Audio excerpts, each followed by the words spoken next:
speak out. There are more of us together than apart. It is the power of love in its rawest form. Join the fight for LGBTQ acceptance. Learn how at lovehasnolabels.com. Brought to you by Love Has No Labels and the Ad Council. You're listening to 95.7 The Game, KGMZ FM in HD1 San Francisco on Odyssey Sports Station. Always live on the free Odyssey app, Twitch, and YouTube. Powered by First NorCal Credit Union. You're listening to 95.7 The Game, KGMZ FM in HD1 San Francisco on Odyssey Sports Station and the home of the Golden State Warriors and Valkyries. Always live on the free Odyssey app and now coming to you live from the Laughing Monk Studios.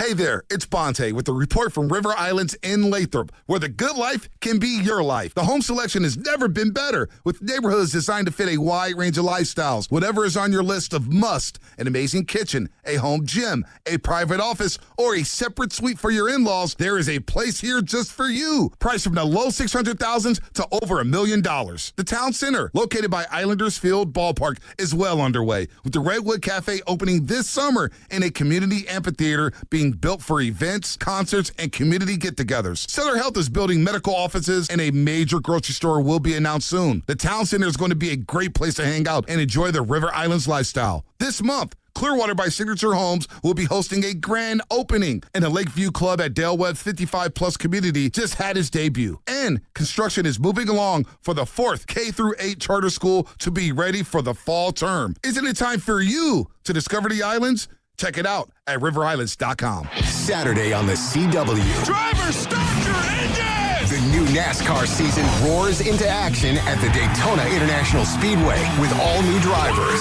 new rivalries. Somebody needs to break his teeth in. And a brand new name. The NASCAR O'Reilly Auto Parts Series. Buckle up for pure raw racing live from Daytona. Let's turn them loose! The NASCAR O'Reilly Auto Parts Series.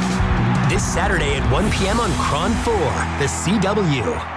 Excuse me, can you tell me where... I don't know. Those big box stores, they don't know, but Dolan's knows. For over 60 years, Dolan's Lumber has been serving the Bay Area with the materials and the knowledge to make your next home improvement project stellar. Lumber, doors, windows, you name it. Dolan's knows exactly what you need. Anderson windows and doors are on sale at Dolan's. For a limited time, get 30% off installation. Call now for a quote. 800-9-DOLANS or visit DolanLumber.com.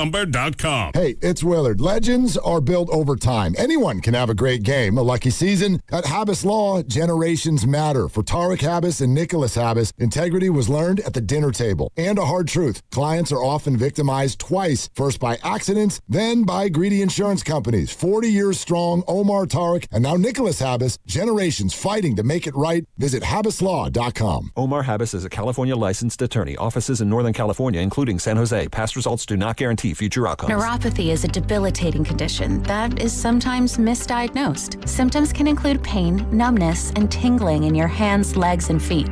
Neuropathy is a progressive condition that only worsens unless you get effective treatment. SF Bay Wellness is a leader in neuropathy reversal and uses FDA-cleared, non-invasive electric cell therapy to restore nerve function with no injections, no drugs, and no surgery. The treatments have a 95% success rate. If distance is a factor, ask about our virtual consultation option. Call SF Bay Wellness at 844-94-NERVE for the $99 neuropathy evaluation and receive a personal treatment plan that is tailored to your needs. Don't wait another day. Call 844-94-NERVE. That's 844-94-NERVE. Why keep suffering with the painful symptoms of neuropathy? You deserve to live a pain-free life. Start getting the treatment you need for your neuropathy symptoms. Call today. 1-877 Cars for Kids. KARS Cards for Kids. 1-877 Cards for Kids. Donate your card today. 1-877 Cars for Kids. KARS Cars for Kids. 1-877-CARS for kids. Donate your car today. Ready to get rid of that old car? Donate it to Cars for Kids. Call 1-877-CARS for Kids to reach a friendly live agent. Donation's super easy, and your car can be picked up as soon as tomorrow. Call us now, 1-877-CARS for Kids. That's Cars with a K to donate your car today. 1-877-CARS for kids. Donate your car today. Did you know you can donate real estate too? Go to carsforkids.org. That's carsforkids.org. This is the story of the one. As the purchasing manager at a manufacturing plant, she knows the only thing more important than having the right safety gear is having it there when you need it. That's why she partners with Granger for auto reordering, so her team members can count on her to have cut-resistant gloves on hand, and each shift can run safely and efficiently. Call 1-800-GRANGER, click Granger.com, or just stop by. Granger, for the ones who get it done.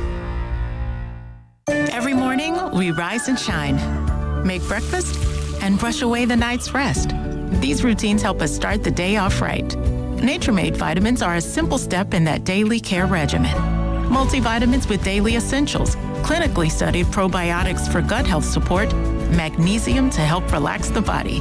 Nature-Made is made to care for you every day. These statements have not been evaluated by the Food and Drug Administration. These products are not intended to diagnose, treat, cure, or prevent any disease. In San Francisco, clouds, wind, possible showers, and a high of 59. Weather brought to you by Staples. Staples has hot deals and low prices on everything for your business, like up to $125 off your print order. Ends 4/18. Exclusions apply. Visit staples.com/print for details.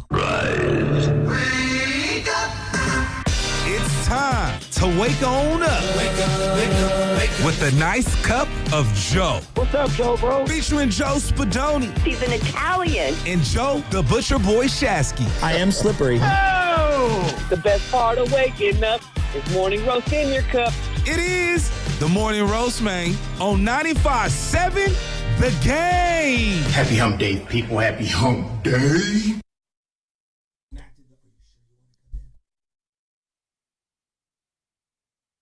Happy Hump Day, baby. Let's go.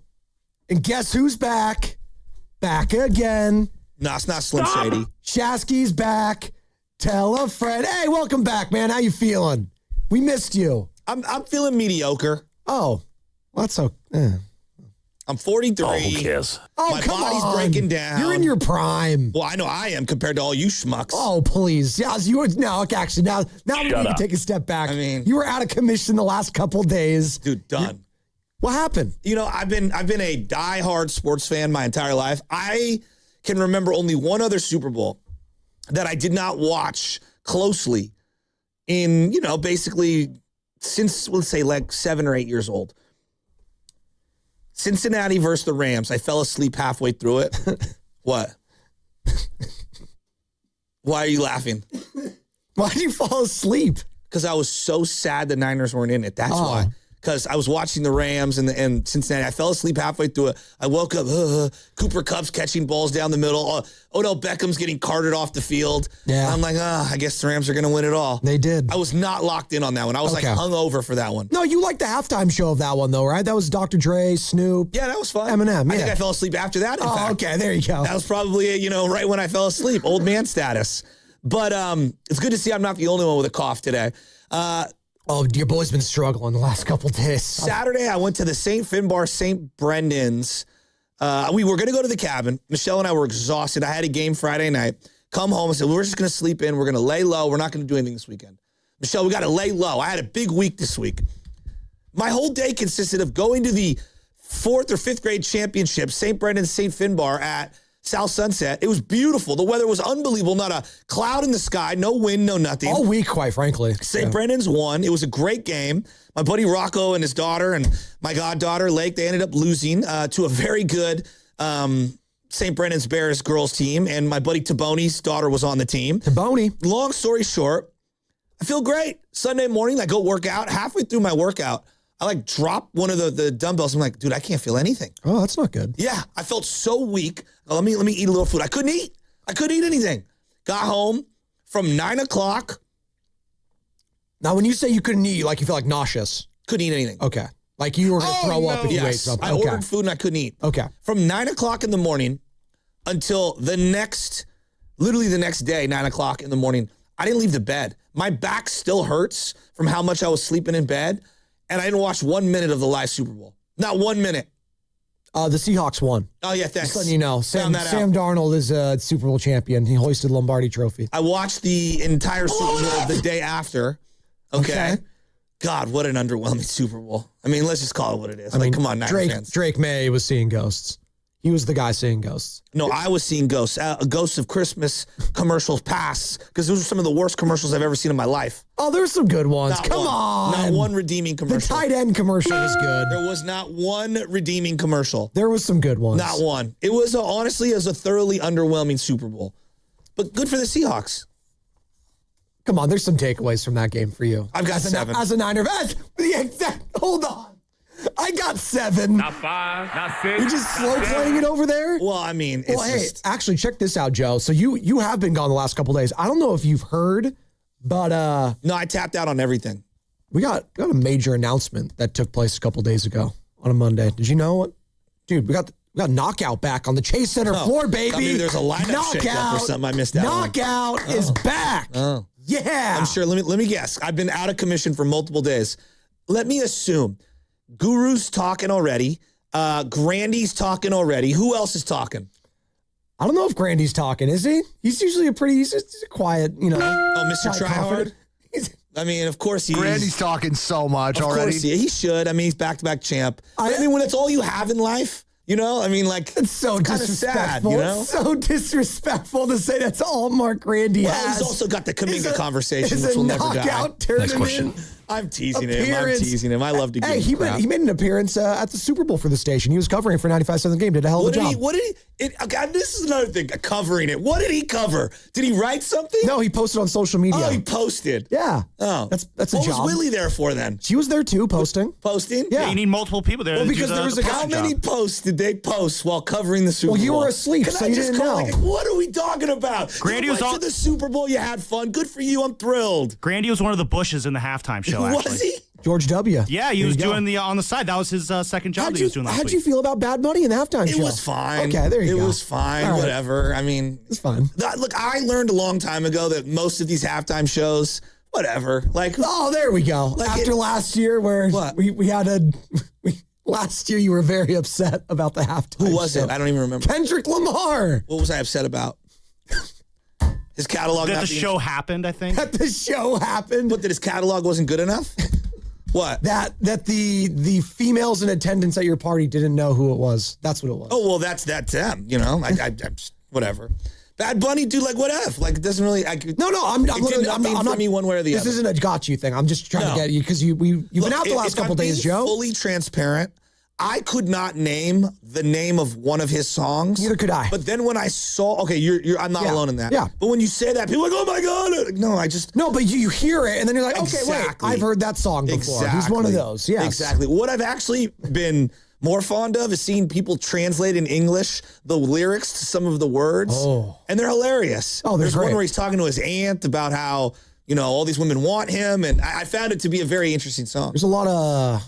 Yeah, there's a lot of stuff that Bad Bunny says that was cut, too, even in Spanish, because you can't say certain words in Spanish, FCC regulations. So I thought the presentation was good, going through all the wedding, too. That was pretty cool. Yeah, no, I thought it was really good, Lady Gaga, Ricky Martin, that's your era. Yeah, I don't think they needed to insert either of them into it, but that's fine. Well, Ricky Martin is Puerto Rican. He looks incredible. That makes sense. He does. I mean, for 50-something years old, my God. Hey, we are coming to you live from the Laughing Monk Studios. Laughing Monk, righteously brewed in San Francisco. He's just on that. See the J-Lo pics yesterday? What is she on? What is going on here? Talking about people who have aged beautifully in their later years. Aged beautifully with the help of some other stuff, which is fine, because I don't judge. LeBron. It's the war. Shout out Brady. Like, who are we kidding? Brady looks younger today than he did when he was drafted. That's TB12, man. That's how you do it. It is true. He cut out the strawberries in his diet, and that's what happens. You start aging gracefully. They say fruit indirectly did kill Steve Jobs. Really? Yeah, pancreatic cancer. Is that true? I didn't know that's a thing. It was part of what, Fruit? Yeah. What? Yeah. I didn't know that. Remember, I know a little about a lot, but not a lot about anything. Do you know a lot about Warriors Wednesday, brought to you by Freeman's Appliance, and seeing their full selection of in-stock luxury appliances and live working vignettes? You got to visit Freeman's Appliance in Pleasant Hill today. 7 things you learned about the 49ers. Carter, play some music. I'll just rat-a-tat-tat these. I'm so done with the Super Bowl. God, it sucks. That was a bad Super Bowl. It was not a good one. What is this? How many people tried to convince you, I like the Patriots in this game. The Patriots can do it. And when did Bonte bring that up yesterday? Because he was like, oh, the Patriots. No, he didn't say that. Oh, the week leading up to it, this is going to be a great one. And no one thought it was going to be He was trying to sell it. And we all knew what was going to happen. The Seahawks were going to dominate, and they did. Joe, it was 12-0 after 3 quarters. 12-0. I'm aware, and I'm part of my takes. All right, ready? Number 7. 7 for 7 points that no one failed to score until late in the game. All right, running backs still matter. Having a stable of running backs is as important as actually having a bell cow running back. And Niners, I'm looking at you. I love Christian McCaffrey. All right, I love Christian McCaffrey. I'm not sure he can be your bell cow next year and do 400 touches. This year, obviously, the MVP of the Super Bowl was Kenneth Walker. He doesn't get to the end of the finish line without Charbonnet leading the NFL in touchdowns from a running back position. And then I look at the other side, and, Stevenson was getting the bulk of the work in the playoffs. Travion Henderson at some point is going to be their guy down the line. They drafted him for a reason, but they had a multi-head approach at the running back spot in both spots. And I look at the 49ers and I say to myself, how are you going to upgrade running back? Because running backs still matter in this league, and I know we've tried to devalue them. Being a pass catcher, being a dynamic runner outside the edges, inside the tackles, the Niners need to upgrade running back. And it seems like that's a diss as I say that to Christian McCaffrey. It's not. It is not. He can still be a very important, useful piece of this team. They've got to find some juice somewhere. That's well said. Kenneth Walker, by the way, a free agent, Joe. I'm assuming the Seahawks will probably bring him back and break him off a nice chunk of change. And that's going to be another thing that we're going to monitor in this offseason is the allocation of funds for all these teams. People are going to get picked apart. Every time you win a Super Bowl or you lose a Super Bowl, those teams get picked apart in free agency. Just as we're all thinking the Seahawks team is just so vaunted and no one can bring them down, let's just take a step back. Number 6. Offensive line play. Number 6. It's not about having an elite offensive line across the board, because Seattle clearly has a very, very good offensive line across the board. It's that if you do have a weakness, it'll get exposed in these playoff games by these unbelievable players and defenses that are schemed up by elite coordinators. Yeah. Will Campbell's been taking a beating the last couple days. Literally and figuratively. He didn't speak to the media after the Super Bowl. Did you know that? No, I didn't know that. He's also a rookie. So we'll see where his career ends up going. But I look at offensive line play and I say, left guard, Niners, huge hole. Center, can we upgrade? Like, is this year the upgrade? And then I look at the tackle positions and I say, all right, I thought Colt McKivitz had a pretty good year. I think Trent had a really good year. But who is the future at the tackle spot for the Niners? You can make an argument they need 3 players on the offensive line this offseason. Offensive line play is what the Niners absolutely need to find a way to upgrade. And I just don't know. I don't know if they've got enough ammunition in draft capital and free agent money to be able to solve it. I mean, you saw the team that had offensive line success against the Seahawks was who? The Los Angeles Rams NFC Championship game. They gave Matt Stafford enough time. You got to give that same time to Brock Purdy next year for sure. For sure. Number 5, these are takeaways from the Super Bowl. Most of them are, Niner slanted. Number 5. Take the damn points in the playoffs. Mike McDonald, smart man. I look at where Sean Payton's at on his couch, complaining about his quarterback's injury. Take the points. In the playoffs, take the points. In the regular season, I get wanting to be Mr. Aggressive. In these one-off playoff games, the rule should be hang in there as long as you can. Take the points. Dan Campbell somewhere dying to get back into the playoffs, thinking about not taking the points at multiple spots in that NFC Championship game. That will haunt him the rest of his career. And I look at, there has been 4 field goals taken by the last 4 Super Bowl champions. I will repeat that. 4 consecutive Super Bowl champions have kicked 4 or more field goals when they've gone on to win. Isn't that kind of crazy? That is actually kind of nuts. Take the points in the playoffs. I think that's well said, especially if you have a defensive team like that where you feel like you just get any sort of team you have. Well, take the points. Especially if you have that defense and Mike McDonald. He's like, hey, 9-point lead. Yeah, I'm good. Their special teams unit was outstanding. Oh, it was incredible. Seattle. And 7 fair catches. 7. NFL record. 5 field goals, NFL record. And who's there? Michael Dixon, is that their punter? Incredible. Yeah. How many times did he punt it inside like the 10 or 5 yard line? It's incredible. Number 4. Coordinators are just as important as some of these head coaches. And I think about that guy, Dan Campbell, who I referenced earlier. Does anyone think he'll ever be able to find a way to replace Ben Johnson? It's going to be really difficult, right? It's going to be really difficult. That is going to be hard. The Niners are looking to try to upgrade from Robert Saleh or at least stay on par with Raheem Morris. And that'll be difficult. Yeah. We will see. Josh McDaniels has been to 10 Super Bowls. Which is insane. I'm going to say that again. Josh McDaniels has been to 10 Super Bowls. When they said that on the broadcast, I was like, damn, he was there for all 10 of them? Mm-hmm. Well, the 9 prior? I couldn't believe that. And then I look at Kubiak leaving McDaniel. That's a huge hole. Yep.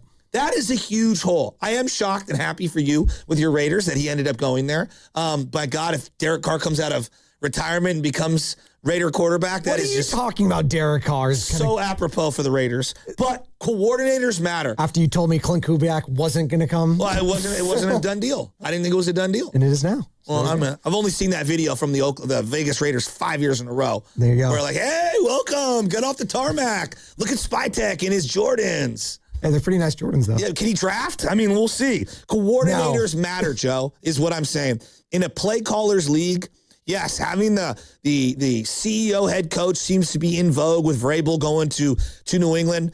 But like having coordinators really matters. Where would he be without Josh McDaniels? Where would Drake May be right now in his development without Josh McDaniels? Where would Sam Darnold be without Clint Kubiak? I mean, you saw it all this past year. I mean, you literally could go from year to year with Drake May. He is a perfect litmus test. Same with Sam Darnold these last couple seasons.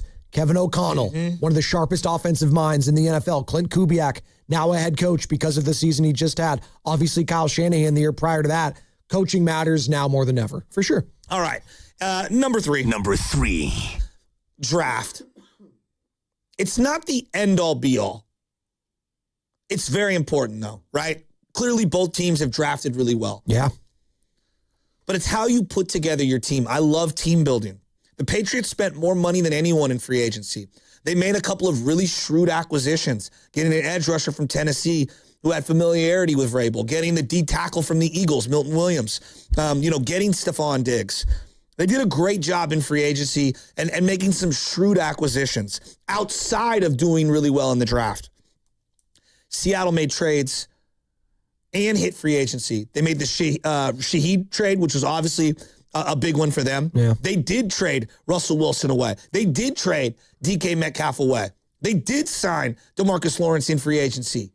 They did a great job outside of the draft building their team and complementing it, as well as doing a great job in the draft. Right. So as I look at where the 49ers are at today, we could complain all we want about draft, because trust me, I'm there. Got to draft better. You have to. There's many ways to build your team.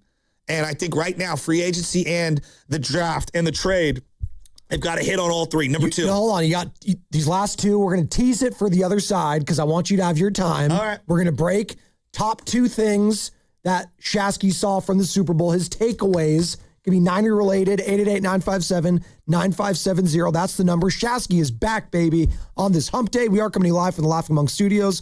Laughing Monk, righteously brewed in San Francisco. Hey, we got Baldy coming up. Our final Baldy appearance of the season. Say it ain't so. 7:30. Baldy going to be joining us. Baldy breakdowns. Can't wait for that. Our Odyssey NFL Insider. Plus, this segment coming up is brought to you by Safeway. We also have to get Joe's thoughts on what he heard from Mike Dunleavy over this past weekend. Oh, I know you're champing at the bit to get your thoughts on Dunleavy, on Draymond Green, on Kristaps Porzingis. Trust me, we will have all of that.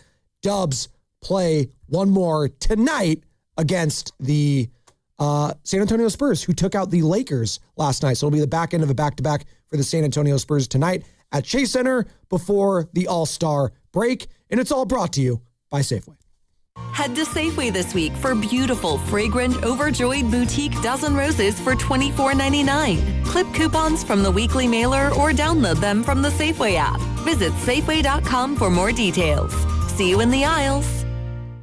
Now that the sun has returned to the Bay Area, even though it's a little rainy this morning, but you may be thinking about your spring projects. Have you maybe desired an outdoor deck? Well, if you can dream it, Golden State Lumber and Showroom can help you build it. Golden State partners with TimberTech, offering beautiful composite decking and railings. Safer Wood with its fire-retardant treated wood products, and Trex, which has just released their Class A flame-resistant Trex Refuge PVC decking.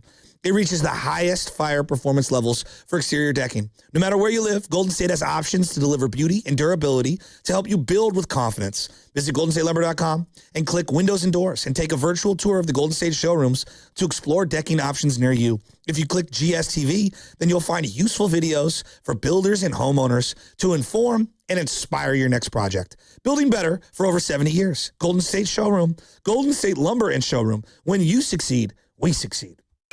You've got a big day, so you use Unstoppable Scent Boosters to give your laundry non-stop freshness. So no matter how long the day goes, you can't stop this power, this walk, this pose, this strut, this look, this talk. Your clothes will be so fresh you can confidently strut into that end of the day meeting like a bosses. Let's talk business in my office. Add new Unstoppables beads to your wash for 24-hour non-stop freshness so you can smell unstoppable. DQ presents the Spicy Menu. For a limited time, try the new Flamethrower Chicken Strip Basket for $6.99 with spicy, bold strips that heat you up. Served with a side of famous DQ Soft Serve as a dip to cool you down.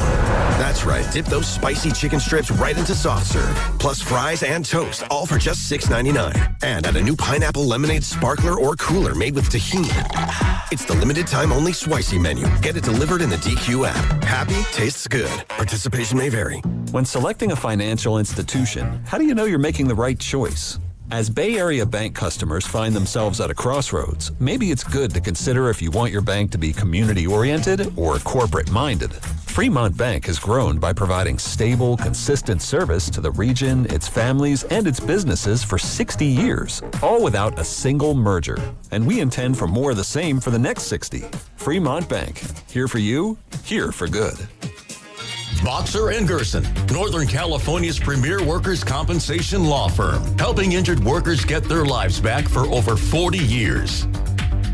You know, covering Bay Area sports for years, I've seen athletes go through it all. The highs, the lows, and the pain that comes with getting knocked down. But when it's not just a game, when you're the one injured, or when tragedy strikes someone you love, that's where Beam Law comes in. Beam Law is the Bay Area's go-to personal injury law firm. Whether it's a car accident, a serious injury, or a wrongful death, they're there to shoulder the legal burden so you can focus on what truly matters: rebuilding, recovery, and taking care of your family. Beam Law is local, and they win, with millions recovered for clients across the region. That's why SF Weekly voted them Best of the Bay 4 times. If you've been hurt or lost someone because of someone else's negligence, call Beam Law at 415-523-5555. 415-523-5555. That's 415-523-5555. Or visit hurtinthebay.com. That's hurtinthebay.com, because it's not whether you get knocked down, it's whether you get back up. Beam Law, they've got your back, Bay Area. From carriage house to glass aluminum doors, R&S Doors has a full line of commercial and residential garage doors and gates to suit anyone's taste and budget. Visit rsdoors.com. R&S Doors. Look for the red truck. Febreze.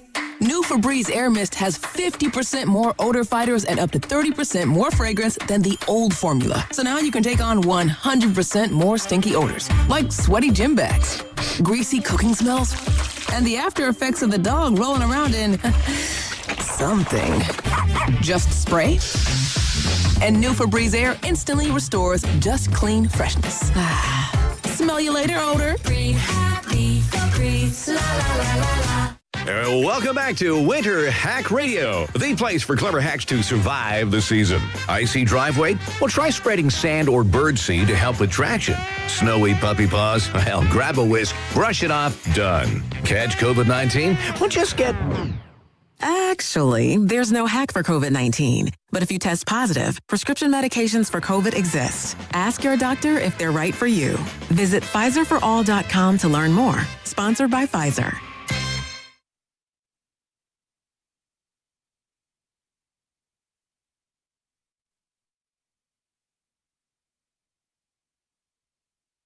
This is Big Pun, and there's only one way to start off my morning, and that's with the morning roast with my guys, Joe Spadoni and Butcher Boy Shasky on 95.7 The Game.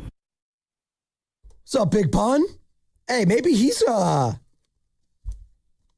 qualify for knockout. You think so, Big Pun? See his jump shot? Because we're giving you a chance to do something that money can't buy, Joe, as Shasky has returned on this hump day out the last 2 days. Shout out Sam Lubin for filling in your place. But we are happy to have you back in that beautiful pink quarter zip. Is that what that is over there? It's a full zip? It's salmon. It's salmon. Okay. Pink salmon. That's fine. You have the chance to play a game of knockout on the Chase Center floor. That's right. Shoot hoops on the floor that Steph Curry and Kristaps Porzingis will play on. Every show will be giving away opportunities every day starting Monday, February 16th. That's next Monday, February 16th. The only way you have a chance is to register right now at 957thegame.com. That's 957thegame.com. And if you are registered, starting Monday, again, next Monday, all week long, listen for your name around 7:30 a.m., 12:30 p.m., and 3:30 p.m., and you're going to have 9 minutes and 57 seconds to call the contest line.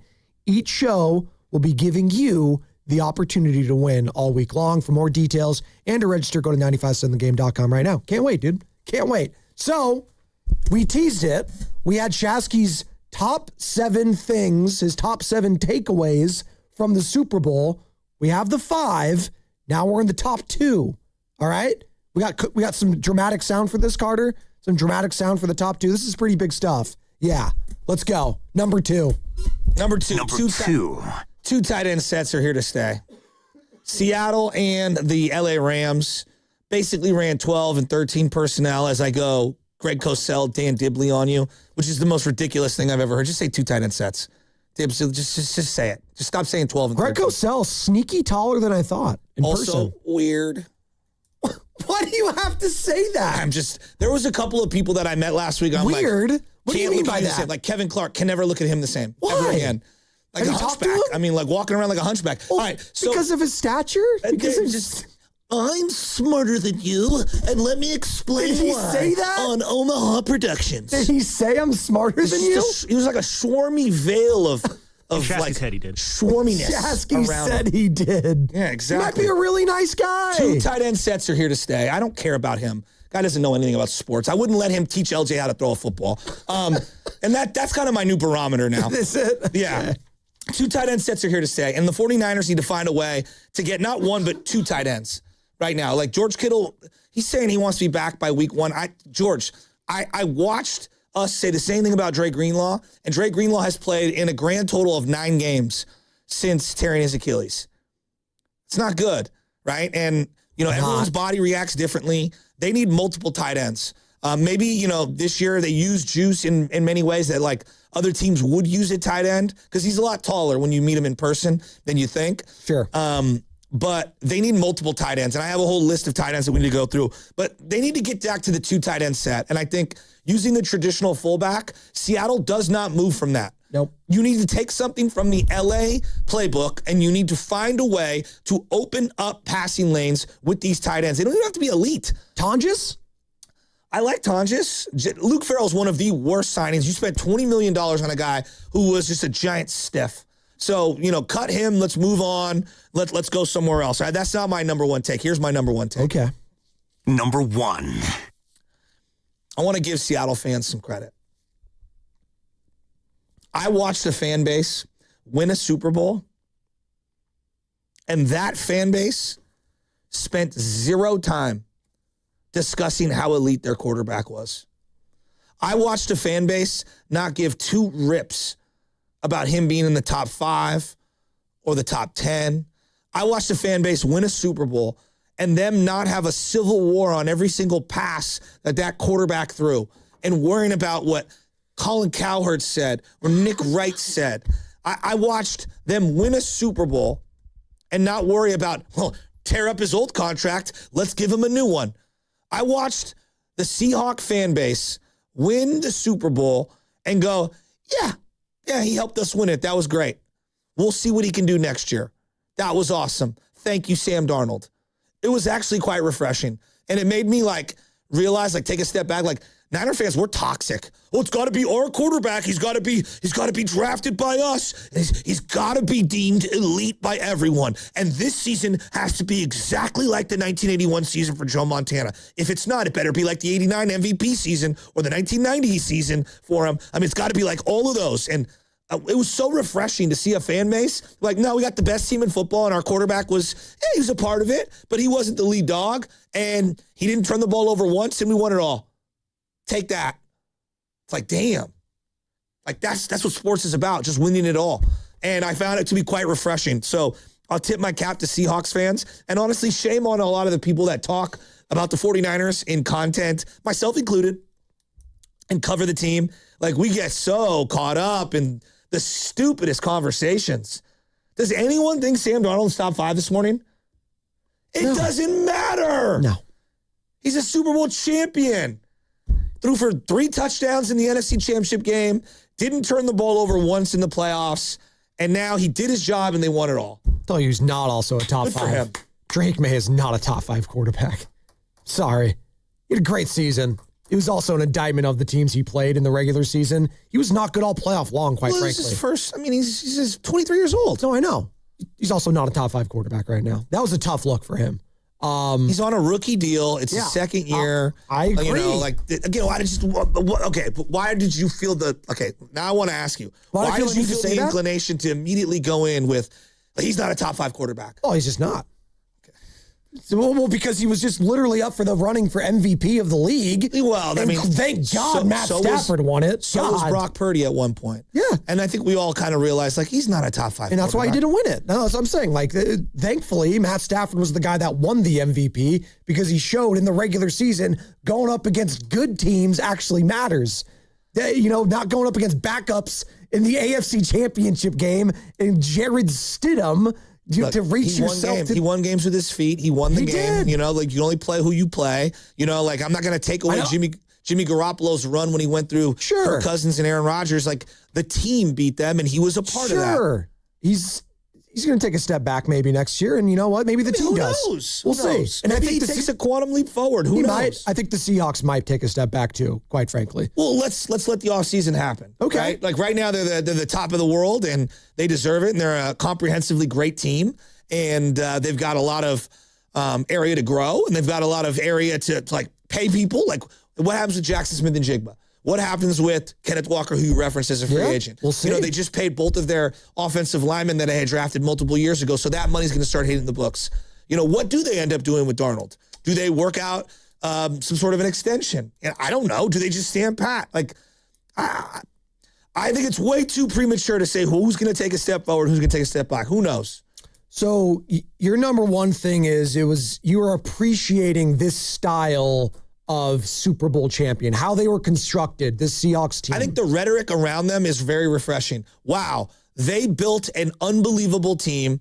They had their quarterback do what they asked him to do, and we're not trying to slice it up, parse it, come up with ways to backhand slap them. Hey, dude, they're the best team in the NFL. They deserved it.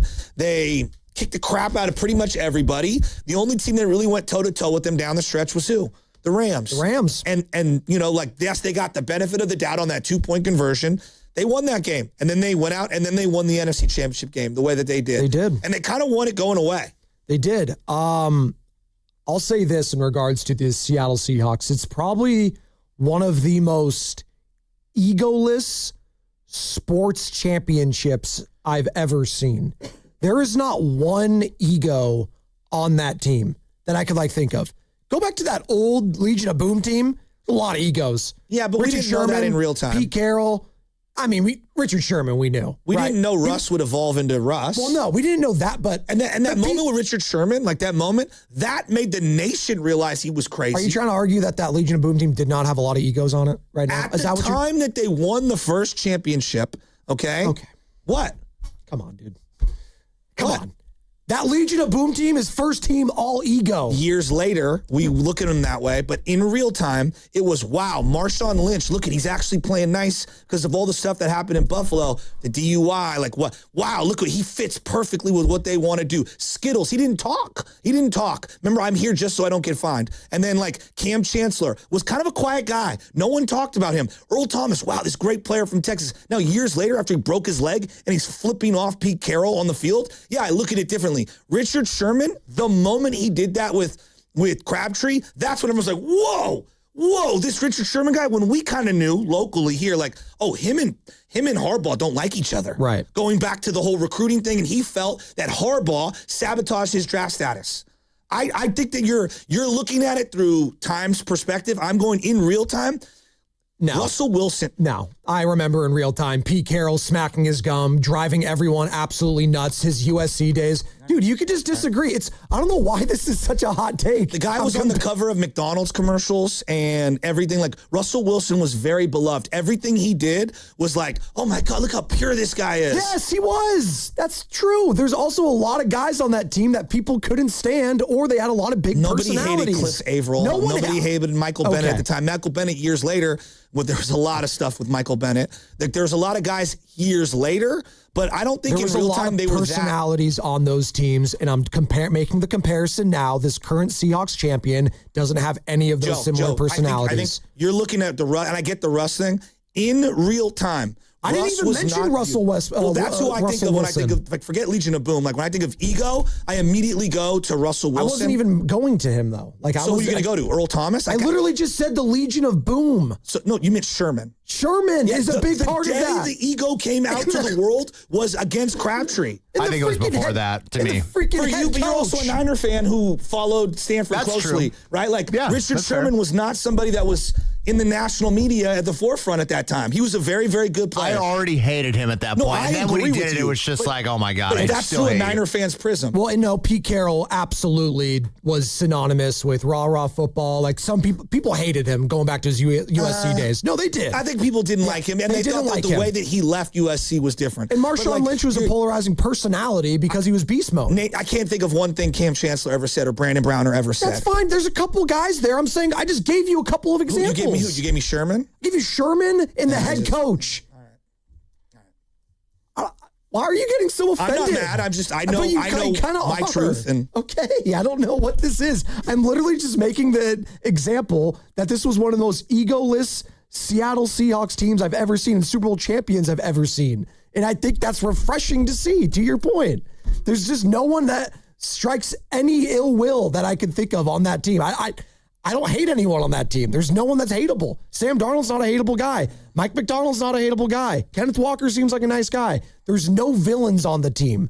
So that's why maybe they don't resonate that much nationally either, because there's no one that's really resonating. Does OKC have villains? No, they don't. They're also not resonating nationally, because that's the problem. Yeah, but I think that everybody's pretty, like, both teams are just comprehensively really good. Hey, you mentioned George Kittle. Did you hear what he had to say over the weekend? What of the 1,000 things I saw from content of last week did George Kittle say while he was riding a scooter? Dude, there could be a potential return here for a former Niner legend. Get out of here. Just saying. We got to stop. We got to stop trying to replicate 2019. That happened. It's 2026. That's what's coming up in the game. What are we doing? Brought to you by Fremont Bank, here for you, here for good.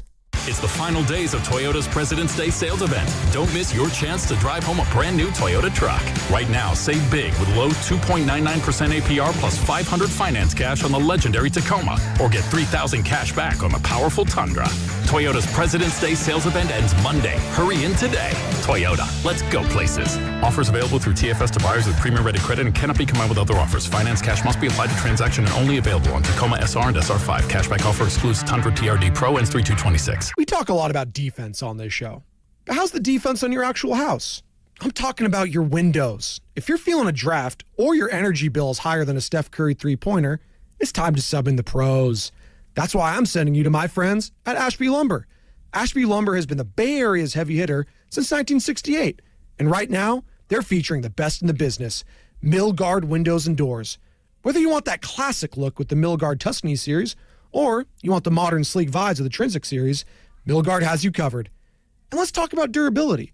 Milgard's Ultra Series fiberglass windows are built to handle whatever the Bay Area weather throws at them. Plus, they come with lifetime warranty options for the total peace of mind. Go see the experts at the Ashby Lumber showrooms in Berkeley or Concord. They'll walk you through the entire Milgard lineup so you can win big on your next home project. Check them out online at ashbylumber.com. Ashby Lumber and Milgard, that's a championship combo. Get it done today. Kohl's gets it. Valentine's Day comes with expectations. Grand expectations, telepathic expectations, and heart-shaped everything expectations. Yes, even waffles. Kohl's has gifts that rise to the occasion. From romantic to playful, sparkly to sweet, or all of the above. Plus, get 15% off some of your finds. So go ahead, exceed those Valentine's Day expectations with Kohl's. Select styles, offer ends February 16th. Some exclusions apply. See store or kohls.com for details. Did you know about 1 in 3 people with plaque psoriasis may also develop psoriatic arthritis, which causes joint pain, stiffness, and swelling? Does this sound like you? Listen to what it sounds like to be a million miles away. Tremfya guselkumab, taken by injection, is a prescription medicine for adults with moderate to severe plaque psoriasis who may benefit from taking injections or pills or phototherapy, and for adults with active psoriatic arthritis. Serious allergic reactions and increased risk of infections and liver problems may occur. Before treatment, your doctor should check you for infections and tuberculosis. Tell your doctor if you have an infection, flu-like symptoms, or if you need a vaccine. Imagine being a million miles away. Explore what's possible. Ask your doctor about Tremfya. Visit Tremfya.com or call 1-800-526-7736. Running a business means wearing multiple hats. So if you're like me, you probably started out using your personal phone, taking client calls and texts nonstop. As my business grew, I needed something smarter. That's when I switched to Quo, the #1 business phone system. Quo works right on your phone or computer. No carrying 2 phones, no clunky landline, just one easy app you can try for free. Your team can share one number and handle calls and texts together like a shared inbox. Any teammate can jump into the conversation so customers get faster responses. And Quo's AI assistant summarizes your calls and responds to customers 24/7, so you never miss a lead or opportunity. All this starts at just $15 a month. That's basically 2 coffees. You can even keep your current business phone number. Find out why 90,000 businesses trust Quo. No missed calls, no missed customers. Try Quo for free at quo.com/sports. That's quo.com/sports to try Quo free. QUO.com/SPORTS. Did you know about 1 in 3 people with plaque psoriasis may also develop psoriatic arthritis, which causes joint pain, stiffness, and swelling? Does this sound like you? Listen to what it sounds like to be a million miles away. Tremfya guselkumab, taken by injection, is a prescription medicine for adults with moderate to severe plaque psoriasis who may benefit from taking injections or pills or phototherapy, and for adults with active psoriatic arthritis. Serious allergic reactions and increased risk of infections and liver problems may occur. Before treatment, your doctor should check you for infections and tuberculosis. Tell your doctor if you have an infection, flu-like symptoms, or if you need a vaccine. Imagine being a million miles away. Explore what's possible. Ask your doctor about Tremfya. Visit Tremfya.com or call 1-800-526-7736. Shopping with your parents can be embarrassing. Why would they sell jeans with holes in them? I'm going to speak to the manager. Mom! That hoodie is giving. You should get it. YOLO. Thanks to the Chase mobile app, your kid can shop independently while you keep an eye on their spending. So you can go from... We can be twinsies. To... How was shopping? Saw you stayed on budget. Thanks, Mom. Freedom for kids, control for parents. That's family banking from Chase. Account subject to approval. Chase mobile app is available for select mobile devices. Message and data rates may apply. JP Morgan Chase Bank N.A. member FDIC. Finding great candidates to hire can be like, well, trying to find a needle in a haystack, but not with ZipRecruiter. Its powerful technology actively finds and invites qualified candidates to apply to your job. So while other companies might deliver a lot of hay, ZipRecruiter finds you the needle in the haystack. See why 4 out of 5 employers who post a job on ZipRecruiter get a quality candidate within the first day. Try ZipRecruiter for free at ZipRecruiter.com/free. That's ZipRecruiter.com/free. ZipRecruiter.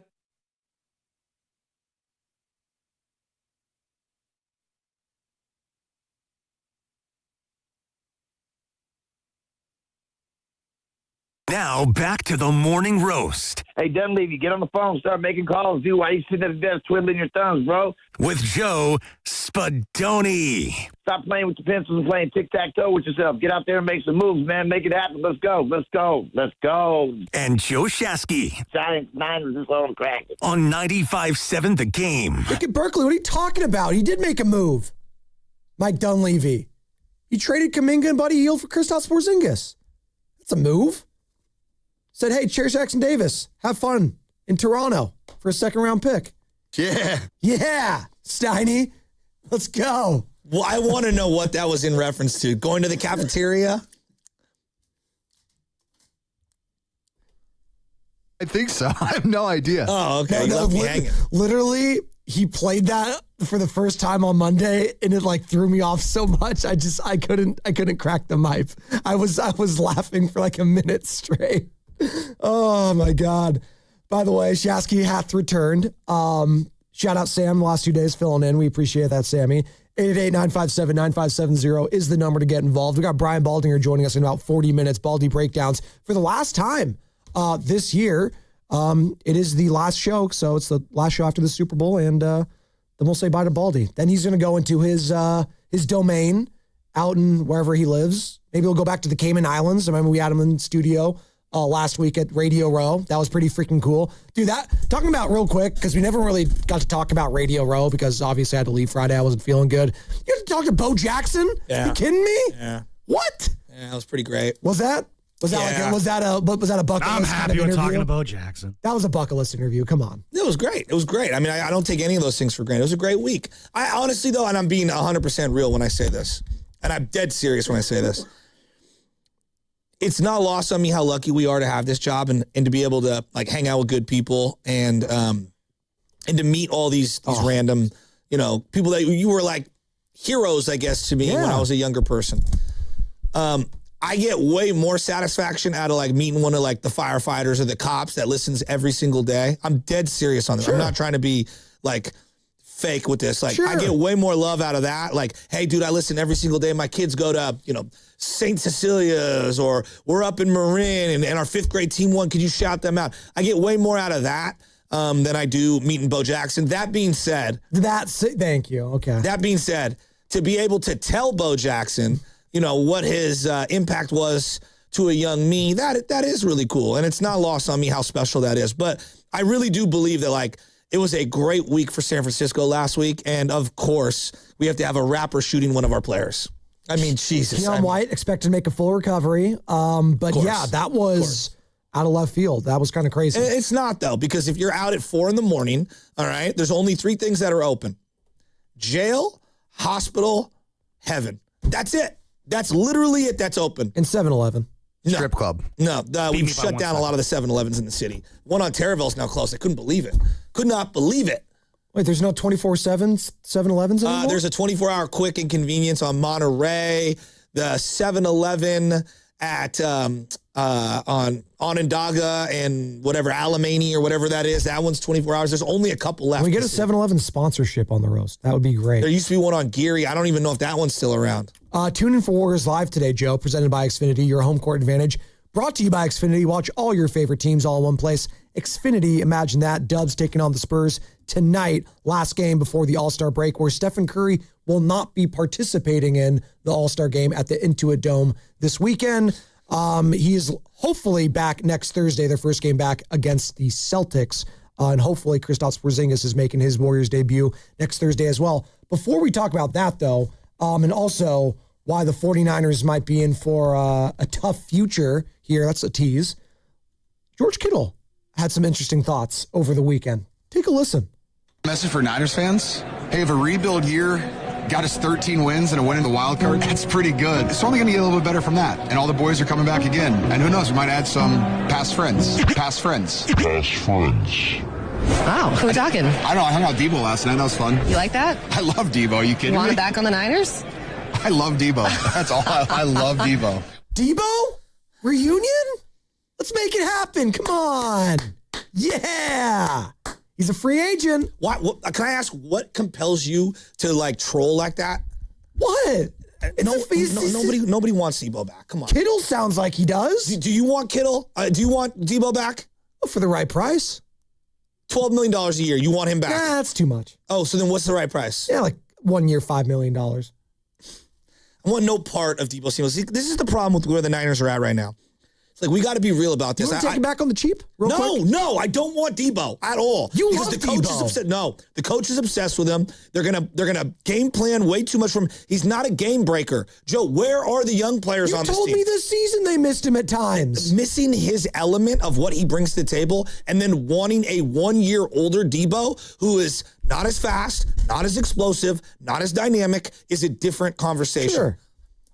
Debo is not the answer for what ails them versus Seattle. I'm not saying he's the answer, but he could be part of the solution. No, we need to stop looking backwards. Like, we need to look forward. Like, where are the young players? Where, like, Joe, that's Ricky Pearsall. He can't stay healthy. You try to draft him. No, I'll finish. Let me finish here. Where are the young players on this team?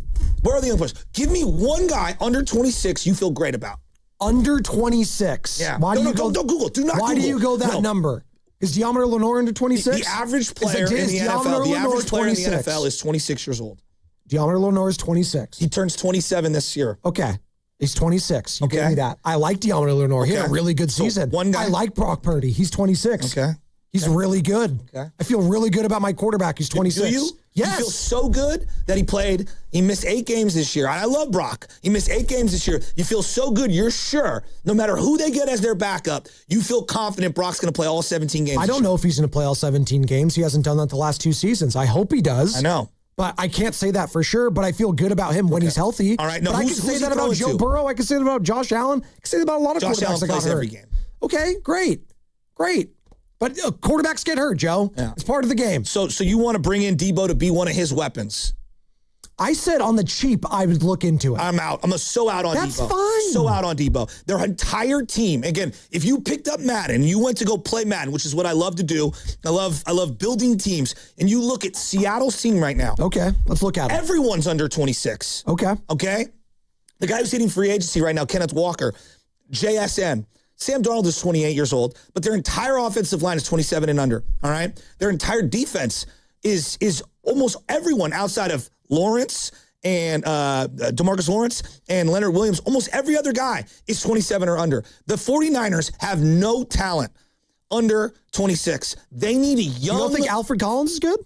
Alfred Collins probably got outplayed by C.J. West down the stretch. No, I don't think he's that good. No. And if we were doing a redraft, he had a fine year because he played. Like, Joe, he played half the snaps in both playoff games. Okay. Why is your jaw dropped? Like, if you were building a team right now... I thought you liked him all year, and now you're saying you don't. It's one of the few guys to hang your hat on, but that doesn't mean that I think he's like some game changer. Like, we have to be realistic about this. If we were doing an NFC West draft... How many guys? Yeah, but you got to assume these guys are going to take another step next year. In a brand new scheme? Maybe. It's not going to be. Is it going to be that brand new? Joe, you have to have young players. You have to have really good young players. And I look at the Niners where they're at right now. They've got 34-year-old George Kittle. They've got 30-something-year-old Jawan Jennings, who's going to be a free agent. When he comes back, he'll be 34. CMC's 30 years old. You know, Fred Warner's 30 years old. They've got to get younger. They cannot get older and slower. Like, the days of Debo running through people are over. It is a young man's game. They need speed. They need separation. They need explosion. They need something younger and better. They cannot go to the well. They went to the well with all the old guys in free agency this year when they brought in Kendrick Bourne and they had Malik Turner catching passes. They've got to get younger. Like, this is a young man's league, right? Like, Cooper Kupp won the Super Bowl, okay? The Rams said goodbye so they could bring in a younger player, in their mind, a better player, in Devontae Adams. And most people were fading Cooper Kupp. Yeah. And he had a pretty good year this year as the 2. In the Super Bowl, he was the leading receiver for the Seahawks. But who's their top dog? Jackson Smith-Njigba. Jackson Smith-Njigba, right? Yeah. Like, he is their top dog. Right now, you bring Debo back. He's probably your top dog. No, you can't do that because Kyle's going to resort to that's an indictment on who else is there. But that's my point. They need to move away from it's not 2019 anymore. I'm saying Debo on the cheap plus other things. Like, I'm not just saying that's the only move you're making. I can listen to it. I don't think they're going that direction. Let me be abundantly clear. They're not going to go in that direction. Okay? So everyone freaking out saying, they can't do that. Oh my God, I'm going to go insane. They're not going to do it. But they've had the same team for 6 years. At some point, they've got to shake it up. And I think that this is the year, like, as I look at their team, right? Dominic Pooney, under 26. I like him. Diamond Lenore, 26 years old exactly. I like him. Brock Purdy, 26 years old. I like him. You know? Yeah. I think I've got a couple other players that I don't know where I'm at with them. Bosa, CMC, Kittle, Warner, at different spots. They're older. Outside of that, like, is D. Winters going to play all 17 games next year? Outside linebacker? I don't know about that. Yeah. You know, like, I don't feel great about that. All right, Juwan Jennings. I'm not paying Juwan Jennings. I'm not paying him $16, $17 million a year. You know, I saw an article yesterday of Juwan Jennings. I'm not doing it. I saw an article that said Juwan Jennings is the missing link for another Kansas City Chiefs Super Bowl. That's fine. I was like, okay. Yeah. That could be fine for them. Like, we need to worry about what we're doing here. And going to get Debo is, if they do that, like, we're in big trouble next year, because that tells me where their mind's at. We're going to go back in the past. It's like this year, for example. Look back at this year. Take a deep breath. You're talking about, like, Collins. Like, why do we feel good? Is Collins one of the few young players that actually played? How would this year be different? Instead of Malik Turner, Kendrick Bourne, and Kendrick had a game for them, you got at least an opportunity to sniff what Jordan Watkins can do and knew one way or the other. Does anyone have any clue if Jordan Watkins is good or not? No. Didn't see him. No one saw him. How could you? Isaac Arendo had a 75-yard run for a touchdown last year. Not this season. 2 seasons ago. He didn't get one touch. Isaac Arendo didn't get one touch this year. Not one. Joe, not one touch. Yeah. Not one touch. And you have a running back who had 450 touches, and the last time he had 450 touches, he played 4 games.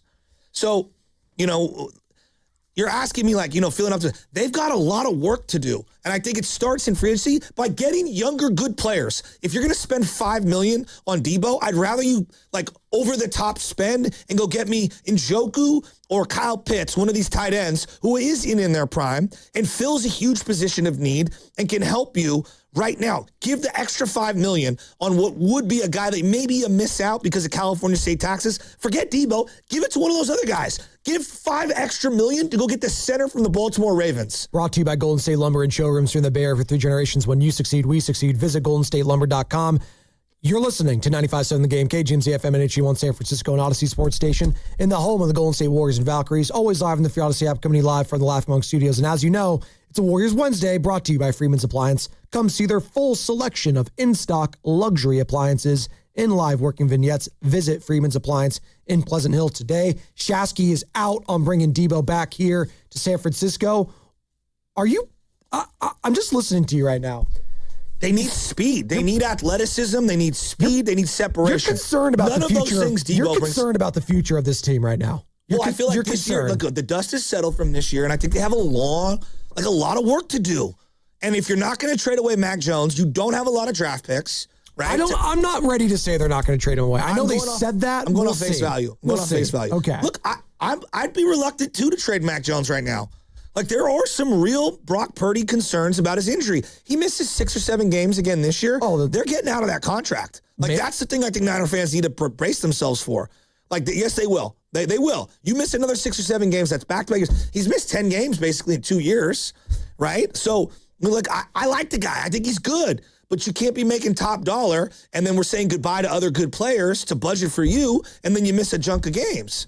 Let's go to Oreo Cookie in Oakland. Wants to talk about the Debo Samuel potential return plus the defense. What's up, Oreo? You're on the roast. What's up, fellas? Hey, man, you guys did a great job last week, man. Thanks, I was watching on YouTube, and it was great, man. Spadoni, you over there like a kid in the candy store, man. It was fun. I saw your nose just You saw my schnoz? sniffing up in the air, man. Yeah. It was not the tastes a little greatest different, angle, you know? but thank you. Hey, so as far as the Niners go, bro, I think our youth, we have guys under 26, but we went through the draft last year and drafted a whole bunch of defensive guys. So I think that's where our youth and our speed is. But I'm with Shasky as far as Debo goes. I don't want Debo. We need young guys on offense. We need to replace some guys on offense that are getting older, that are getting slower. We need wide receivers. We need another running back. We need playmakers. And so I'm with Shasky as far as getting younger, but I want to get younger on the offensive side The defensive side, we're good, man. The young guys played good. They played a lot this year, and that was all for experience. That playoff experience is going to help them for this year coming up. So the defense, I'm cool with, but the offense, we need speed. We need youngsters. Shasky's right. You know, it's to me like I think we overcomplicate some of these things, and they need to get younger and more explosive. Their fastest player last year in any play that they had was D. Winters on an interception. I know. Sad. How many teams in the NFL had their fastest player be an outside linebacker? Oh, they're probably the only one. I'd be willing to wager. Right? So you're going to bring back Debo, who we know his calling card is not speed. No. Right? It's physicality and toughness. And look, he had a fine season this year. Like, a fine season for a fifth-round draft pick. Well, and all things considered, the Washington Commanders were a dumpster fire, and he was solid, 700 receiving yards. Again, for a fifth-round draft pick that they surrendered, it was a fine season for him. Yeah. But, like, Joe, I want to know what's the next. See, like, football is about what's coming next, what's down the pike. Like, who are you bringing in? Like, think about this. I don't know. The Seahawks traded away DK Metcalf because they had JSN in the fold, ready to go. They knew they had him ready to roll. And then, boom, he just absolutely flourished the second that DK Metcalf left. They need to get younger. They need to get more explosive. They need to get faster. They need to stop trying to replicate what worked 6-7 years ago. They need to find what's going to work over the next 6 or 7 years, not what already worked. Well, that would be incumbent on them, like, hitting on the draft, obviously, because if you look at this wide receiver free agency class, it's really not that great. I mean, you got George Pickens out there who might get franchise tagged, according to reports, in Dallas. You got Juwan Jennings. I think we're in lockstep. I'm not breaking off a huge I have a number, no more than $15 million a year. Yeah. Even that feels rich. Alec Pierce, who that feels rich. I know he's younger. He's 6'3". He's got speed. He's got size. I'm not breaking off a huge chunk of change for him. Wandale Robinson. Again, some of these are one-year wonders. You know, like I don't feel comfortable doing that. Rashid Shaheed, you could poach him. Would you want to bring him over? He's a third wide receiver to me. He's a gadget guy, and he's a return man. Like he's a way better Ray McLeod. Okay. And how much functionality did that player have in Kyle's offense a couple years ago? I mean, we got to get speed somewhere. You said right, right? But I need. Okay, Joe. I need speed that can be on my base offense. I'm just giving you some guys. I know, but is Shaheed a guy that you're going to play opposite? You know, your other starting wide receiver. Where else are we going to get it? In the draft? Because we try to do that, and it never works. Well, Danny Gray on line 1, Jacob Cowing on line 2. I'm looking at tight end, and to me, like, I look at these cap casualties. You know, Cole Kmet is a great example. They're not going to go with Loveland and Cole Kmet for multiple years. Could this be the year they move off Cole Kmet? Boy, what a nice pickup he would be. Sure. Right? Like, he'd be a really nice pickup. He'd fill a hole. He's a veteran. He steps right in. He's ready to go. Njoku's not going to re-sign with the Cleveland Browns. He'd be a nice fill-in. So there are like 3 or 4, and there's plenty of others, tight ends who either are going to be available or should be available. And that's where I would go in my free agency. Wide receiver, dude, draft those guys. Draft those guys. If you got to draft 2 or 3 wide receivers this year, so be it. I need speed. I need athleticism. And then it's on Kyle. Like, Kyle, you got to play those guys. David Njoku, I'm just looking at right now, too, the wide receiver tight end class. Dallas Goedert, and he's getting older, obviously. Yeah, but Goddard would be a fine fill-in. Taysom Hill's still around? Taysom? He's 35. Higbee from the Rams has been there a long time. Yeah. Tyler Higbee. Kyle Pitts is going to be the name. And he'll probably get overpaid. Probably. And I don't know if I'd pay him that much money, quite frankly. I don't know if I could trust him to be that. In a Kyle Shanahan offense, is he a great blocker? Like, that matters in this, right? Look, Joe, right now, Kyle's offense needs to be a little more adaptive to who is available and who he can bring in. So I don't think we should thumb our nose down at anybody. Well, I know they're keeping Luke Farrell because they paid him. So I know they're keeping him. I would cut him yesterday. Yeah, I would too. You think Kyle's going to? I mean, they've cut a lot. Like, Hargrave had a ton of money on his books, and they cut him. You know, Leonard Floyd had money on his books, and they cut him. So I'm not opposed to cutting him and moving on. It's $20 million. Okay, Noah Fant is out there. Tyler Conklin. So just some other names. Cade Otton. Again, there's going to be some, like, for example, what ends up happening, I think that the Raiders will probably stick with him now, but like Michael Mayer from the Raiders is a guy that you can buy low and maybe get something, you know, something inexpensive for in return. There are many tight ends out there, and I think Kyle's going to go veteran with the tight end and young with the wide receiver, and that's what I would end up doing. You can't go all through the draft, and you can't go all through free agency. The other thing that I'm thinking about is, like, if there's a Mac Jones trade out there, is there a way, or a Pearsall trade, is there a way I can get a receiver back in return? Bonte was with us yesterday, and he was telling us he'd try to go after Justin Jefferson right now. Well, it sounds like the Vikings aren't trading him. Addison's the guy that they're going to move. Would you entertain Addison? Here's the thing with Addison. Like the red flags. He's better than Shaheed in terms of like a base off. It's not about the red flags. It's just he's not a guy that's going to, like, they need an X. They need a guy to line up on the line of scrimmage who can get off press coverage. He's kind of like a complimentary receiver. He's really good. Yeah. Don't get me wrong, but like, it works when you have a Justin Jefferson there, for Jordan Addison. Again, this goes back to Ayuk. If Ayuk was actually on the team and still good, he's your X. This guy could be your Z. He'd be really good, and that would make Ricky Pearsall expendable. I don't see how you can walk into this season and think Ricky Pearsall is going to stay healthy. AJ Brown. Is that a name you flirt with? I just don't want to deal with him. I know, but like he answers all the things I'm asking for. That's what I'm saying. He's really good. He's a psycho, and I'm out on him. Out on him. Okay. Just the person in general. Okay. I'm out on him. All right. There's one position college is giving you a plethora of. Now, there are misses. Yes. But it's wide receiver. They're everywhere. Like, I don't feel this burning desire to build my team and spend all this money at the wide receiver position. Yeah, they're everywhere, and yet when you draft them, you don't play them.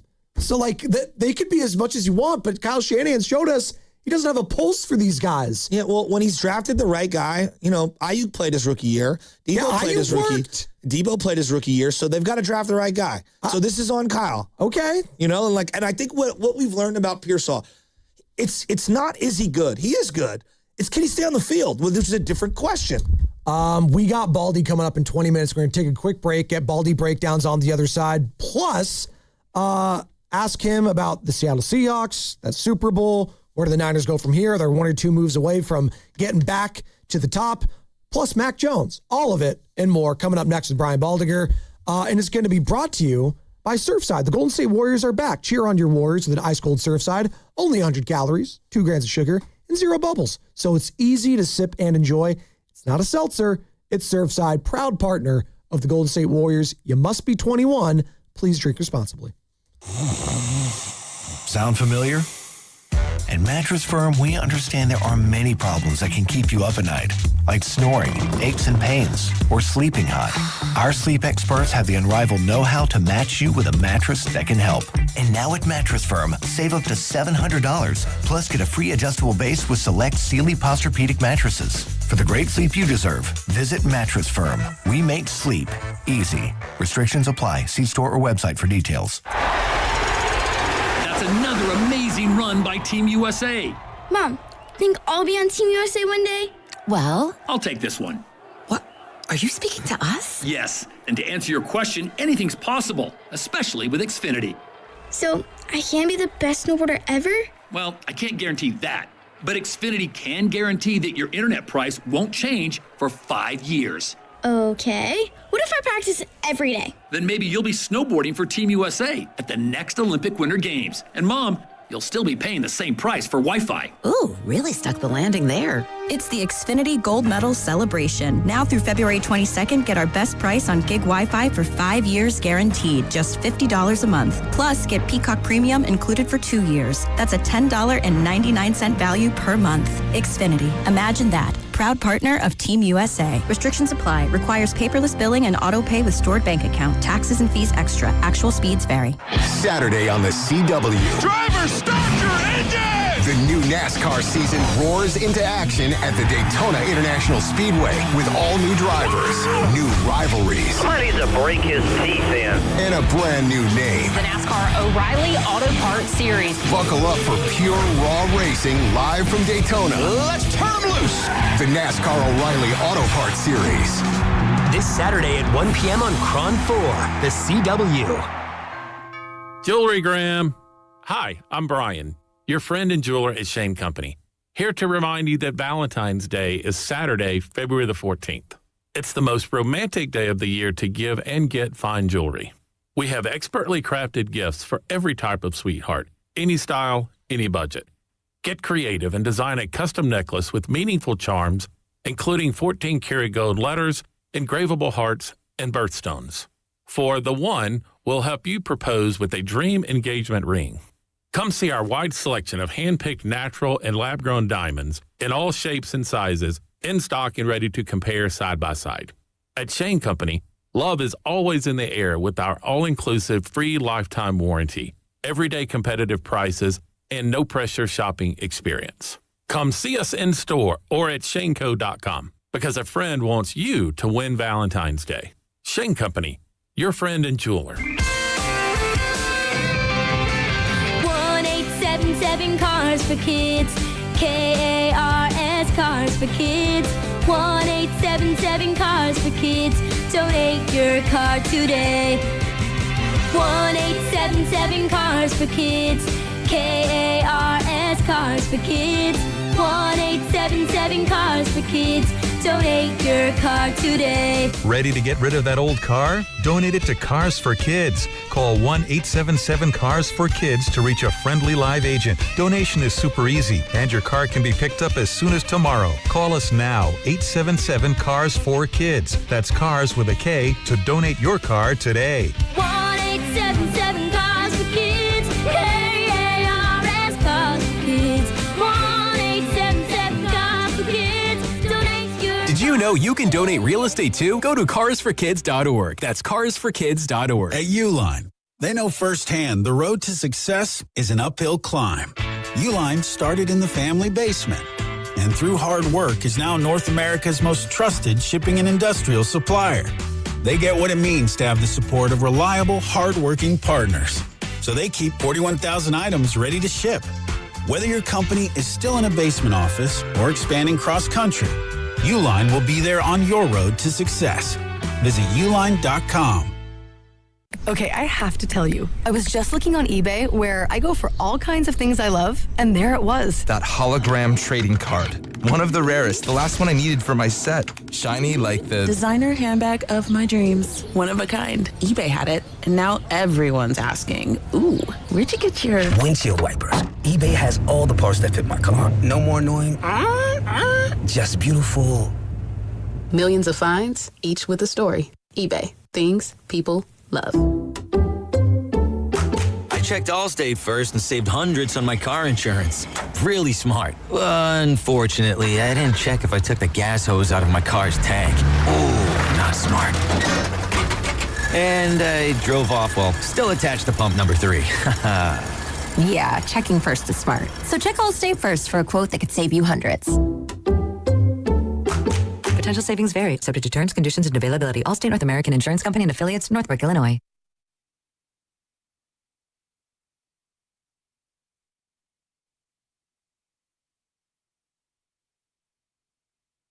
Hey, this is Steve Scott from KCBS, the PA voice of the Warriors at Chase Center. Here's your starting lineup for the morning roast on 95.7 The Game.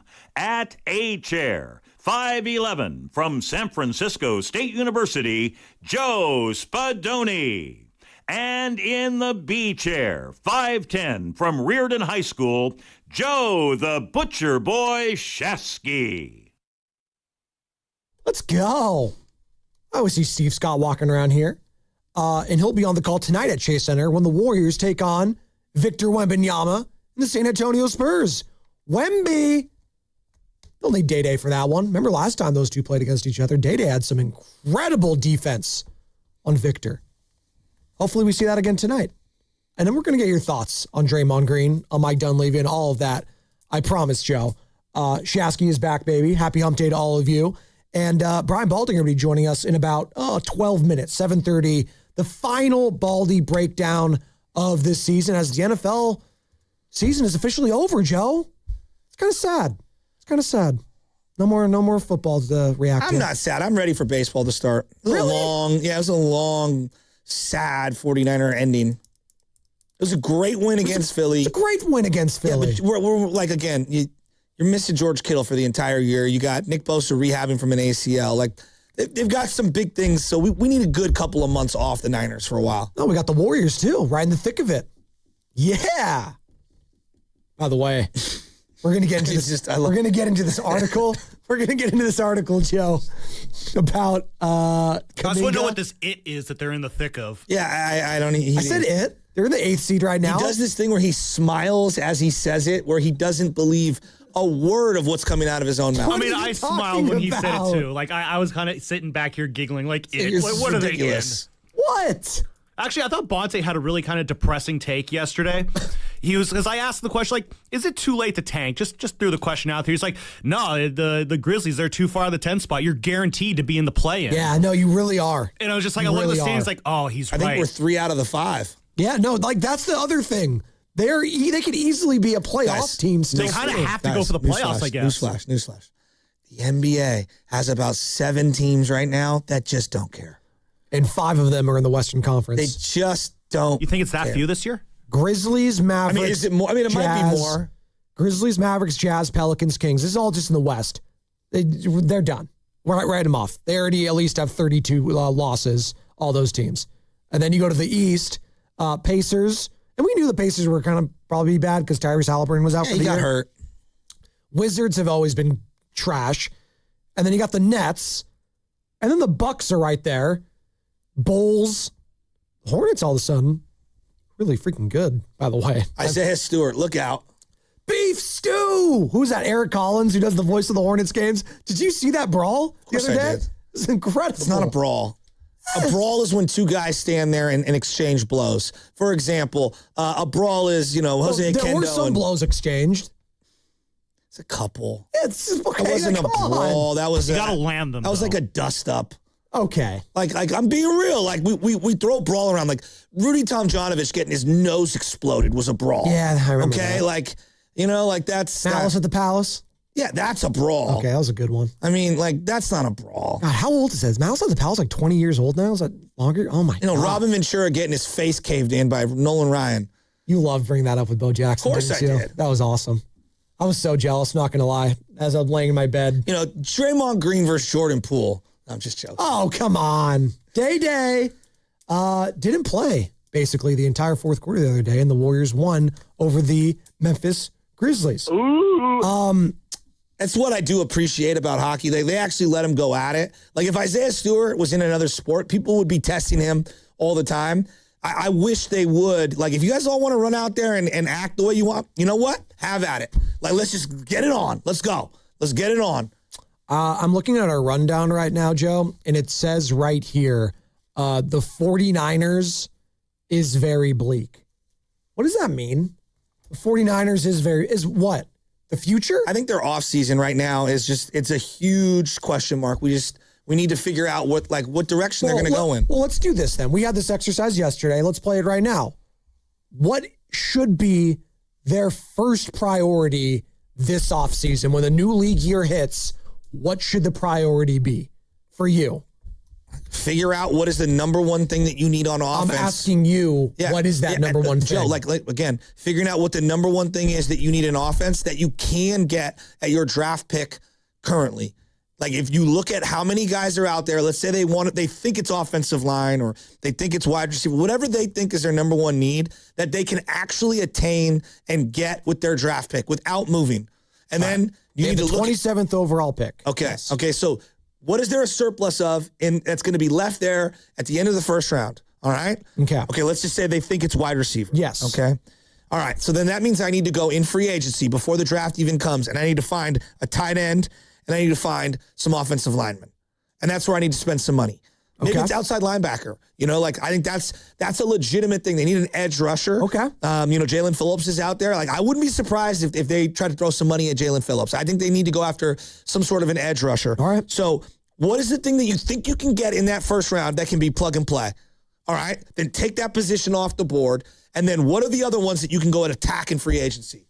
It's not a one thing. They're not one player away. No, that's what I see. And I listen to Mark Willard make this long soliloquy about going to get Max Crosby. Guys, newsflash, we are not one player away.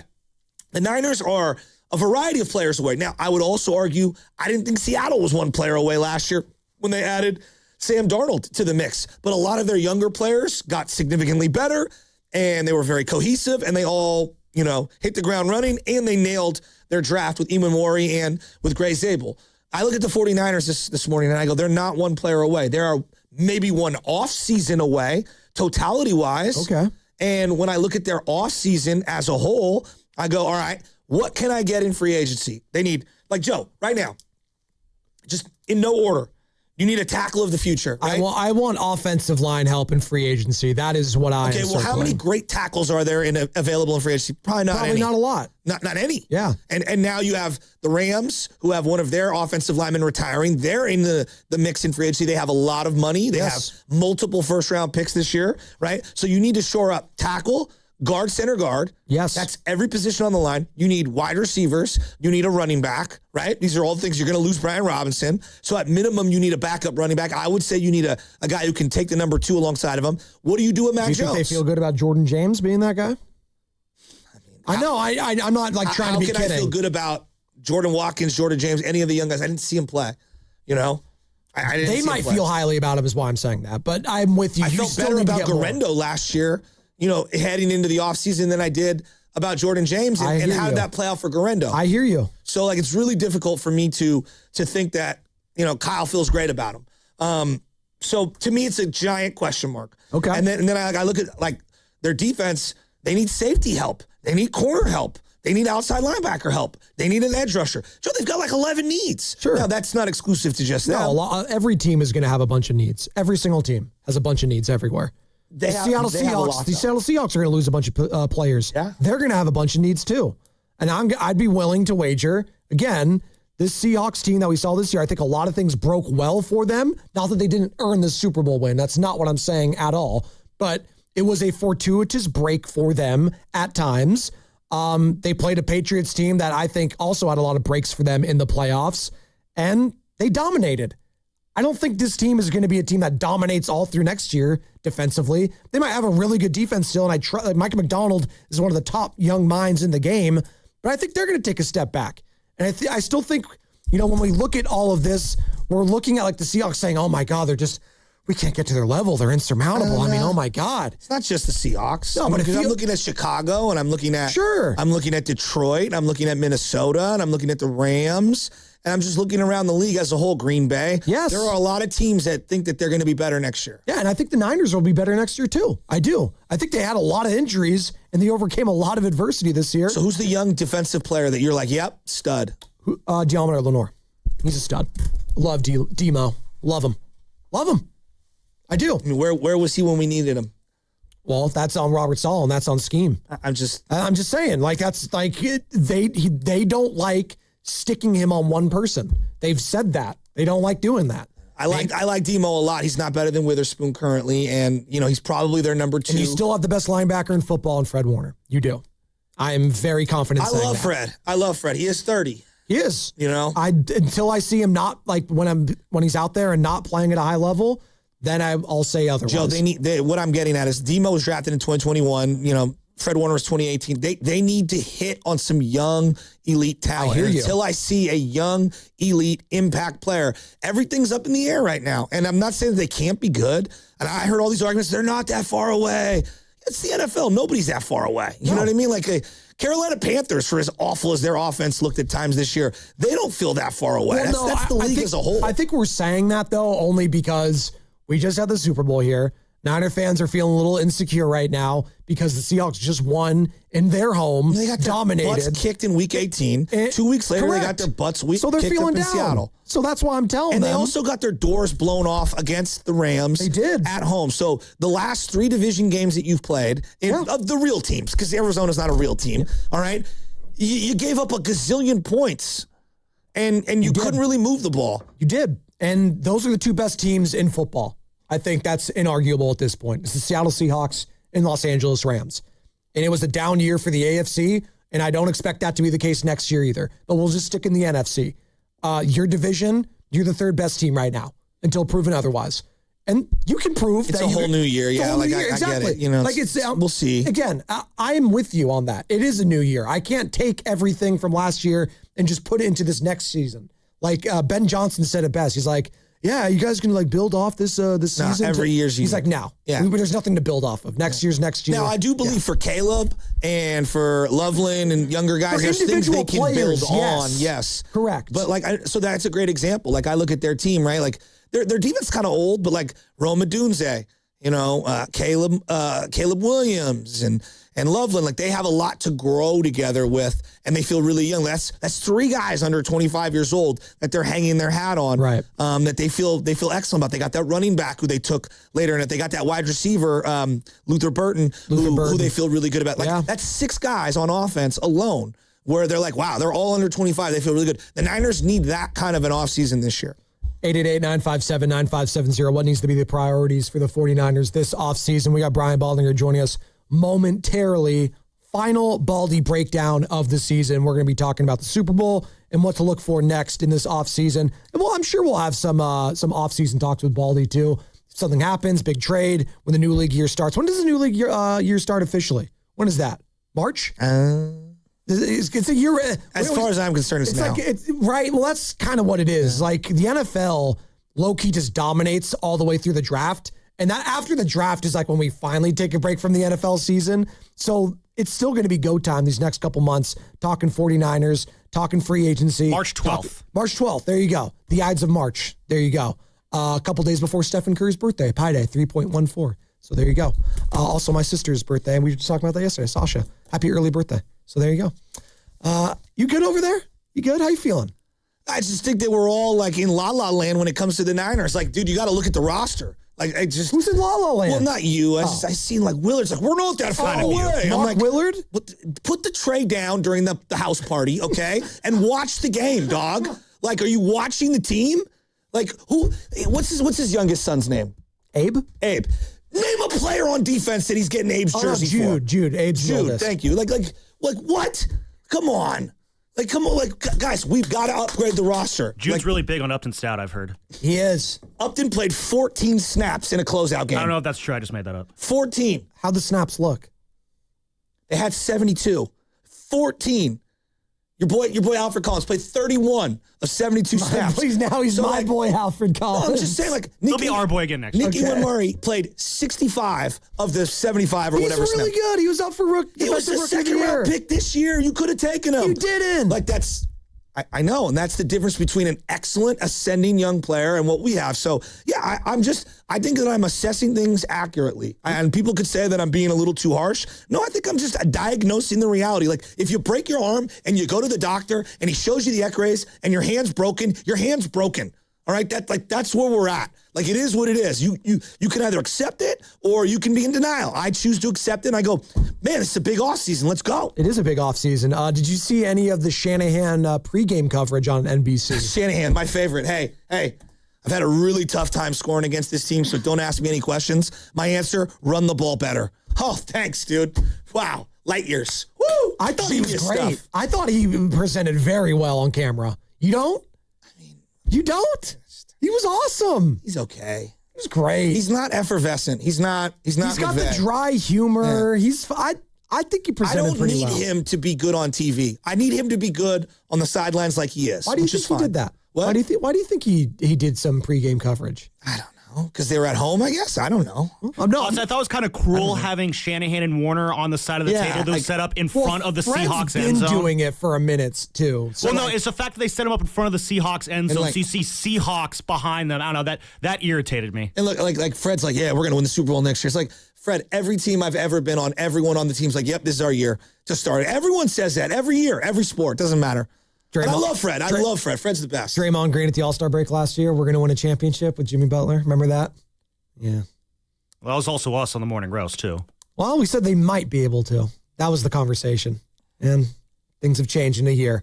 Boy, have they changed in a year in the Bay Area. I will say that, Kyle dresses very well on those pregame shows. He looked great. Fantastic. Yeah. The hair slicked back. That's a look. Right out of the Pat Riley, playbook. He did. But, he didn't give you any real X's and O's on exactly why the Rams were able to slice and dice and the Niners weren't. And that's what I think when you come onto those shows, this is the difference between Orlovsky, and again, he's an entertainer. Sure. Kyle is an actual coach. Yeah. Not saying that Orlovsky can't coach. I don't know if he has the desire to, but part of being on those television sets is explaining. That's why Baldy's the best, because he explains in layman's to the average sports fan. And he's going to do that to us right now.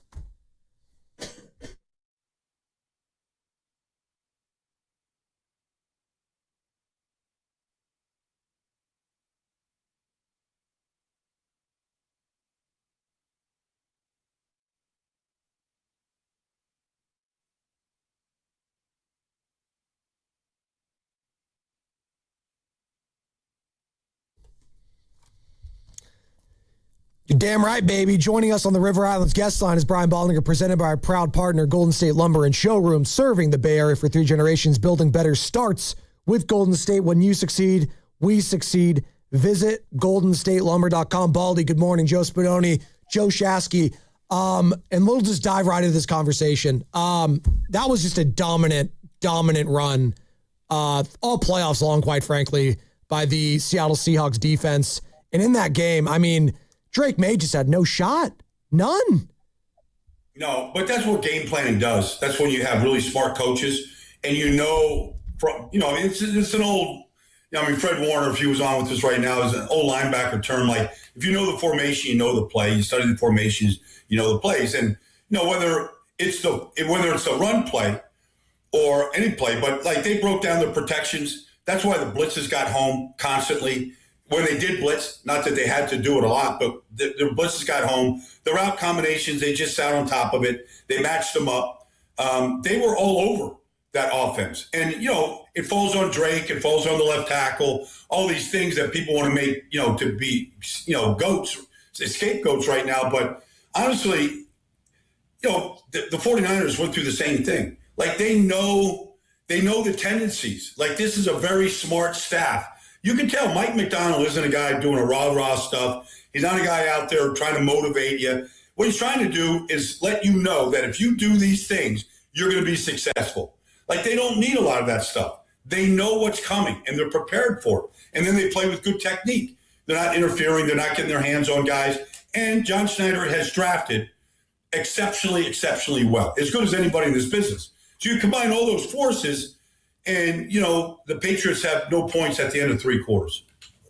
Yeah, Baldy, it was it was a pretty thorough win. And they were thoroughly the best team in the league. And I think that they deserved it. They earned it. And I'm sitting here and I'm saying, what should the Niners learn from team building or from play calling or from play style that the Seahawks taught the NFL this year? Like, what's the big takeaway if I'm a 49er fan this morning to kind of close that gap? Well, you've got to draft very well. You've got to spend your money wisely. And then you've got to have an innovative coach. Mike McDonald is pretty new to this thing. He's 38 years old. I think he's 38. But, he hasn't been around that long. So the things that he's doing, people are going to catch on to some of the things he's doing. But it's a little bit like how Sean McVay came into this business and took it over by storm. It's a little bit like Mike Shanahan and then Kyle to a degree. But there's a great deal of innovation. Some of that innovation that Mike brought to Baltimore was fueled in college in how they were defending the no huddle, the up-tempo offenses, and some of the things that you saw in college. And so he sort of took some different concepts. He brought them to Baltimore. They have the number 1 defense in football. But if you looked at Drake, if you looked at Drake in this game, he's holding the ball for an extra tick. That's how Julian Love is intercepting that ball. It's not Matt Stafford, where the 2 throws that he made that led to the first touchdown were with zero fear. He threw it one into a hornet's nest, but it was the right throw, and the zone was collapsing on Matt Collins. He made the throw, and then they caught Seattle in a no-huddle situation where they didn't get lined up on Matt Collins very fast. And because they weren't lined up, they had a little bit of a step on the corner, Josh Jobe on the play. And so some of it is innovation and new ideas and new concepts, and then elite talent. You have always been a Sam Darnold fan, and it feels like you've been in his corner for quite some time. What's the lesson to be learned on Sam Darnold if I'm an NFL executive right now and I'm preparing for the draft that's coming up in free agency? Well, number 1, Joe, is you don't give up on the talent. The talent is exactly the same as it was coming out of USC. Arm strength, mobility, processing ability, commitment to the game. Like, all that stuff is the exact same thing that made him the 3rd pick in the draft.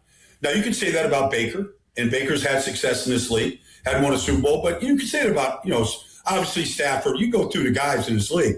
Like, the talent hasn't changed. He hasn't had a bunch of injuries. It's just taken away from his skill. Like, the talent is the same.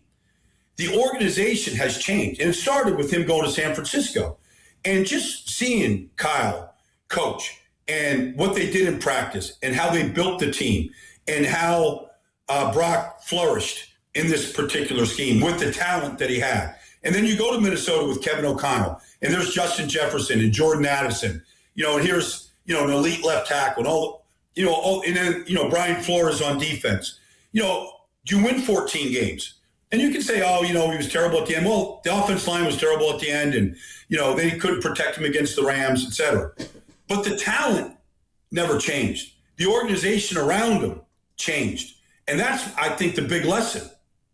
Talking to Brian Baldinger here on the Morning Roast, our Odyssey NFL Insider, courtesy of the River Islands guest line. How big of a loss is losing Clint Kubiak to Vegas going to be for Seattle, Baldy? Well, it's big because let's face it, Mike McDonald's first choice at offense coordinator was Ryan Grubb, and it didn't work at all. Now, they had Geno Smith, maybe that was the quarterback, whatever. But, Clint, first of all, a lot of the concepts aren't that much different than what Sam learned for his year in San Francisco, and then some of the things that Kevin O'Connell does in Minnesota. So there was concepts that he was very familiar with and he was good at. His movement, mobility, all that stuff, rolling to his left on bootlegs. But they've got to find a guy that can really play to Sam's strengths. And so I don't know who that is at this point. I'm not out there trying to, guess who's going to be that guy. But they need somebody that understands how to marry the run game and the pass game the way Clint Kubiak did. Even Clint Kubiak did when he was in New Orleans the year before, the first 2 weeks of the season, they were scoring 40 points a game, their number one offense in football. And then the offensive line completely fell apart. So, and then they went backwards. But, they didn't really have a quarterback. But they've got to find somebody that can do those things right now. As Baldy, you're someone who speaks about the NFL and performs on NFL TV for a living. So I want your opinion on this. It was refreshing for me to see Sam Darnold win the Super Bowl with the Seahawks, and we didn't have to feel like this, oh my God, is he top 5? Is he elite? Is he this? Is he that? Yeah. Like, it was actually really refreshing. It's like, hey, they're the best team. He played great. He didn't turn the ball over. And it didn't feel like this, I don't know, this wormhole of anger about how elite he is and how good he is. And I found it to be quite refreshing. How about you? Yeah. I agreed with you, Joe. We're not getting any of that conversation right now. People kept with the same, he's a journeyman quarterback and he had to go through to Sam, he was just a quarterback. Like, he had some injuries in New York and the team wasn't very good and went to Carolina and they were in transition. And I said to everybody, that year in San Francisco is all Sam needed.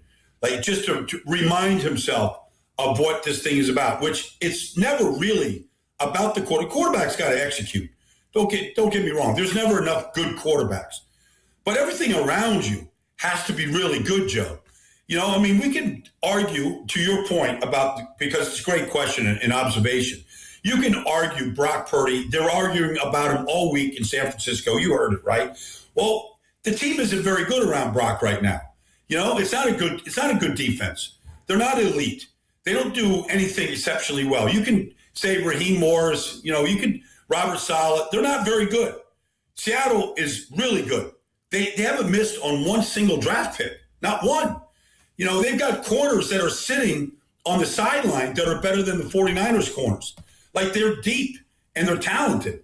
So, and then they have, a play caller that has all of these different things at his disposal, especially when the offense isn't turning the ball over. So it's a collection. And the collection was the best collection of talent in the league this year. Baldy, I'm so glad you brought that up about the team around Brock, because I'm looking at it and I'm like, God, there's just no good players under 26 on this team. And that doesn't mean that you can't fill those holes, but this is a huge offseason for them, a huge offseason. And I don't think they're one player away. I think that they are a full offseason away from being there. I'm not saying that you can't, in an individual year, find a way to win the West or whatever, and the Seahawks fall down a little. But I just think that they've got a lot of holes across the board. And so to trade a slew of picks for one guy, no matter who that guy is, I think that's a fool's errand. I think they need to spend really wisely in free agency. I think they need to hit a lot of their picks. I would even be open to trading one of the current players who can net you back some picks. Are you more in that camp like I am? Or are you in the, no, trade whatever you can to go make a splashy acquisition? No, I'm in the, like, for example, like Seattle has 4 picks this year. You watch what John Schneider turns those 4 picks into.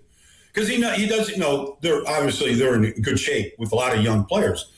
But even a couple years ago, Joe, when the 49ers, kept finding ways, credit Jed and his staff.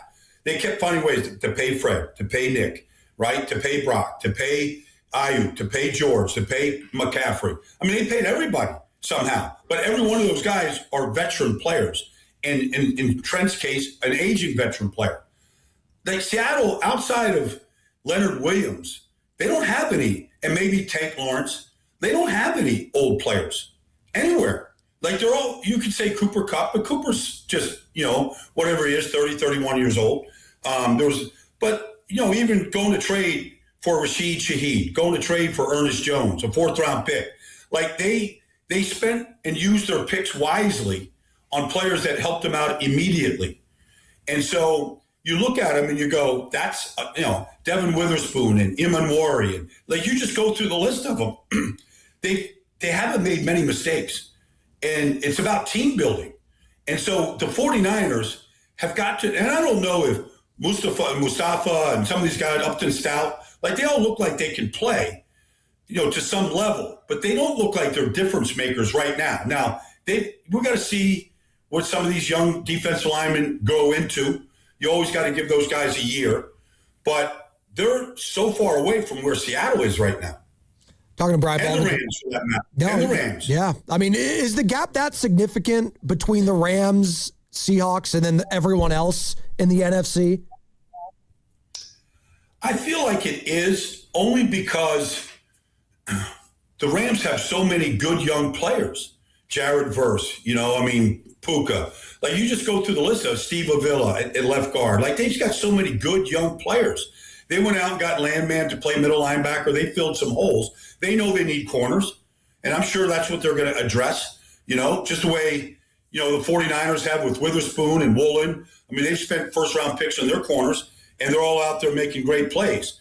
So, but they have hit on all their middle picks. You look at, the 4th and 5th round picks of Puka and, the different guys that they've struck gold on, and they've just drafted better right now. And so I feel like there's a talent gap. Now, you could say, okay, if you take Stafford out of there and you got to replace your quarterback, maybe they come back to the pack. And so, but they're fortunate. They got a 37-year-old guy that can still play at a high level. Yeah. I would even throw Chicago in there. They've got so many young players on offense, Loveland and Rome and Burton and the backup running back Caleb. Yeah, they feel like they're very much growing. Baldy, what's their biggest need right now when you look at this team? Because I feel like I can make an argument. I'm talking about the Niners. I feel like I can make an argument for a bunch of things. But the way you see it right now, like, how would you identify the number one need for them heading into this offseason? Well, that's a good question, Joe. So let's just say I don't even know where to begin. Let's start here. Let's just put the 49ers in the Super Bowl against the Patriots. And let's just say, I know Nick is going to come back. We got to see what level Nick comes back at. But is anybody going to expose Jared Wilson? Is anybody on the 49ers defensive line going to expose Will Campbell the way they're constructed right? I don't think so. And so, it's got to start with your defensive line. That's the strength of the whole Seattle team, is their defensive front. They did blitz and got home, but they also, terrorized Drake May with just 4 constantly. You saw Riley Mills beat the left guard clean and just take down Drake May one-on-one. Like, I don't know. I haven't seen a 49er defensive tackle rush like that maybe all year. I'm not dismissing Alfred Collins or anybody else there, but they don't have a guy that can just expose a left guard like that. Well, I think it's really, sad what you're saying, because they drafted Michael 11th overall, and they drafted Collins in the 2nd round and CJ in the 4th round. Like, they spent draft capital on that side of the ball, and we just haven't seen it yet. Well, they haven't. They don't have anybody that plays like Byron Murphy. Leonard Williams. That was a great pickup. That's just one of those guys. If I was the 49ers, I would just look at these bad organizations, the Jets, the Giants. You look at some of these teams and look at what Seattle did. They just raided bad organizations. Julian Love from the Giants. Leonard Williams from the Jets and Giants. I mean, they just raided bad organizations of good players. They identified that. I've always said that. Just go look at these bad organizations that can't, they just keep turning things over, and go look at their good players. Look at their smart, good players. And by the way, all these players, Ernest Jones, whatever, they all stay healthy for some reason. None of them get hurt. They just line up every single week. Another big question, and Brian Baldinger joining us here on the Morning Roast, Odyssey NFL Insider. Can't believe it's already past the Super Bowl. Is there a last conversation we're gonna have in a while, Baldy? I'm a little sad right now. I don't want to let you go. We still got 10 more minutes, so we're gonna milk this thing for what it's worth. Okay. Mac Jones. Obviously, the report was last week the Niners have no interest in moving on from him or trading him, trying to get his second or third round pick. Now, that might be lip service. Maybe they're trying to draw up some interest. Who knows? The question I have written down here in the rundown is interesting. Should the 49ers look into extending him and paying him a little bit more? Well, there's a team out there, I believe, that would have high interest in Mac Jones. Ooh. So, I believe the Atlanta Falcons, now run by Matt Ryan. I think Matt Ryan looks at Mac Jones and goes, he did a lot. He can do and has done a lot of the things that I did to become a league MVP. And I believe that if I was the Atlanta Falcons, and I'm going to move on from Kirk Cousins, and I know that, Penix is not going to be ready to start the season, but I'm going to go compete for this division. I believe Mac Jones has value to a team like that, extreme value. So if I'm John Lynch, I'm going, I'm picking up the phone and calling Matt Ryan and going, Matt, what do you think is value? Now, I don't know what that is. I don't believe the Falcons are going to give a first round. They don't have a first round pick, right? That's James, Pierce. But, if the second round pick to Mac Jones is out there, you might say, okay, we'll take the second round pick and we'll go sign Kirk Cousins to be our backup. We'll go sign Geno Smith to be our backup. I think they can still find a backup quarterback that can support, what Brock does. And if he goes down, we can have Kirk Cousins, a guy that Kyle's coached before and knows. So I do believe there is value for a particular team. But that being said, if you can't get the value you're looking for, if the Falcons, and I'm just throwing this out, I don't have any insight. I'm just using it as an example. But if, a second round pick, I might be interested. You find a starter with the second round. That could be a defensive lineman, an offensive guard, or wide receiver. You can find, Nick Himenwari was the second round pick. You can go find, a stud starter in the second round. If that's the case, I'd be thinking about moving him. Otherwise, if I can't, I would think about extending him right now and just saying, okay, our quarterback room is stable. We're in good shape here going forward. John Lynch sounds like he's got 1 year left on his deal. That's what most people believe right now. Baldy, if Jed York and the entire front office came to you and said, hey, would you extend John Lynch today? What would your answer be? Yeah, I would extend John. Him and Kyle are joined at the hip. But, I feel like if you're going to make any change, you make the whole change.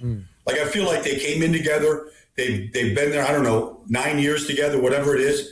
I feel like they should be a tandem. If Jed wants to make a change, I feel like, okay, let's make the whole change. A different philosophy, different way of doing things, a different way of, calling plays, a different philosophy about how to win a Super Bowl. I feel like they came and so I feel like there still should be joined at the hip. Talking about different philosophy, a lot of Niner fans would love for Kyle Shanahan to, acknowledge early on in the draft, maybe a first-round pick even, offensive lineman. He just doesn't do that, Baldy. Historically, I know he did it with McGlinchey once upon a time, but since then, really, it's been second, third, fourth-round picks. I know we're looking a little bit ahead here. Is this a deep upcoming draft for offensive linemen, defensive linemen? I know you got your homework ahead of you these next few months. Have you done any prep work for that yet?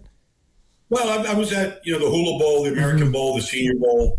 So I saw a lot of guys. I think it's a good year for offensive linemen. I could have told you last year at the Senior Bowl that Gray Zabel was going to start in the NFL.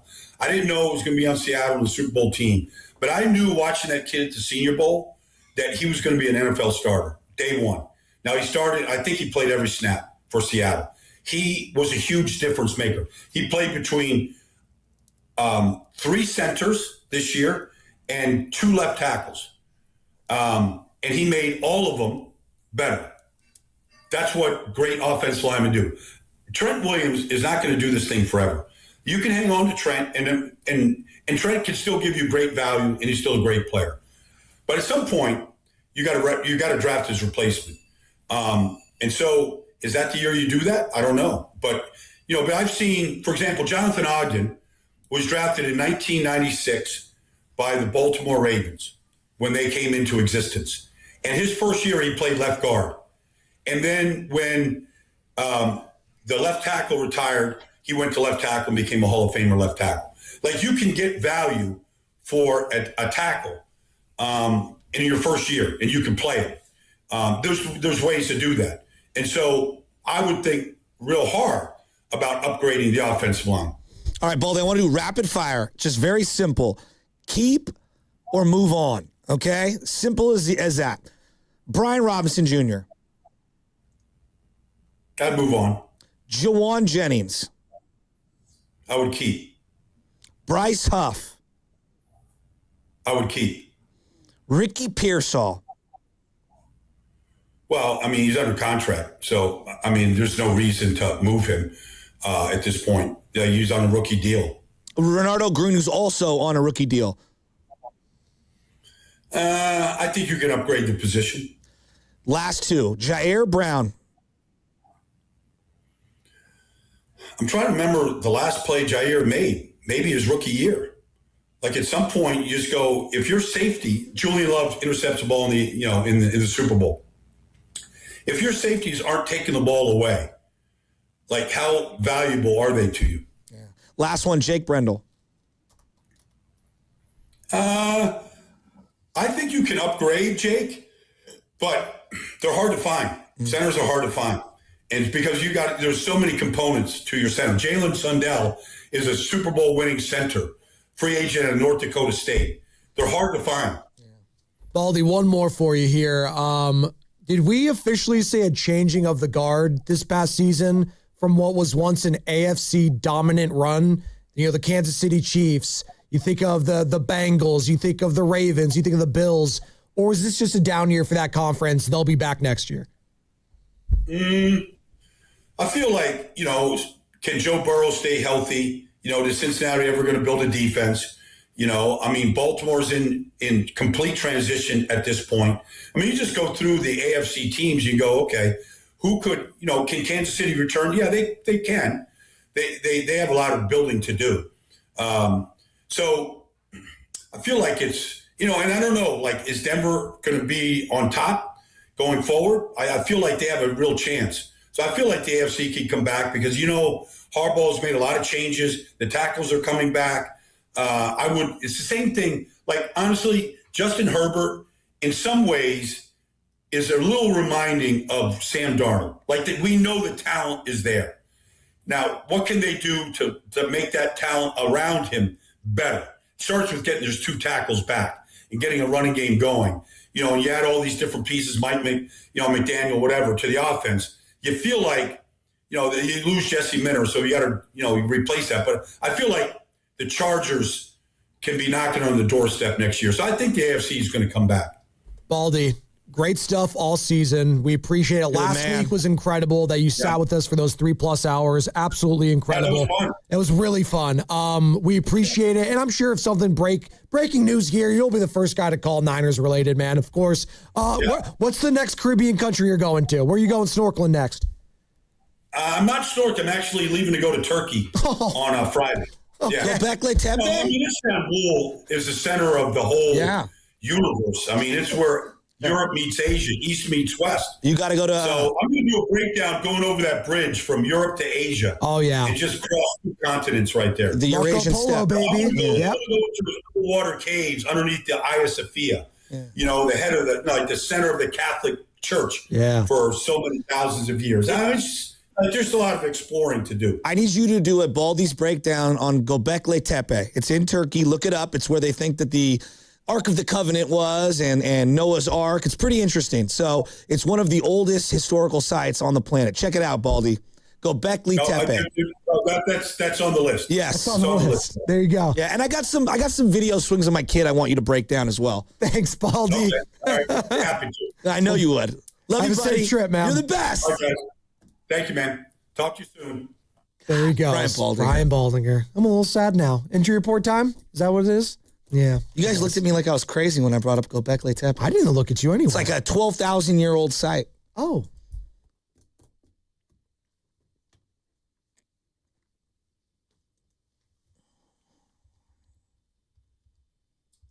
This was indeed a scary moment when it came across my timeline. Early Monday morning when 49ers defensive lineman Keon White was shot in the ankle. White underwent successful surgery on Monday, and the 49ers announced that the injury will not be career-threatening. A further update on White's status will be made public when appropriate.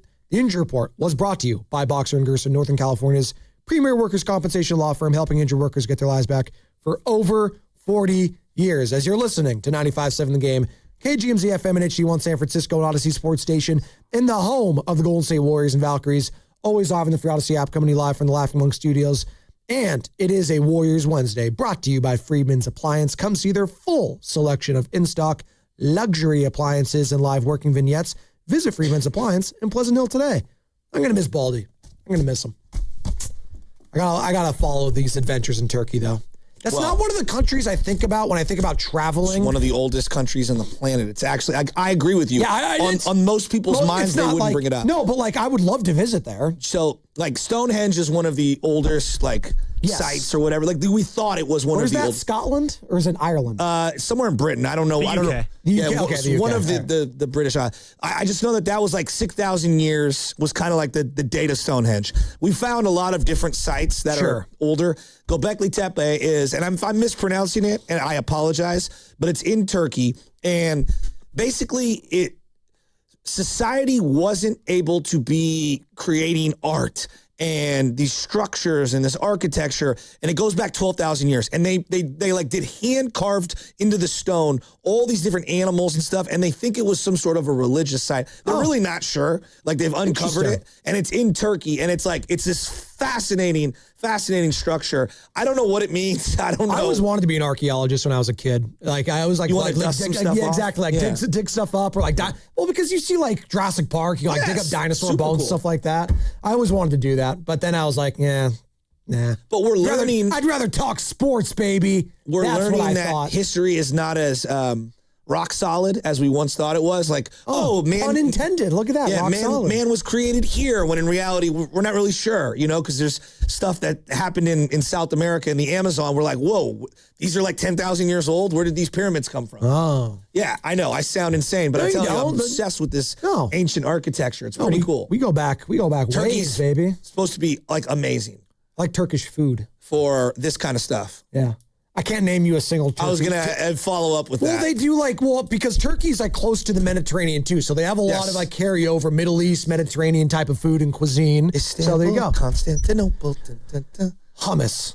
That's all I know over there. Empire. Some nice hummus. There you go, which is mush. They're calling it the cradle of civilization. That's what they're calling it. Well, that's, again, we don't really know. I thought it's changed. I thought the morning roast here in San Francisco is the cradle of civilization. I do believe that the cradle of the conversation now regarding the 49ers. Nice transition. That was pretty good. I know. Just doing what I do. Okay.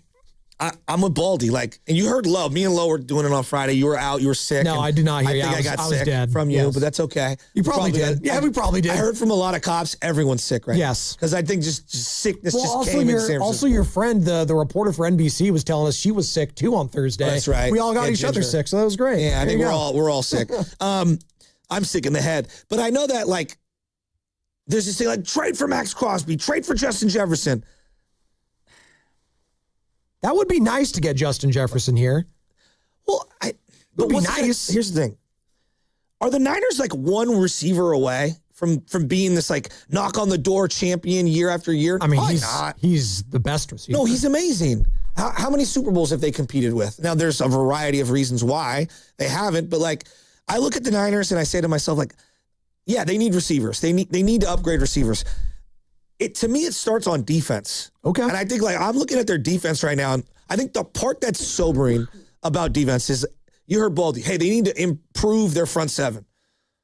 Dude, they took 3 guys in the first 4 rounds last year. I don't know about Michael. Like, I don't know. Do you? No, I don't. Okay. If anyone says they know about Michael Williams, they're lying. You haven't seen enough of him. He was a rookie. It sucks. He tore his ACL. Yes. Yeah, but like, from the little that we Thanks, saw, Tony. like, is this ferocious edge rusher, or is he like a run stuffing, inside guy? He's a run stuffing guy, which can be very valuable. It was, and you could point to when he got hurt. The run defense got a lot worse. No for the question. 49ers. And they miss him, and they need him, right? They drafted Alfred Collins. Thought he had moments by the end of the year. Like, I think CJ might be the better fit moving forward. Maybe. I don't know where Alfred Collins comes in this year. We'll see, right? Like, we'll see. Nick Martin. Does anyone know what to make of what's going on with Nick Martin? I don't know. I mean, he was on the concussion protocol the last few weeks of the season. Right? Okay. I don't know. So, I don't know. Upton Stout. Kind of like him. Yeah. I feel really good. But the reality is, as a slot corner, when they went 2 tight end sets, he played 13 snaps in a closeout game. Was not good. So either he's going to have to get on the field more in their base defense, or they need to move him to the outside. And I don't know if he could do that. Right? That's to be determined. Then I look at their safeties. I don't know. Marquise Siegel. How do you feel about Marquise Siegel? We haven't really brought his name up. I think he's better than Jair Brown, but that's a low bar to clear. It's a low bar. Oh, yeah. And then I get to like Mustafa. I don't know. Like, I like Mustafa at times, and then there's other times where it's just, what are you doing? I think that's like, no, seriously. Like, he'll have some flashy hits and plays where it's like he looks like a heat-seeking missile, and then it's like the heat-seeking missile overshot the target by like 5,000 yards. And you can't do that. No. We all love Warner, so throw him in there. Most people love Bosa. Throw him in there. Diamond or Lenore. I thought he had a really good season. Okay, so that's 3 guys, right?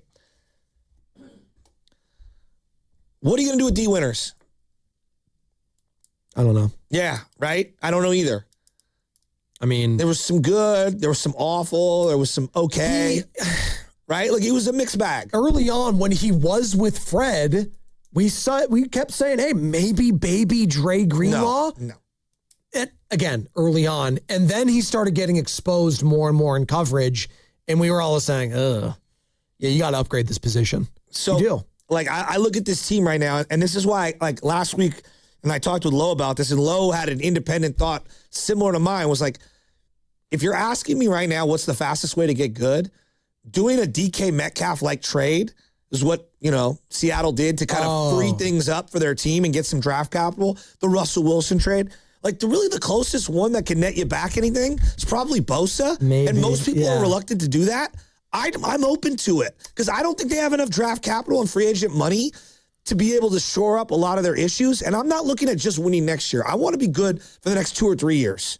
Like, that's what I'm looking at. I got Brock. So if I got Brock, 2 or 3 years is what I'm looking at. And if I can get, some return on Nick Bosa, I know that first guy that I'm getting, and the guy's probably not going to be as good as Nick Bosa, but I need a variety of guys to be contributors. And I think they need an outside linebacker who can be a pursuit guy. They really need that bad. Let's go to Jonathan in San Francisco. The phone lines are open, people. 888-957-9570. That's Call before or text. I get to offense. The Boxer and Gerson Work Injury Attorneys text line. What's up, Jonathan? You're on the roast, man. Hey, good morning, Joe and Joe. Hey, Kyle and John needs to hit a bunch of home runs in the offseason, maybe in the draft and the free agency. I don't know how they're going to do it, but they need to build a wall in front of Purdy, because Purdy is a quarterback who needs his platform. He needs his base to be able to deliver that ball. Otherwise, they're going to be left in the dust. Look at the Seattle Seahawks and the Rams. How are they able to, to sustain this run now for about a few years? It's because they drafted well the past 2 years. They were able to fix their offensive side of the ball defensive side of the ball. And what those two teams have in common, they both have a GM, especially in Seattle. That guy Schneider's been able to build another defense, man. Wasn't he the builder of the Legion of Boom? Now he's got this, what they call the dark side. If John Lynch and Kyle Shanahan can't knock their, I don't like their big, bro. The way they draft players, the past, how many years now? This bunch of head scratchers, bro. Let's start drafting some big, fast guys. Come on, Kyle and John. Let's go Niners. Big, fast guys. Let's go, Kyle and John. I love it, Jonathan in San Francisco. Well, okay, so I think that's what every team wants in the NFL. But this big, strong, fast. Yeah, that's what everyone. Yes, of course. Everyone goes, well, Joe, how they have no pass rusher? You're going to trade away their best pass rusher? Like, I just think about it this way. Like, Khalil Mack was an excellent player. Excellent. All right, they traded him away. They whiffed on the pick, right? But they did find Max Crosby a year later. They did. Right? They did. Yeah. Right? And so we act and Josh Jacobs was a part of that, and he was really good for them. But I know that's not the like-for-like value. I know. Yeah. But that's like, and look, conceivably, I understood why the Raiders went the route that they did because they felt like they couldn't afford Khalil Mack. But people act like, oh, they'll never find another pass rusher. Dude, this is what your job is to go find more guys. After Alden Smith, I didn't think they'd ever find anybody. And then they found Nick Bosa. Right. You know, so like their job is to go find somebody. So I know it. Like, hey, it's hard because they whiffed on Cleve Farrell. That's who they tried to take in the top 5 to replace Khalil Mack. But they did find Max Crosby. They did. So to think that the Niners can't find the next couple of guys, I don't think it's accurate. They're going to need to hit on this draft. Like, that's first and foremost. If they have another stinker kind of a draft, yeah, it's heads might have to roll next year. But we're a long way from then. I'm going to be optimistic. I think they have some chances to do some nice things here. Free agency, after the whole Ayuk debacle, that's going to free up more money that you can shell out to some proven talent because at first and foremost, get the proven commodity. That's usually where I'm at too. Because to your point, yeah, like you can hit on a Max Crosby, but you can also hit on a Cleve Farrell. Like, give me the proven guy first right now. Jalen Phillips would be a great one. I've seen him do well. Here's the thing though, if you have all old, expensive guys, you need some young, controllable, inexpensive talent. Always. And that was kind of the key to the 2019 season. Absolutely. We'll pick this up on the other side. Plus, we'll dive into some Golden State Warriors talk, Joe. We haven't talked Dubs at all this morning, and there is this juicy article on ESPN right now from Anthony Slater. Inside the ugly split between Jonathan Kaminga and the Warriors. Oh, you thought we can quit this guy? You thought we were done talking Jonathan Kaminga? No. It's all brought to you by Fremont Bank, which is here for you, Carter, and here for good. It's the final days of Toyota's President's Day sales event. Don't miss your chance to save on Toyota's incredible lineup of 19 hybrid and electrified vehicles. Save with President's Day deals on the 50 MPG Corolla Hybrid and 51 MPG Hybrid Camry. And right now, get 0% APR plus finance cash on the all-electric 2026 BZ. Hurry in. Toyota's President's Day sales event ends Monday. Toyota, let's go places. Offer available through TFS to buyers with premium rated credit and cannot be combined with other offers. Finance cash must be applied to transaction ends 3/2/26. Hi, I'm David. I'm Chris. And I'm John. We are the three brothers who own Jack's Restaurant and Bar. And we are here to... Not again. That was my line. Boy, stop it. Mom? What are you doing here? Have you heard your commercials? They're terrible. That's not our fault. You taught us how to cook delicious food. Using only the freshest ingredients. And to treat all our guests like family visiting our home. But you didn't teach us how to write catchy radio spots. They remember that and get back to work. Yes, Mom. Jack's, serving delicious breakfast, lunch, dinner, and drinks the way our mom taught us. ilovejacks.com. That's another amazing run by Team USA. Mom, think I'll be on Team USA one day? Well, I'll take this one. what? Are you speaking to us? Yes, and to answer your question, anything's possible, especially with Xfinity. So, I can be the best snowboarder ever? Well, I can't guarantee that, but Xfinity can guarantee that your internet price won't change for 5 years. Okay. What if I practice every day? Then maybe you'll be snowboarding for Team USA at the next Olympic Winter Games. And Mom, you'll still be paying the same price for Wi-Fi. Ooh, really stuck the landing there. It's the Xfinity Gold Medal Celebration. Now through February 22nd, get our best price on gig Wi-Fi for 5 years guaranteed, just $50 a month. Plus, get Peacock Premium included for 2 years. That's a $10.99 value per month. Xfinity. Imagine that. Proud partner of Team USA. Restrictions apply. Requires paperless billing and auto pay with stored bank account. Taxes and fees extra. Actual speeds vary. Come on, kids. We're almost there. The map says straight ahead. One-a-day 50-plus multivitamins are made for your overall health, with nutrients to support your brain and muscle function. Because don't you want to make the most of each day? So even on the family hike, you're not just keeping the pace. Hey, Dad, wait up. You're one step ahead. One-a-day 50-plus. The one for you. This statement has not been evaluated by the Food and Drug Administration. This product is not intended to diagnose, treat, cure, or prevent any disease. Saturday on the CW. Driver, start your engine! The new NASCAR season roars into action at the Daytona International Speedway with all new drivers, new rivalries. Somebody needs to break his teeth in. And a brand new name. The NASCAR O'Reilly Auto Parts Series. Buckle up for pure raw racing live from Daytona. Let's turn loose! The NASCAR O'Reilly Auto Parts Series. This Saturday at 1 p.m. on Cron 4, the CW.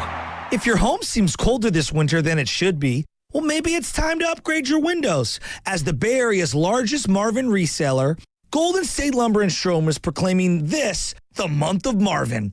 And as an Energy Star partner, Marvin offers durable, energy-efficient products that can lower your energy bill. Visit GoldenStateLumber.com, scroll down to Windows and Doors, and visit the showroom near you. Since 1954, Golden State, when you succeed, we succeed. Celebrate Valentine's Day at Whole Foods Market. Prime members get a 24-stem bunch of roses for $29.99 each through February 14th. Gift them to someone extra special. While supplies last, shop in-store or online. Terms apply. The chase starts here. To make moments you'll never forget. Chase Center is rocking.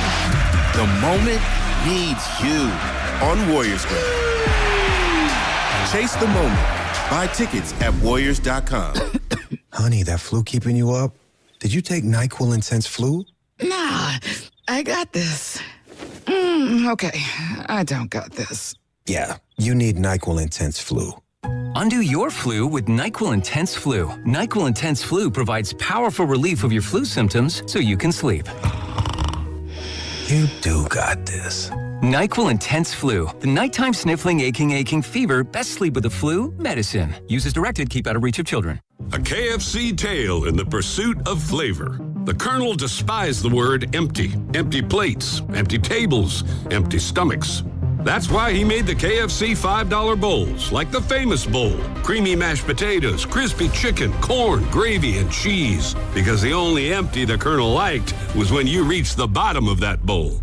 The Colonel lived, so we could chicken. 5 KFC bowls for just $5 each. Prices and participation may vary. Taxes, tips, and fees extra. I'm Piera Palazzolo, VP of Digital Marketing for the American Management Association, a company focused on the management training skills needed to enhance the careers of business professionals. We did our research when it came to the best companies for website development and chose AmericanEagle.com. And we couldn't be happier. AmericanEagle.com worked closely with us to understand the front and back-end requirements needed to launch an e-commerce website that could handle the complexities of running thousands of seminars nationwide. Our robust new website and improved SEO saw immediate increases in site traffic and web revenue. If you're in need of managerial effectiveness and success, visit our website at amanet.org. If you're in need of a website that provides an unparalleled consumer experience, I highly recommend AmericanEagle.com.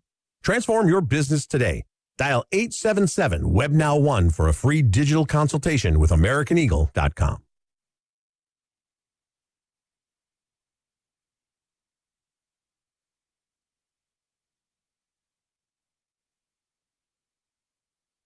Sirianni, you boob! Hey, this is Rob. This is Chase. And you're listening to The Morning Roast on 95.7 The Game with Joe and Joe. Hey, that's us. You hear about what Juicy J said? Hell no. Juicy J, what? 3-6? You don't know Juicy J? No, I know the rapper, yes. Said we got the best weed. Also, a huge study from the New York Times. The New York Times. I mean, give me a break. Back to the Times. Weed is destroying American men. Yeah, saying that it's causing us all to go crazy. Not me. I don't smoke marijuana? anymore. Yeah. Repeated marijuana use. Oh, God. What is that? 4 or 5 days a week. That article from 20 years ago? I'm like, now let's do the study on alcohol. Oh, please. Exactly. It's much worse and far more rampant. It's causing psychosis. Oh, my God. So you guys got to get off that synthetic. I don't do anything. I keep my body a temple. I'm drinking green tea. Keep my body? A temple. Oh, a temple. A temple right there. It's green tea. It's good for you. And honey. Only because this cough is really just, it's killing me. I'm going to be honest. I don't know if I can last these next couple of days, Joe.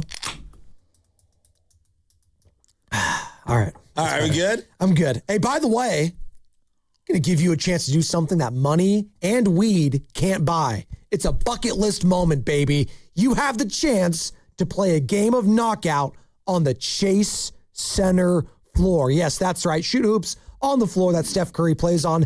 Every show, we're going to be giving you opportunities every day starting Monday, February 16th. That's next Monday, February 16th. And the only way you have a chance is to register right now at 957thegame.com. That's 957thegame.com. And if you are registered, starting next Monday, all week long, you're going to want to be listening. 7:30 a.m., 12:30 p.m., and 3:30 p.m. for your name. All right? So we're going to call someone's name out at all those times, and you're going to have 9 minutes and 57 seconds to call the contest line. It's a very arbitrary number. I don't know why.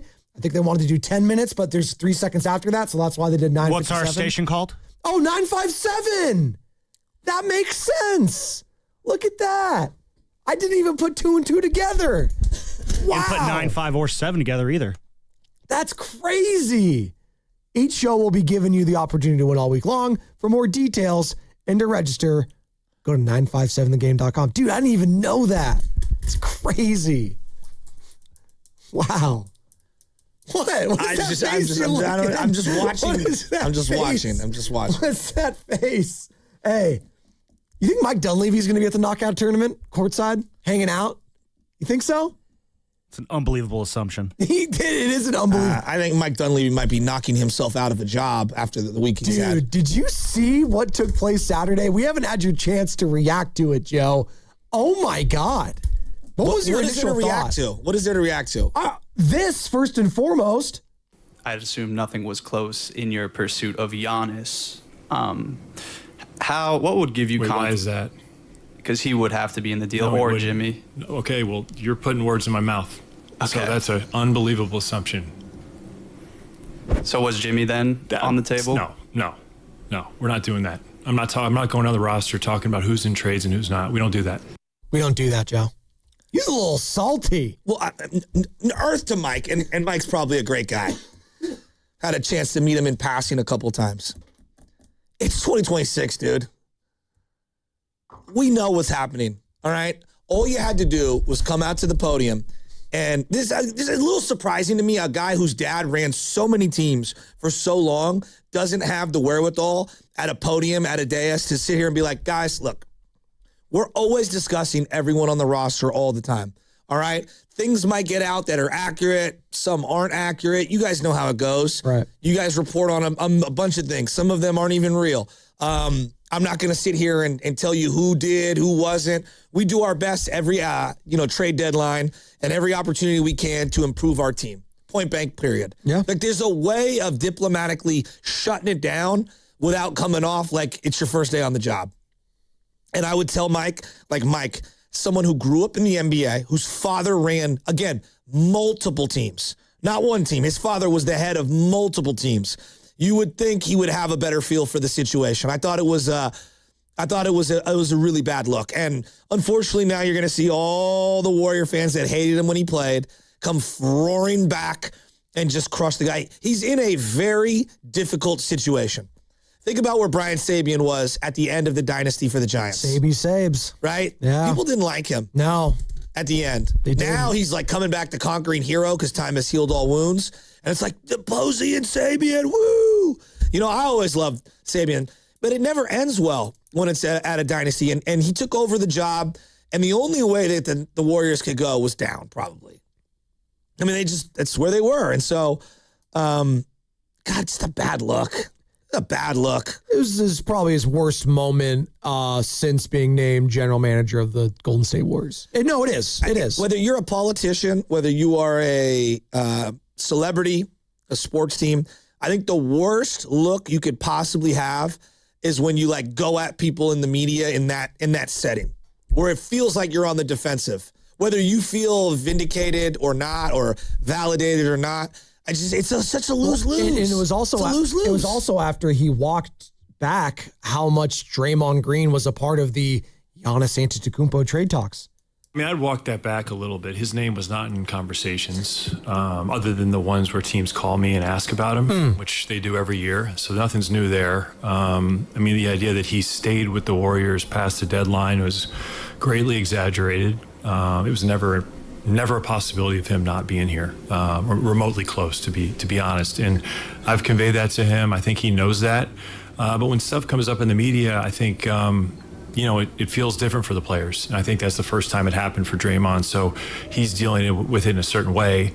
But the reality is nothing was close and nothing was considered. And when Draymond was not being shopped or talked about in deals. So it's a little bit misleading, and, we're kind of picking up the pieces here, but I think he's in a great spot, and so are we moving forward. A little misleading. Again, it's 2026. We all have the trade machine, Mike. There's only a couple of trades that would have worked, all right? It's been reported from all the different institutions. Again, he had that. Here's what I don't understand. You had weeks to think about, hey, if we don't land this guy, these are the questions I'm going to receive. And you could have came up with so many standardized, vague answers, and it looked like you weren't prepared for those. Literally, that's what it looked like. We talked about it yesterday with Bonte, and John Lynch is really good at this. Just we always talk to everyone. We check in on everything. That's my point. You just be vague. Always. That's exactly what you do. Agree. Bob Myers was the king of this. Bob Myers was the king of making you feel understood and heard, but not giving you anything. Yeah. He's like, it's a great question, and I appreciate your thoughts there. But yeah, we're not going to go into general specifics about it, but we check in on everyone and all of our players, and that's all you have to say.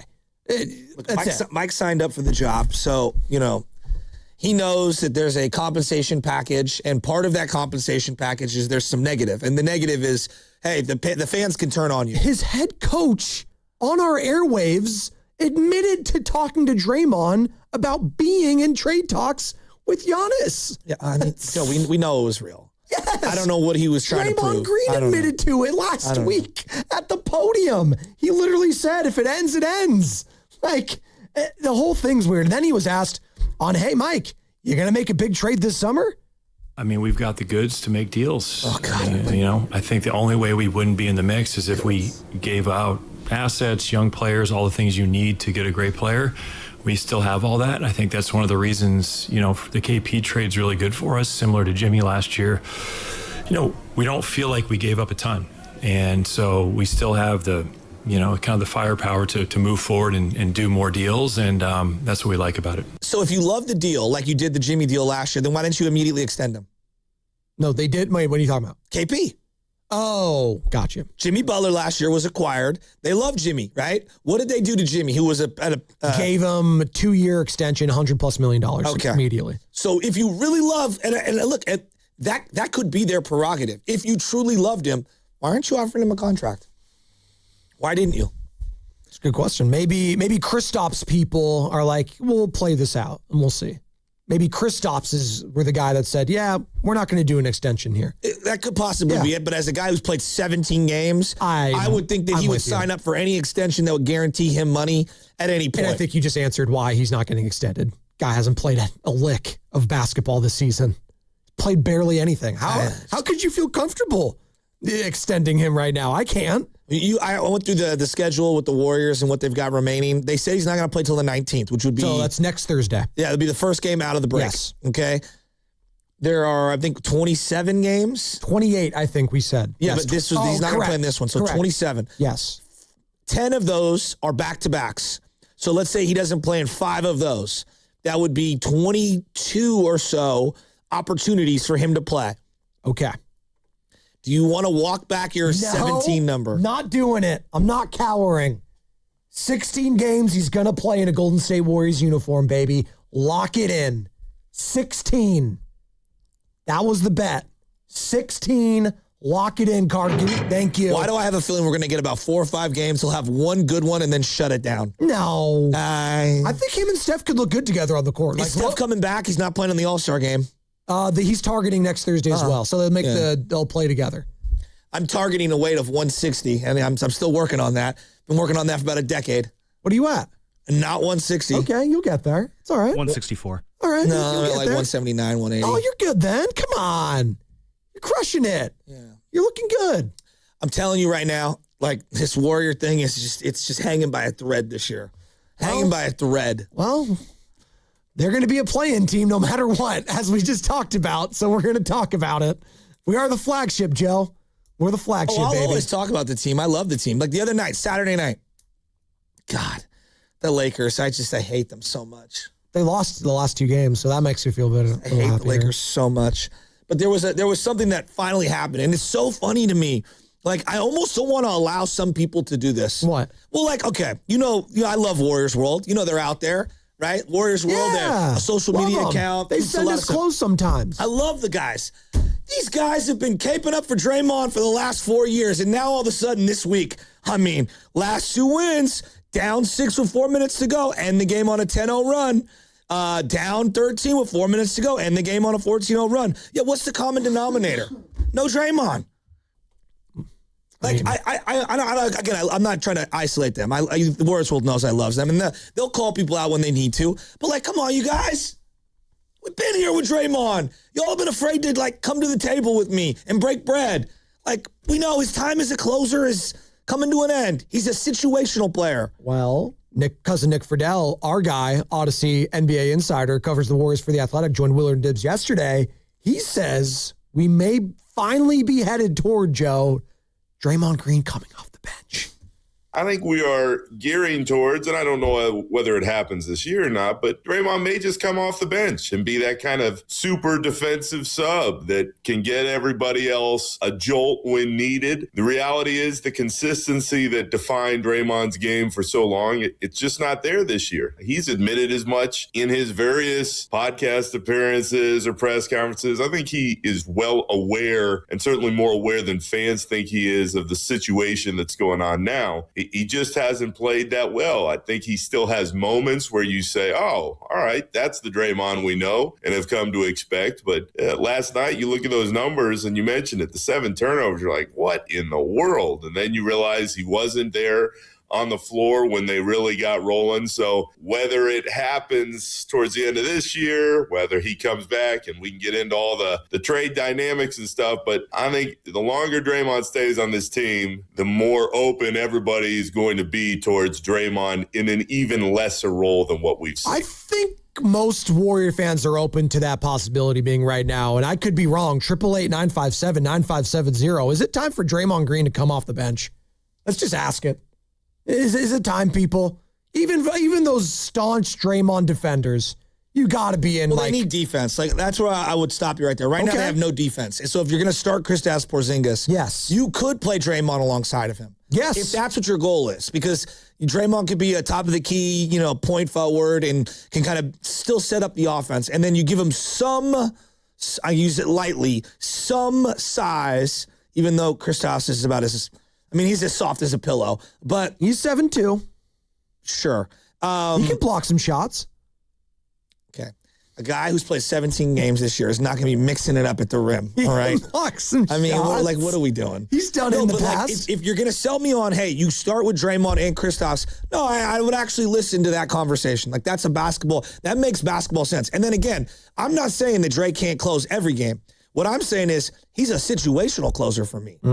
Depending on what the other team is trotting out there, my pace of play, what am I looking for? What are the other combinations that are rolling? Like right now, I don't really love Guy and Dre together. No.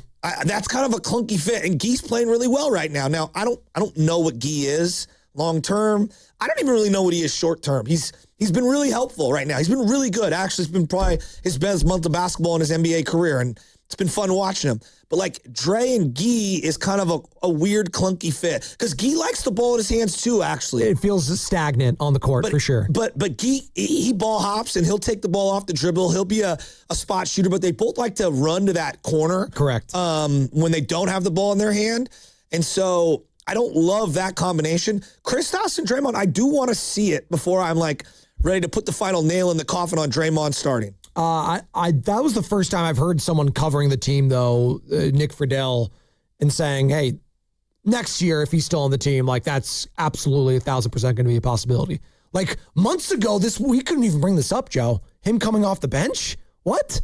And now have people been watching? Well, that's the thing. The team has been he's been so awful. This feels a lot like Clay. It's starting to feel like it, right? It feels like the end of Clay here in Golden State. Starting to feel like it. But Clay didn't have that player option on top of it like Draymond does this offseason. So we'll see there. Oh, he's opting in.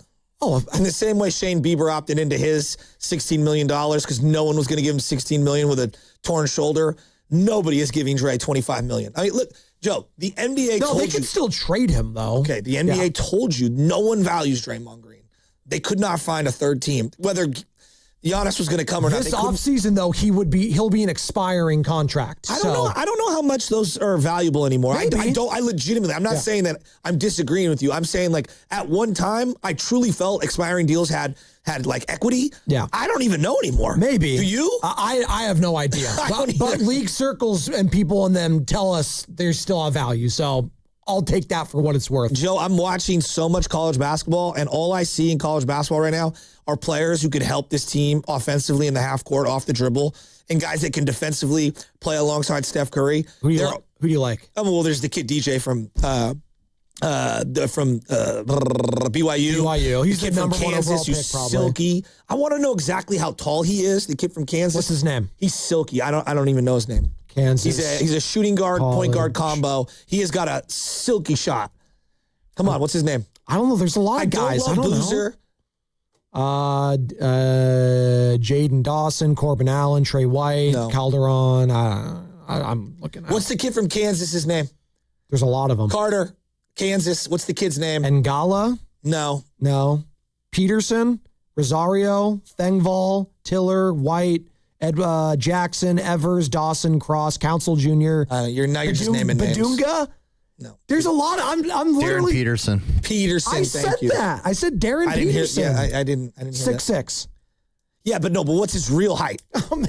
Because the college, they do this. They like inflate your height. And so you don't, okay. Like I want to see his real height before I. Like the Diego Pavia, well, who's if he's 6'3.5", right? Then he's Dwayne Wade, right? Which, okay, then I'm looking at the first couple of years. But if he's legit 6'6", with the opportunity to get to 6'7", 6'8", like now we're looking at someone who could play alongside Steph. Oh, let's go to our guy. I haven't heard from him all week. Let's go. Brian in Palo Alto. What's up, Brian?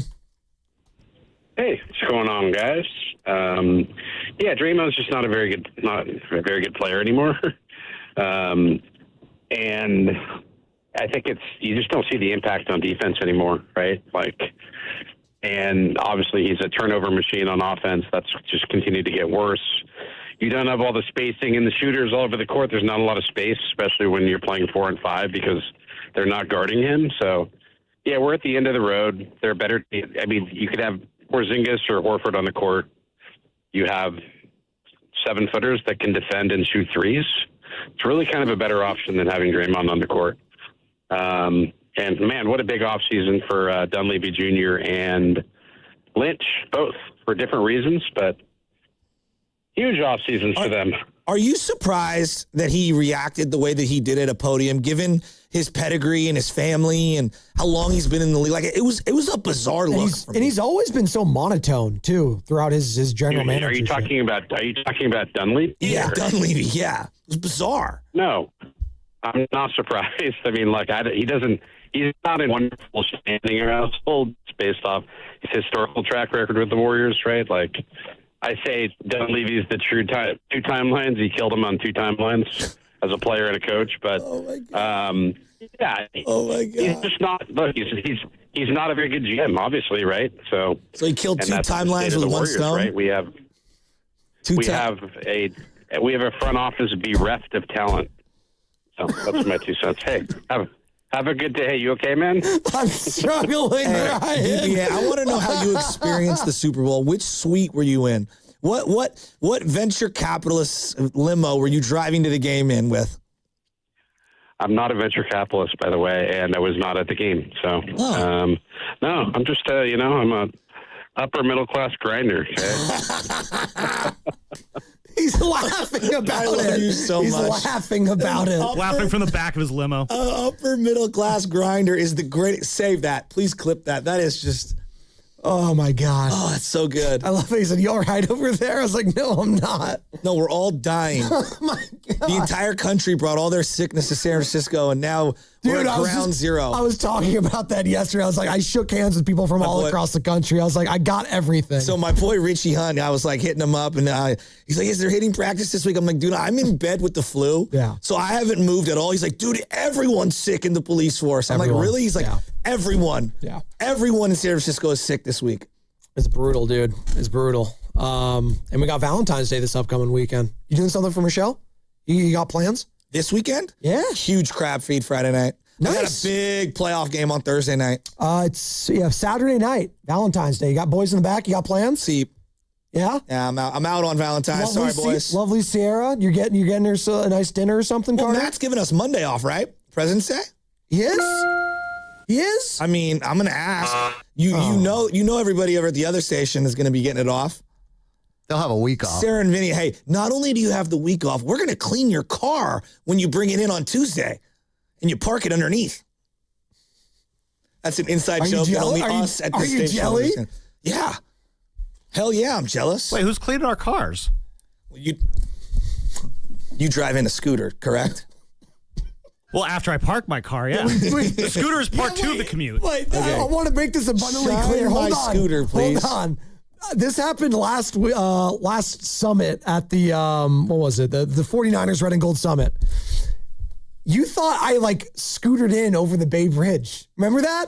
You thought the question was, what kind of car does your co-host drive? And Chef's like, he drives a scooter. That's what Well, he you does. said. No, you weren't wrong, which was what made it even funnier. And I didn't say over the. I'm not that dumb. Okay. You're not shutting down traffic to go dumb on the Bay Bridge, okay? Oh, The that would be- Jabberwockies. I've That seen would be people the try it. Jabberwockies. That would be pretty funny, All right. though. Me on my 15 mile an hour. It's like, hold on. It's like Lloyd Christmas You in took Dumb the and words out of my Dumber. mouth, yes. He's trying to use the scooter. I'm pretty sure there was a period in time where the Lime scooters were banned in San Francisco because a couple knuckleheads actually tried to ride across the Bay So Bridge. real talk, in high school, my dad had a bunch of toys in the garage. He was in a lot of trouble at the time. He was all over the place. So he's always trading things. Toys in the garage? Yeah, so we had go-karts. Oh, okay. We had motorcycles. We had everything.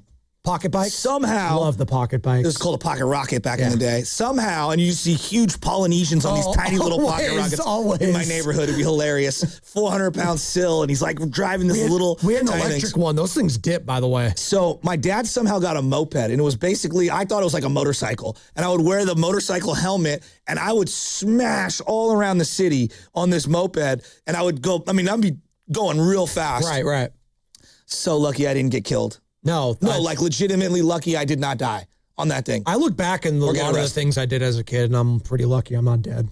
Yeah. Dude, I was wheelies. We were jumping on the top of the seat, just doing I told dumb you we stuff. used to do like WWE, we would do it ourselves and have our own matches. I got power bombed off a second story of this house once. Power bombed off the second story. I was 7. What's that guy on Instagram? That must have been a crazy LARP. What? It's not LARPing. Joe's dying over here. Who's the guy on Instagram who takes all the tacks to the back? I'm going to find the guy. You know exactly what I'm talking about. Dude, I've been dying all week. I'm going to try to get some more tea here during this break. Who was more reckless on their moped? Me, Monte, or Monte Ellis? Me, Monte. Or Madison Bumgarner on the dirt bike? Oh, my God. Well, it's not on the other side. Sponsored by Surfside. Joe had a Razor. I think it was a Razors Razor were pocket so bike. cool once upon a time. Razors were never cool. No, they were never Joe, cool. no, Joe, you need to understand is you needed to be in elementary school when Joe and I were in elementary school. You weren't. You're older, dude. They were sick. like, look at those dorks. You're look at that. Look at those dorks. You're too old to understand. Imagine calling an 8-year-old riding a scooter a dork when you're in high school.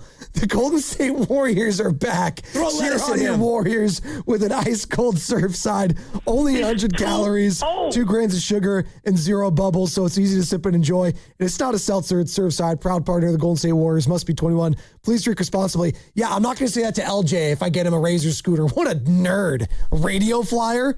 Freaking nerd. God, 2-year-old nerd. There you go.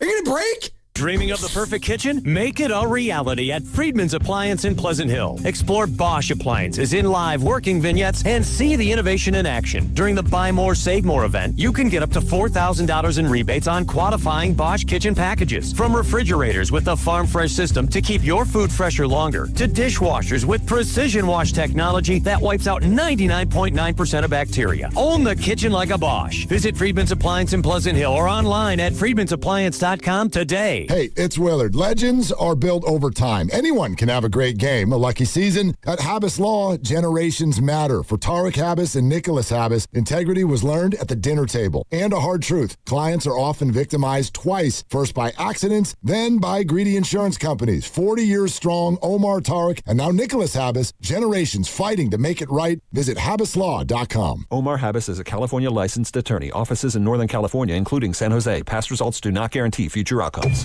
You've got a big day, so you use Unstoppable Scent Boosters to give your laundry non-stop freshness. So no matter how long the day goes, you can't stop this power, this walk, this pose, this strut, this look, this talk. Your clothes will be so fresh you can confidently strut into that end of the day meeting like a bosses.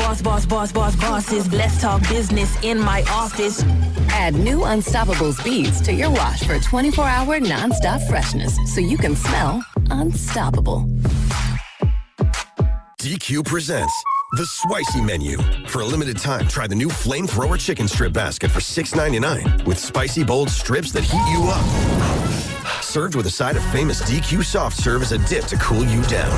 That's right, dip those spicy chicken strips right into Soft Serve. Plus fries and toast, all for just $6.99. And add a new pineapple lemonade sparkler or cooler made with tahini. It's the limited time only Spicy Menu. Get it delivered in the DQ app. Happy tastes good. Participation may vary. What's your financial future look like? At Pettinelli Financial Partners, we help you shape it. Whether you're planning for retirement, buying a home, or saving for something special, our professionals are here to provide clear guidance and smart strategies. Visit PettinelliFP.com today and take the first step toward a more secure financial future. The financial consultants at Pettinelli Financial Partners are registered representatives with and securities offered through LPL Financial, member FINRA SIPC. Investment advice offered through Stratos Wealth Partners, a registered investment advisor. Stratos and Pettinelli are separate entities from LPL Financial. Sound familiar? At Mattress Firm, we understand there are many problems that can keep you up at night, like snoring, aches and pains, or sleeping hot. Our sleep experts have the unrivaled know-how to match you with a mattress that can help. And now at Mattress Firm, upgrade to a Tempur-Pedic and learn how you can get 3% back plus an instant gift. For the great sleep you deserve, visit Mattress Firm. We make sleep easy. Restrictions apply. See store or website for details. The following is an attorney advertisement. If you get sidelined by your workplace injury, the workers' compensation attorneys at Boxer & Gerson can help you get back in the game. Our team of skilled attorneys will fight by your side for the treatment and compensation you deserve. We care about justice for injured workers. That's what makes us Northern California's premier workers' comp law firm. Call Boxer & Gerson at 510-835-8870 or visit boxerlaw.com for a free consultation. Boxer & Gerson, your life is worth the fight.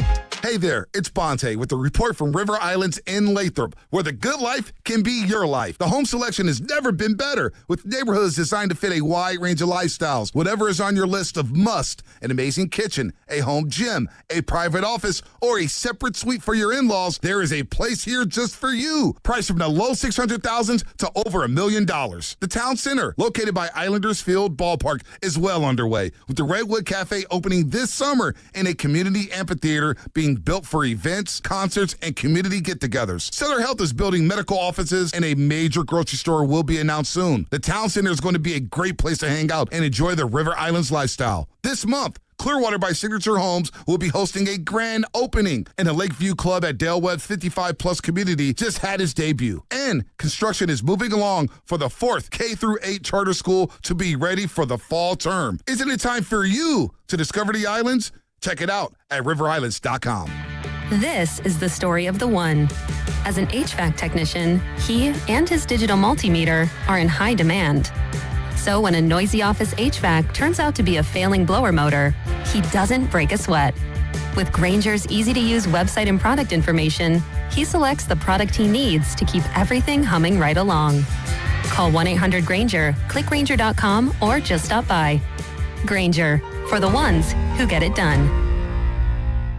Finding great candidates to hire can be like, well, trying to find a needle in a haystack, but not with ZipRecruiter. Its powerful technology actively finds and invites qualified candidates to apply to your job. So while other companies might deliver a lot of hay, ZipRecruiter finds you the needle in the haystack. See why 4 out of 5 employers who post a job on ZipRecruiter get a quality candidate within the first day. Try ZipRecruiter for free at ZipRecruiter.com/free. That's ZipRecruiter.com/free. ZipRecruiter.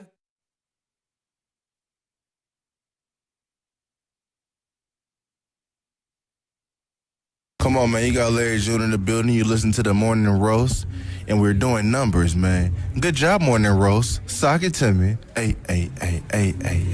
Yee! Vibes are good, Larry June. Vibes are good. Spinoni, Shasky, Morning Roast. We're rolling, baby. You know what else is rolling? Razor Scooter, which was released in 2000. It was. Was it 2000? That was the first year it was released? Yeah. That's right.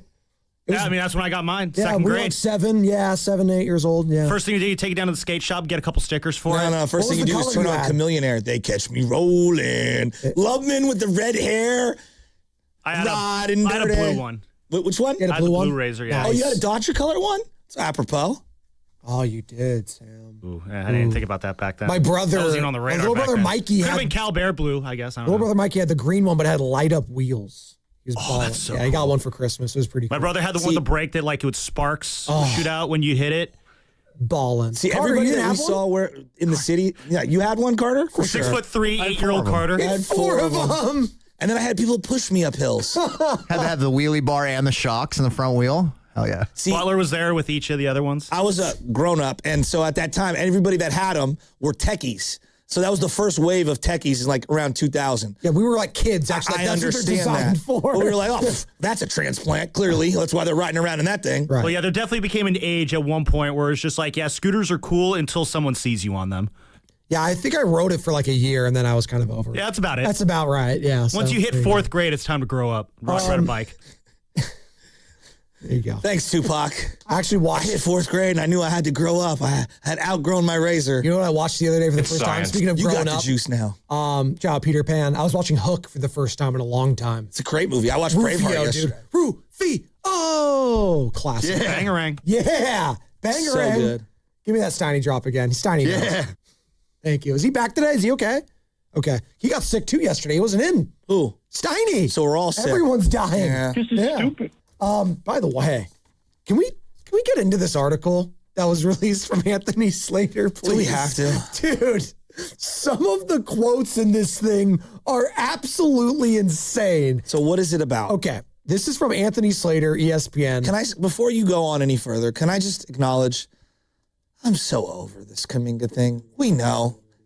They messed this up. I don't need think pieces to show me every point in time. I talked about it every day for 5 years. I'll let you go. I know people still want to hear it, but he's gone. They waited too long. Ugh. Give it to me. Do you have it? Oh, God. Oh, God. Honestly, I wanted to keep Kaminga just so we can keep playing that.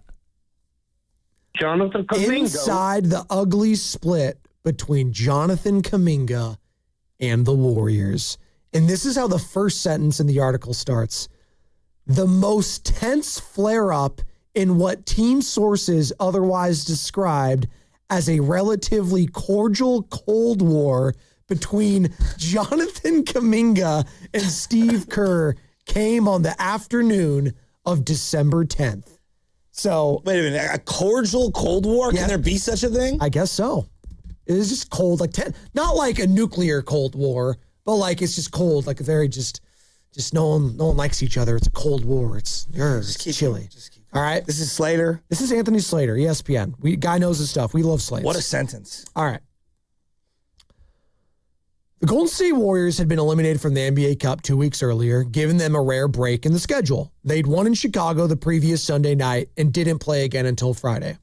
And this is the highlighted portion. Sam did a great job going through this and highlighting some of the key stuff. Good job, Sam. Kaminga was prepared for the conversation. He knew management wanted to ding him for missing a team-requested event and alert him that someone around him was taking too much food from the family room. The gripes between player and organization, as multiple sources said, had become, quote, petty, end quote, in the 5th year of a relationship many believe should have ended years before. Can we stop in that second one real quick? He knew management wanted to ding him for missing a team-requested event and alert him that someone around him was taking too much food from the family room. I didn't know that was a thing. You could take too much food from the family room? What does that entail? What are they giving out that's too much? I don't know. I never played in the NBA. I don't know what the standards are. Food? But I do know this because I've heard about this being leaked a couple of weeks back, and I would just say he's gone. Like, why? What are we trying to do here with this? Trying to like really rub the kid's like dirt and like name into it? Like, no, I think this is trying to be from Kaminga's perspective. What? I think this is Kaminga trying to say, this is all the crap I had to deal with. Oh. This is how I'm kind of reading it. I don't know. I think it's more of the organization in him, like, and this is why everyone has egg on their face, and that's kind of what I'm getting at here is he took too much food from, I mean, that's like he stole toilet paper from the bathroom. It's pretty laughable. That's what I'm getting at here. I mean, this is pretty laughable stuff. It's ridiculous. You're supposed to be a corporation, and you're over here penny pinching about food. I don't. Food? Well, look, no, there is a real element. Like when I used to sell food to various big time video game companies here in San Francisco, who will remain unnamed. They had these huge buffets for lunch and breakfast for their employees, and at some point, like, dude, this was costing them hundreds of thousands of dollars to be able to maintain the level of cuisine that it was just a loss. It was a loss leader. And so they said at some point they had to cut it out. So I don't know what the budget is for food. And I don't know what I don't know what the standards are for, hey, like, is Steph's entire family allowed to eat there? Is it just the girlfriends? Is it wives? Is it just the kids? Is it one or two? Is it everyone? Is it no one? I'm out of my element on this. I have no idea. I'm just picturing some guy in Kaminga's camp. There's like 3 or 4 bags of Doritos, and he's taking all of them. No. It's See, like, these are all the nacho cheese. I'm thinking they're like, mine. No, I'm thinking like one of those like, you got the stir fry, and you like pull up the stir fry. You take the tongs, and you just start throwing stuff into bio boxes to like go. That's what I'm thinking. Wait, so like, sir. Did you never work like food service? No. Because like when you clean up at the end of the night, like you just take the giant bowl and you're just like get in there. Like that's what I'm imagining. I was one of the few siblings that did not work food service. All my older siblings did, and I was more retail guy. And so when you like clean out the hotel pans, or like think of like when you go to the buffet at Whole Foods, totally, whatever it is, like what are they gonna do? The hot bar. Yeah, the hot bar. Like at the end of the night, like what are they going to do? Sometimes there's only so little in there, and you don't want to like waste all this space with this huge hotel pan. So you just scoop the whole thing, and you just throw it into a bio box, and they're like, let's just go, and like that's what I'm now imagining. They're like licking the bowl, like, oh, did you guys make cookies? Yeah, we'll take the bowl too. Orange chickens today. Gotta stock up. This is insane. We bring in all the different. You start bringing lunch boxes full of orange chicken. Hey, I had some panda last week, by the way. And that orange chicken still hits. It does. And the Beijing beef, woo! Awesome. Okay, here's more from this article. It gets better. Kerr never had much success. We got someone in the YouTube chat said, well, hey, Aaron Turner's got to eat too. He does. It's called that percentage. That's a great one for the YouTube chat. That is pretty good. A rare good one. Kerr never had much success reaching Kaminga on a deeper level. Typically, one of his coaching superpowers. He'd given Kaminga handwritten notes, sent long text messages, and tried to connect, but JK rarely reciprocated. Kaminga normally responded dispassionately and sporadically. So he's like Steiny. What? Well, like I'll send a long text to Stein, and then I'll get back like 2 days later, like, yup. That's it? Well, sometimes He says his yup? Yeah, sometimes. Yeah. It's not a good look for Kaminga, but it's also like, does he text a lot of people? Like, Joe, remember we were talking about, like, what is the normal method of communication for these guys? I don't know the answer. Are they all in a group thread and everyone's going thumbs up on the group thread and you don't even respond? I'm assuming this is just a personal text. And yeah, maybe he responds with a thumbs up or not. I don't know. Is Kaminga a guy with an iPhone or an Android? In ESPN's several conversations with Kaminga over the past 5 years, it became increasingly clear that JK viewed Kerr as the figure most responsible for holding back his career, long defined by, not by progression, but rather inconsistency, inexplicable DNP's intention. Oh my goodness. And then, inside Kerr's office one afternoon, exasperation boiled over. The discussion went from small picture to bigger picture. Frustrations were let out on both sides, Kerr voicing his displeasure with Kaminga's lack of buy-in and competitiveness toward the team goals, and Kaminga letting out his hurt about Kerr's longtime lack of belief in him as a player. It's really sad. It's really sad stuff that it came. Who are you sad for? Just everyone. It was just it. Kaminga on some level, I am like, he's clearly felt hurt that his coach never believed in him. But at the same time, I also have to be a grown up in this and say, yeah, well, did you give him a reason to believe in you? Like, right? Like everyone is to blame in this. Exactly. That's what I'm saying. Like everyone's to blame in this. And I'm so over this. Like I'll give Jordan Poole some big time credit. Not one thing about Jordan Poole like this. No, he was very quiet. He just went on his way. It was gone.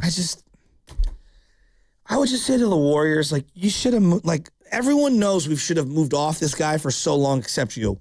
So either it's on Lakeup or it's on the combination of Lakeup, front office, GM.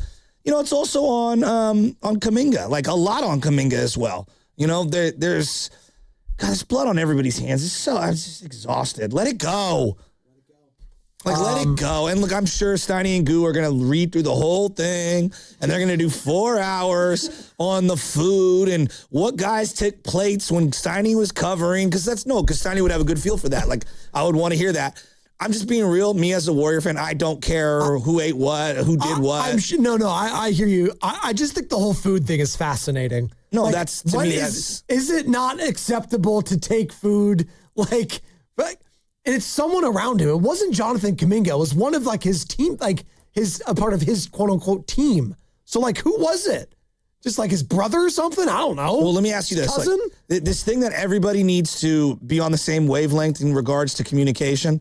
I love my sister. I don't talk to her as much as my brother. Talk to my brother like every day or every other day. You know what I mean? Like, I don't talk to my sister as often. Not that we aren't close. We're just not as close as me and my brother. And that's not your relationship. Sometimes, like, I have a certain relationship with my other siblings that we could talk maybe once a year. Yeah. But like, we're fine. Like when we see each other, like we'll shoot the breeze. But like, that's just not our relationship, which is fine. And so like, doesn't mean I don't love them. Exactly. Yeah. And you know, case in point, she'll send me a text, and then I'm like, I don't want to send a text, but I want to call her. Like, you know what I mean? Like, sure. I'd rather call her. And so, like, each relationship that I have is very, very, very different in regards to how I communicate. And then, like, the level of communications can be all over the place. I've got friends that I don't see for months. Like, I just hit up my boy Joycey the other day. I haven't talked to Joyce in so long. One of my oldest buddies.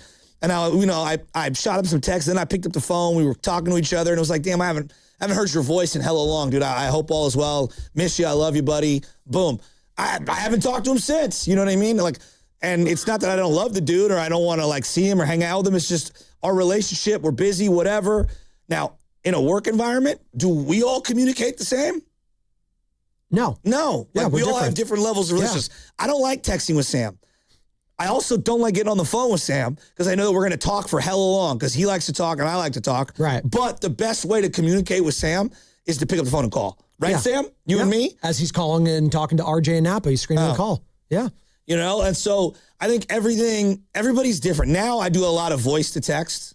But then there's so many mistakes in it. Did you do the voice to text when you sent that email company-wide? I did. You did? And then I replied all saying, yeah, that was a voice to email text. I had my kid. I wanted to send that out. You were feeling sentimental. It was cute. Well, it was a great week. It really was.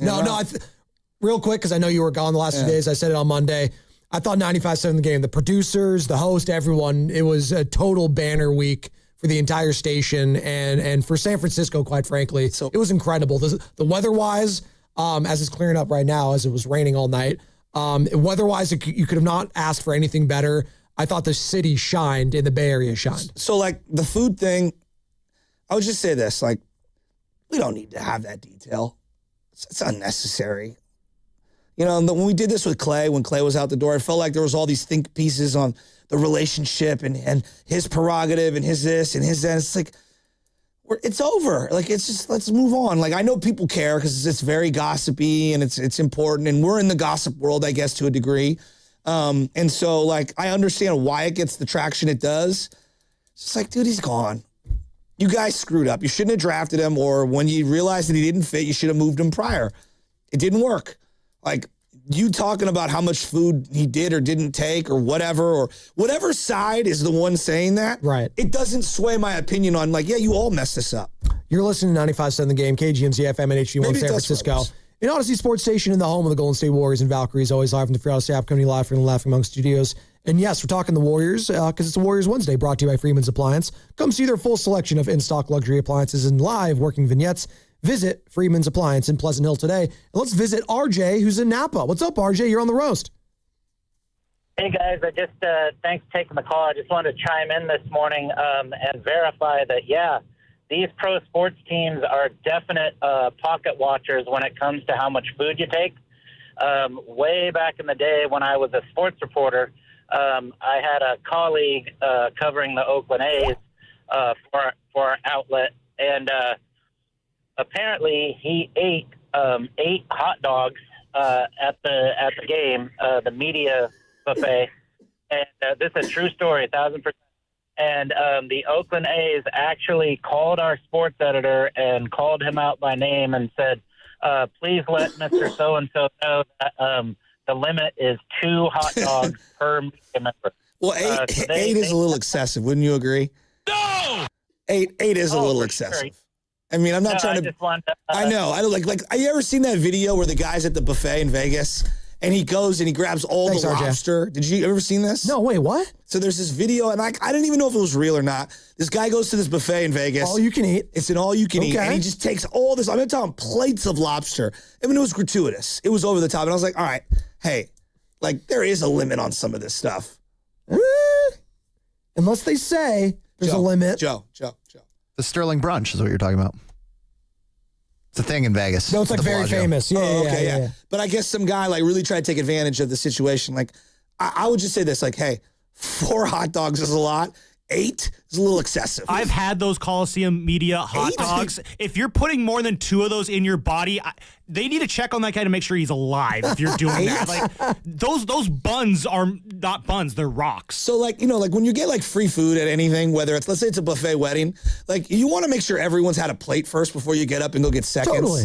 Right? And then also, if you're at the front of the line, like, you want to have common courtesy and make sure that, like, oh, I do want a lot of stuff, but I want to make sure there is more for others. I mean, my God. I actually think 8 hot dogs is a little ridiculous. If I did eat already and I'm going for seconds, I do think I'm allowed to get back into the line. Say that again? I'm allowed to get back into the line if I just ate and I'm getting back in for seconds, right? You got to make sure everyone else has eaten already first. They're slow to the draw. I'm hungry. No, you got to have... I got to eat. Come on, you got to have... I got to eat. See, this is different. That's why I always go at the back of the line, so I let everybody eat and then I clean up what's left. I grew up in a household with 9 other kids.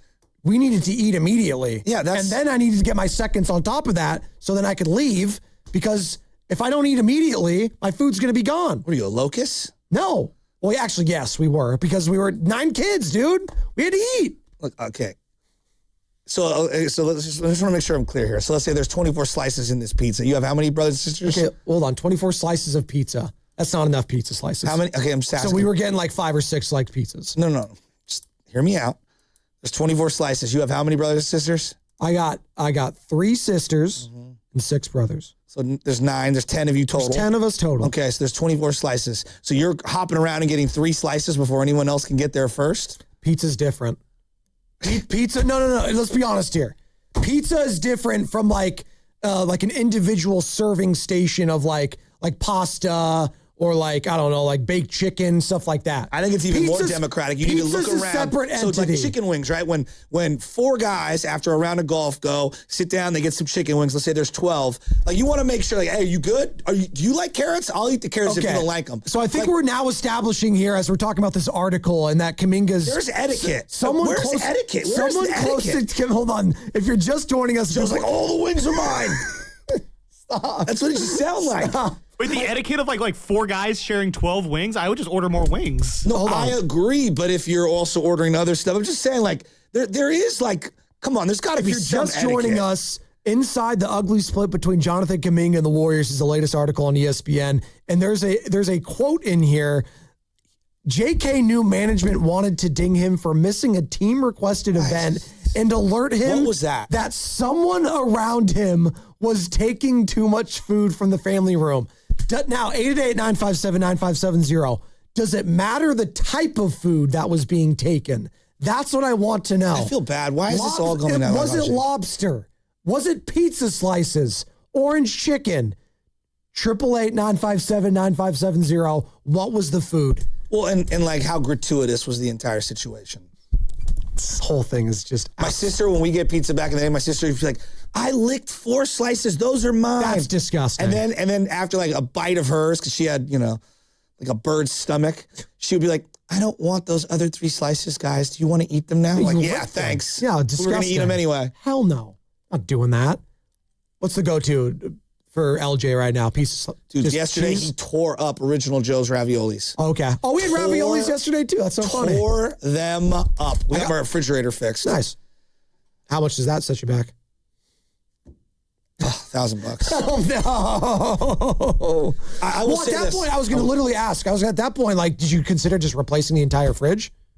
Yeah, but it's a novel fridge. Oh, okay. I will say this: like every business I've ever worked for, there's budgets, right? And whether that's your expense budgets, whether that's your dinner budgets, like when we have when we go on trips for whatever reason, like they'll be like, hey, you guys can expense a dinner, but it's got to be under this amount of money, and this amount of people got to be there, and you can't have this, and you can't have that. So every corporation has their own standards. I don't know what the NBA standards are. There's a per diem for baseball players when they're on the road. I'm sure there's something similar for NBA players. But if you don't think every single team is looking at everything, toilet paper, food going out the door, like, of course they are. Now, that being said, really, you got to throw the guy under the bus on the way out the door. We also can acknowledge there's a difference between a media member, because I know RJ and Napa was saying, a media and an actual player. Players should have preference of how much they want to eat, right? Like NFL offensive linemen literally have to eat a lot.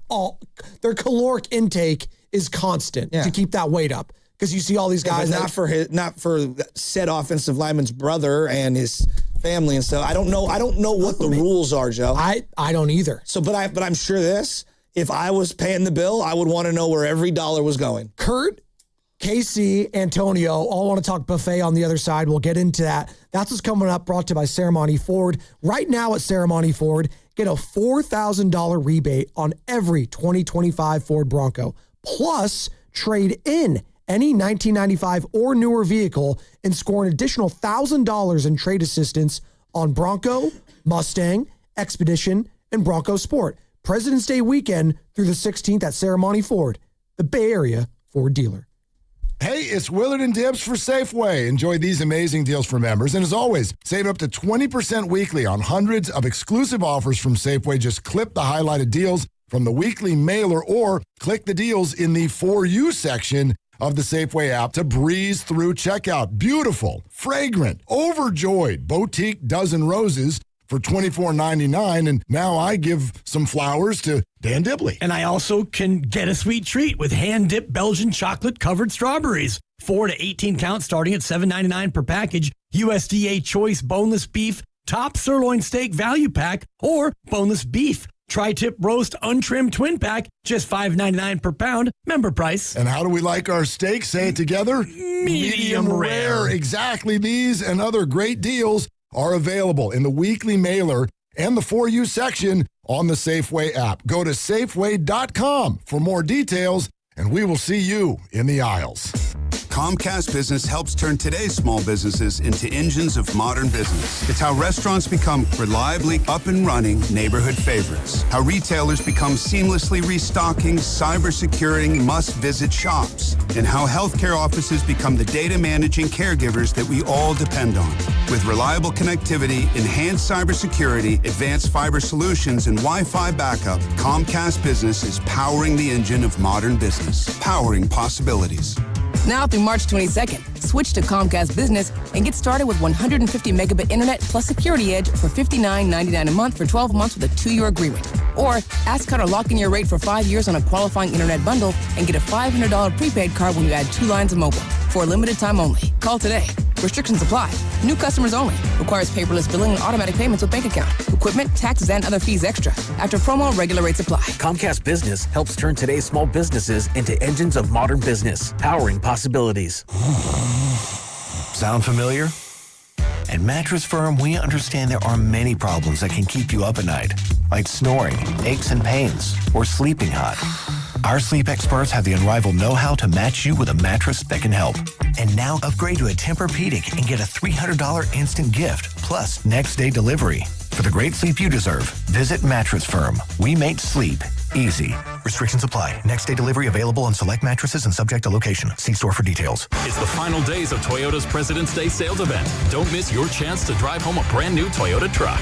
Right now, save big with low 2.99% APR plus $500 finance cash on the legendary Tacoma, or get $3,000 cash back on the powerful Tundra. Toyota's President's Day sales event ends Monday. Hurry in today. Toyota, let's go places. Offers available through TFS to buyers with premium rated credit and cannot be combined with other offers. Finance cash must be applied to transaction and only available on Tacoma SR and SR5. Cashback offer excludes Tundra TRD Pro, ends 3/2/26. All right, I need avocados, bananas, salad, steak. Wow, does your grocery list have multiple pages? No, but I skipped lunch, so now it's like my stomach is doing the grocery shopping. And besides, I'm earning cash back with Upside. Upside? What's that? Hold up, you haven't heard of it? Upside is a free app that gets you cash back when you shop at gas stations, grocery stores, and restaurants. And they added Lucky and Food Max stores, so we're pretty much covered wherever we go. All those stores? Yep, so not only are we getting a great deal on groceries, now we can earn cash back as well. Okay, downloading Upside. Now let me copy your grocery list. Great news! Lucky and Food Max are now on Upside. Download the Upside app and use the promo code SAVE9 to earn a 10% cashback bonus on your first grocery purchase. That's promo code SAVE9 for a 10% cashback bonus. Use promo code SAVE9. Offers vary by user and location at participating merchants. Go to upside.com for terms and conditions. Time is valuable. That's why Lowe's Blueprint Takeoffs turn blueprints into quotes faster. Bring us your plans, and we'll generate itemized material lists to make quoting easier so you can get back to building. Plus, at the Lowe's Pro Desk, you get access to thousands of building materials not sold in store. And when your order's ready, we'll deliver everything to the job site. Improving is easy at Lowe's. Welcome back to Winter Hack Radio, the place for clever hacks to survive the season. Icy driveway? Well, try spreading sand or birdseed to help with traction. Snowy puppy paws? Well, grab a whisk, brush it off, done. Catch COVID-19? Well, just get... Actually, there's no hack for COVID-19. But if you test positive, prescription medications for COVID exist. Ask your doctor if they're right for you. Visit PfizerForAll.com to learn more. Sponsored by Pfizer. What's up, everybody? I'm Nick Costos, and watching sports isn't a hobby, it's a lifestyle. And my show is not a job, it's a passion. From the NFL playoffs to the NBA and everything in between, celebrate sports with me every day on You Better You Bet from 9 a.m. to noon Eastern. Download the Odyssey app now and listen to Westwood One Sports from anywhere.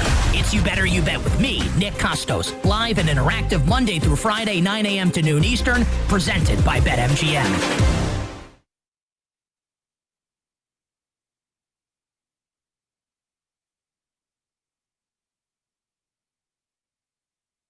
Good morning, Bay Area. It's everybody's boy, Zucci, man. And you're listening to the new and improved Morning Roast with everybody's boy, Joe Shasky, and my boy, Joe Spadoni. What's up, Zooch? Maybe he'll be there for Knockout. Who knows? Are we going to have buffets at Knockout? Is that going to be maybe we don't want the listeners taking too much food if that's the case. That can't happen. Joe, I've worked in a lot of places. Remember when Ayuk went through what he went through and I told you about how when someone doesn't like you for whatever reason, they start taking notes, whether it's mental or physical notes, and they go, he didn't do this, he didn't do that, he didn't do this, he didn't do that. And they start accumulating a resume of things to explain why they want to move you. That's what they do, right? So whether this food thing is no deal, big deal, what it tells me is clearly they were taking notes on Kaminga and they were already done with him. If you're just joining us, the latest from ESPN, inside the ugly split between Jonathan Kaminga and the Warriors. And there's a little excerpt in here talking about a player close to JK was taking too much food from the family room. And that got into buffet etiquette once upon a time. And you showed me the video of the guy in Vegas. He had taking like $80 worth of lobster. No. It was $80 for the buffet. Oh, it was $80 for the buffet. And then he had 2 giant plates. There were at least 8 lobsters on each plate. Oh, never mind. That's not $80. And then he had another plate of stacked of just the tails. And like the guy was like, hey, look, dude, yeah, it's all you can eat, but you have to finish the plate you have first. It was gratuitous. I like lobster, but it's also kind of overrated. Like I don't high in cholesterol. It's good, but like I'm not going out of my way. Like it's like, oh my god, it's the greatest lobster, Maine lobster I need. It's like that's why I pick it out of the linguine. Yeah, that's true. We don't do that. Did they actually name it like Shasky's Linguine? Yeah, it's legitimately. Yeah. Laughing Monk, baby. Yeah, let's go. We need to get down there. We need to get down. This was someone in Kaminga's camp? In his camp, in the family room. And here's the other element. This is what was the food item? 888-957-9570. It's one thing if you're like two-way player, Pat Spencer, and you're living with, some buddies or something, and whatever. I don't know. It's another thing when you are first-round draft pick on a $22 million contract, Jonathan Kaminga. I mean, I'm not saying that you should spend all your money, but I'm saying like you are making a handsome amount of money. You can afford a couple of meals. I mean, what was he taking? How much was he really taking if it's really this petty of an article? Like that's I think this is one of many things. I mean, oh my God. Let's go out to Kurt. I don't think it's the end all be all, by the way. Let's go out to the phone lines. People are fired up. I don't think it's a big deal, but clearly it gets put in the article. I think it's kind of like unbecoming of the Warriors to throw that in there. I agree. Kurt in Oakland. What's up, Kurt? You're on the roast. Talk to me about buffets. Hey, guys. Thanks for taking the call. So a couple things. Yeah, you could be limited to how much food you can take. My coworkers were notorious for taking 4 plates of food and nobody else has gotten their food yet, and they would just pile it up. I also deliver scrubs at my job, and I limit people to 1 if they want to take from the cart because they have to use their badge credit to get a scrub out. And I remember one, she tried to take 8 from me, and I was like, that's not happening. So there's that. As for the lobster guy, he was also going near behind the counter and pulling them from the counter before they even got put out. Was that what was happening? There was that video as well. Yeah. That got their attention too. But yeah, people are limited to stuff. They're locked up for a reason for certain things. There's a budget. Did this family member come in before anybody else got the food and started taking everything? We don't know. But it's enough to draw attention for them. They had to tell them. So the person did something. I know. What do you think the food item was, Kurt, that JK's boy was taking? What do you think it was? Enough to get their attention to where they had to talk to him. So if it was lumpia, I'd give him a pass. If it was lumpia, there you go. Lumpia, I'd give him a pass. Okay, there you go. I'd give him a pass. Too much spaghetti? Spaghetti in the meatballs? The spicy meatballs? Oh, my goodness. 888-957-9570. By the way, Kurt, Casey, and Antonio, our knockout tournament is back. Your opportunity to play knockout on the Chase Center floor. Once in a lifetime, one might say. And all you got to do to register is go to 957thegame.com. That's right, 957thegame.com. And if you are registered starting Monday next week, all week long, listen for your name around 7:30 a.m., 12:30 p.m., and 3:30 p.m., and you will have 9 minutes and 57 seconds, 957, to call the contest line. Each show will be giving you a chance to win all week long. For more details and to register, again, 957thegame.com. I've worked at so many different places. Like, you'd be shocked how many people try to game the system at the food bars. Like, there's always like, I'll throw it in my thing, then I'll start eating it before I walk over and they can weigh it. And, like there's a million ways people try to game the system. I always think of the Sopranos clip where Chrissy's buying some fish and in the he's got his market. finger on the scale. And he puts the little matchbox on the scale and he messes it. He's like, hey, don't mess with me. And then, it's classic. Does that work, by the way? Depends. Those old scales were very tricky. Okay. But like, people are always going to try to game the system. That's the sad part about it. That's the sad part. I don't know about this situation. I mean, like, if it would be one thing, if it was like tater tots and chicken tenders. That's what I'm saying. Like what is it? I mean, because that's one thing about a lot of these food bars. Like, they have all these greens and all these salads and all this stuff. And I'm like, why do the chicken tenders and the tater tots always taste the best? Always. Well, the kids, kids know. Little shaped chicken fingers, too. They have to be like a dinosaur. Oh, I love the dinosaurs. Those are the best. They're the best. You know what I love? Sometimes I go to like a Mexican restaurant and like they have that option, just like French fries or like a hamburger for the kids, right? Or like chicken nuggets, they do. And every single time I go, it's like, all right, guys, what do you want? You want like a burrito? You want taquitos? What do you want? Oh, they have chicken nuggets, Dad? I was like, we're at a Mexican restaurant in the Bay Area. What are you doing? Yeah, I want chicken nuggets fresh. I was like, okay, whatever. The kids got to eat, right? So there you go. Now, Thanksgiving, I get mad at my wife every year because she gives plates to people to leave with. And I'm like, those are my leftovers. I'm not joking. No, but I feel that. Like those are my leftovers. Well, but I also understand where she's coming from because we got a lot of, nephews, nieces or whatever that, they don't get a lot of home-cooked meals. She's like, I'll make you another turkey. That turkey never comes. Never comes at all. Let's go to Antonio to Oakland. What's up, A? You're on the roast. Hey, what's up, you guys? Yeah, I think Steve Kerr handled the Kaminga situation like so bad, man. He should have just been trying to play him more. And, I understand about the whole system stuff. He doesn't fit the system, but it's like Paz be doing the same bad stuff. It's like, is that fitting the system? It kind of reminds me of the whole, Shanahan offense. You got to be a blocker to, fit his system. But it's like this past season, did it look like people were blocking for us or at the tight end position or offensive line, like the way McCaffrey? Are we talking about the Niners or the Warriors? What's going on right now? Talking about Shanahan and Pods. I'm comparing them. Oh, but I'm just saying, I'm comparing them a little bit. But at the end of the day, man, like we got to avoid OKC, man. That's the team. If we don't avoid OKC, we're gonna lose to them. So I think either avoid them or like be in a lottery. That's what I think, man. Because I don't even have confidence in this team because Butler's injured. It's like we got Porzingis. Finally, Kerr gets a center, and he's always injured. Like, come on, man. Like, we can't win for losing. So. I'm even panicking, so I don't know what to do, man. But anyway, as far as like Mexican, I grew up with a bunch of brothers and sisters and all that, and we always eat Mexican food, man. Tacos, enchiladas, and all that. That's the good food right there. Hell yeah. Whew. Our grandparents spoiled us. Let's go. God, I can go for some enchiladas right now. Antonio sounds down, by the way. Yeah, that's the most down I've heard Antonio call in. He's Captain Positivity, baby, and he's saying. Yeah, avoid OKC and maybe just be a lottery team. Getting back to gaming the system. You guys ever been to a restaurant where they're like, hey, we have a corkage fee? Yeah. So I have a family member. I'll just leave it very vague. Oh. Who knows how to game the system.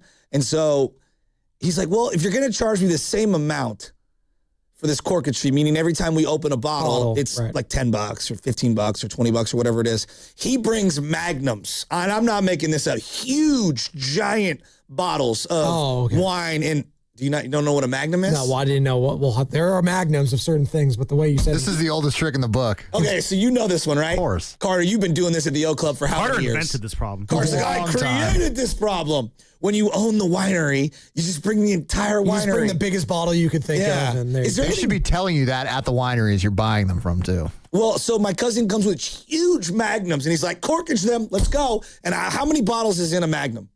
It's 2.5 liters, and a regular bottle is 750 milliliters. Of course, you know that. There you go. So it's about two. It's like 2 3/4. So it's like what, 4? The equivalent of like 4 or 5 wine bottles? No, it's like 2 3/4. You said 3/4, and then the other one was 2 3/4. Yeah, if you do the math, 750 would be 1.5. Excuse me, it's 1.5, so it's 2 bottles. Okay, yeah. So your math. Okay, my math was completely off. Yeah. So how many? What is going on? What is happening here? I was talking about how big a bottle of wine is, and he had it half the size that it normally was. So that's why I was like, the number's off. And we're talking about maybe JK's guys taking too much wine now. Is that what it is? Is that? No, they're gaming the system. They're gaming the system. You know? They're gaming the system. Yeah. Too much pad thai. Too much. Can't be taking that much pad thai. Here's the thing, though, with pad thai. Like, you can only eat so much because it can get spicy. Apparently not. You can take so much home. There you go. Well, if you have a spicy pad thai, there's levels to it. Yeah. Yeah. I don't like when they have like the shredded peanuts on there. That's not my favorite. Yeah, I love that. No. I don't like the sauce. I don't like the peanut sauce. The oil.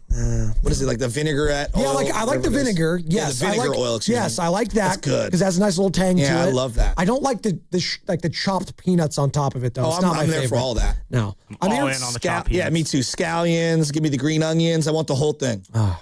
I want the real jalapenos. Now I want some I'm hungry. Shishito peppers. Give me it all. There we go. I can go for some beef and broccoli right now too. Maybe Boss can hook us up during our show meeting. Dude, I'm thinking, let's get some noodles. That sounds great. As long as you don't take too many. We can't take too many. Dude, love it. You are in your bag. Casey and Marin. Hi, What's up, Casey? Gentlemen, good morning. So my take on this Kaminga thing, I don't care about the food. It's just chatter after the trade. I place a lot of blame in regards to the Kaminga situation, none of which I placed on Kerr.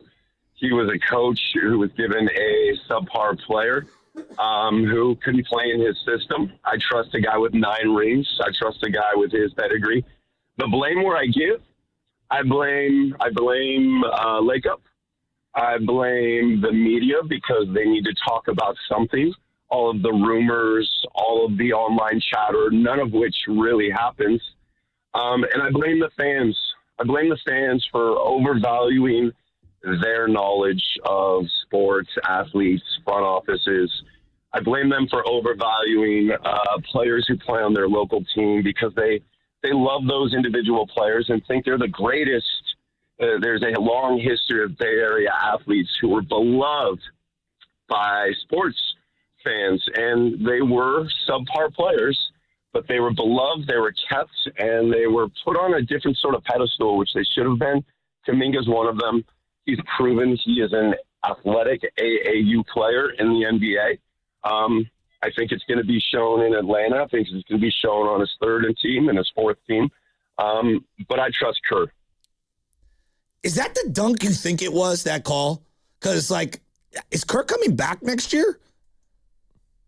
I don't know if he is or not, but he's a 9-time champ. Of course. He has shown his expertise as a coach, as a handler of players, and for a subpar player to bring down the Kerr legacy towards the end of the dynasty. Let me pause you.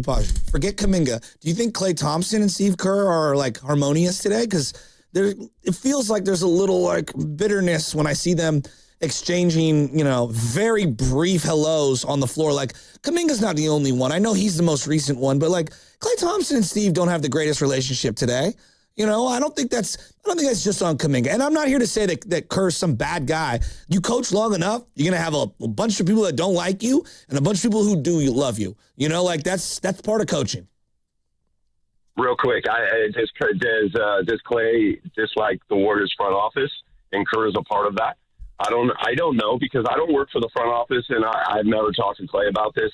So again, these are fans and media speculating, and I think that's the biggest problem. I understand from your point of view, you guys have to fill show, and I love it. I love everything you guys do. It's your job, though. And for the fans, they slop it up. They read their online rumors. They do their fantasy basketball, and they suddenly become an expert. And it's just let's give Kaminga some time to burn out of a few more teams before we hail him the franchise loss of the decade. Well, that's Casey and Marin. It feels very dramatic. I don't think anyone's there right now. Well, I'll say this. He's acting like Steve Kerr was without any blame in all this situation, and I just disagree. It is on the head coach to try to make this thing work at the end of the day. Is KD an all-time great? Yes. I don't think him and Kerr are the greatest. No. But I don't think that's exclusive to just Steve Kerr. I think every great coach has a handful of people that he worked great with and other ones that he didn't. They all have relationships they want back. I think one of the things... Jordan Poole doesn't like Steve Kerr. How do things handled? Again, I don't know. But also, I think he's blaming the fans and the media. Doug, Draymond's part of the media. Yeah. He talks on his pod about everyone and everything, and spoke with KD about the relationship with Kevin Durant and the front office on his pod, not on Joe Shasky's pod. Another part of this piece from ESPN from Anthony Slater, Kerr wasn't a part of the draft process for Jonathan Kaminga. He is with Team USA preparing for the Tokyo Olympics that summer, and he was receiving only occasional reports from afar and didn't have a firm opinion on Kaminga, according to team sources, at the time of drafting. So, I don't know. I don't think that Kerr is the end-all, be-all negative guy or the end-all, be-all greatest person who ever lived. He's been a great coach. He's an all-time legend in terms of what he's done here.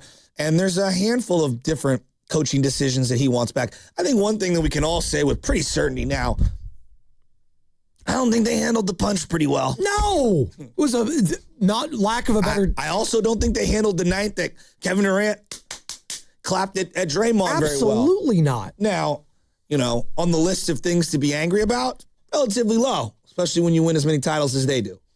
Speaking I think it's pretty obvious. There's some things they want back. By the way, just like Pete Carroll, who was a great coach in Seattle, really wants back that Malcolm Butler moment. Just like the way Belichick really wants back that Malcolm Butler benching in the Super Bowl and some of his other shortcomings. I totally agree. Speaking of Steve Kerr, he talked... Still an all-time legend. He talked with Willard and Dibbs yesterday and talked about Dunleavy's frustration regarding Draymond Green, and that was the big conversation we were having earlier. Mike Dunleavy, first time we've really sounded him pissed off towards the media. This is Steve Kerr on his feel for the whole situation. When I first started in the league, as a player, social media didn't exist, and teams were really able to keep conversations quiet, and that even continued when I was a general manager in Phoenix from 2007 to 2010. Social media was really just kicking into gear, but it was much easier to have quiet conversations and trust that they weren't going to get out. And now it's impossible. I mean, basically, the minute you have a conversation with another team, it feels like, everyone's going to know. Teams have relationships with media guys, and they want to, give them a little bit of help on some knowledge, on some info, and maybe get something back in return. And so it's so hard to keep everything buttoned up. And then once it's out, and with all the speculation, all the commentary, it just can snowball from there. And I think that's probably what happened. That's exactly what happened, but you got to, realize this is the social media generation and everyone knows everything all the time, constantly. There's a reason why, for the last decade, players themselves find out if they're traded on ESPN, on their phone, before their agent talks to them. Did you see the Expo doc? No. Okay. Montreal? Yeah, so who killed the Expos? On that, one of the guys sitting next to Moises Alou. Sure. Felipe Alou, excuse me. He was the manager of the team at the time. And he goes, hey, I just read in the newspaper you got fired. My God. He's like, what? He's like, yeah, you got fired. He's like, well, I may not get fired tonight, but maybe when we land or something. He's like, no, you were fired. No, you're gone. And then he gets off the plane. They're like, yeah, actually, you were fired. Oh, my God. Imagine opening up the newspaper. That was 20 years ago. 20. So this is not new. I mean, I know that Kerr wants to say that social media is exact. Dude, I've been reading Hoops Hype on www.hoopshype or whatever the heck it is, or NBA trade rumors for 25 years. Right. 25 years. We've been reading different magazines, different websites. ESPN used to have, Wilbon and Tony, who are two of the best, Kornheiser, every day would be like, hey, this trade, that trade. It's always been about that. I don't know. Yeah, maybe it's louder now with social media, but these players also now control it. We didn't have guys basically saying, get me out of here. Like James Harden. Right. Get me out of here. Is that the media trading James Harden or James Harden trading James Harden? What'd you think about that, by the way? James Harden now a Cleveland Cavalier. How many teams is that? 5 for him? Where will his statue be? Oh, my God. He is a top 75 player of all time. I don't think he's getting a statue anywhere, quite frankly. It's wild, man. I mean, if you were going to do a statue, you're not going to now because maybe Shai Gilgeous is the only statue guy in Oklahoma City. But, man, that Westbrook, Harden, Kevin Durant trio, all three of those guys together, as a statue, I think that'd be kind of a cool, classy move. I don't know if maybe eventually they do that. But, yeah. I don't think he's ever getting a statue anywhere else.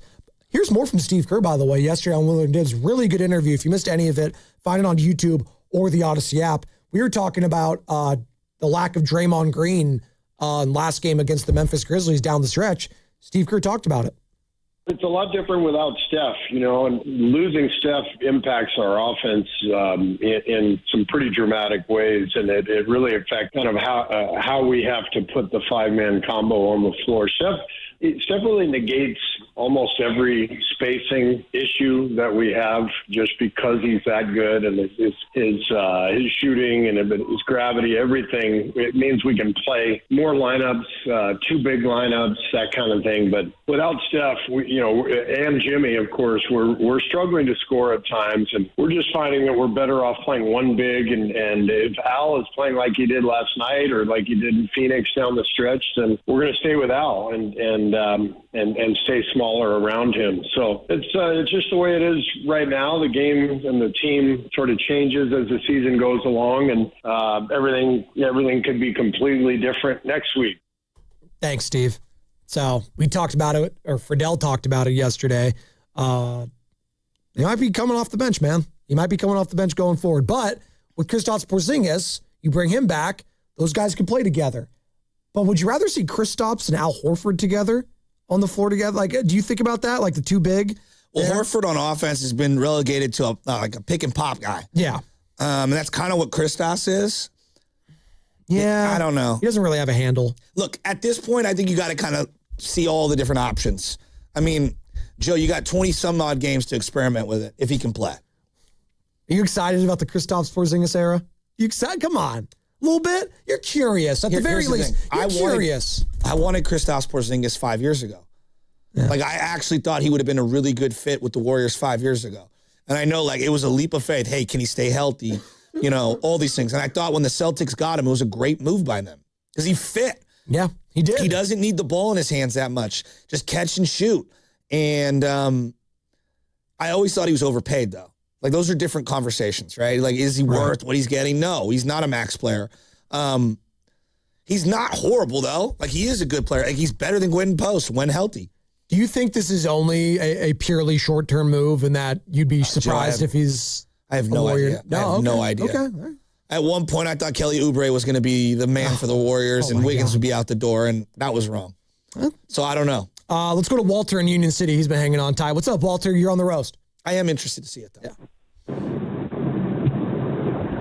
Hey, Walter. Gone. What was he going to say? I don't know. I didn't know they were still making Walters these days. It's not a name you hear. Walter Nolan?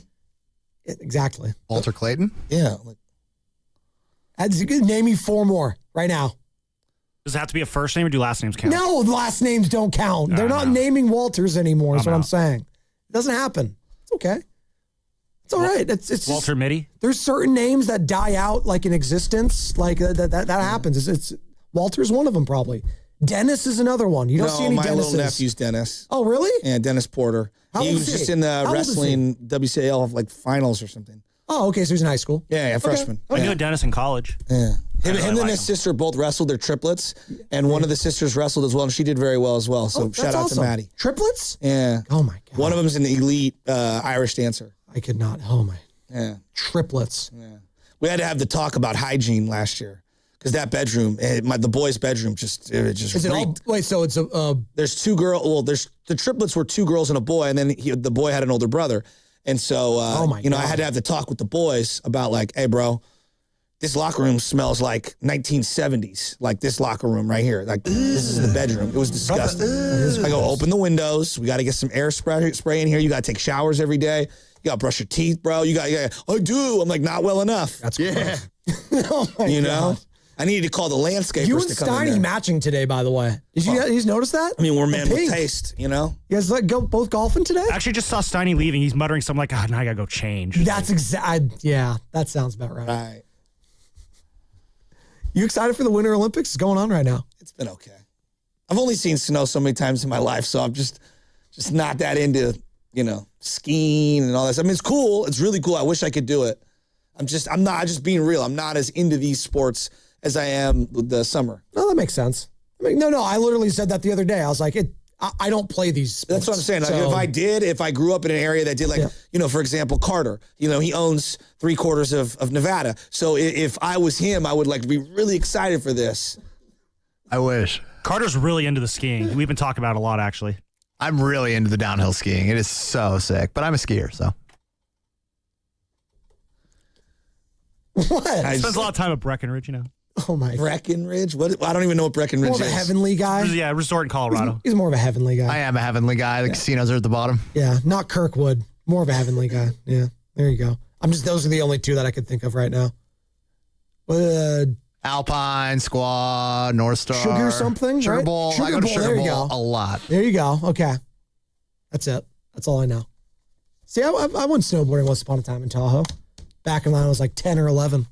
Are we gonna have a conversation about another 49er player getting shot in the city by an Atlanta rapper, or is he not from Atlanta? Who was? Wait, what? Is he from Atlanta? Well, be careful. I don't know if his name is... that's what the people are saying online. Lil Baby? It was not Little Baby that shot him. It was someone from his crew. Oh. Allegedly. In the foot. Please, allegedly. Allegedly. Okay, guys, as I get older, and I understand I'm not a young guy. What is going on? Like between 12 and 6 a.m., if you are a celebrity or an athlete, really nothing good happens out there. Like, I'm just being real. You never hear a great story like, oh my God, it was 4 a.m. and here it is. Found a pot of gold. Okay, the SF Standard is reporting that 49ers defensive lineman Keon White was shot following an argument involving rapper Lil Baby at Dahlia's nightclub in San Francisco early Monday morning. Lil Baby, whose given name is Dominique Jones, was performing in San Francisco on Sunday. According to an event listing, the argument between White and Jones reportedly ensued when members of Jones's entourage tried to enter White's private event on a separate floor of the venue. According to the SF Standard, a witness reported hearing multiple gunshots and later discovered White suffering from a gunshot wound in his leg. Damn. I mean, we have a firearm issue in this country that goes deeper, but it's just like, gosh. I know. What are we doing? White was uncooperative with the police when asked who shot him, according to the San Francisco Standard report. It's called not snitching. Yeah, there's a whole culture on that. Yeah. Look, my uncle used to do a lot of detail and stuff like this, like these nightclub stuff happenings. And something happened with a Warrior player many years ago who was part of the original championship team in 2015. And he didn't want to cooperate with the police for his reasons, and it became very, very difficult. But they were like real gangsters that tried to hurt him and tried to set him up. And they told these guys, these athletes, dude, you're a target. These people you meet on Instagram, putting out where you're at, showing them the material possessions that you have and stuff like this. You have got to be smarter than that. And so now with social media, everybody's filming where they're at all times, and it's dude, you are a huge target. And in this situation, it feels like this was obviously just some sort of drunken squabble over getting into a VIP section of some sort, which is not that, out of the norm. You see this all the time amongst people who aren't celebrities, but it's just ridiculous, man. He was a good player for the Niners. Just real quick on Keon White, though. Yeah, I liked the addition. Going forward, that's a guy that I think can play well for this team on the defensive line. You're talking about young guys to be kind of excited about. It was a good trade. It was a really good trade. I don't know what he's going to end up being. He's not going to be free agent. Yeah. Do you bring him back? Yeah, I would. But again, where's his leg going to be at? Apparently, they're saying it's not super threatening, and he's going to have a full recovery. So hopefully, it was just a clean path. Again, there's a clean tear. Is there a thing as a clean gunshot wound? Is this the cleanest version of that? I don't know. I'm not trying to laugh at this serious stuff, but they're saying he's going to recover. So I just hate that it happened at the end of a banner week for the area, and everybody's. I agree with that. That's not a good look. And here's the thing: it sucks that it's going to land on San Francisco's lap and in the Mission District, which it's dude, this guy's from somewhere else. Yeah, he's not Lil Baby and his crew. They're not from here. They're not. They were bringing those shenanigans here. Exactly. It sucks that we're going to be associated with that. Just like the guy who shot Ricky Pearsall is apparently from Stockton. Exactly. And I'm not trying to blame Stockton. This is bad stuff happens anywhere. And I'm also not trying to turn a blind eye to my own city's issues. It lands on our doorstep. It was fun having you back today, man. You feel good? How you feeling physically? Dude, I've got some baseball thoughts. What do you want? We got a couple minutes. What are your baseball thoughts? Oh, no. Got about a minute and a half. All right, let me ask you. Last year's free agency. I'm going to run through some names. Anybody you have buyer's remorse on. Juan Soto, Max Fried, Corbin Burns, Blake Snell, Willie Adames, Santander. Well, Corbin Burns, that sucked. Because tore his elbow. He got hurt immediately. Okay. Like, I still would have done that deal had it been out there for the Giants. Blake Snell only pitched 65 innings in the regular season. He was a baller, though. In the playoffs. He was a baller in the playoffs. I'm just, you're just doing saying. that. Yeah. He got 5 for 182. I know. And now he's saying he's not going to be right for this year. Oh, they'll be fine. All right, Santander got 5 for 92. Now he's got like a torn labrum. Yeah, that's not a good one. All right, Juan Soto had a down year last year. He's got 14 years left on that deal. You're still taking Juan Soto. Probably. Yes. Max Fried. Yeah, he was a baller. 32 starts, 19-5, a 2.86 ERA. Baller. You want to talk about a guy that the Giants missed out on? That's one of them. That might be one of them. You probably weren't in the hunt for him. How much did he end up getting last year? He got 8 for 210. Damn. How old is he again? 32. Okay. Yeah, no. He's way older. Wait. No, he's not 32. He had 32 starts. Oh, 32 starts. Oh, sorry. He's I not misheard 32 that. years old. He's Not 32. Remember, the Yankees pivoted to him. No, he is 32. He's that old? Yeah. Well, when he got signed, he was probably 30. He was probably 31 last year, yeah. When the Yankees signed him, they missed out on Juan Soto. I thought he was younger, too. My bad. Yeah, he's 32. Wow. And then I look at this year and I go, all right, Kyle Tucker, 4 for 240 with the Dodgers. Bregman, 5 for 175.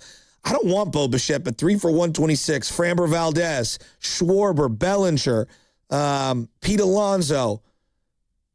Like, is there a guy? Like, we got Willie Adames last year, 7 for 182. You got 6 years left on that deal. How are we feeling about that? I feel pretty good about how the season ended with Willie, but he can't have that struggle early on like he did this past year. Just to give him some love here, 225, 30 jacks, 87 RBIs. It looks better on paper than it was last year. 160 games played. He was also a great leader for the clubhouse. Like and I know, what does that mean? He's like, great. Like, I want to see production in like the everyday lineup. If he bats like 240, 250, and he still has 30 jacks and 90 RBIs, I think it'd be a great year. I think so too. We ready for final thoughts? We ready? Let's do it.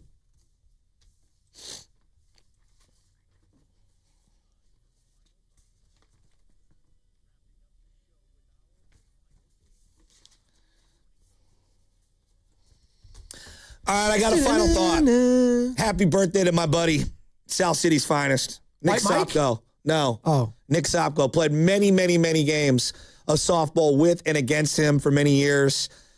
Great fan of 95.7 The Game. He turns 45 years old today. Wow, old man. Nah, man, when you get our age and you start to hit those milestones, congratulations, bro. You have been one of the great competitors that I've ever played against and with for many, many years. Huge base sports fan. Everybody you bring up Sopko's name, you smile ear to ear. He's one of those people. Like, he's a great vibes guy. Right. He's a great vibes guy. Great human being. I wish you nothing but the best. I love you, pal. Happy birthday to the homie, Nick Sopko. Happy birthday, Nick. Hope your birthday is booming, in Antonio Brown's words. What you got, Sammy? My final thought is, Carter, if you could, please. Almost there. Oh, how about them Canes, baby? Oh, no, it's not football season. It's basketball season. My Canes beating number 11 UNC at home last night, 75-66. First win over a ranked opponent for Canes basketball in 2 years. And just keep loving to see it, man. The U is coming back. Just a great day for college sports to see Miami getting big wins. You hate to see it for the Tar Heels. You hate to see it. What you got, Carter? Mine today is kind of different. It's a little more soap opera-y. I don't know if you guys have seen this story of Sturla Holm Legreid. What was that? He's a biathlete. That's not a name. I think he's Norwegian biathlete, but he came out after he won the bronze medal. Oh, wait, I saw this. And admitted to cheating on his girlfriend about 3 months ago, and she left him, obviously, but it was like a dying last resort to try to get her back. Anyway, it completely backfired on him, and she said, I'm just so mad that he would air out, like, our private conversations, basically. Yikes. Just a little advice to my man. It's probably not a good idea next time if it ever happens again. Just keep it between the two of you. We don't all need to know this stuff, you know? The thing with cheating, and again, if you're so miserable, why are you in the original relationship to begin with? Well, that's the thing, Joe. He said that I lost the love of my life. He was clear. I lost the love of my life. That was his whole thing. It's like, well, yeah, dummy. Yeah, it's on you, bud. Yeah, it's on you, bud. 6 months ago, I met the love of my life, the world's most beautiful, sweetest person. And 3 months ago, I made the biggest mistake of my life and cheated on her. Sports, man. I mean, God, bro. I watched Braveheart last night. Oh, that was the perfect time drop. Oh, my God. I watched Braveheart last night. Can I tell you about a movie that ages brilliantly? And I know Mel Gibson got canceled 15 times.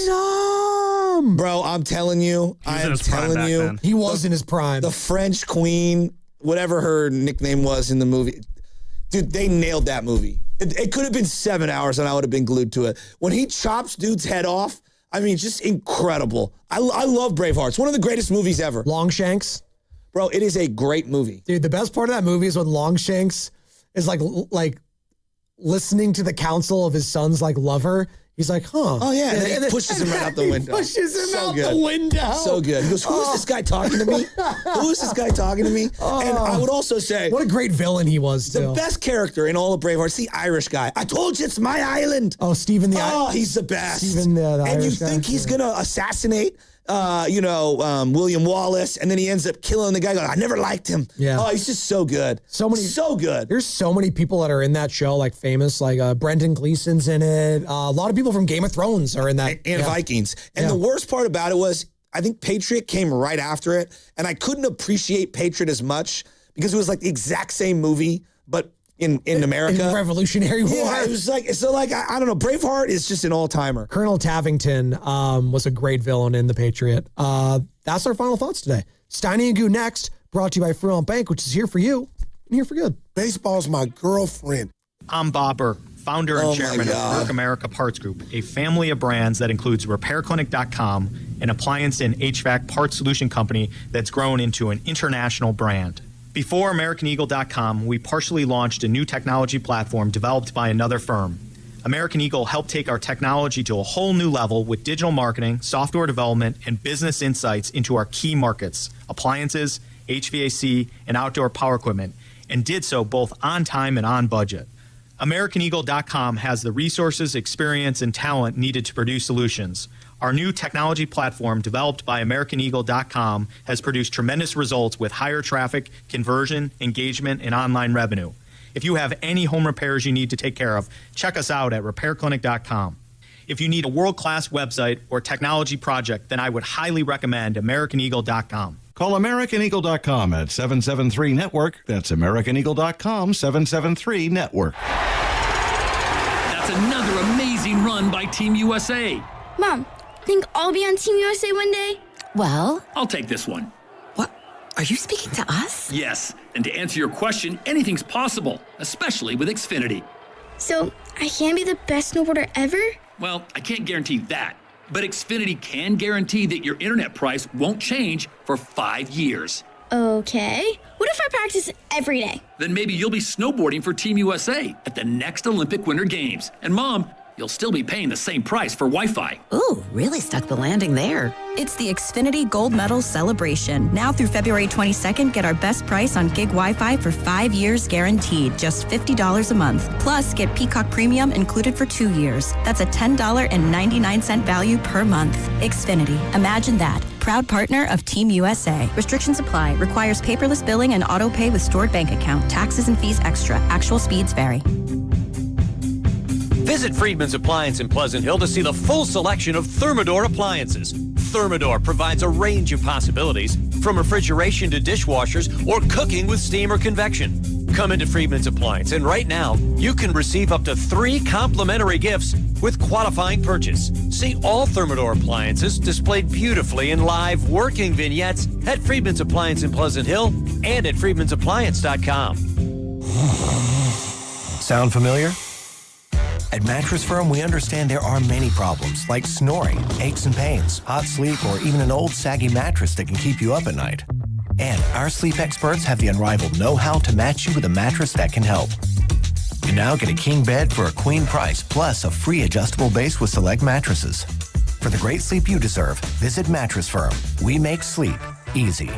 Restrictions apply. See store or website for details. Injured at work? Don't wait. Every moment counts. You may be entitled to medical care and financial compensation, but time matters. The attorneys at Boxer & Gerson are here to protect your rights and fight for the treatment and support you need. Boxer & Gerson have helped thousands of people across Northern California who were hurt on the job. Don't wait, don't guess. Get answers. Call Boxer & Gerson today at 510-835-8870 or visit boxerlaw.com for a free consultation. Boxer & Gerson, your life is worth the fight. Hey there, it's Bonte with a report from River Islands in Lathrop, where the good life can be your life. The home selection has never been better, with neighborhoods designed to fit a wide range of lifestyles. Whatever is on your list of must, an amazing kitchen, a home gym, a private office, or a separate suite for your in-laws, there is a place here just for you. Priced from the low $600,000s to over $1 million. The Town Center, located by Islanders Field Ballpark, is well underway, with the Redwood Cafe opening this summer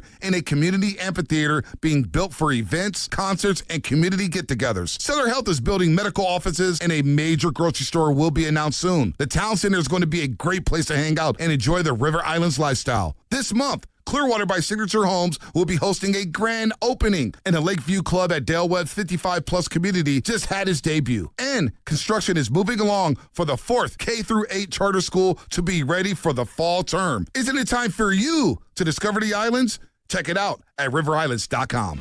Hey, what's up, flies? This is David Spade. Dana Carvey. Look, I know we never actually left, but I'll just say it. We are back with another season of Fly on the Wall. Every episode, including ones with guests, will now be on video. Every Thursday, you'll hear us and see us chatting with big-name celebrities. And every Monday, you're stuck with just me and Dana. We react to news, what's trending, viral clips. Follow and listen to Fly on the Wall everywhere you get your podcasts. Did you know about 1 in 3 people with plaque psoriasis may also develop psoriatic arthritis, which causes joint pain, stiffness, and swelling?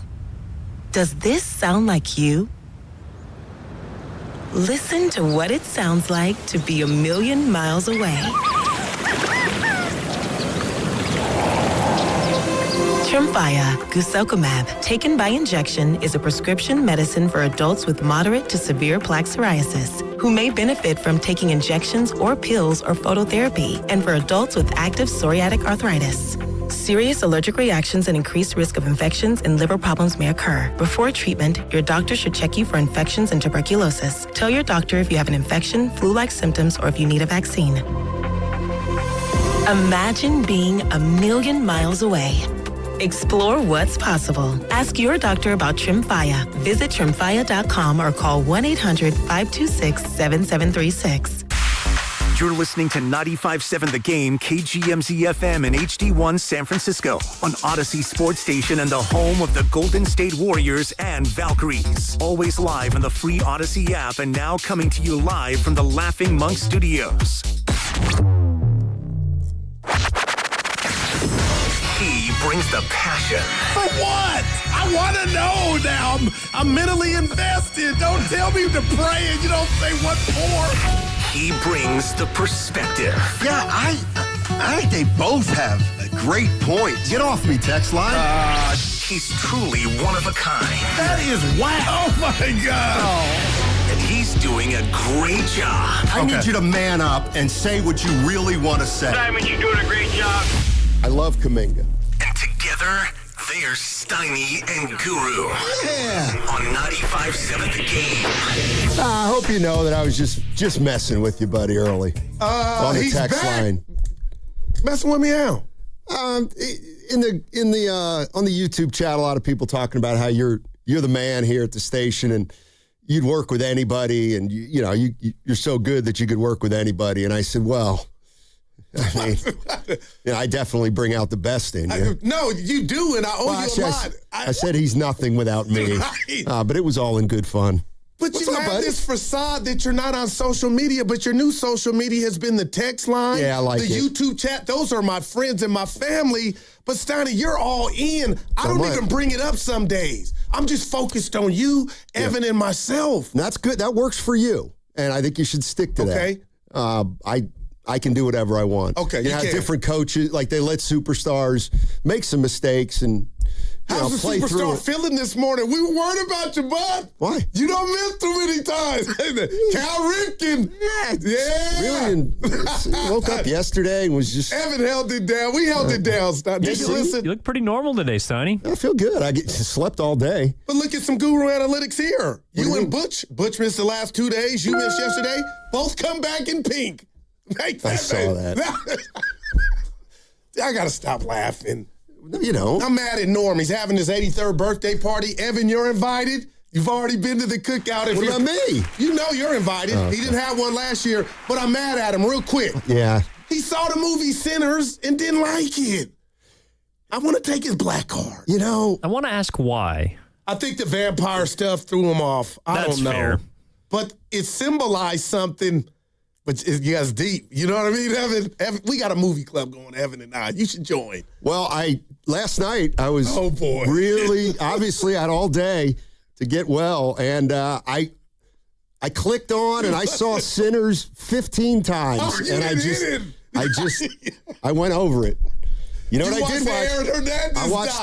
I watched three the Aaron Hernandez documentary I watched from, 4 or 5 years ago. You gave it a thumbs up. It was pretty compelling. Man, I do love Kraft. I didn't see it, but from what I've heard, Steiny, Kraft had his back until he didn't. How about that? Yeah. You ever get in trouble, I'm a ride with you. Not like that. Next question. Well, if I believe you didn't do it, they believed he didn't do it. He was a sad. Yeah, he had. I lied. Can I say something before we get to it? Almost feel a little sorry for him, but obviously the victims too. You got to feel sorry. I don't want to for get them. too deep, Me but neither. just a little church. Yeah, Steiny, we talk about having kids and trying to do the right thing and be an example, but things that happen to us young, you never know what they can grow and manifest into and be the reason why adults do bad things. He had a lot of demons. That's all I guess. He had some demons. I don't think there's any doubt about that. Anyway, I thought, I learned a lot. I'll tell you that. Hey, I'm going. We got Wemby. Is he going to play? Well, why wouldn't he? He played last night. Willard and Dibs it is the Evan NBA. and I, we went in on the NBA. They got a tanking problem. Yes, they do. Okay. It's like, man. They've had that for a while. And you know what? But it's embarrassing now. Our boys might be, we'll see. We're 3 over. We'll see. Yeah, we're 3-4 over.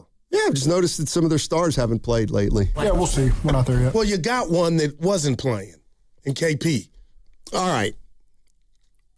Victor Wembanyama. First of all, we're going to get into the Slater story on ESPN that was a very long story about what happened with Kaminga and the Warriors over a 5-year period. But it's not going to be the old whose fault is it with Kaminga. Right. There's some nuggets in this story that obviously are big picture things that we got to talk about. But I was thinking about it today, Gil. Right. If you say Steiny. I don't know why I don't like that impersonation because that ain't me, but go ahead. Steiny. You're going to Chase Center to watch the Warriors.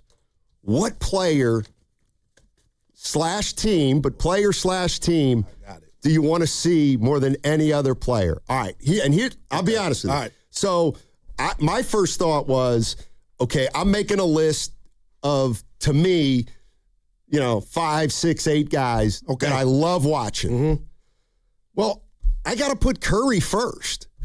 Like, to me, he's still. I had him number 1. Yeah, but we're taking him off. All right, got you. We're taking him off because we're homers. Evan made it like, look, we're lucky we get to see Curry all the time. So who do you want to see come in to the to Chase Center? It would be. I now got to take I got to take Curry off. All right, now I have 1, 2, 3. I got 5 names, and I wonder if we're gonna have some repeats between the two of us because I know we're different. And I guess I'll say mine are in order, even though they're not really. But how do you want to do this? I don't know if Evan's made a list. Yeah. And then, of course, 888-957-9570. You give me your one, then we'll talk about it. I'll just give go my around one. the room. Yeah, there we go. All right. All right, start off, baby. Ricky Henderson. Jokic. I got him 1. Ant-Man. I got him 1. You got him 1. Yeah. Okay. My first player is, it's Wemby. Okay. Wow. My That's first fair. player is Victor Okay. Wembanyama. All right. There's something about him being 7'6" that moves him down on my list. Okay. I don't know why. I don't know why, but he's too physically gifted. He's. Don't get me wrong. I like watching Wemby, but there's a hint of unfairness to it. Little Jabbar-ish. Kareem. Okay. There's just some things you can't stop. But Jokic, to me, you know me, Goo. I love passers. Yeah. And he's incredible. I think passing can be one of the most exciting things in basketball if it's done right. So Jokic is number one for me.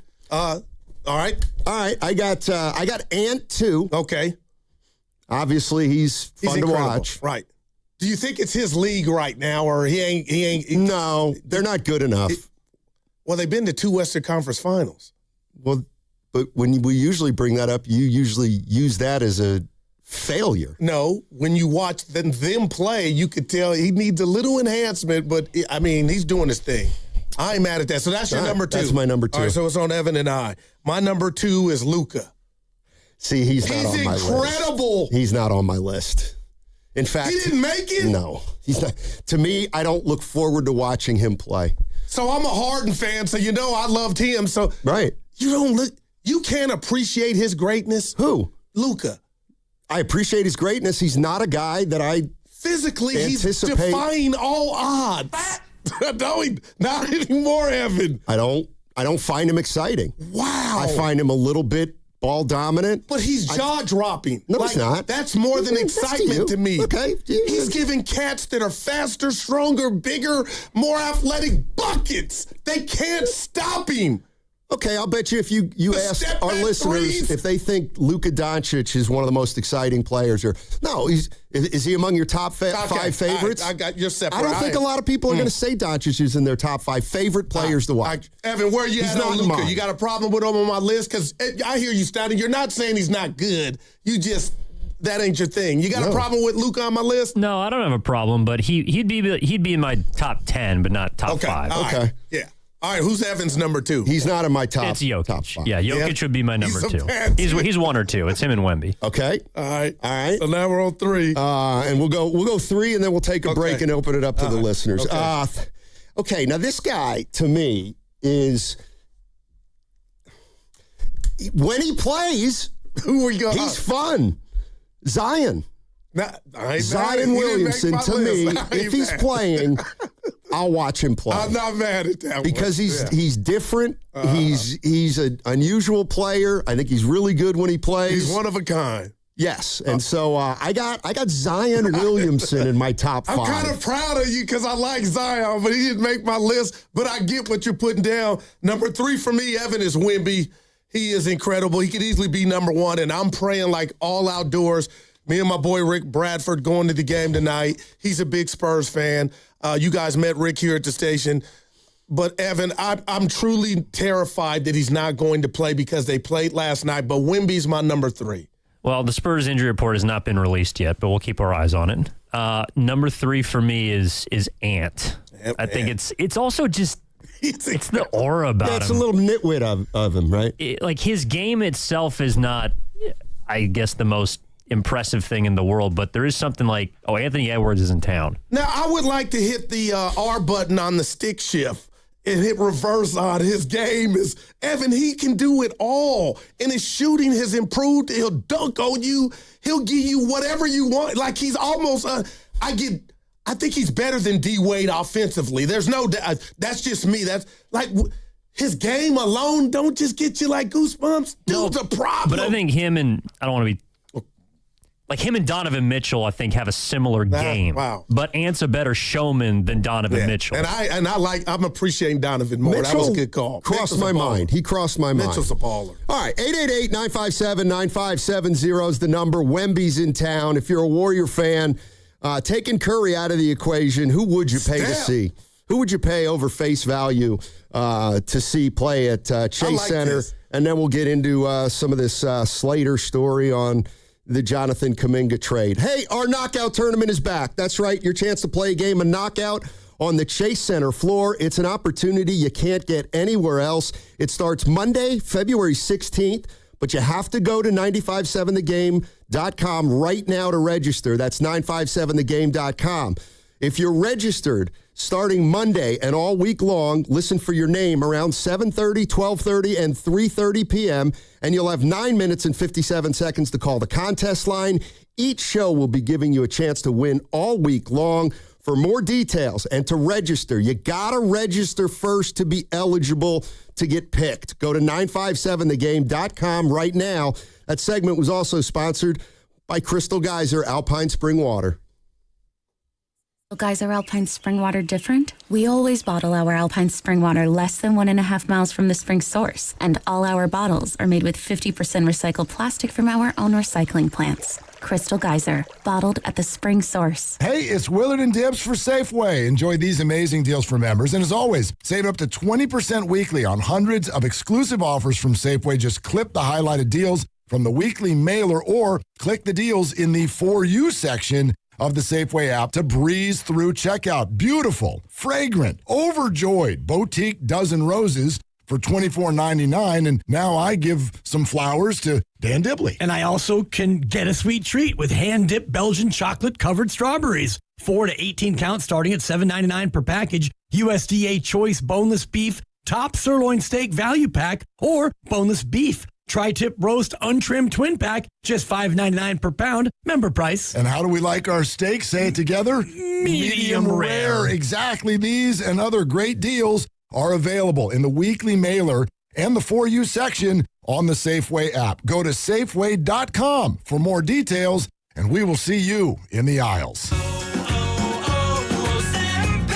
Hi, I'm Michael from the War and Treaty. You know the jingle. Now discover the facts about Ozempic, a GLP-1. Only Novo Nordisk makes FDA-approved Ozempic. Learn about the real thing. Talk to your healthcare professional today. Call 1-833-OZEMPIC or visit Ozempic.com to view the medication guide and to learn more about Ozempic. Semaglutide injection 0.5 milligram, 1 milligram, and 2 milligrams.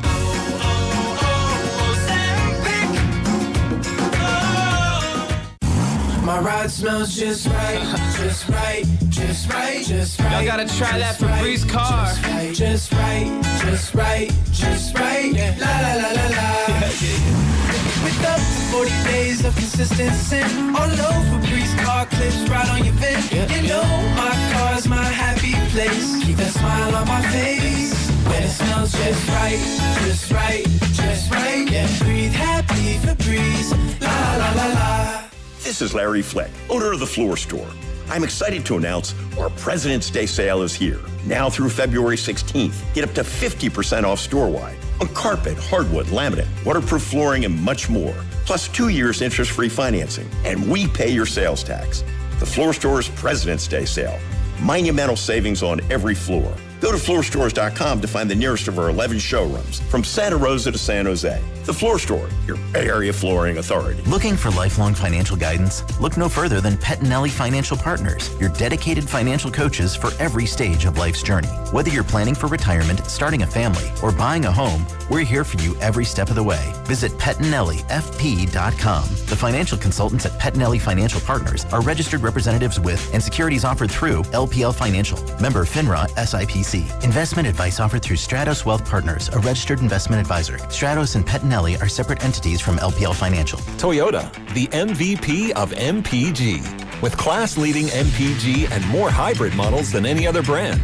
Toyota, let's go places. Tune in to 95.7 The Game for Warriors Live, 60 minutes before tip-off. Every Warriors game throughout the season as we get ready for the action. Presented by Xfinity, your home court advantage. Brought to you by Xfinity. Watch all your favorite teams all in one place. Xfinity, imagine that. You know that Big Bargain detergent jug is 80% water, right? It doesn't clean as well. 80% water? I thought I was getting a better deal because it's so big.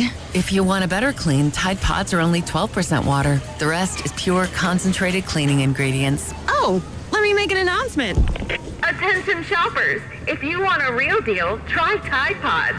Stop paying for watered-down detergents. Pay for clean. If it's gotta be clean, it's gotta be Tide Pods. Water content based on the leading bargain liquid detergent. pizza's here. Oh, great. I'd love some, but I'm worried about my stomach issues. If you're worried about having diarrhea, gas, bloating, stomach pain, or loose, oily stools, it may not just be stomach issues. It could be a condition called exocrine pancreatic insufficiency, or EPI. With EPI, the pancreas doesn't release enough enzymes to break down food, but EPI is manageable. Use the symptom checker on identifyepi.com and talk to your doctor. That's identifyepi.com. Sponsored by AbbVie.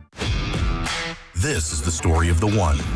As the purchasing manager at a manufacturing plant, she knows the only thing more important than having the right safety gear is having it there when you need it. That's why she partners with Granger for auto reordering, so her team members can count on her to have cut-resistant gloves on hand, and each shift can run safely and efficiently. Call 1-800-GRANGER, click Granger.com, or just stop by. Granger, for the ones who get it done. Straight Talk Wireless presents Pickup Truck Wisdom. The smartest way to spend your money is not to. Straight Talk offers free 5G phones for new and existing customers on Verizon's 5G network. So the refund money I don't spend on that free phone is the refund money I get to keep for my family. Smart. Find us at straighttalk.com and Walmart. Straight Talk Wireless. Straightforward. Always. Taxes and fees apply. Plan purchase required for free phone offers. Copyright 2026 Verizon.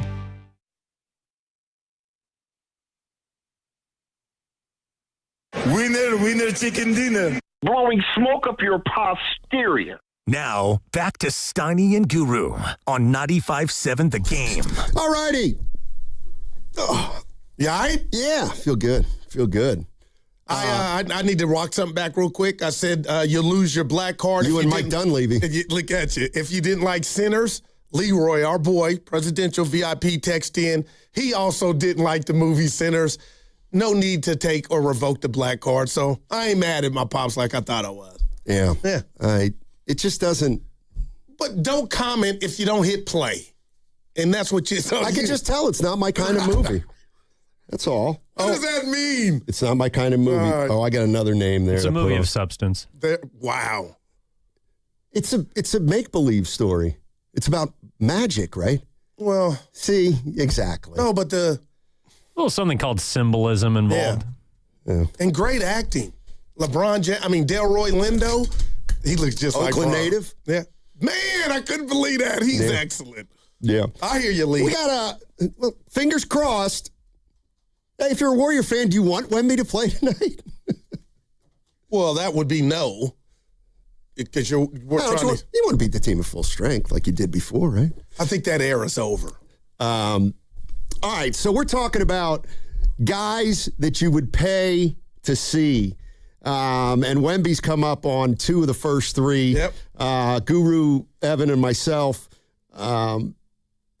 creating a list of, to us, the most exciting players to watch, like who we would pay to see. And my top three, and Curry's off because we see him every night. Jokic, Edwards, and my third was Zion Williamson. Okay. Who? What were your three so far? Luka, Wemby, and Ant-Man. All right. Okay. And Evan had Wemby, Edwards. Wemby, Jokic, Edwards. Edwards, okay.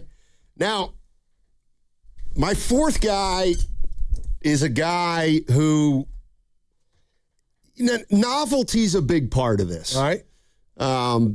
And so I got to put Cooper Flagg in there. Damn. Right now, Cooper Flagg, because he's only played half a season. Shasky loves him. Doing big things. He ain't the only one. He's Cooper incredible. Flagg's pretty exciting to watch. And I don't know if you saw tell me you saw the dunk last night over Dylan Brooks. I did, and I thought about you, and I thought about it. No, Evan's fair, but I go, Steiny has to like that. Well, would you like to know what his first comment on it was? What? They're down 20. Yeah, they were. He dunked it. He went nuts. And I was like, wait a minute. They're down 19. Well, that's like the linebacker giving up 8 yards. He makes the tackle, and he's acting like he's got a TFL. He's a rookie. I should have. It was fine. It was fine. It was a good dunk. Who else you got on yours? Number 4, he's hurt right now. But this is, to me, outside of Steph, who couldn't be on the list, a magician. This is my modern-day Pete Maverick, and it's Kyrie Irving. Who's Pete Maverick? Who am I? Pistol Pete. Maverick. Yeah. Maravich. Pistol Pete Maravich. He was a Maverick. Cooper He was a Maverick in many ways. I got my hands up. But Kyrie Irving, and you two tell me what you think, is still box office to me the most polished, just the guy. There's nothing on the hardwood he cannot do outside of staying healthy. Kyrie Irving. And defend.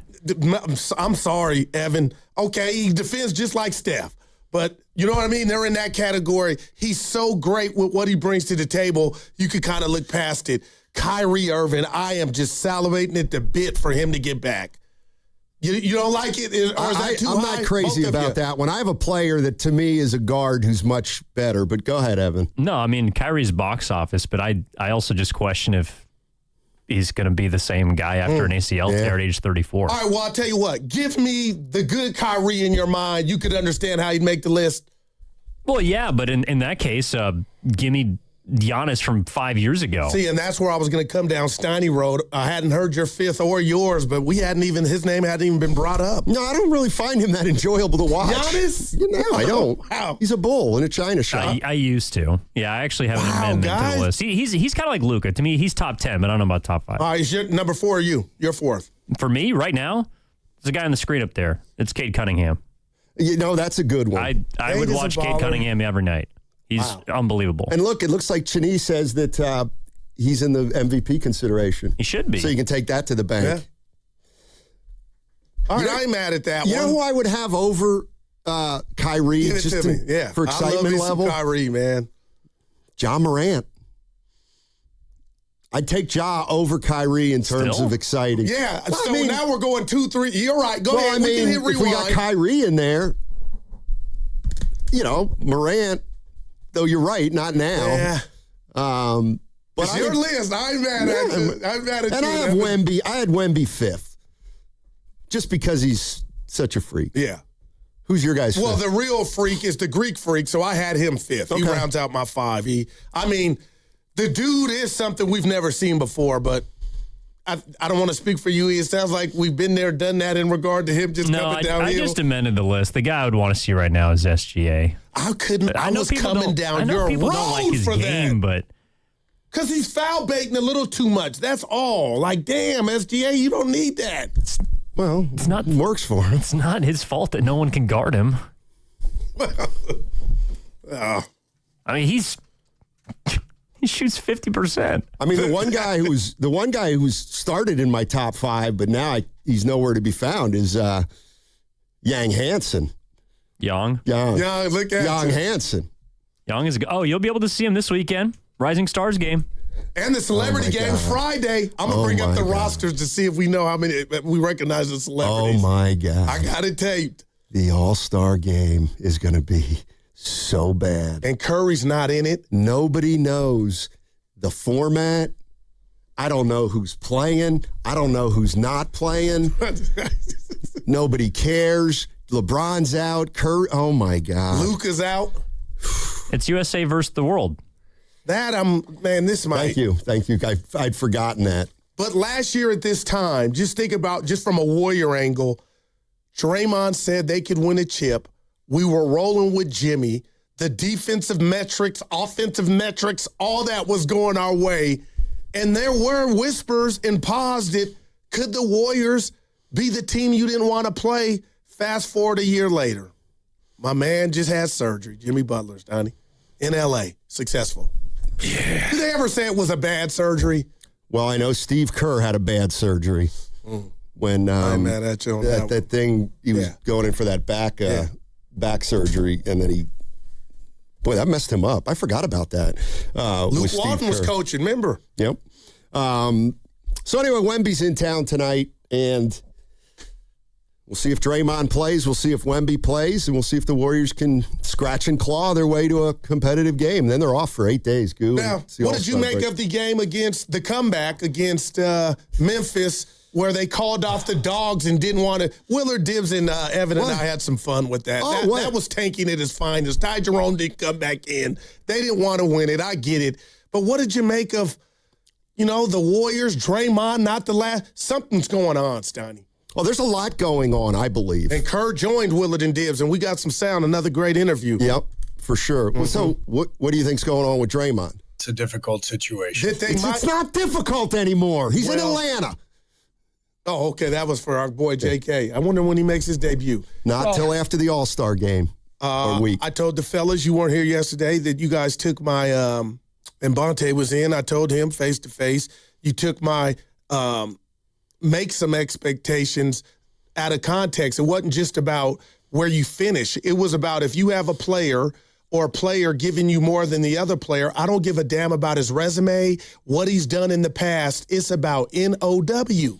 And I'm wondering now, after the Warriors, wherever that mysterious news dump came about them making Draymond available, all of a sudden, if you see this pattern continue, are you willing to keep Draymond off the floor for the betterment of the group? So I'm eager to see. And he was hitting his threes. He was 4-6, had 14. Evan was at the game. I can't speak for him, but I text E, where's Dre at? Because you see Steph being jovial and jumping up. He was terrible. Who? Monday. He was terrible. No, I'm shooting the ball. He was terrible, but shooting the ball. He made a few threes. He had 7 turnovers. No, he did. And I went through every single one of them, and they were all awful. Yeah, right. We talked about that. You're right. The other thing about Draymond is, but he gave you some points. I from everything I've seen and everything I've read, Draymond hasn't played a lot in the last 2 fourth quarters. You ready for the truth? Yeah, I question their motives. That's what I question. They're in a point now where I question the their motives. Losses aren't the end of the world. Wow, man! And if Kerr thinks that Draymond shouldn't play in a crunch time situation because he hasn't been good, then. But Steiny, what about the glee and the joy, even from Coach Kerr? The whole staff of winning that game, just like Phoenix. I know you're not saying they don't want to win, but it means that they're trying to win. And by not putting him back in the game, especially when he had the turnover situation going, I thought defensively, Steiny, he was, man. So my point being, they showed me they wanted that game and some. Well, yes, and if you're going to play Spencer a lot, and you're going to play Santos a lot, and you're going to play Gary Payton II a lot. And Will Richard, you're going to play some. Yes, this team's going to play hard for the rest of the year those are the guys. If those are the guys who are going to play the bulk of the year, yes, they're going to play very hard. There are going to be nights when they're competitive and maybe they shouldn't be. And there's going to be nights when even their best efforts, they're probably not going to have very much success. But I think there is 2 things going on here. The guys like Santos and Spencer and Pods, you can see Moody, the difference, man. They have no reason not to try as hard as they can. Like, they don't want to tank. They've got to try to prove something. So I do think that maybe at times this year or around this time of year, guys like Draymond, they're wearing down a little bit before the All-Star break, and you got some young guys who are playing hard, and the stakes, as much as we don't like to say it, aren't as high as they have been in the past. And maybe this is going to be a perfect opportunity to draw back Draymond's minutes. Well, let me pick up from there. So that game Monday, and I shared it with the fellas yesterday, they were coming during a timeout after a turnover or Draymond, they gave up a bucket. I could see him giving directions to the youngsters. You were supposed to go here or be there. That's how I took it from the lab, right? And I'm like, Dre, you don't have to explain everything. We got eyes. But the fact that you're doing it, to me, feels like you're taking the responsibility off of your error or bad decision. Okay, I'll leave that there. But when Kerr, who I like, Steiny, joined Willard and Dibbs, he didn't say it as I took it, but it was a cop-out to me in regard to Draymond's job I'm paraphrasing, becomes drastically that much more difficult when Steph's not on the court.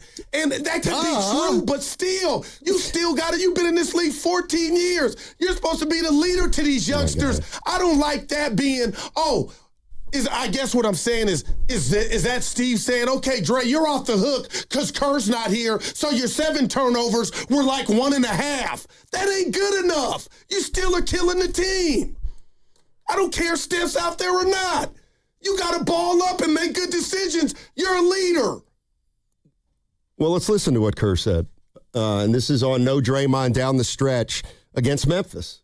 It's a lot different without Steph, and losing Steph impacts our offense in some pretty dramatic ways, and it really affects kind of how we have to put the five-man combo on the floor. Steph really negates almost every spacing issue that we have just because he's that good, and his shooting and his gravity, everything. It means we can play more lineups, two big lineups, that kind of thing. But without Steph, and Jimmy, of course, we're struggling to score at times, and we're just finding that we're better off playing one big. And if Al is playing like he did last night or like he did in Phoenix down the stretch, then we're going to stay with Al and stay smaller around him. So it's just the way it is right now. The game and the team sort of changes as the season goes along, and everything could be completely different next week.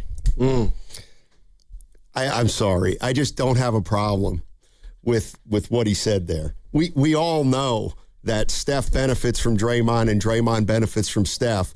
And we all know that right now Draymond's offensive game is worse than it's ever been in his career. And so if you don't have Steph Curry, then Draymond Green's importance diminishes because, one, he works well with Curry. Well, he's not there. Right. And two, when we miss Curry, we got to score. And you can't do that. So, I mean, what I heard from that clip is that it's possible that Draymond's not going to be playing as much, especially if Horford's going to be doing what he's doing. Because say what you want about Horford. Oh, I'm in love. I mean, again. when he plays and he contributes, like he definitely impacts winning. And he's playing with his back to the basket. I know it's not every time, but damn. And I know people were having fun in my experience yesterday saying I didn't want Horford. No, I wanted more of Horford. He just wasn't available. But here I go. You and Evan and the rest of the guys, Dub Nation, I'm sprung. That means I'm in love, Steiny, enamored with the ideal of if KP is healthy, what about a front line of Horford and Porzingis? Oh, I think that'll happen. Oh, my if he's God. Healthy. I'm just like, okay, sign me up. But what's that mean for Dre? That would be less Dre. Good. And I mean, I don't mean good, but like this is the way I look at the Warriors. It's not hate. It's like if Draymond's playing 30, 32 minutes a night and he's not playing at the level that you expect him of, so good. That means somebody's playing well enough to limit his minutes to 22. And if that's the case, that means you might be getting 10 minutes of better production from a guy who you sub in for Draymond than Draymond himself. Draymond, I mean, no, I hear you, man. I mean, I don't think it's far-fetched, or I don't think it's the craziest take in the world to start to think that maybe the relationship between Draymond and the team is changing a little bit. No doubt. Okay, well. But if it's Guru, not, okay. You just said no doubt it's changing. But, 3 or 4 days ago, we're still talking about how Draymond runs the team. But I told you, tell me if you remember me saying this. This was before you got sick. I said I'm curious to see the direction of the relationship moving forward after it was announced the Warriors were willing to move him. And what irritated me about the Dunleavy comments, and they're his comments, is I felt like he was apologizing to Dre to kind of smooth it over after the dust had settled. So to me, that was another example of them placating to Dre. And I'm not hate on Dre. It's about the greater good of the team. And Monday night was an example to where Steve Kerr said, you know what? I'm going to, just like Phoenix last week, I'm going to ride with the guys. And I think that's refreshing. And forget refreshing, I think nobody should be above that. And for a little while partner, I think Dre has gotten a scholarship in that regard. Well, and I wouldn't put too much into one game either. Well, can it be two if I go to Phoenix when they were coming back? Well, but that's 2 games you were down. Yeah, but I look at the 2 games as 2 games where they had a unit that was clicking the last 7 minutes of a game, and 2 times in a row consistently, Kerr said, I'm letting these guys finish up. And I think that's something we may see more of because why not? Why not see more of those younger type players. Here's Kerr. This from Willard and Dibbs yesterday on what things may look like after the All-Star break. Well, I really liked starting Draymond and Al together, when Steph was healthy. We did that, I think, for 5 or 6 straight games, and it felt good. It felt like we had the size and the paint presence to deal with teams, and, of course, we were still able to handle the offensive side of things because of Steph's presence. But it'll all depend on how things shake out, when Kristaps can play, and what that combination looks like too. We're excited to get him out there, and we've got to figure out, can we put him with Draymond? Can Al and Kristaps play together? They were great in Boston as teammates, as in lineup combinations. So I imagine that will work. But we've got some different options now. All right, so Steve Kerr talking about some of the choices he's going to have to make after the All-Star break, and the big one, obviously, is if Porzingis can play, and if he can, then where does he fit on this team? Oh, man. I mean, there's a need. There is a help wanted sign for sure. So we'll see how it goes. I can't wait. And on top of Porzingis, Donnie, I'm hoping that the chef will be back. Now, I saw a video of the chef, and I told Evan this yesterday, at the Grand Lake Theater. He had animated movie he's involved with, The GOAT, and he got on the mic. He didn't walk too far, but I saw him at the game also walking. And I don't know, Stoney, I could totally be wrong. My eyes deceive me, but it doesn't look like he's walking smoothly. Oh, no. So I hope I'm wrong on that assessment. We're done. Oh, no. Because we need him back. No, boy. What happened? Is not the coach? I didn't know you were worried about his limp. Yeah. Well, no, I mean, it's I just went on Steph saying it's trending in the right direction. Okay. He's got like 10 days between now and exactly the Boston game, by the way. Do you think he'll be in L.A. for the game? Since he's not a part of it, do you just stay home and rest? Why would he go? LeBron went through warm-ups and didn't play. He's a narcissist, but we know Steph's not that. I think you guys are wrong. Steph going to be in L.A. He might be. He might be in L.A., but I don't think he'll be at the game. Oh, okay. What is that going to look like? I might not watch. Yeah. I'm going to watch the celebrity game, though. That's Friday. Do we have the list of the so-called celebrities? People are coming down. Remember we had fun that last year. Evan, find that celebrity list. We knew like 2 people. We do know one of them. Sham Charania. Whoa. No way. He looked like he could hoop, though. Ah, please. No, I know. It's not he looked like he could be from the U. No he looked way. Like he might be. No. Evan, that's a great question. That's a valuable amount of time that he's not going to be pressing buttons, citing sources, and doing dirty work during All-Star Weekend. He might get scooped. Willard texted us. Let me see what he said.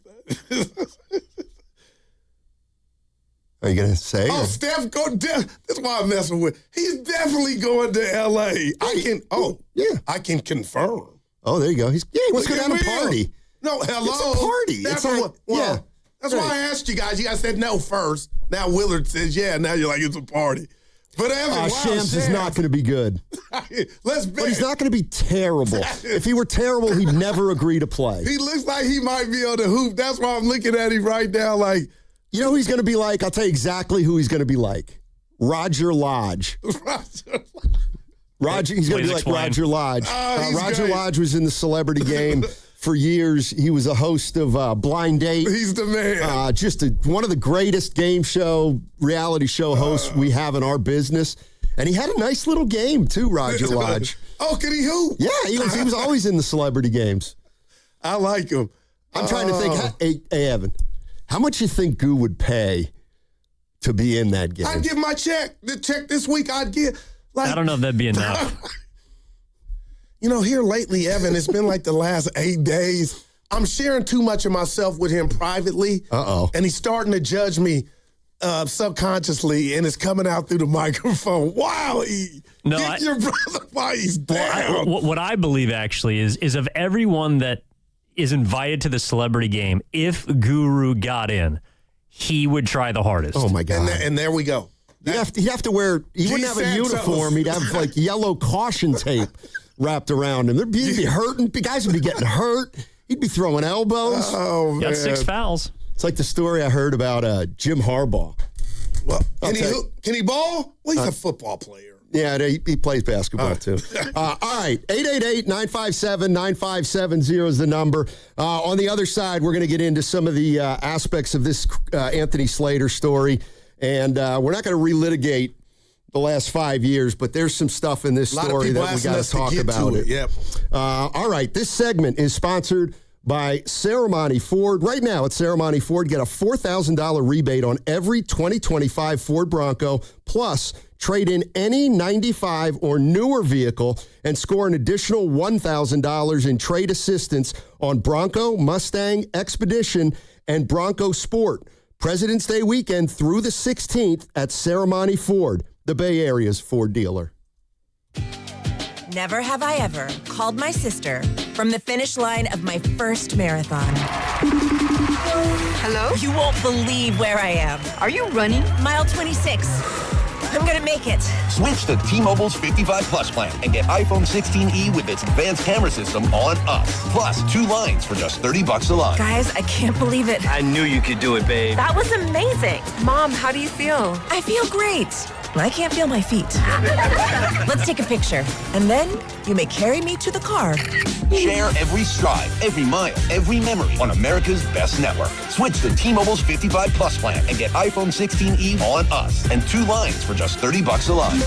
With 24 monthly bill credits and 2 eligible port-ins on Essentials 55 Plus for well-qualified customers with AutoPay, plus taxes, fees, and $35 device connection charge. Credits end and balance due if you pay off early or cancel. Contact us. Finance agreement 128 gigabytes, $599.99 required. Best mobile network in the U.S. based on analysis by Google and Speed Test Intelligence data 1H 2025. Visit T-Mobile.com. If your home seems colder this winter than it should be, maybe it's time to upgrade your windows. As the Bay Area's largest Marvin reseller, Golden State Lumber and Showroom is proclaiming this the month of Marvin. As an Energy Star partner, Marvin offers durable, energy-efficient products that can lower your energy bill. Visit GoldenStateLumber.com, scroll down to Windows and Doors, and visit the showroom near you. Since 1954, Golden State. When you succeed, we succeed. Looking for something fun and free during the school break? Step into Welcome In President's Week at History Park, brought to you by History San Jose. History Park will be open daily, February 16th through the 20th, in addition to regular weekend hours. Explore historic buildings, experience South Bay flashback, riffs, rhythms, and revolution. Visit the Refreshed Valley Memories exhibit, browse the gift shop, and enjoy a sweet treat at O'Brien's Ice Cream Parlor. Park admission is free. For hours and information, visit historysanjose.org.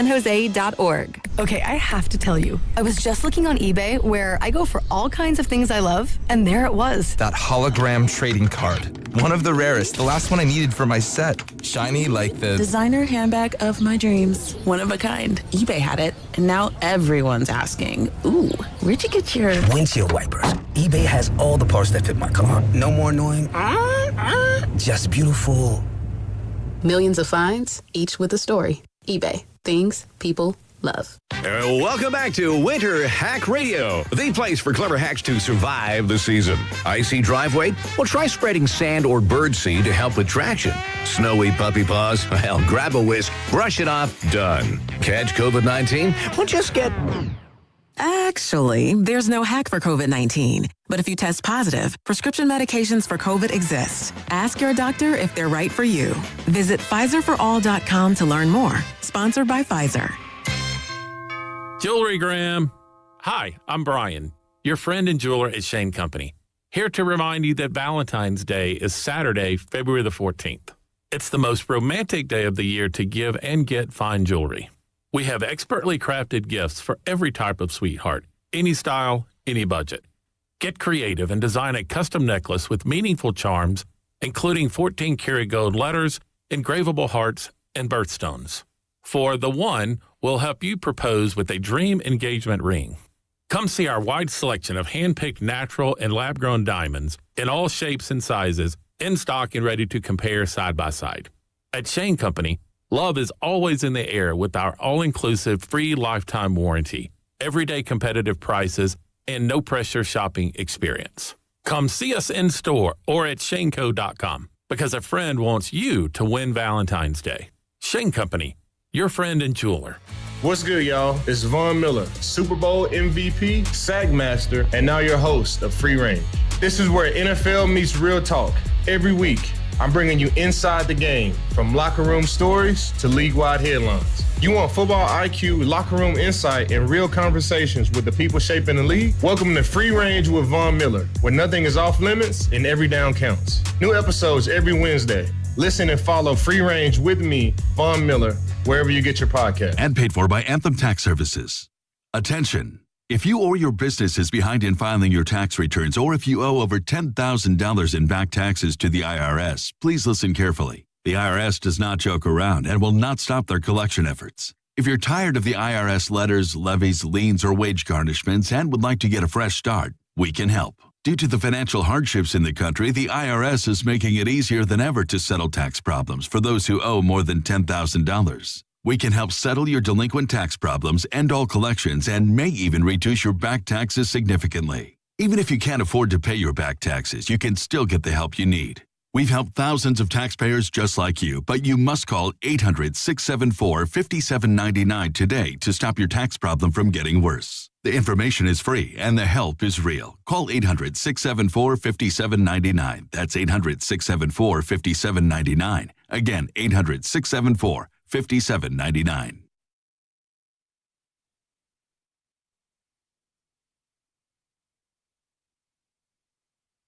Let me tell you something. This guy is a ball player. Basketball doesn't work that way. Now, back to Steiny and Guru on 95.7 The Game.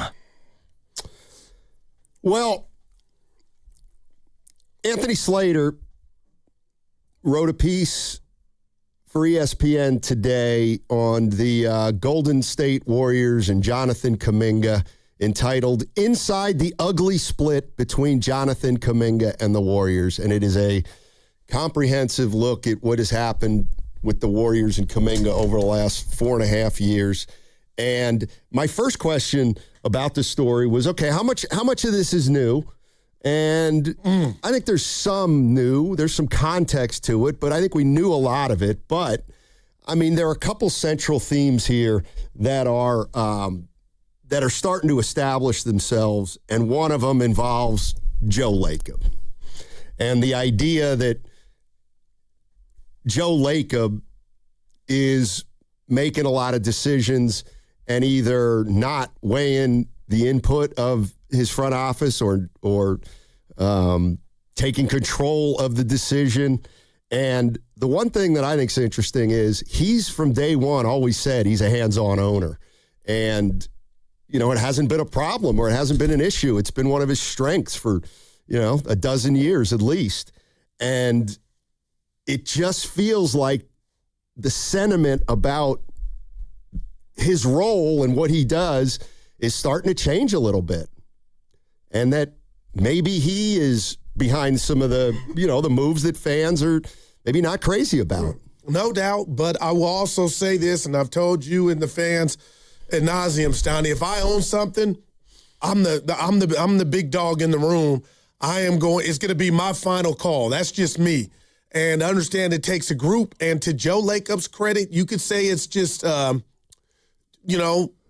words, Stoney, but he said many times in the war room on draft day or anything regarding personnel, it's a group. It's not just my decision. And then I scratch my head as to, okay, wow, what if that's really true? It's Bob Myers, it's Kirk Lacob, who we hadn't heard a lot about here recently. Joe Lacob is not just his choice, but when you read this piece by Anthony Slater, I mean, he was Kaminga's biggest supporter, and to really get a glimpse into how bad this Kaminga thing went for Kaminga and the organization, I'll just say this, partner, he's no longer here. And that's what makes me more disappointed in Kaminga and the Warriors for it not working, is it's obvious now we find out that Coach Kerr wanted Wagner. He didn't get him. And Joe Lacob had a lot to do with that. Joe bypassed what the basketball people were telling him, and he drafted Kaminga, and Kaminga had kind of an invisible Stoney protection per se, and he couldn't finesse that to the betterment of him being out there and avoiding 16 DNPs. Kaminga didn't go to the lab enough to utilize the owner being one of his biggest fans in the building and it had to come to this point. Now he's gone.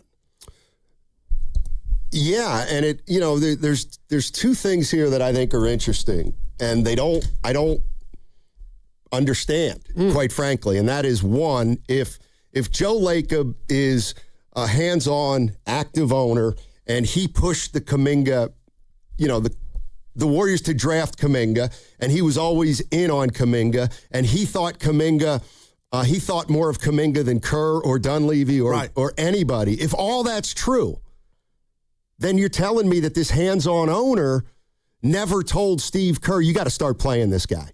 And that's what I'm... So if somebody can explain that to me, or maybe he did, and then tried to encourage Kerr to play Kaminga more. But wouldn't we have heard about it by now? Well, that's why I don't think he did it. Yeah. That's why I don't think he did it. But, the other thing is this story has... they had action with Sacramento. Malik Monk at a protected first. They didn't want to do that. Here's the other one. There was a name slipped into the story. The deal last year for Phoenix. A lot of people thought it was Royce O'Neal, and I like him. They mentioned Grayson Allen. That Grayson Allen might have been gettable for Kaminga he would have been last year in this system. I gotta believe that's not true, but I can't think you're wrong. They had a chance to get Alex Caruso in 2024, who was with Chicago at the time, and sources said the Warriors were just too indecisive about whether to involve Kaminga or not. So the reality is that they held on to Kaminga for nearly 5 years, and they got Kristaps Porzingis for him, but, over the course of the last 4 or 5 years, is that the best deal they could have gotten? And then how much, I'll tell you what it seems like to me. There's too many voices in the Warriors front office. That's what it sounds like to me. That's interesting. They got Lacob, who is the owner. They got Dunleavy, who is the GM. I think Kirk Lacob does a lot of things. I think they have several guys who make calls and take calls, and then they get a sense of what one team, may or may not be willing to give, and then they, pass it along to Dunleavy and say, maybe you want to, Cleveland said they may be interested in something or something, but it does sound to me like, Joe Lacob's always said, we're very collaborative. We're very collaborative. Well, that also can sometimes mean that it's hard to get consensus.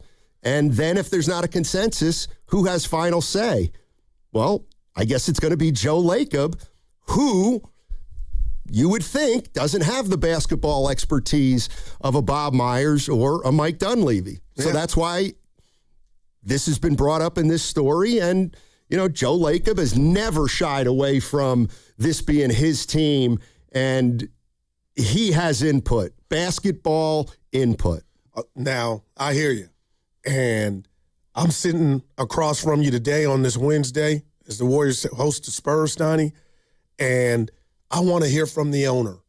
Well, he didn't comment for this story. No, he didn't. Okay, and so that tells me right. He's saying there's no sense in redoing the past or reliving the past. Now, you tell me if this is fair, or just tell me what you think about this, because I have been thinking about it at least a week. So I am just fixated on now the Warrior player development, that aspect or component to our basketball team, because at times I've heard NBA coaches, and I think you started it for me, Stoney, they're not the field handies. That's not their job. Their job is to put in the game. This is not CYO or Shasky and Dibbs coaching.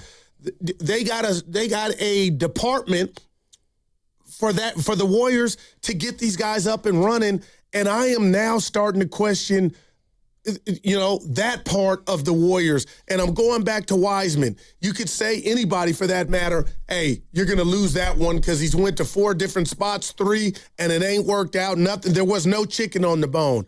Does Moses Moody and his growth count? But the reason I bring it up is Jonathan Kaminga, 5 years here, the powers to be, Jonathan, Coach Kerr, Draymond, whoever, Joe Lacob, Kirk, they couldn't get this guy up and running.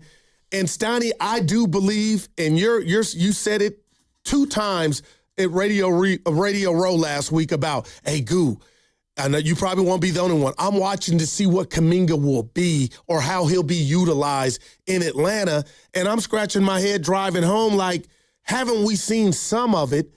But what do you say when somebody says, hey, Steiny, give me a grade or your thoughts on the Warriors player development system on the team currently today?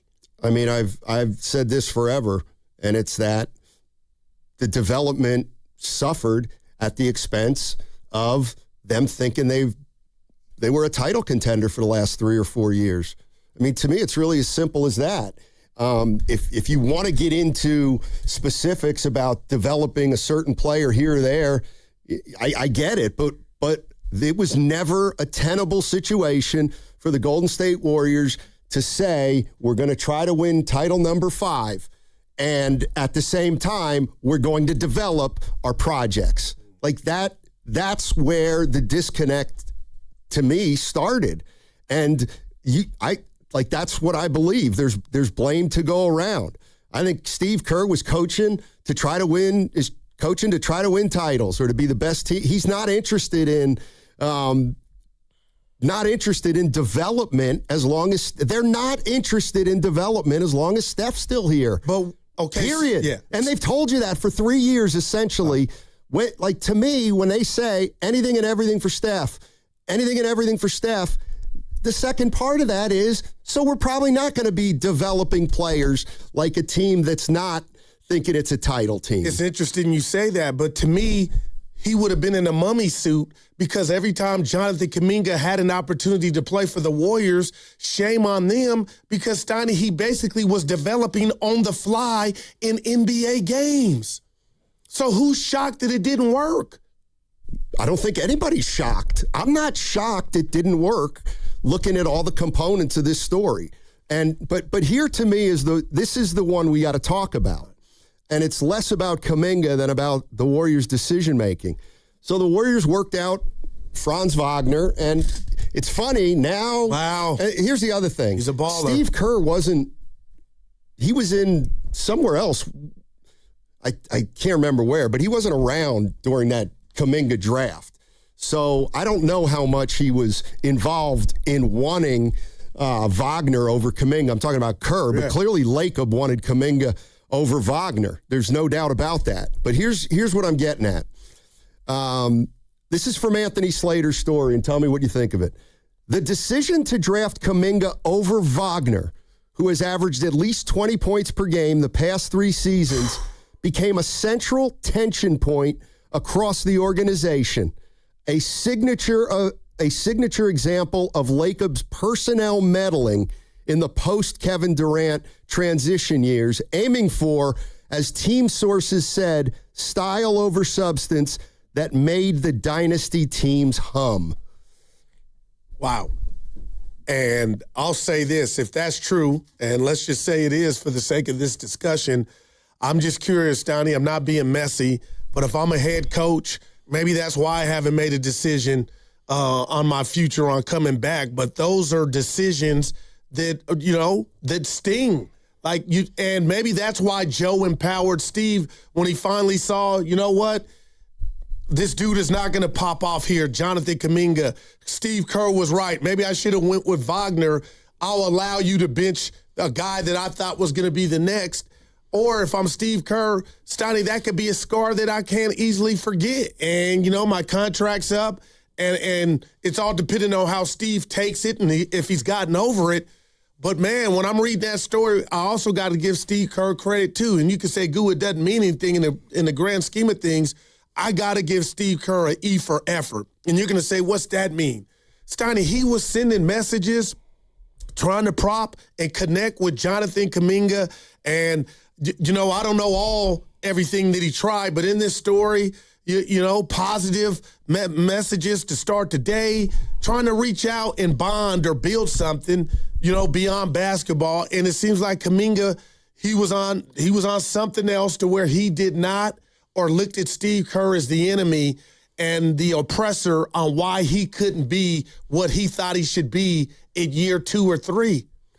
You're listening to 95.7 The Game, KGMZ FM and HD1 San Francisco, and Odyssey Sports Station. Always live on the free Odyssey app and now broadcasting from the Laughing Monk Studios. I mean, there's no doubt that Kaminga was hurt by a lot of the stuff Steve Kerr said over the years about what he needed to do to get onto the court. It's obvious that Kaminga lost trust in Steve Kerr. I mean, there's some of these anecdotes in here are really telling. Could Kaminga have rabbit ears too, though, Steiny? Okay, your coach said so. He didn't say it to you. Why are you taking it to heart? So well, he did say it to. I mean, no, I'm talking about when Steve Kerr went on the radio and on media after the season last year, and really, got into a lot of detail about Kaminga and the situation, and it's just clear to me that Kerr just didn't think he was very good, and Kaminga thought he was very good, and Kaminga lost trust in him. And every time that Kerr said something positive about Kaminga was suspicious of it or skeptical of it.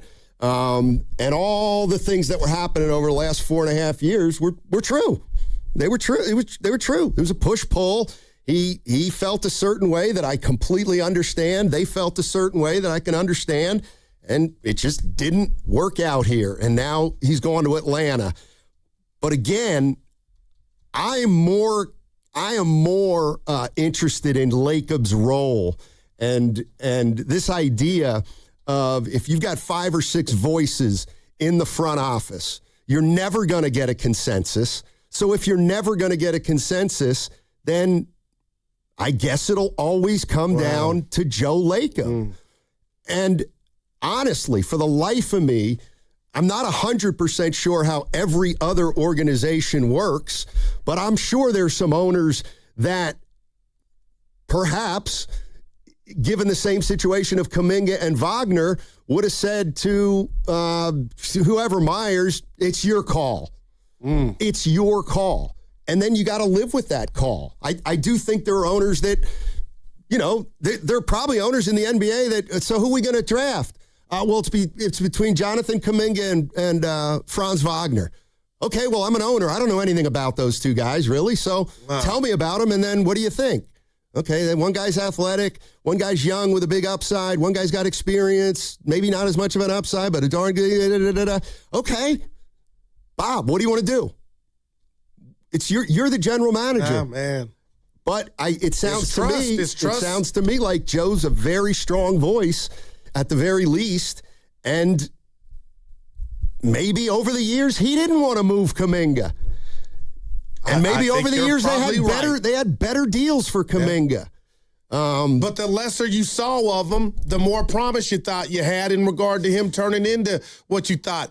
And I can't shake what I'm about to share because I know where you're going to go, and this is how you think. But, you always say, well, who, like the Wiseman pick was the number 2 pick. And if we just brought up the best number 2 picks in the NBA, the history of the league, I mean, there is a bang for your buck there, right? Because that's a nice, top prestigious pick. Steiny, on one side of the realm, Steph Curry, who built this dynasty, was the 7th pick in an NBA draft.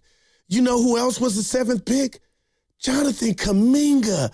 And it's the exact opposite of, no, I got you. Drafting. But I don't want to make Wagner Curry because he's not.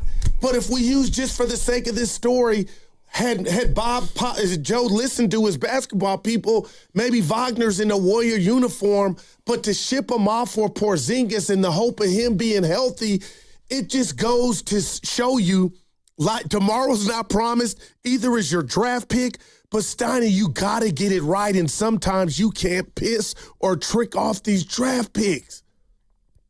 Yeah. And maybe what's happening right now is it's starting to leak out that maybe Lacob was running those drafts. So do you think he's changed if he was more demonstrative in regard to, Steiny, I like your input, but I'm a go with my intuition? Or do you think now, that's why I would love to hear from him, this might be the longest we haven't heard from him, or do you think he's learned, or is his prerogative, is he going to do the Jerry Jones? Yeah, I'm going to listen to you, Steven, and all the other with Will Clay, but I'm going to do what I want to do. I'm curious. Yeah, I think he's that kind of owner. I think he's got a lot of confidence in what he does. I think he takes a lot of pride in his knowledge of the game. And look, he goes to every game, it feels like. You know, not every owner goes to every game. He goes to Stanford games. Like, he just loves basketball. And when he bought this team, it was obvious that both he and, his sons were going to be a part of it. And for the first, well, not for the first 2 years, but for the first 10, 12, 14 years, it's been great. Now, it's a fair question to say, well, what did he have to do after the big three were here? I get that. But what I'm very... So the Warriors have won 4 titles, and their last one was in 2022, and then since 2022, they've been in the mid-40s win-wise. Are you telling me, like, his grace period's over, Joe Lacob's? Like, how long will it take? What do you want to talk about? Because if you say, Goo, how's the future looking, then I think there's like, the cupboards are bare, and it's not like you haven't had the number 7 pick or the number 2 so pick. You're ready to go after him? No, I think those chickens are coming home to roost because now it's time to look, hey, what do you got? What do we got to look forward to? So I think it's fair to revisit those picks. Okay, so they messed when you're not blind enough with deep playoff runs, They messed up the picks. And I'm in Austin, San Jose in the chat saying, Goo, he's the owner. He can do whatever he wants. I know that, Austin. I'm just wondering if he was, the big voice in the room, has he now, from this experience with Kaminga, changed a little bit? I'm just curious. I don't know, but I also know wherever this season ends up, if the Warriors, let's just say they got a number 1 pick, or how confident are you that they can get it right? That's where. Very. Okay. See, I didn't know that. All right. Well, why wouldn't you be? Like, why do we, so Dunleavy, let's just make it this way. Dunleavy's responsible for Wiseman, Kaminga, and Moody. Otherwise... But he's not. Okay, well then why do we blame him for all those picks? Like, he didn't make those drafts. He might not have been strong enough to stand up as Bob Myers' assistant. I'm not sure. But I don't know what kind of role he would have had in there. I'm asking you, I guess, can Mike D draft his guy? Or is Joe... That's a good question. Yeah, and that's what I do. Because, you can't put none of this at the doorstep of the old misses, but I'm wondering, moving forward, can Mike D see his guy, his Wagner, and his owner sign off on it, or he says, you know what, there's this dude Evan Giddings from San Diego, I like him. I guess we'll never know the answer to that. Maybe this is all probably part of the reason why Bob left when he left. Mm-hmm. And one of the reasons I think Bob left when he left was because Joe Lacob wasn't ready to say we're going to, we may have to start over, or we're going to be declining in 2023, 2024. Like, I think Bob saw the writing on the wall. Wow, man. But Joe Lacob is like, no, we're not doing that. We can stay on top. And Mike Dunleavy was given the job, and he's done, I think, not a bad job of keeping them in the mid-40s. And the Jimmy Butler trade. But that's not good enough for the owner or clearly the fans. And my question is, when do 4 titles wear off? Because it feels like they've worn off. It really feels like that. It feels like people are really coming down Lacob's road right now, and we're only 3.5 years removed from their last title. Like, or do you say Steiny? No way. I mean, he wasn't, Curry was here. They were all here. He didn't really do much. I'm just kind of surprised at, Lacob getting hit like he's getting hit right now. That's just me. And I'm not saying he doesn't deserve it. Yeah. I just think it's pretty fast. But you think a lot of, it's pretty fast. I'll ask you on the other side. Okay. Hey, tune in for Warriors Live to 888-957-9570 is the number. Are we getting worried about Joe Lacob?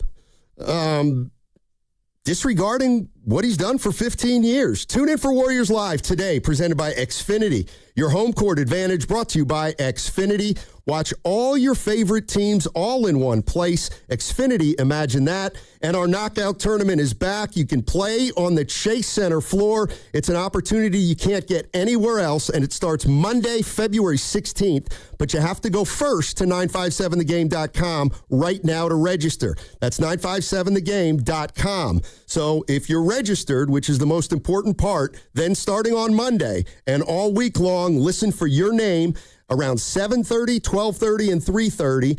And you'll have 9 minutes and 57 seconds to call the contest line. And if you do, you're in the knockout tournament. Each show is going to be giving you a chance to win once a show, so 15 total spots. But first register, 957thegame.com. This is the story of the one. As an HVAC technician, he and his digital multimeter are in high demand. So when a noisy office HVAC turns out to be a failing blower motor, he doesn't break a sweat. With Granger's easy-to-use website and product information, he selects the product he needs to keep everything humming right along.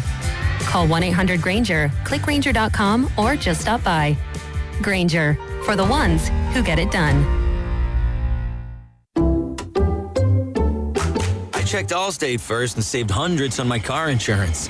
Really smart. Unfortunately, I didn't check if I took the gas hose out of my car's tank. Ooh, not smart. And I drove off while still attached to pump number 3. Yeah, checking first is smart. So check Allstate first for a quote that could save you hundreds. Potential savings vary, subject to terms, conditions, and availability. Allstate North American Insurance Company and affiliates, Northbrook, Illinois. The Golden State Warriors are back, and there's nothing more refreshing than an ice-cold Surfside to enjoy while you cheer on your Warriors. Surfside is only 100 calories, 2 grams of sugar, and 0 bubbles. That's right, no carbonation, so it's easy to sip and enjoy. It's not a seltzer, it's Surfside, proud partner of the Golden State Warriors. Sold in arena and at bars, restaurants, and stores near you. Must be 21. Please drink responsibly. It's the final days of Toyota's President's Day sales event. Don't miss your chance to save on Toyota's incredible lineup of 19 hybrid and electrified vehicles. Save with President's Day deals on the 50 MPG Corolla Hybrid and 51 MPG Hybrid Camry. And right now, get 0% APR plus finance cash on the all-electric 2026 BZ. Hurry in. Toyota's President's Day sales event ends Monday. Toyota, let's go places. Offer available through TFS to buyers with premium rated credit and cannot be combined with other offers. Finance cash must be applied to transaction ends 3/2/26. Saturday on the CW. Driver, start your engine! The new NASCAR season roars into action at the Daytona International Speedway with all new drivers, new rivalries. Somebody needs to break his teeth in. And a brand new name. The NASCAR O'Reilly Auto Parts Series. Buckle up for pure raw racing live from Daytona. Let's turn them loose. The NASCAR O'Reilly Auto Parts Series. This Saturday at 1 p.m. on Cron 4, the CW. This is the story of the one. As an HVAC technician, he and his digital multimeter are in high demand. So when a noisy office HVAC turns out to be a failing blower motor, he doesn't break a sweat. With Granger's easy-to-use website and product information, he selects the product he needs to keep everything humming right along. Call 1-800-GRANGER, click Granger.com, or just stop by. Granger, for the ones who get it done.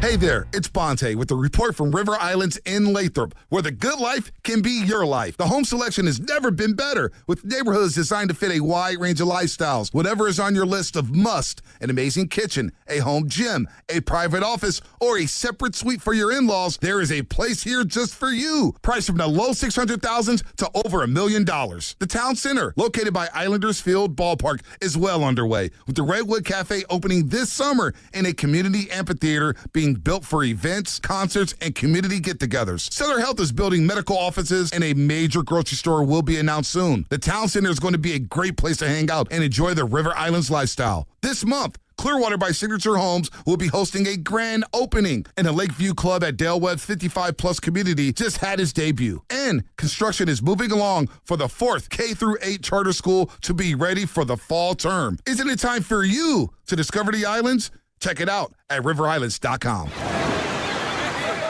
Hear that? That's the sound of your life. Perfectly imperfect. Beating in rhythm to the world you've created. But every time you drive after drinking, the music gets drowned out. Your life sounds pretty great. Don't let a buzz ruin it. Buzz driving is drunk driving. Don't drive buzzed. A message from NHTSA and the Ad Council. A KFC tale in the pursuit of flavor. The Colonel despised the word empty. Empty plates, empty tables, empty stomachs. That's why he made the KFC $5 bowls, like the famous bowl. Creamy mashed potatoes, crispy chicken, corn, gravy, and cheese. Because the only empty the Colonel liked was when you reached the bottom of that bowl.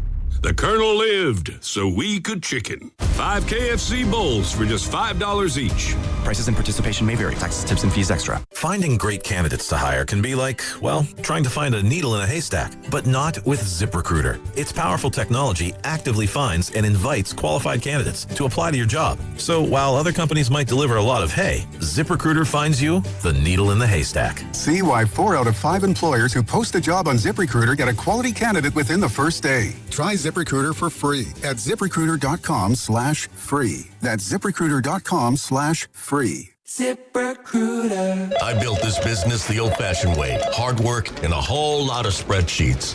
Yeah, about that, I upgraded us to Odoo. Odoo puts everything we need, sales, inventory, accounting, on one connected platform. No more juggling systems, no more headaches. So it all works together? Exactly. Odoo is the all-in-one business software that makes running and passing on a business easier than ever. Take your business into the next generation. Try Odoo free at odoo.com. That's ODOO.com.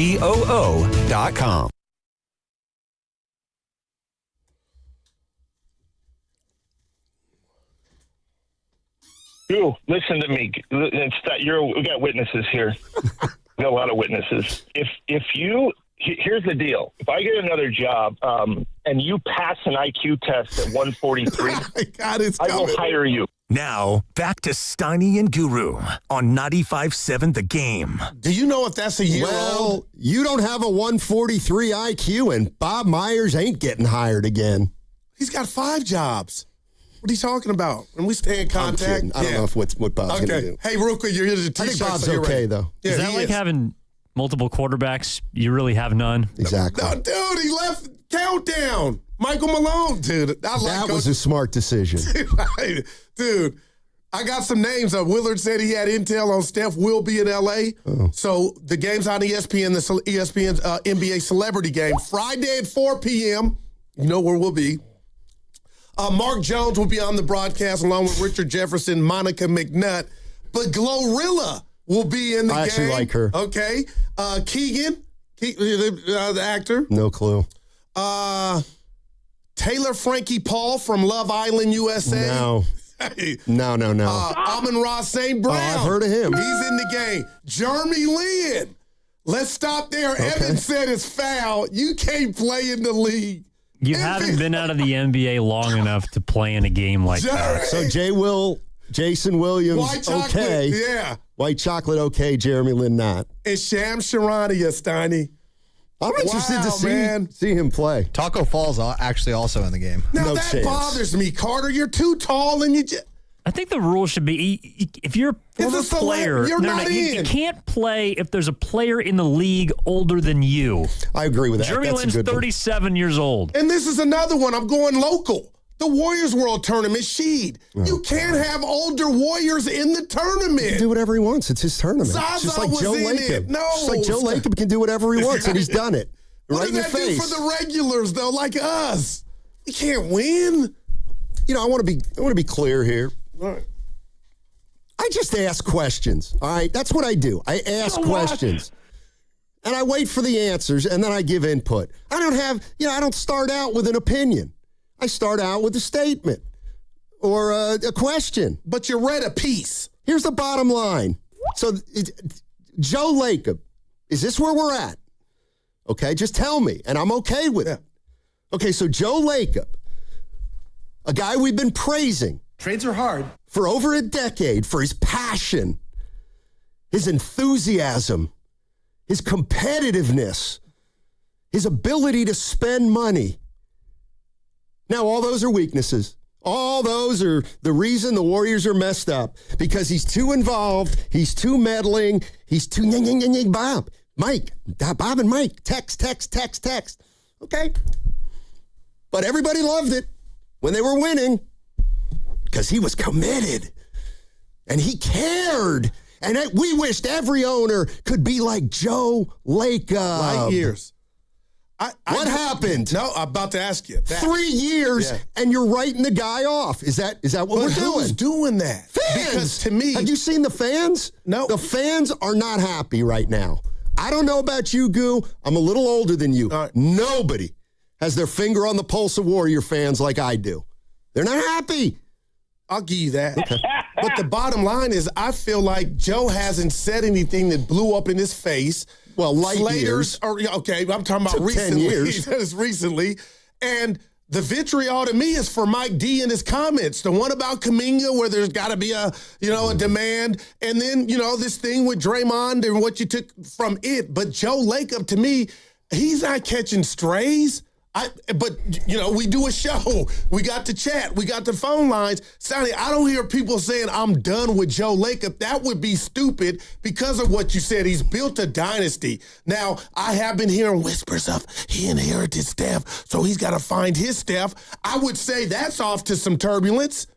Like that part of it is off to, okay, I'm watching, but he's definitely got the benefit of the doubt. And that's why Austin in San Jose, I hope I wasn't coming across saying, if I'm an owner, it's my decision when it's all said and done. Stoney, I guess I'm asking you, and Slater and other writers have did pieces. They share us what's going on, but it's obvious he was a big Kaminga fan. I loved him for it.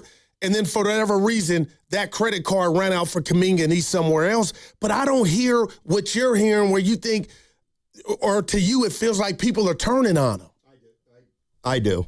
I mean, because we got another draft this year, another offseason. Yeah. Now it's getting real. What you going to do with Dre? You know what I mean? All that now is real. Yeah, I mean, I'm just wondering. I'm just really surprised. I just am. But, I mean, this team's had a lot of success. They're still hanging on.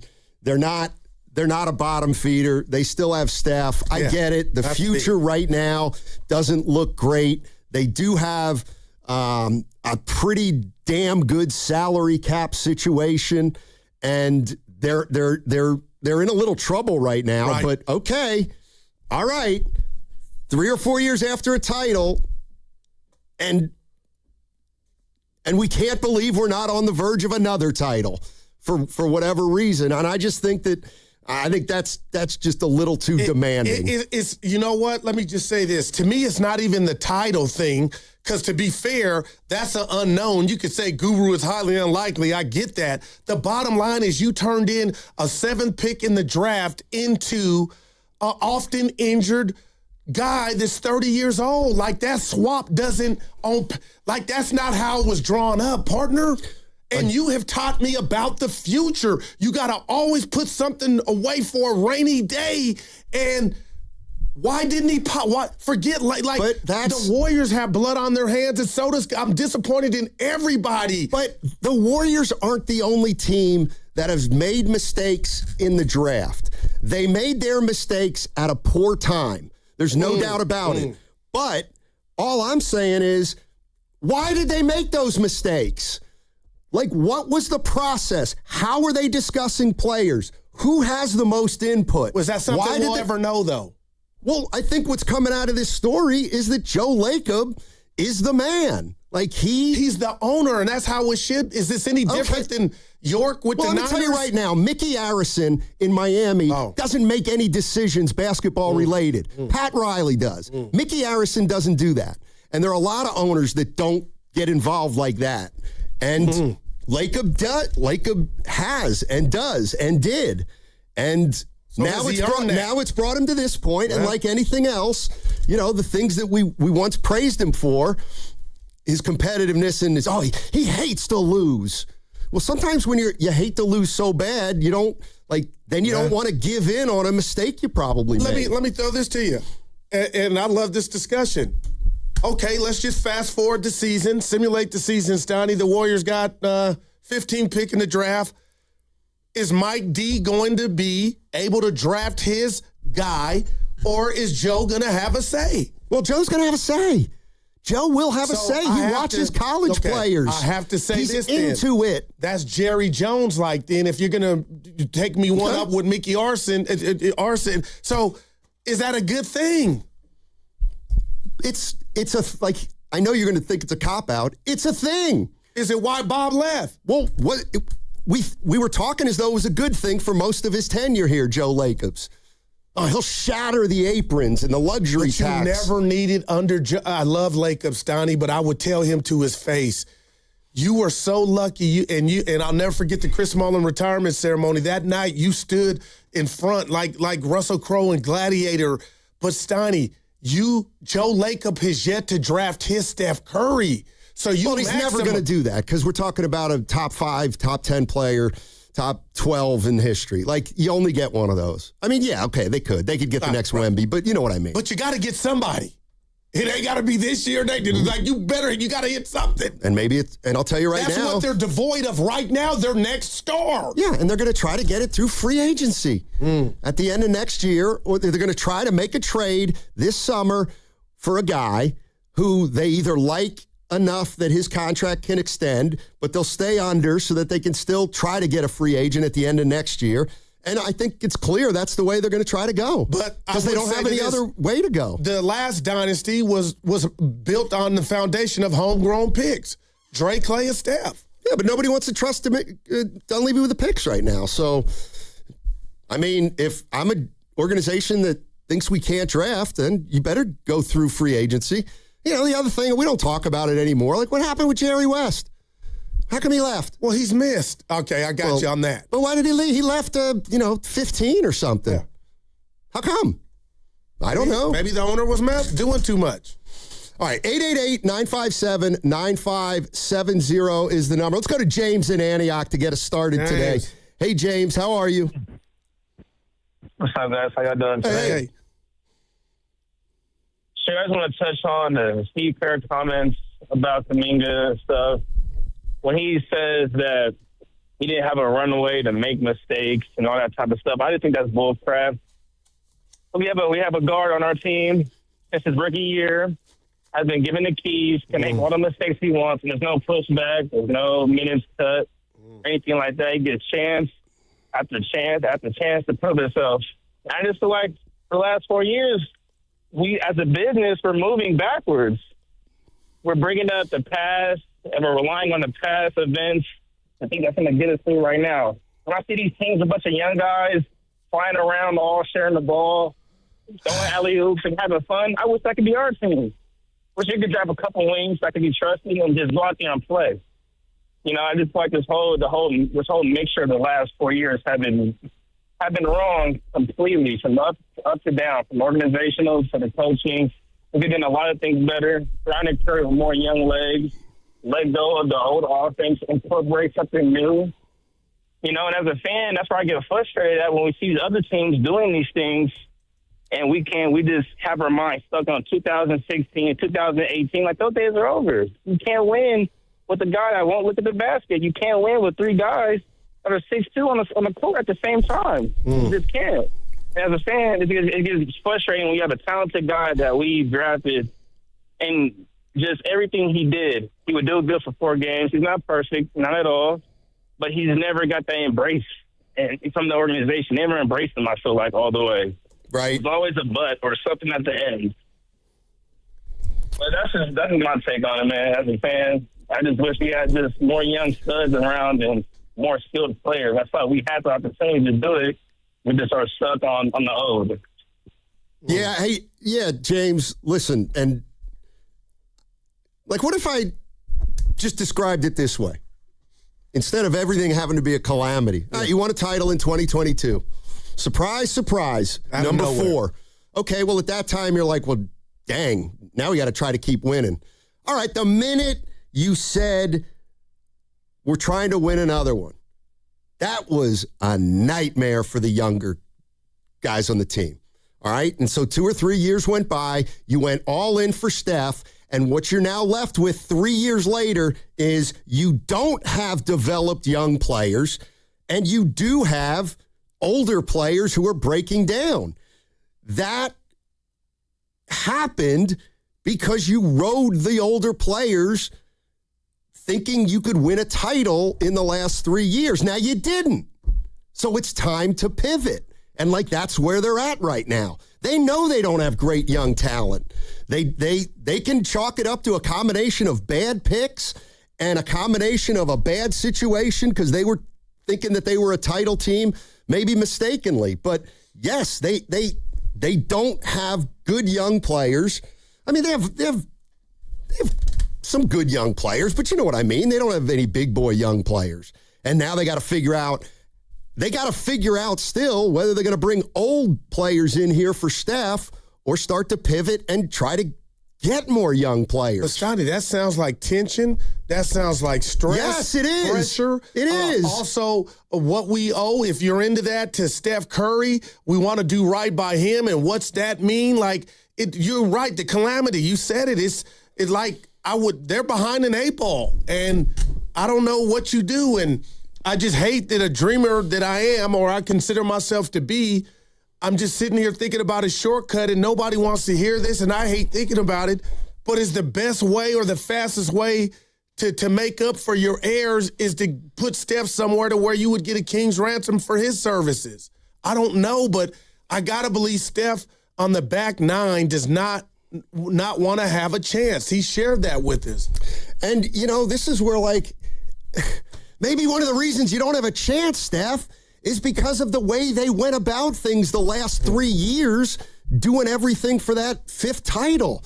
Here's where if the people who are mad now are the same people who have been okay with anything and everything for Steph, right. I think that's BS. I think that's BS because I think they have tried to do whatever they can for Steph. All right. And bad luck. It didn't get done. Not bad luck. Jimmy was bad luck. Whatever, but it didn't work. And that's what put him in this spot, to me. So what do? I'll tell you what you don't do. You don't trade four picks a week ago for somebody who you don't think's worth 4 picks. And unfortunately, it's going to take some time. And that's the other thing. You just won a title in 2022. Chill out. It's going to take a couple years maybe to get back on track. Well, it sounds like you're saying trust the process, and we saw they kept making what else can you do? But you can make a right choice during trust the process, and you get there quicker. You come back quicker. Trust the process took so damn long, it sounded good. Well, did trust the process messing up? Trust the process, how long did it take for Steph, Dre, and Clay? That was a trust the process. 3 guys drafted in the top, 2 top picks and a sleeper. And they grew, and they made it to the second round of the playoffs. Then they lost. Then they won the title. But you got 3 Hall of Famers in that draft. Right. I don't know if... You didn't know that at the time. Right, but who on this team could even... Is Guy Santos a Hall of Famer? That's called development. You got to draft players who are good and then develop them into better players. Now, obviously, he struck gold with Curry. I'm not going to say he was just a regular guy and they developed him, but that's what they have to do, Goo. They got to take this pick this year, and if it's 15, they got to get great value out of it. And then hopefully they'll have a player next year who's 21 years old, like all the other teams have, but he's better than any of the 21-year-olds who have been on our team the last 4 years. That's the only thing you can do. Nothing's falling down from the sky. Or put it right on the table, brought to you by Echo Pest Control. Stoney, do you get back in that Giannis line? Yeah, you can try. Sure. Why not? I don't see why you wouldn't do it to the why not. You need it more than damn near anybody. Well, the reason you wouldn't do it is because you don't want to trade for Giannis, and all of a sudden now he's not the player you thought he was. He doesn't want to be here. Steph now finally looks like he's aging, and Giannis is like, I'm not sticking around here. But you brought this up, and we differ on the vitriol towards Joe. But let's just say they did that and it didn't work. But Joe would be hailed for that move, right? I don't know. Is he hailed for the Butler move now? Now, that's deep. Up until he got hurt, he was a god. That's probably how it'll go. Let's go to Dave's in Fremont. Hey, Dave, what's going on, man? Hey, what's going on, fellas? Hey. How are you? Good conversation today, man. Good conversation today. Thank you. When it comes to Lacob, I don't know. I'm not trying to speak for Warrior fans like as a whole, but Guru, you're a Warriors fan, so maybe you'll feel what I'm saying.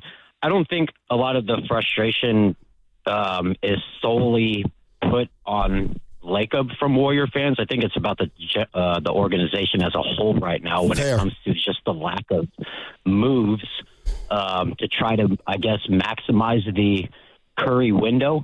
But here's the thing that, we need to remember, and Steiny, you said this a couple of weeks ago, and you just said it recently. I do believe that they've tried to do everything that they can to try to improve the roster, improve the team, and again, we just won a championship. How soon we have forgotten that, right? But you said a couple of weeks ago, and it really struck a chord, the league on two fronts. One, they're not really lining up to help out the Warriors. And number two, they don't value our young talent like we do. You know what I mean? We have this, I don't want to call it a fallujah, but almost this belief that because they're around and they're in this organization that they're somehow better than a lot of the younger talent around the league. But the league obviously doesn't see them in the same way as either the organization or just the fans do in general. The other thing, too, is when it comes to the frustration with Lacob and everything right now, you got to remember this is the same guy that had the stones to come in right away, recognize what the team needed, which was a big man desperately for about 10 years. We needed somebody like that. Traded away the franchise and fan favorite guy, got booed, looked up to the rafters and said, that's a lonely one, and I want more. And to his credit, he worked his butt off with whoever was in the organization to make that happen. So for me, I got to give him a little bit of credit. And it's also not even the same league anymore when he bought the team. They changed a lot of rules because of the Golden State Warriors. You can't have three superstars on the team anymore. They went out, they made the Jimmy Butler deal. That was the deal. There's nothing else that's going to really come. And when it comes to the draft picks and everything like that, this will be my last point. There's a reason that there's a draft every single year. I hate to say it because a lot of these kids are super talented. They work their butts off. But you miss on more picks than you hit on. And that's not just the Warriors. That's not just basketball. That's in general. So you have to maximize those picks. And you're right, Steiny. Trading 4 picks for a short term is when you know the writing on the wall is to rebuild. You have to keep those and try to hit on as many as you possibly can. So that's my point. Appreciate I'll take my comments off the air. You guys have a great day. Yeah, no. Yeah, pretty good stuff. Can you rebuild with Stephen Curry and now Kristaps Porzingis, Jimmy Butler, who's coming back, we don't know when, and Draymond? That alone doesn't sound like a boat of rebuild. Exactly. Right. Exactly. When you started saying that, I felt like I almost started laughing. Can we rebuild around Curry, Butler, Porzingis, and Green? Man. 3 of those guys are 36, and one guy's hurt like a 36-year-old. So do you understand the course of where you got to give Lacob and company credit for living what they're saying in regard to everything for Steph? Right, but it's too late. See, they gave up on Steph, unfortunately. When? Before they won their 2022 title. They gave up on the big 3. They didn't think they were going to win any more titles after Durant and Clay got hurt. They just didn't. But honestly, I'm being real.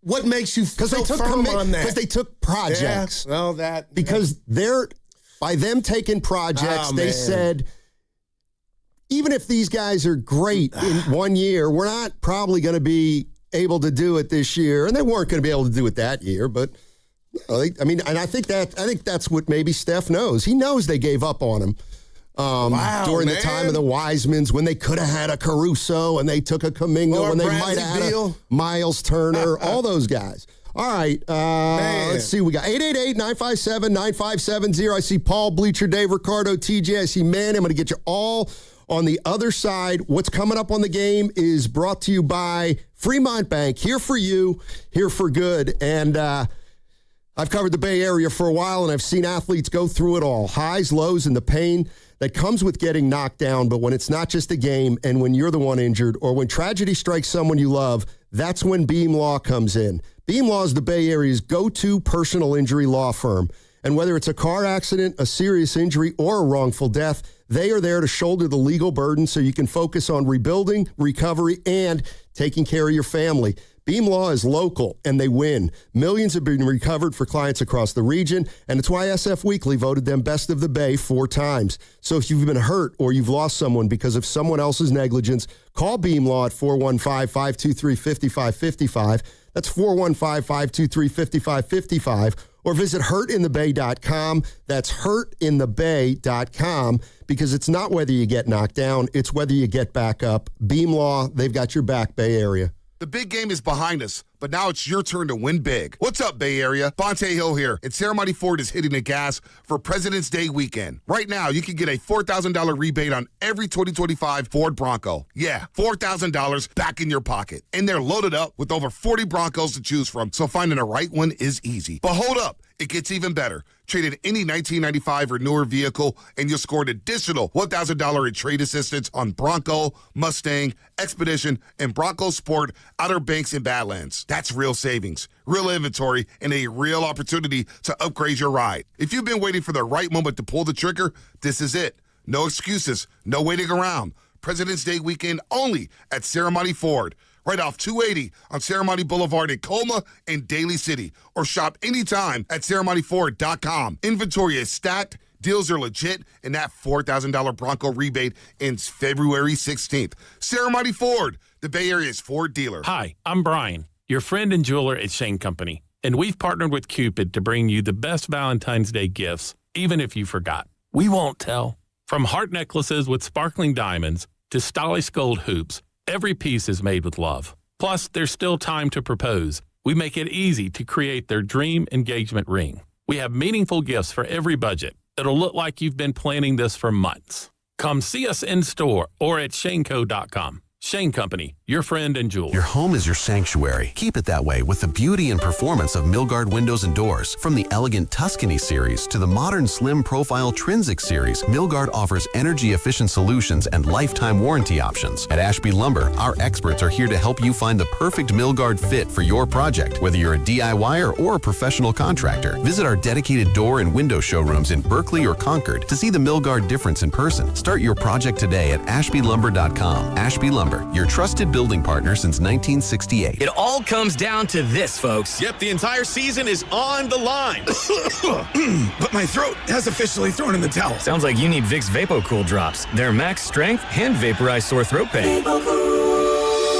Whoa! These VapoCool drops hit fast. Speaking of fast, did you just see that play? Yeah, he vaporized that ball. That pun should have come with a penalty. Vaporize sore throat pain with Vicks VapoCool drops. Use as directed. Dreaming of the perfect kitchen? Make it a reality at Friedman's Appliance in Pleasant Hill. Explore Bosch appliances in live working vignettes and see the innovation in action. During the Buy More, Save More event, you can get up to $4,000 in rebates on qualifying Bosch kitchen packages. From refrigerators with the Farm Fresh system to keep your food fresher longer, to dishwashers with precision wash technology that wipes out 99.9% of bacteria. Own the kitchen like a Bosch. Visit Friedman's Appliance in Pleasant Hill or online at friedmansappliance.com today. That's another amazing run by Team USA. Mom, think I'll be on Team USA one day? Well, I'll take this one. What? Are you speaking to us? Yes, and to answer your question, anything's possible, especially with Xfinity. So, I can be the best snowboarder ever? Well, I can't guarantee that, but Xfinity can guarantee that your internet price won't change for 5 years. Okay. What if I practice every day? Then maybe you'll be snowboarding for Team USA at the next Olympic Winter Games. And Mom, you'll still be paying the same price for Wi-Fi. Ooh, really stuck the landing there. It's the Xfinity Gold Medal Celebration. Now through February 22nd, get our best price on gig Wi-Fi for 5 years guaranteed, just $50 a month. Plus, get Peacock Premium included for 2 years. That's a $10.99 value per month. Xfinity. Imagine that. proud partner of Team USA. Restrictions apply. Requires paperless billing and auto pay with stored bank account. Taxes and fees extra. Actual speeds vary. This is Larry Flick, owner of The Floor Store. I'm excited to announce our President's Day sale is here. Get up to 50% off store-wide, 2 years free financing, and we pay your sales tax. Monumental savings on every floor. The Floor Store, your Bay Area flooring authority.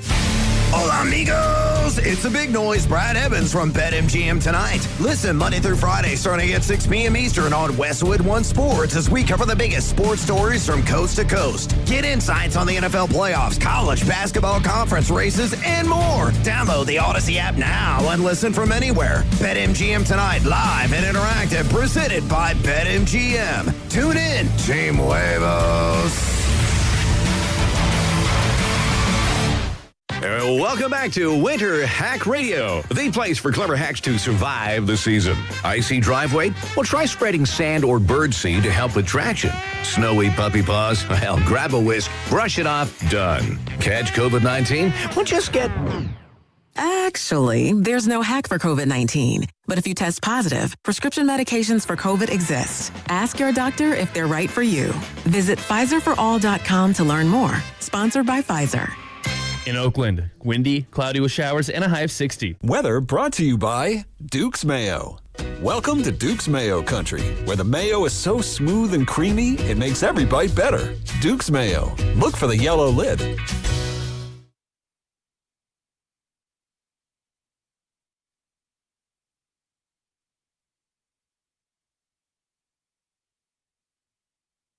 Dub Nation, this is Brandon Pajemski, coming to you live from the Laughing Monk Studios. You're listening to Steiny and Guru on 95.7 The Game. You know, they got a big decision to make this summer with pods. Man. Leave pods alone. No. Let's talk about pods. No. Well, now, the way you said it, why would that energy? He's not in this one. No. He is because you want to talk about the best Warrior draft? No, the last caller said, and I'm asking you and the listeners, Evan and everybody, do you really think he got a different, was he given something Kaminga and Moody or not? Because and it doesn't help him. It's not his fault. But let's speak on that do you really believe that? I believe it was by position. Look, coaches... I always look at it two ways. There's some coaches that look at a player and give him the benefit of the doubt and say, there's a lot of stuff he can do. And then there are other players that look at another player and they focus on their deficiencies and they think about what he can't do. And for whatever reason, Pods is a guy that they feel like does a lot of things positive out there, and they look for reasons to play him, whether it's being a connector or not. And with Kaminga, they looked at his warts. But no, I mean, I do believe it's not just one factor. The big reason I do think that Kaminga got the short shrift is because they've had Butler, Wiggins, and Green at forward while he's been here. And he's not better than any of those three guys. And they were still in a win now. They're still in a win now mode, maybe. And so he was always going to be the third option. So it was never an option for the Warriors to think they could develop Kaminga on their way to a title. What about Moody? No. He had 1 year of experience in college. But he removes the position component, though. It's like, okay, if you're right about the position and there was a log jam, what about Moody? Yeah, he got hosed. But he got through. I mean, did he get hosed, though? He's a $13 million player. He's playing 20, 25 minutes a night. Borderline starter. But wouldn't you want more? Man. And I love Moody's style. Wouldn't you want more from your 14th pick, though? I mean, I bet you if you go look at a lot of 14-round picks or 14th picks, you're going to find that some guys never got to Moody's level and other guys are way better than Moody. In my career, and I say that in my brief career here on the mic at 95.7 The Games down in April 2012, there are two subject matters that just incite race. It was Cap and it was Alex Smith, and it was Pods versus everybody else. And as a brother, I just keep it real, but I'm in the barbershops, boardrooms, wherever. there's so many facets to we got the Tim in Raleigh, North Carolina. We got Coach in Vallejo that feel that, the whole Kaminga experience had a race component to it. And if you know Kerr, I believe we know Kerr, there was nothing to it. But it doesn't lessen the pain that we got Porzingis, and I'm hoping like hell we are, that he can be healthy. But if you look at everything, man, if he is on your watch, then that's a blessing. But the fact that it had to come at the expense of a number 7 pick that our station and everybody in the basketball world focused and honed in on, thinking he was going to get traded. And there was a time, partner, I thought we were going to get something of substance when he came back. We got something, but we're hoping this is not how I saw it going down. You think Kaminga's going to be a star in Atlanta? I swear to you, for you to ask me that. The answer right now is no. Break, because remember you said I'm not going to do this anymore. At a half, what would you take? At a half? Yeah. No. He's not going to be an all-star. Now, one time you don't think? No. Unless he gets voted in like Wiggins with that K-pop stuff. It would count, but you don't think he's a talented dude, man. But I look at it realistically. Okay. He's not going to be an all-star over Jalen Johnson. Okay, what if he ends up in another jersey? What if some pops off? Sure. He's that young, though. You know what I mean? I just don't think, I don't. You never doubted his talent. Everybody's got talent in the NBA. Well, Ty Jerome was making the Warriors look like goofs the other night. No, let's talk about him. No, we can't. Is that a miss? By the player. Here we go. No, I'm being real. What you mean here? Because this is the double standard. Oh, right. But when he was playing over Kaminga and the young guys, everybody said it was favoritism. When the reality was he was better then than why'd them. they let him go? Could they, if they knew he was going to pay him? I don't think they thought he was this talented. I'm being real with that. They thought he was more talented than the young dreck they had here. But why put a plug on Jerome if he could be this? Because you know why? The fan base would have gone ballistic if Ty Jerome would have been signed and those guys never would have played. I don't believe they move like that, Joe and Bob. But I do look at Jerome and his progression like Ryan Rollins. That's why I keep bringing up the player develop. Who is saying, you know what? Steiny ain't got it. See ya. We won't miss ya. Ryan Rollins on line 1, Ty Jerome on line 2, and tell me I'm being unfair. That's all part of it. You're poo-pooing that. Ty Jerome can hoop. Well, and we had him. Right, but just acknowledge we had him. When he played, everybody hated him because he was taking playing time from the guys that they had drafted. But the coaches in the organization you shouldn't care about that part of it. They gave up on a 6th man. All right. That's nothing. But this is revisionist history. The real story with Ty Jerome and Anthony Lamb is that everybody holds it against the organization that they played in the first place. Let's go to Bleacher Dave. He's in West Oakland. What's up, Bleacher Dave? How you doing, man? Hey. Man, at these times, it's really comforting to have people like y'all who we know and are familiar and have been around. So shout out to y'all for thank you. hosting this conversation. Right on, family. Oh, man. You remember Ty Jerome? He was getting all kinds of hate. Dude, I just saw Ty Jerome on Monday. Right? Yeah, exactly. He was doing too small to the Warriors and putting up numbers. He was, right. Oh, man. I watched that game. I seen Luis Santos score a winning bucket and come down on the other end and be part of the winning defensive play. So, of course, you got to go through all this stuff. It don't matter no more. I'm ready to kind of look forward. And I just, and while I hope that we can pull rabbit out of a hat and Porzingis and Butler and Steph and, man, Draymond's been bad. But those 3 dudes to be healthy for 16 games next season, to win 16 games April forward next season, I ain't banking on it. And I think the idea that it's going to be, after a couple of years, the Warriors going to be back as part of the competitive conversation goes against everything I know as a lifelong NBA fan. And so I'm resetting my mind to go, I'm not focusing on winning. I just want to be entertained. I want to see a team. I'm going to go back to that last game. Wow. Put out no effort. We're terrible in the kind of the first quarter, but somehow went an 11-0 run over to and actually won a game with no expectations. And perhaps that's the biggest difference. Right now, there's no expectation, so I can go to a game and just have fun. Just like Mike Dunleavy said. The matter at hand. Yeah, go ahead. But he's saying that's not how he draws it up. It was not how we wanted to be, but right. How sports are. And you know, Bill Walsh, love him or hate him, Bill Walsh is better a year too soon than a year too late. And so we talk about rebuilding around Curry. So I want to see Curry within his career play every single game because for me, I've got so much more winning than I ever hoped for or ever experienced. But this franchise, I think, needs to, like that article said, everybody got blamed and everybody go around. Yep. One thing that I despise is the people who have injected race in this. I'm a bigger race man as they are. I'm with you. But I am not trying to hear people say that Kerr and just, man, don't even do that. Because there are real race things. I just don't believe that this is one of them. Hey, Bleacher Dave, good stuff. Let me leave you with this, man. And I hear you brought up Mike D's comments, and he could have meant it 100 different ways. But I'm going to say this. This is just my vision.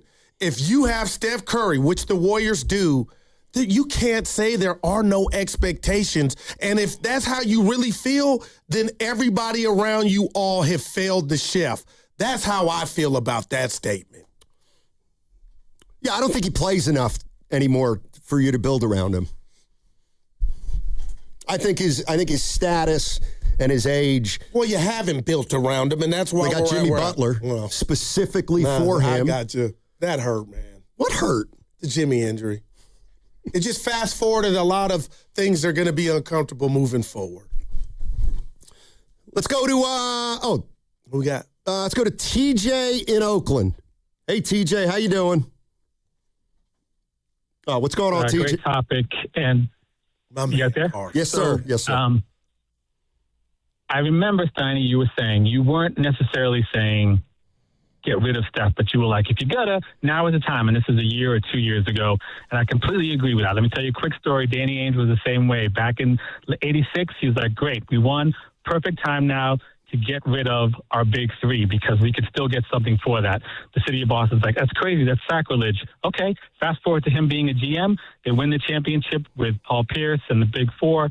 And what did he do? After they won the championship, that next year they tried again, and then he got rid of them, and he sold those parts, and he got the parts that they have now that won another championship. And when you said, I'm going to hang on to Curry, got it. You can do that. I get it. He's the face of the nation, of the team and all that. All that's great. But when you do that, you're sacrificing your future. And now you have all of these older athletes now who are going to be run down, and you bring in Porzingis, not like you brought in the Springs Chicken. You brought in older people, and you're expecting these same results. And when you didn't make that switch, that's fine. I get it. But when you did make it, this is what happened in Boston. You were able to get rid of parts, get new parts in, build your future, keep going. I'll take it off. Thanks. Appreciate it, TJ. You're listening to 95.7 The Game, KGMZ FM and HD1 San Francisco. We're always live on the free Odyssey app and now broadcasting from the Laughing Monk Studios. So the real, and this is why I'm not super critical of where they're at right now, is because, I look at it now and the true light years would have been to make some drastic moves after they won the title in 2022. That would have been light years. Okay, they didn't go that route because they wanted to get another one. And they wanted to do everything for Steph. Was I crazy about that? No, I wasn't. But that's the route they went down. Mm-hmm. And it's ended up here, right now. So I feel like I kind of know why they're right here, right now. I guess I could harp on the fact that maybe they should have pivoted 3-4 years ago, but they didn't. And now they're at another point where their moves got us to this place, and now they've got to figure out how to start ascending again. Yeah, and I'll say this to Dub Nation and yourself, partner.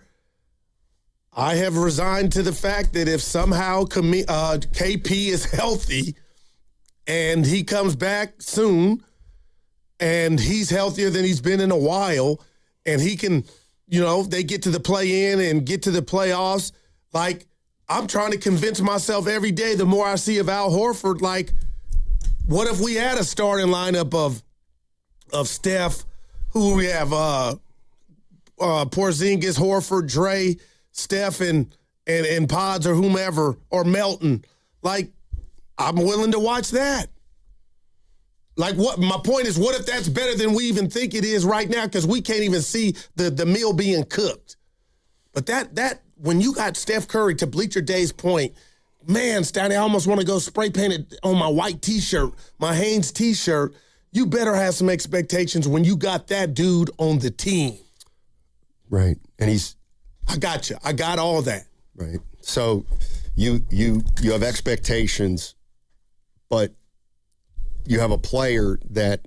Well, oh my God. I got another rat as big as a raccoon. Go ahead. To put on the table, brought to you by Echo Pest Control. Your expectation is to keep the chef happy. And when you keep him happy, he'll stay here. Well, when you say that, then stop complaining about the team then. Quit it. Why Stop complaining about the Warriors if you're like anything and everything for Steph. That's why they're here. But I could never understand how you get mad, but the organization is doing that. Because not me. I agree with it. I know Obviously, you do. That's Butler why. thing nobody saw coming. But stop saying that. He was 36. He hadn't played a full season in 10 years. Oh, he hadn't played more than 64 games in like the last 7 years. Why do you do that? It was unforeseen. No. Yeah, Jimmy Butler not playing was unforeseen. We can't, no. Manny's. Yeah. Hey, Manny, get well soon. I hear you're not feeling well, buddy. Manny on the bridge. He's in his bedroom right now. Okay. He's sick. He's under the weather. Get better, baby. Hey, Manny. I appreciate it, guys. Everything hurts when you're sick, but still listening to y'all. Great show as always. I do want to say one thing. I'm going to bring it up with these 3 questions, and I relate it to football. Who is the Niners' all-time quarterback? Who's the Niners' all-time leading receiver? And who are the Niners' all-time running back? Montana, Rice, and Gore.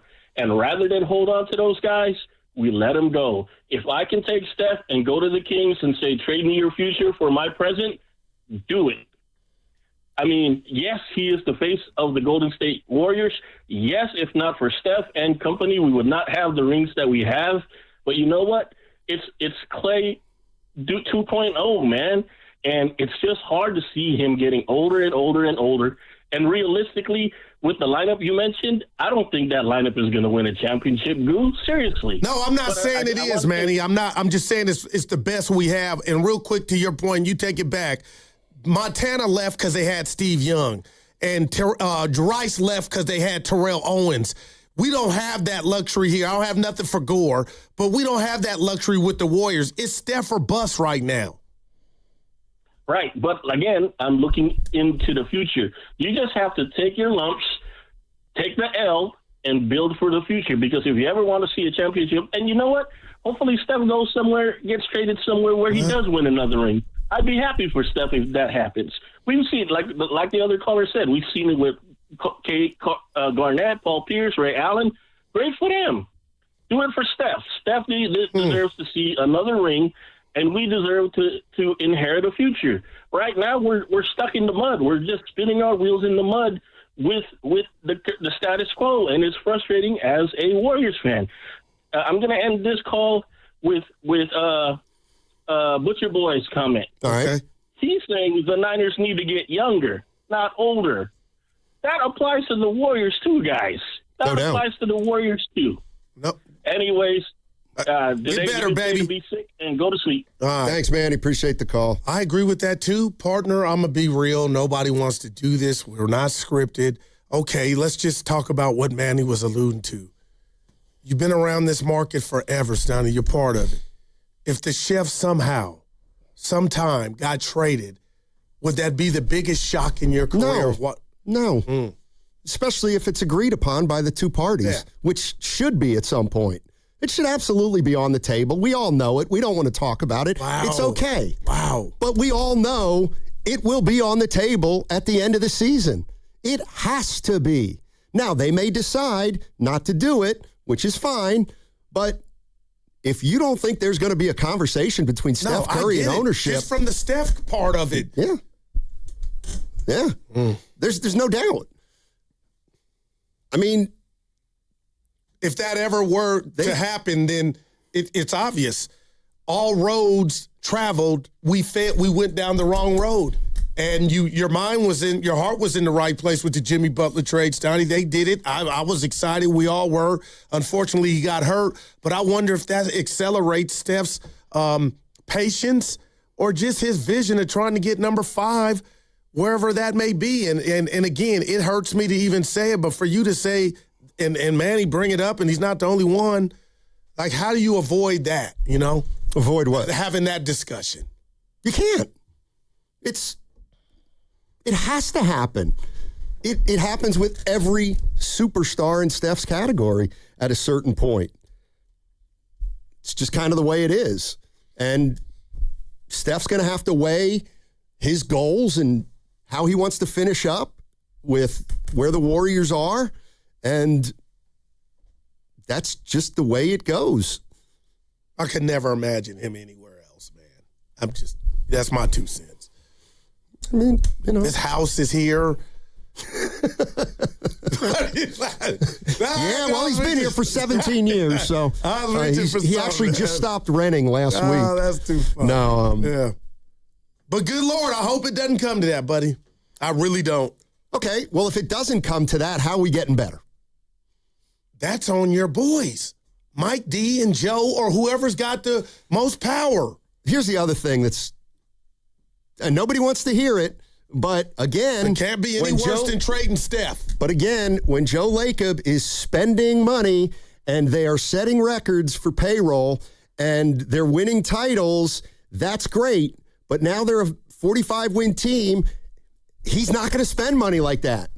Nor should he. Nor should he. He can't go over the tax with this team. So, man. I mean, I'm not pessimistic about this team where they're at right now. I mean, I get it. They've been in better spots, but. I mean, Stoney, I don't want to be named. You're rubbing off on me. You turn away from being in the lottery. A 5-game losing streak from being in the lottery.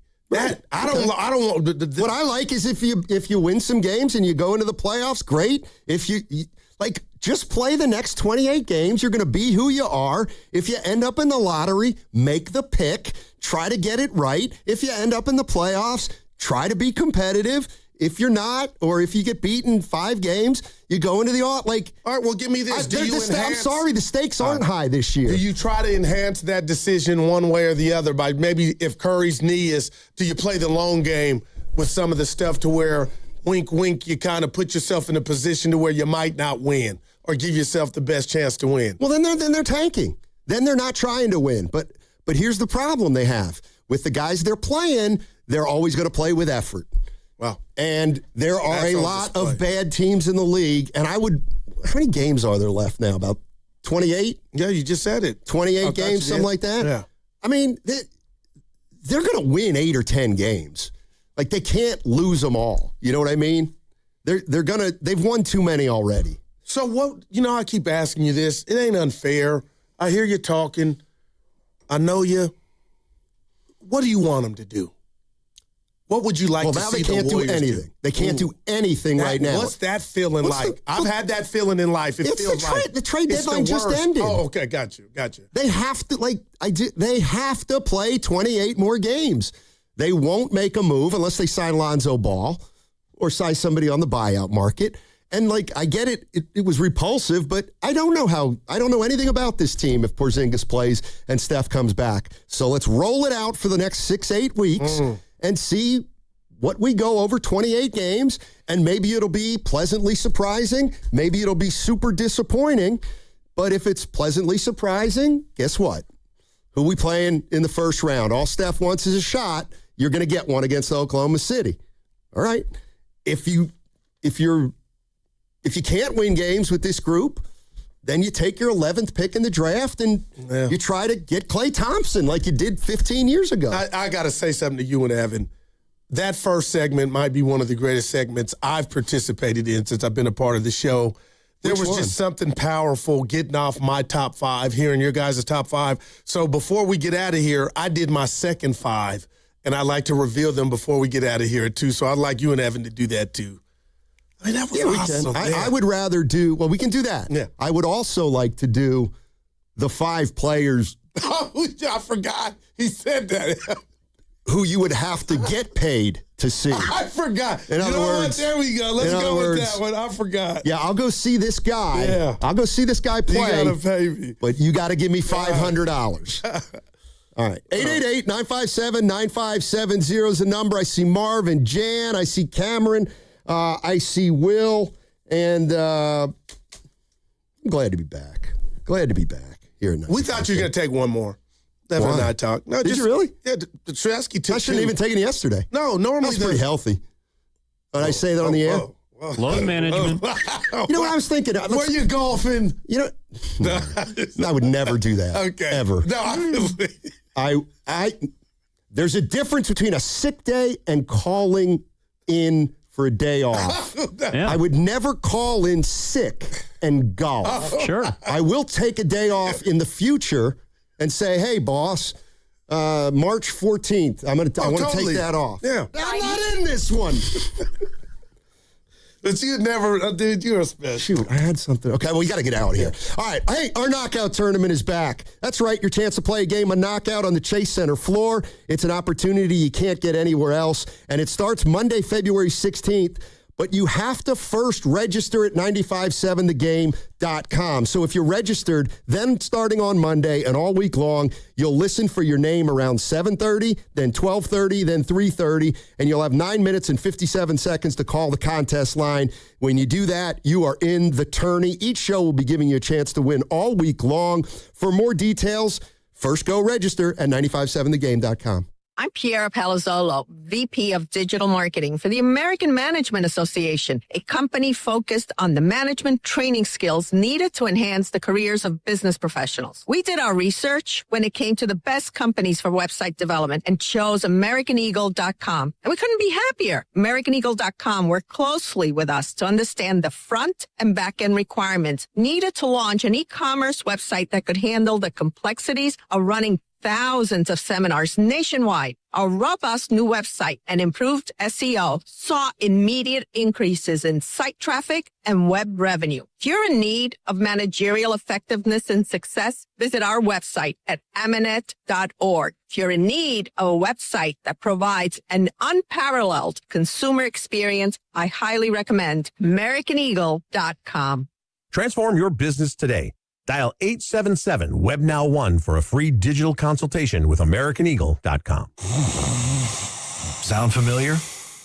At Mattress Firm, we understand there are many problems that can keep you up at night, like snoring, aches and pains, or sleeping hot. Our sleep experts have the unrivaled know-how to match you with a mattress that can help. And now at Mattress Firm, save up to $700, plus get a free adjustable base with select Sealy Posturepedic mattresses. For the great sleep you deserve, visit Mattress Firm. We make sleep easy. Restrictions apply. See store or website for details. Saturday on the CW. Driver, stop your engine! The new NASCAR season roars into action at the Daytona International Speedway with all new drivers, new rivalries. Somebody needs to break his teeth in. And a brand new name. The NASCAR O'Reilly Auto Parts Series. Buckle up for pure raw racing live from Daytona. Let's turn them loose. The NASCAR O'Reilly Auto Parts Series. This Saturday at 1 p.m. on Cron 4, the CW. Come on, kids. We're almost there. The map says straight ahead. One-a-day 50-plus multivitamins are made for your overall health, with nutrients to support your brain and muscle function. Because don't you want to make the most of each day? So even on the family hike, you're not just keeping the pace. Hey, Dad, wait up. You're one step ahead. One a day 50 plus. The one for you. This statement has not been evaluated by the Food and Drug Administration. This product is not intended to diagnose, treat, cure, or prevent any disease. Want to interact with the hosts but can't call? Text the Boxer & Gerson Work Injury Attorneys text line at 888-957-9570. Boxer & Gerson, Northern California's premier workers' compensation law firm, helping injured workers get their lives back for over 40 years. A lot of Bay Area banking customers are faced with a choice. Which financial institution best fits what they're looking for? It might make sense to consider a bank's history. Take Fremont Bank. For 60 years, we've provided stability and consistency with an emphasis on relationships. We've grown one customer at a time, not through mergers or acquisitions, because that's how you can do business when you're independently owned and community focused. Fremont Bank. Here for you, here for good. Can I take your coat? Oh, you noticed. Yeah, I found it on eBay from a seller in Vegas. Pre-loved and perfect. She listed it and jackpot. Italian leather, classic trench silhouette. And did you see the braided buckle? Hang on to your claim ticket. Oh, I'll hang on to this forever. Have you been on eBay? There's so many finds. And I bet that diving watch would sell fast. Just saying. Find what you love, sell what you don't. eBay. Things people love. Chick-fil-A's new Frosted Sodas and Floats, it's a 10 out of 10.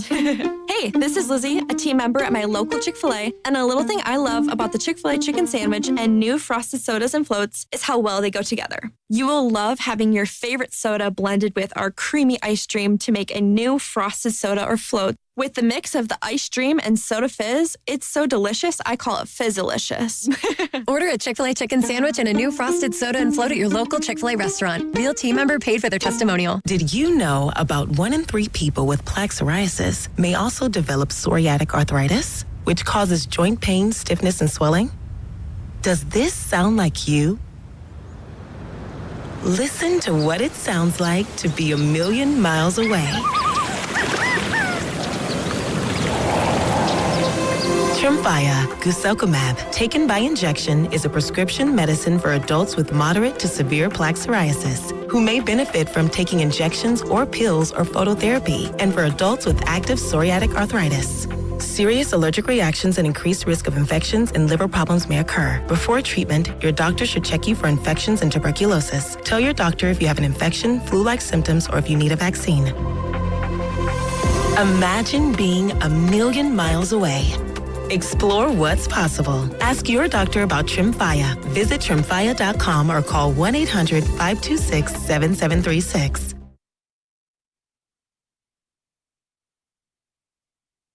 Up Nation, this is Quentin Post, coming to you live from the Laughing Monk Studios. You're listening to Steiny and Guru on 95.7 The Game. All right, thank you, Quentin. Appreciate it.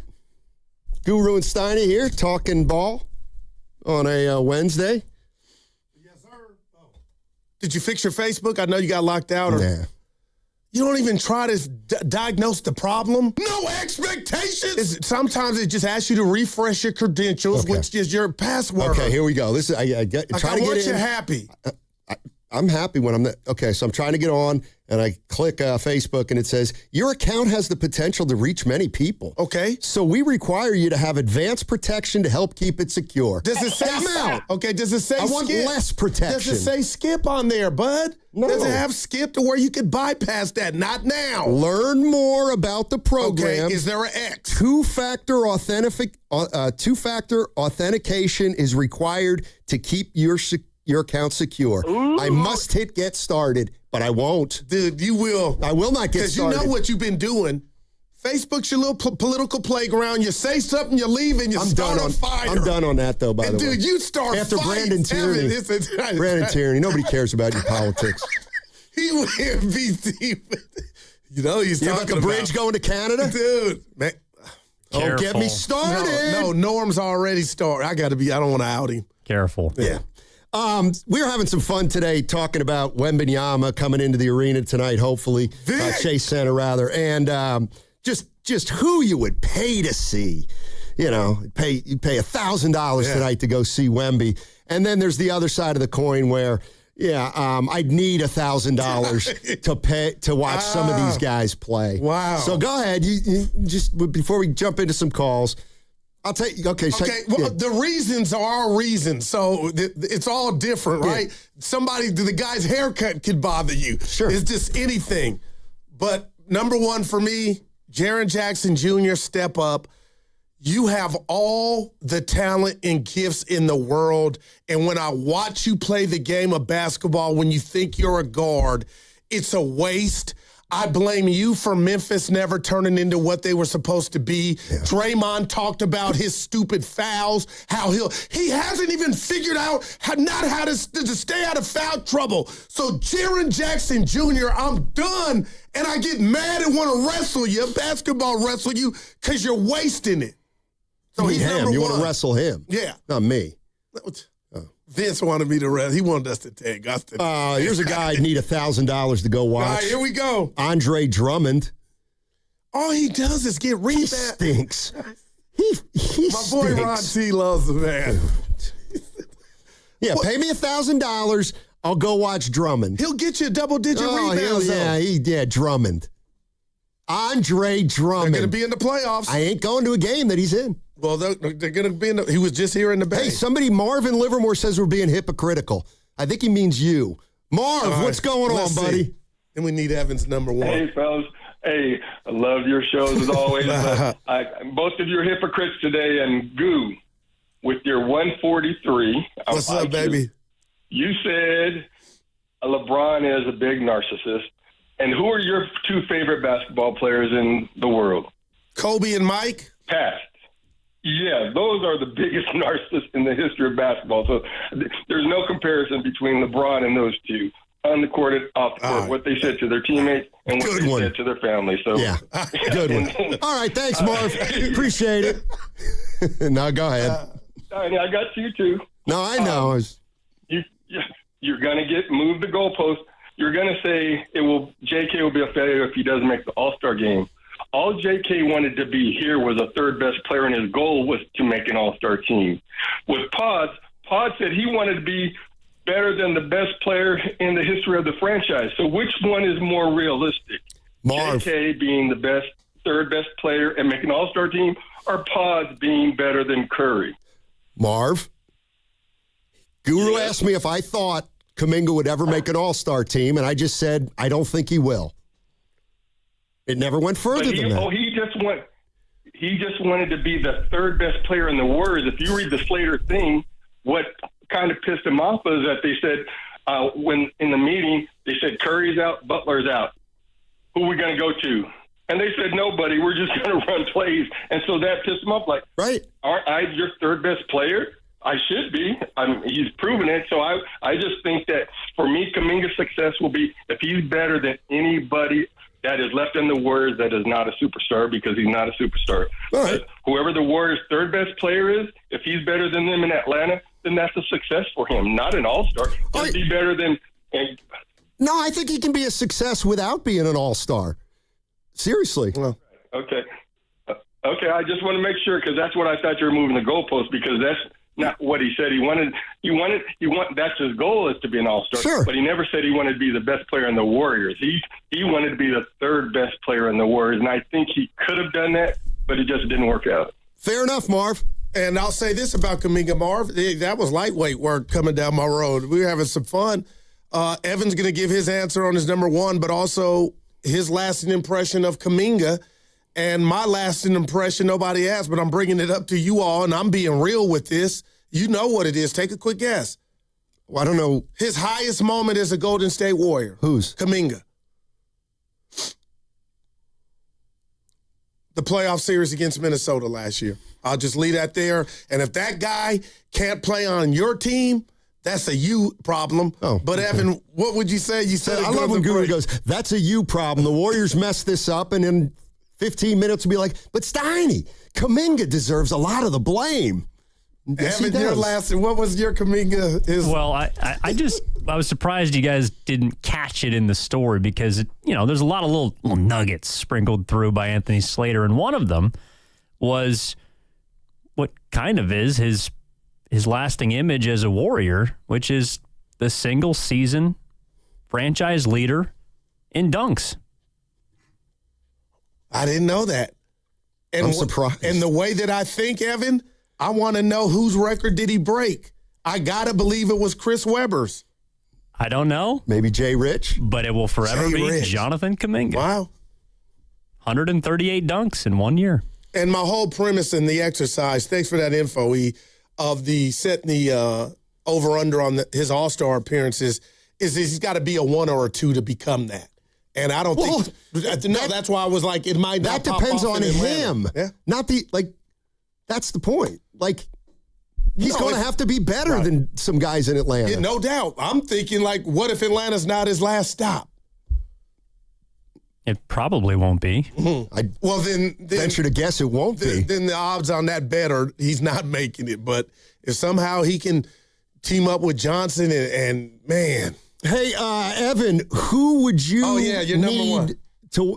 You need $1,000, otherwise you won't watch this guy. Well, this is partially because we're fans and teams for the longest time have been paying this guy so much money that I feel like as a viewer, I need something back. It's Zach LaVine.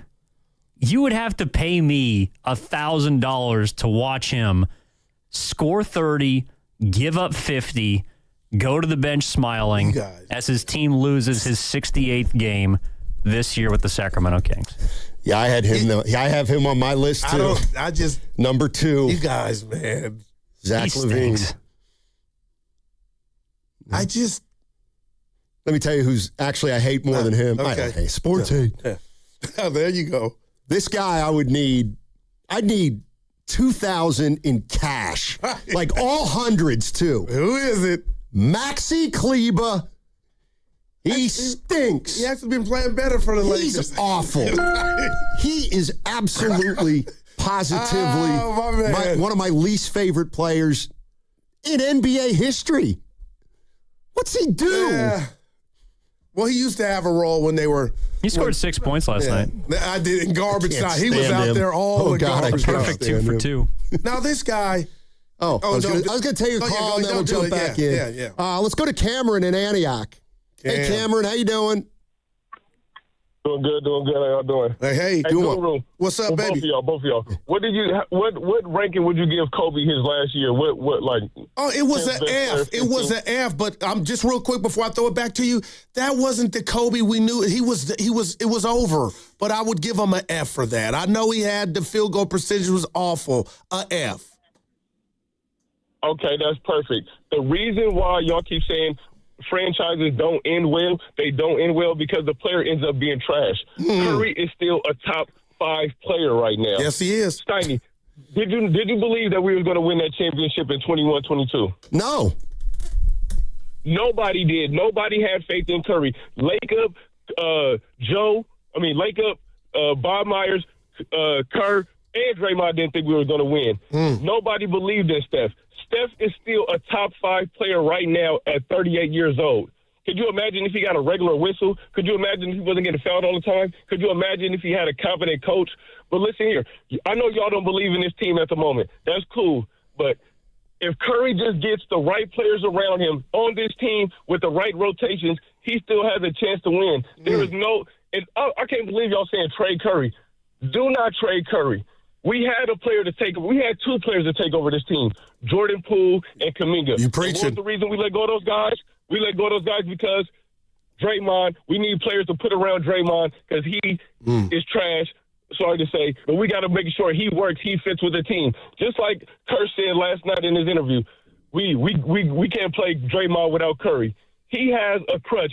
Draymond is the heaviest backpack in history.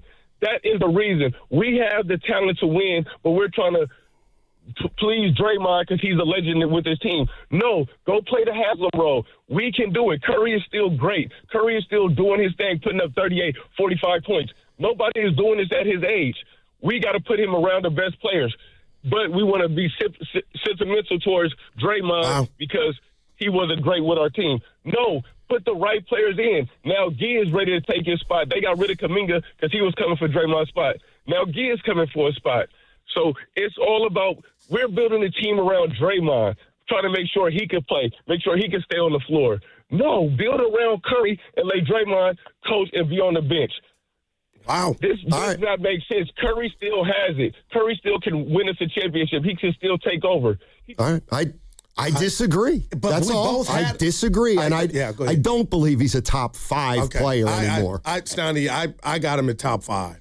Okay, then we both had him on our list for box office. I know that's a different, excitement, but now it's just tomato. It's like I'm feeling what that guy's putting down, but the problem is to the caller is what's around him.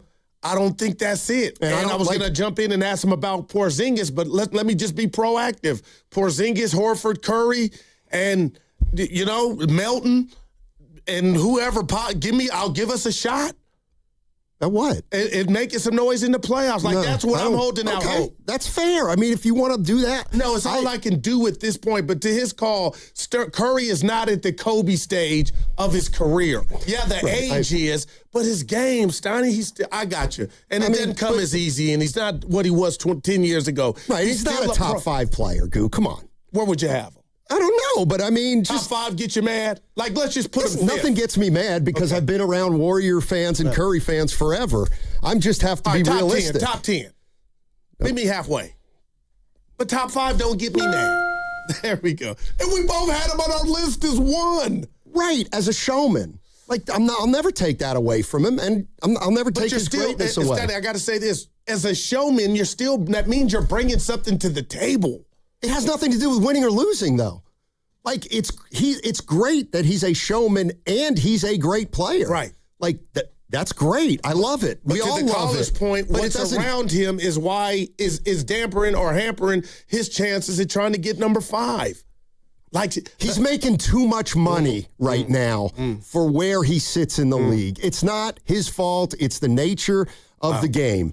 But he's making $58 million, and he's on a pace to play 58 games. Well, and next year, he will make $63 million. And I get it. It's only a number. But if you're the highest paid player in the league, but you're the 15th best player in the league, then... But I would take that same formula to... You said how many games is he on pace to play? That's going to be more than Butler. And then what Butler's on the log for, Nate? Well, Butler's his own issue. My God, but it's the team's own issue. That is bad.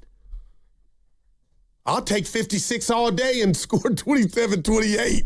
All right. As opposed to what Jimmy's got. And that's going to get you 40 wins, unfortunately, right now, I think, with this team. All right, 888-957-9570 is the number. Let's do it.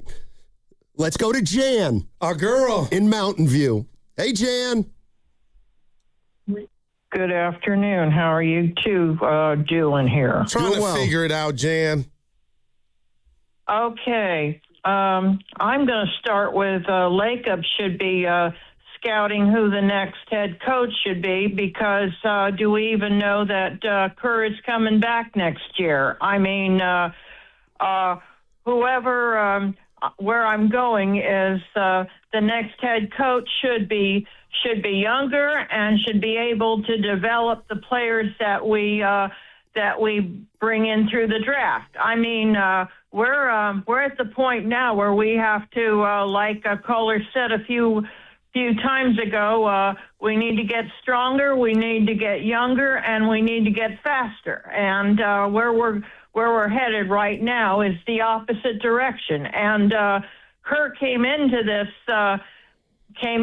team after Mark Jackson developed everybody, including Draymond and Clay, don't forget. And, just because he lost in the finals, Lakeup gave up on him and brought in Kerr. Well, Lakeup should be paying attention on who he's going to bring in as the next head coach and make sure that we build this team the right way. And if it happens while Curry is still on the team, well, so be it. But that's where I'm going. And I like what the other caller said, and that was maybe it's time that Draymond take a back seat and come off the bench because the other night, the only reason we're coming back in these games is because he's going to the bench and, we're not turning the ball over as much because when he's on the floor at the end, that's what caused all those turnovers the majority of the time. So,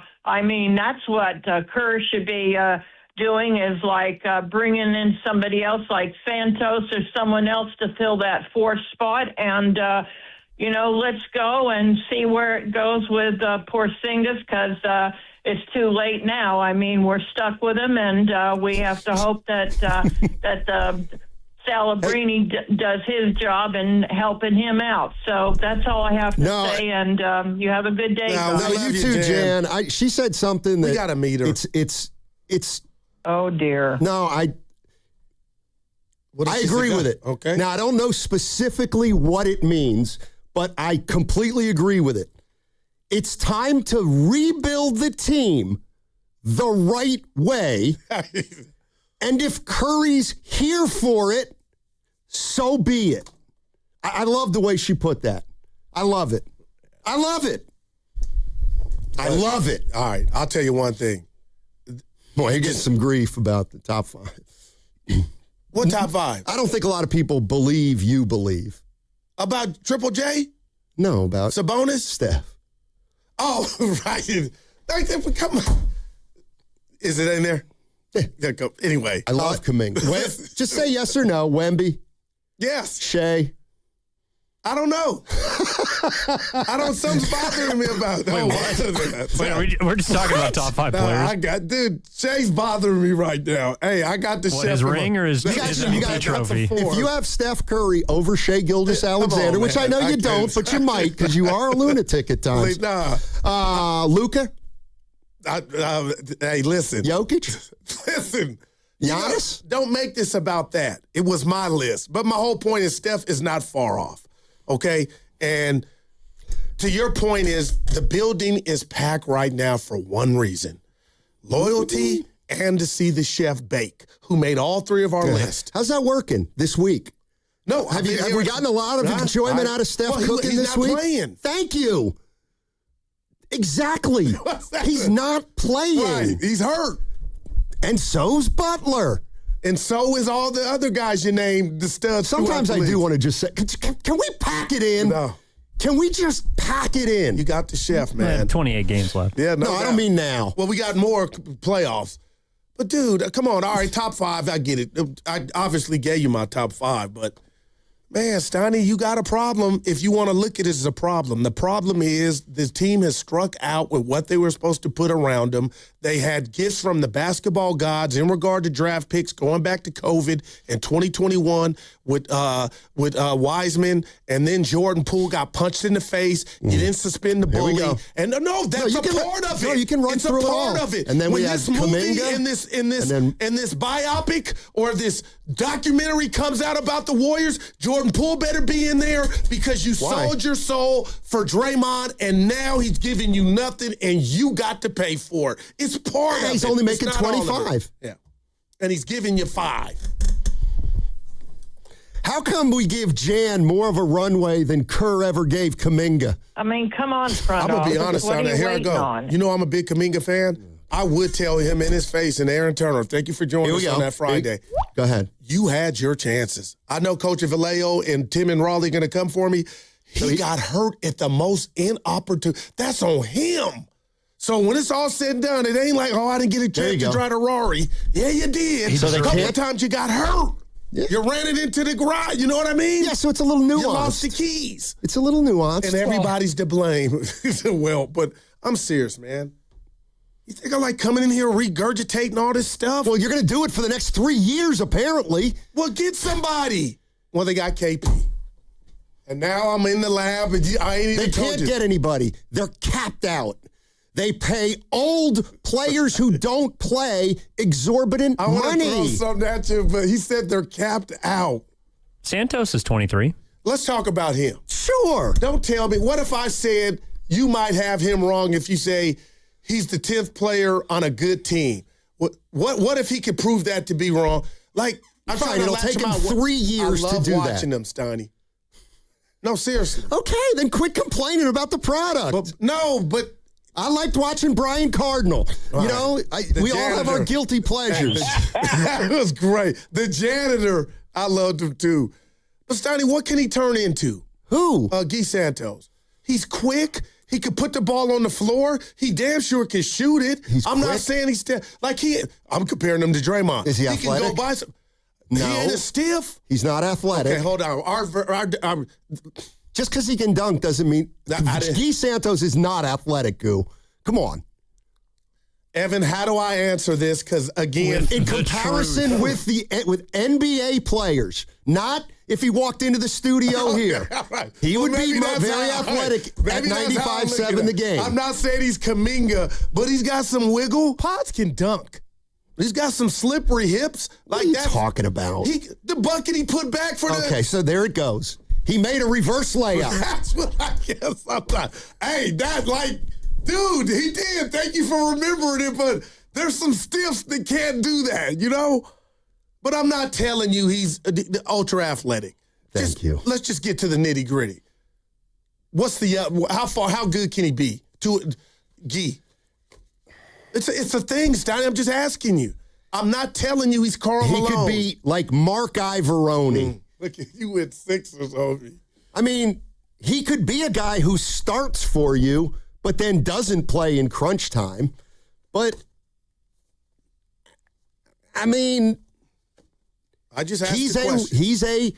He's a role player. Sanchez has to play. At his best, to me, he's a role player. Like, you're never going to be a star. Smooth. All right. I didn't say that. Right. All right. What's coming up on the game is brought to you by Fremont Bank. Here for you, here for good. Hey, that segment was also brought to you by Ceremony Ford. Right now at Ceremony Ford, get a $4,000 rebate on every 2025 Ford Bronco. Plus, trade in any 1995 or newer vehicle and score an additional $1,000 in trade assistance on Bronco, Mustang, Expedition, and Bronco Sport. President's Day weekend through the 16th at Ceremony Ford, the Bay Area's Ford dealer. Sanchez has to play. Sound familiar? At Mattress Firm, we understand there are many problems that can keep you up at night, like snoring, aches and pains, or sleeping hot. Our sleep experts have the unrivaled know-how to match you with a mattress that can help. And now at Mattress Firm, upgrade to a Tempur-Pedic and learn how you can get 3% back plus an instant gift. For the great sleep you deserve, visit Mattress Firm. We make sleep easy. Restrictions apply. See store or website for details. Never have I ever called my sister from the finish line of my first marathon. Hello? You won't believe where I am. Are you running? Mile 26. I'm gonna make it. Switch to T-Mobile's 55 Plus plan and get iPhone 16e with its advanced camera system on us. Plus 2 lines for just $30 a line. Guys, I can't believe it. I knew you could do it, babe. That was amazing. Mom, how do you feel? I feel great. I can't feel my feet. Let's take a picture. And then you may carry me to the car. Share every stride, every mile, every memory on America's best network. Switch to T-Mobile's 55 Plus plan and get iPhone 16e on us and 2 lines for just $30 a line. With 24 monthly bill credits and 2 eligible port-ins on Essentials 55 Plus for well-qualified customers with autopay plus taxes, fees, and $35 device connection charge. Credits end and balance due if you pay off early or cancel. Contact us. Finance agreement 128 gigabytes, $599.99 required. Best mobile network in the U.S. based on analysis by Ookla of Speed Test Intelligence Data 1H 2025. Visit T-Mobile.com. Comcast Business helps turn today's small businesses into engines of modern business. It's how restaurants become reliably up and running neighborhood favorites. How retailers become seamlessly restocking, cyber-securing must-visit shops. And how healthcare offices become the data managing caregivers that we all depend on. With reliable connectivity, enhanced cybersecurity, advanced fiber solutions, and Wi-Fi backup, Comcast Business is powering the engine of modern business. Powering possibilities. Now through March 22nd, switch to Comcast Business and get started with 150 megabit internet plus Security Edge for $59.99 a month for 12 months with a 2-year agreement. Or ask how to lock in your rate for 5 years on a qualifying internet bundle and get a $500 prepaid card when you add 2 lines of mobile. For a limited time only. Call today. Restrictions apply. New customers only. Requires paperless billing and automatic payments with bank account. Equipment, taxes, and other fees extra. After promo, regular rates apply. Comcast Business helps turn today's small businesses into engines of modern business, powering possibilities. Visit Friedman's Appliance in Pleasant Hill to see the full selection of Thermador appliances. Thermador provides a range of possibilities, from refrigeration to dishwashers or cooking with steam or convection. Come into Friedman's Appliance, and right now, you can receive up to 3 complimentary gifts with qualifying purchase. See all Thermador appliances displayed beautifully in live working vignettes at Friedman's Appliance in Pleasant Hill and at Friedman'sAppliance.com. Hey, Bay Area sports fans, get ready for game day with Laughing Monk Brewing. Whether you're watching with friends or heading out after the final whistle, Laughing Monk has the perfect beer for the moment. With locations in Sunnyvale, Scotts Valley, and Bayview in San Francisco, there's always a Monk nearby. And now, check out their newest San Francisco location in Nopa. From crisp lagers to bold IPAs, every beer is righteously brewed in San Francisco. Grab a pint, grab your crew, and make game day better at Laughing Monk Brewing. Righteously brewed in San Francisco. Ready to shoot your shot? Join the Alameda County team and make a real impact. With strong support, expert training, and flexible schedules, this is your chance to lead and grow. Don't sit on the sidelines. Apply now at acjobs.org. Alameda County, our community, your purpose. This is Larry Fleck, owner of The Floor Store. I'm excited to announce our President's Day sale is here. Now through February 16th, get up to 50% off store-wide on carpet, hardwood, laminate, waterproof flooring, and much more. Plus 2 years interest-free financing, and we pay your sales tax. The Floor Store's President's Day sale. Monumental savings on every floor. Go to floorstores.com to find the nearest of our 11 showrooms, from Santa Rosa to San Jose. The Floor Store, your Bay Area flooring authority. Tune in to 95.7 The Game for exclusive and exciting live play-by-play Warriors action brought to you by Toyota. Class-leading MPG and more hybrid models than any other brand. Toyota, let's go places. Think switching to T-Mobile's a whole complicated thing? Nah, it's easy. You can do it almost anywhere in just 15 minutes. Even poolside like Drewski, you can switch to T-Mobile and unlock savings that are built to last. With T-Mobile's Better Value Plan, you can save over $1,000 a year versus Verizon and AT&T. Save on streaming, satellite, and more benefits that they leave out. Now I get all the VIP perks. Start saving from day one, and for a limited time, get T-Mobile's Better Value Plan. I know you love deals. Plus, switch right now, and we'll even pay off your old phone up to $800. What do you think of all that, Drewski? Stay chillin', just switching. It's better over here. Check them out at T-Mobile.com/better value. Savings versus comparable plans at AT&T and Verizon, plus the cost of optional benefits. Plan features and taxes and fees vary. With 3+ lines of Better Value Plan, 3+ new lines and 2 eligible ports, or 3+ lines and 5+ years on T-Mobile postpaid plan required. Qualifying credit required. Check out in 15 minutes or less per line. Get up to $800 per line via virtual prepaid card. Typically takes 15 days after rebate submission. Qualifying unlocked device credit service ported 90+ days with device and eligible carrier, and timely redemption required. No cash access and card expires in 6 months. Card issued by Sunrise Banks N.A. member FDIC.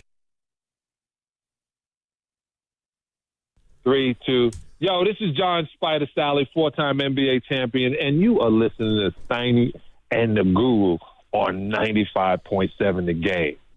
And the Guru. All right. Thank you, John Sally. Didn't see him over the weekend. John Sally. Didn't see him Super Bowl festivities.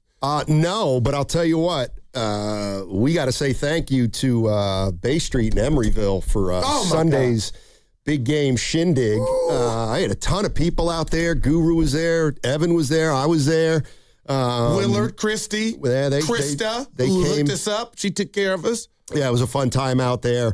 Big crowd, big screen, and it was humongous. Great food, everywhere. Great company. It was a lot of fun.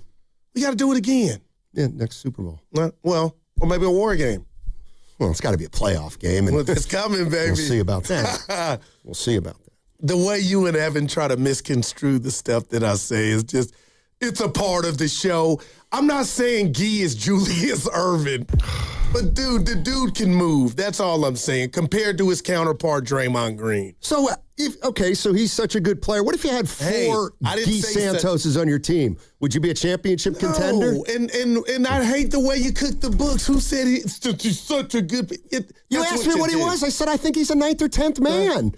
If you think he's a starter, that's why you're going to go 20-62 when you're the GM of a team. No, I'm saying, and I kind of, Melton's been in a shooting slump, Stoney, and they were taking the ball. A few times Memphis was as he was in the paint. I was like, I didn't jinx Melton. My point is, without Steph right now, I'm getting the pleasure watching Guy ball. Oh, great. All right. And they're scrappy.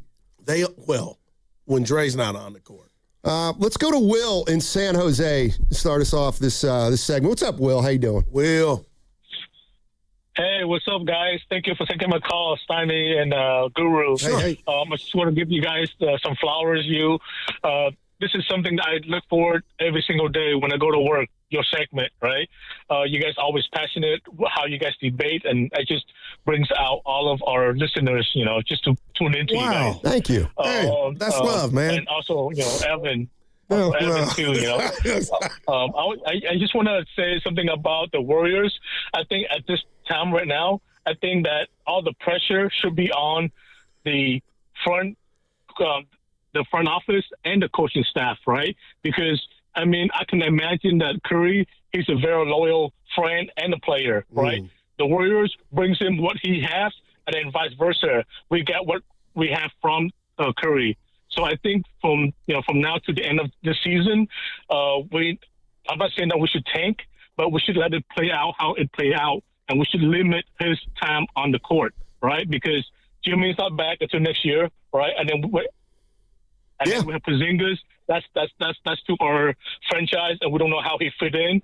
So I don't think we should stress or put a lot of pressures on Curry, but all the pressure should be on the front office to do their job, to be able to find mid-level player, not all-stars, because we don't have any assets to trade, but be able to develop younger guys. Because I've been loving watching our roster play without Curry, because they have to prove to themselves that they have to belong to the systems, right? Yeah. And that's going to give those guys a lot of time to play, to flourish.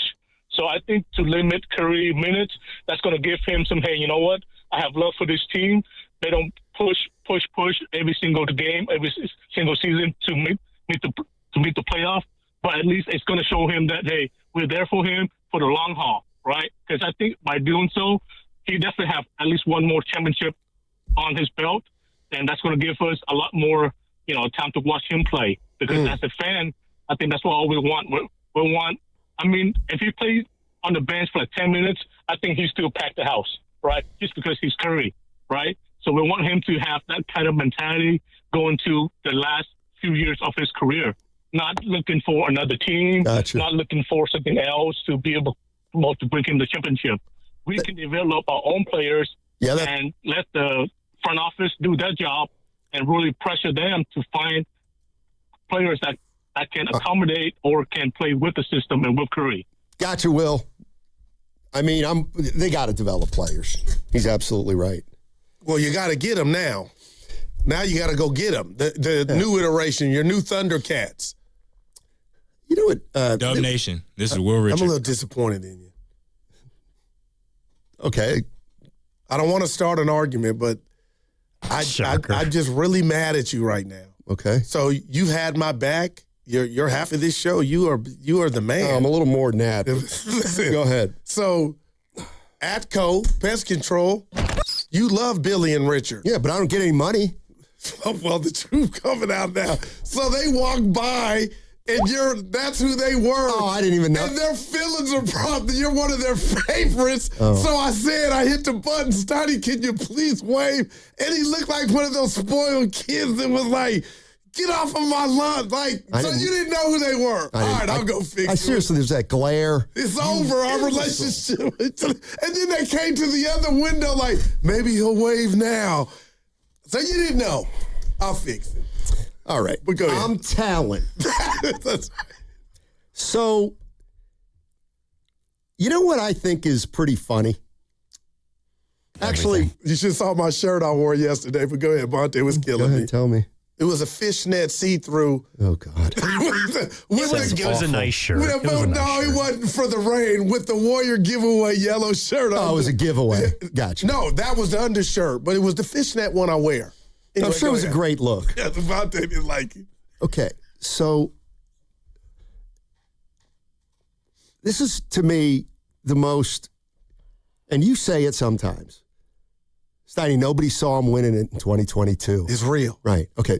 In addition to that being 4 years ago, this is what people forget, and it kind of drives me nuts. You're right. They won a title 4 years ago. Now, let's take a look at a couple specifics. Okay. First of all, that team was 41-13 after 54 games. I want to say 18-2 after 20. So they were good. They were winning early. But what nobody ever takes into consideration is the following. They made a playoff run. Why? Steph Curry missed the last month of the regular season. That happened. Went into the playoffs healthy and rested. Go ahead. I know where you're going. 23 Klay out of Thompson missed the first 50 games of the season that year. So he played 32 leading up to the playoffs. He was fresh and healthy coming off his injury. Draymond Green, if you'll remember, missed about 6 weeks in March of that season. So when people just say, oh, well, they just won it, right, but they didn't go through an 82-game grind. But they were all rested beyond belief that year. Beyond belief they were rested. And that's the thing. Back then they were good enough to miss regular season games and still get to 3. They can't do that anymore. No, Sonny, I love the math, but I do want to say this. That chip came out of nowhere to where had you told me before the season that those 3 dudes would have been arrested, would have had as much rest as they had, I still would have said you need to go pee in a cup because they ain't winning it even if those dudes got that type of rest. So why would you possibly think they're still in the same boat title-wise 4 years later? 1, Steph Curry, and 2, what was He's left not of the player he was 4 years ago. And either is his bench. Right. So I don't know why you would think it. No, Stoney, to me is what boils my blood is you're responsible for who you have on the roster. And I don't want to go down this road, but I will. Jordan Poole left because of other stuff. Now you're paying the price. He would look great right now. He'd probably be your 3rd or 4th best player. Well, his career's over. Anymore. Yeah, because his career was over when he left. But, I don't know what you want from me or us. This is the ship we're in, the boat. They are saying it's still Steph or bust. They tried to allegedly get Giannis. Well, take me to jail for getting excited. I mean, you look at Jordan Poole, he had a great year that year. Yeah. They won a title, but he ain't that player anymore. No, well, I'm telling you, Seth, he wasn't that player once he got punched. But okay he's not. You're right. Well, but let's just say the punch wouldn't have happened. Well, and I would say if the punch never happened, that doesn't mean he's going to get better over the course of his career. seriously, if the punch has made Poole become a non-functional player, I think I'd like a player who's a little more mentally tough than that. I was going to be like, that's a different conversation, but let me flip it to this. If you knew now what you know about Jimmy Butler and this injury on the horizon, and since you got him, you had a great run, 30-odd games, would you revisit the Kaminga-Wiggins trade now because of where Jimmy Butler's at? I think I would, just predicated on the lack of availability for Jimmy Butler, and we went one around. Yeah, I just think we're talking small potatoes now. Okay, Curry, Wiggins, and who else they have? Kaminga. Yeah, that's not a championship team. But to your point, either is this one. To you, even with a healthy Jimmy. Right, but I'd like to start ascending instead of hanging on. How much longer would you hang on? It's like, I got to be honest. Dude, last call was an hour ago, and you're still hanging out in the corner. But what can you do when Pack you got it in is what you do. But go win as many games as you can. When that scenario you gave, you don't have Halle Berry with you. Because you ain't looking last call, you got Halle, you're out of there. Halle is Steph. So you're not looking Guess for what? much. You're looking Halle's looking old. She got a new movie That's coming right. out. Don't get old. Yeah, she got a new movie coming out. She looks great. But why are you putting it at his doorstep? Whose? Steph's. Because not all of it, but that's the one functional thing you got that we could count on. And if I feel like you're ignoring that. The stuff around the doorbell doesn't work. The knob on the refrigerator, all that stuff is messed up. The chef is still at his age. Right. We know he's at not. His age. He's still giving you something, man. Right. And all these terms you can say, he's still giving us something, but this ain't a championship anymore. He's 38 years old in less than a month. You're listening to 95.7 The Game, KGMZ FM and HD1 San Francisco and Odyssey Sports Station. Always live on the free Odyssey app and now broadcasting from the Laughing Monk Studios. Here's the other thing. What do you owe a player who's getting worse? I hate to put it like that, but he's getting worse because that's what happens to 38-year-olds. Right, Donnie, but to the naked eye, it's not worse as Draymond Green in this drastic decline. Steph's not there. Yes, he is. His escalator is the one you got to walk. You know, the ones that go automatic, that's what Dre's on. Steph's not on that. The bottom line is there was a time 5 years ago when 95% of the time Steph Curry stepped on the court, he was the best player on the court. Now he's not the best player on the court half the time. All right. And who can he depend on? That's my point. There's my point of that option that right, you talk and part about. of the reason is because he's making $62 million, like $58 million. Or also, too, real quick, Sonny, and you, for whatever reason, couldn't develop Jonathan Kaminga. Well, that's a guy that's capable of getting 20 points in this. And we can go circle all day long. We can. And he didn't get developed because you were a fool and thought you were still a title contender. So it was a lose-lose. You didn't win and you didn't develop. Let's go to SF Bay Drummer. He's in H-Town, baby. What's going on, man? Hey, what's up, Sonny? What's up, Guru? You got it. Hey, don't let Sonny take your joy by Guy Santos, man. It's Guy Believe around these parts. Oh, yeah. I like it, baby. I like it. I love you for that. I ain't going to let him Guy. Wow, Evan. That's a 4, man. Yeah, I appreciate it. But honestly, I think for the Warriors to kind of get respectable and kind of rebuild the dynasty how it was, I think they really need to rebuild the front office first. Like just how they had Jerry West bring a smart NBA mind in. Also take his sons out the front office and put some people like Travis Schlenk and whoever else we had back there. And then also pick the right head coach if Steve Kerr is going to be gone next season as well, because everybody needs to be in sync and we need to build a roster at how the coach envisions his roster. Because over these past 3 years, even though or 4 years after we won the championship, it's always these missing parts. It's always just ugly. And like, we're like making trades and it's like at the last minute and it's not who we really want to help Steph.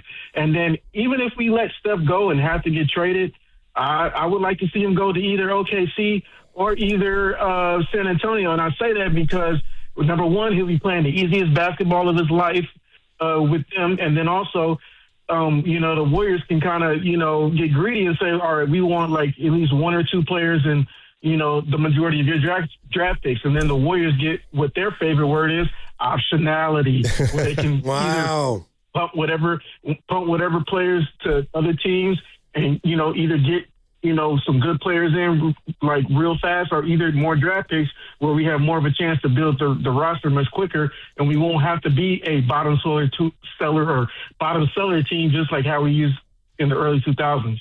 And it won't be a great timeout. We'll be winning championships again. Wow. Appreciate you, SF Bay Drummer. Ye believe. Right now, that was nice. Optionality, that's a word, man. It's just a feeling. You're listening to 95.7 The Game, KGMZ FM and HD1 San Francisco and Odyssey Sports Station. Always live on the free Odyssey app and now broadcasting from the Laughing Monk Studios. So I would, when I worked at DeVry and my job was enrolling, I think I did it twice too, Evan. I'm sorry to interrupt you.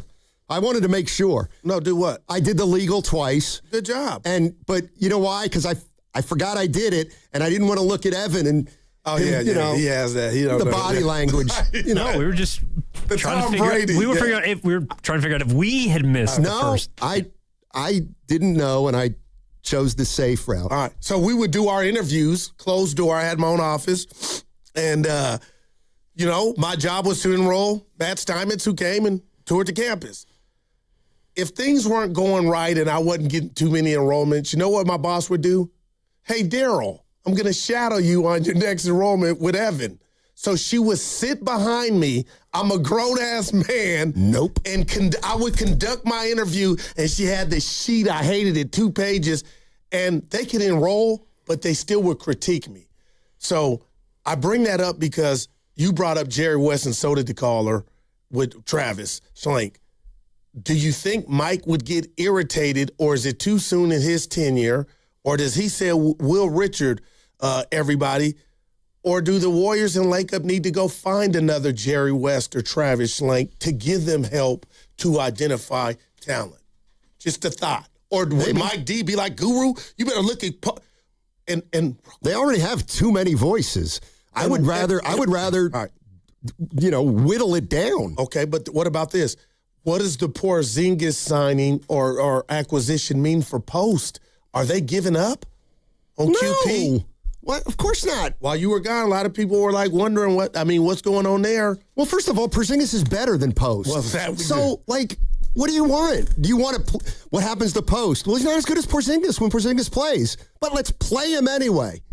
No, that is not what I know that. But my point is that's symbolic of Post is a 15-minute-a-game player. He's like this. No, I get it. You know what I was can't thinking? Act like we didn't watch his development. And what exactly has he developed into?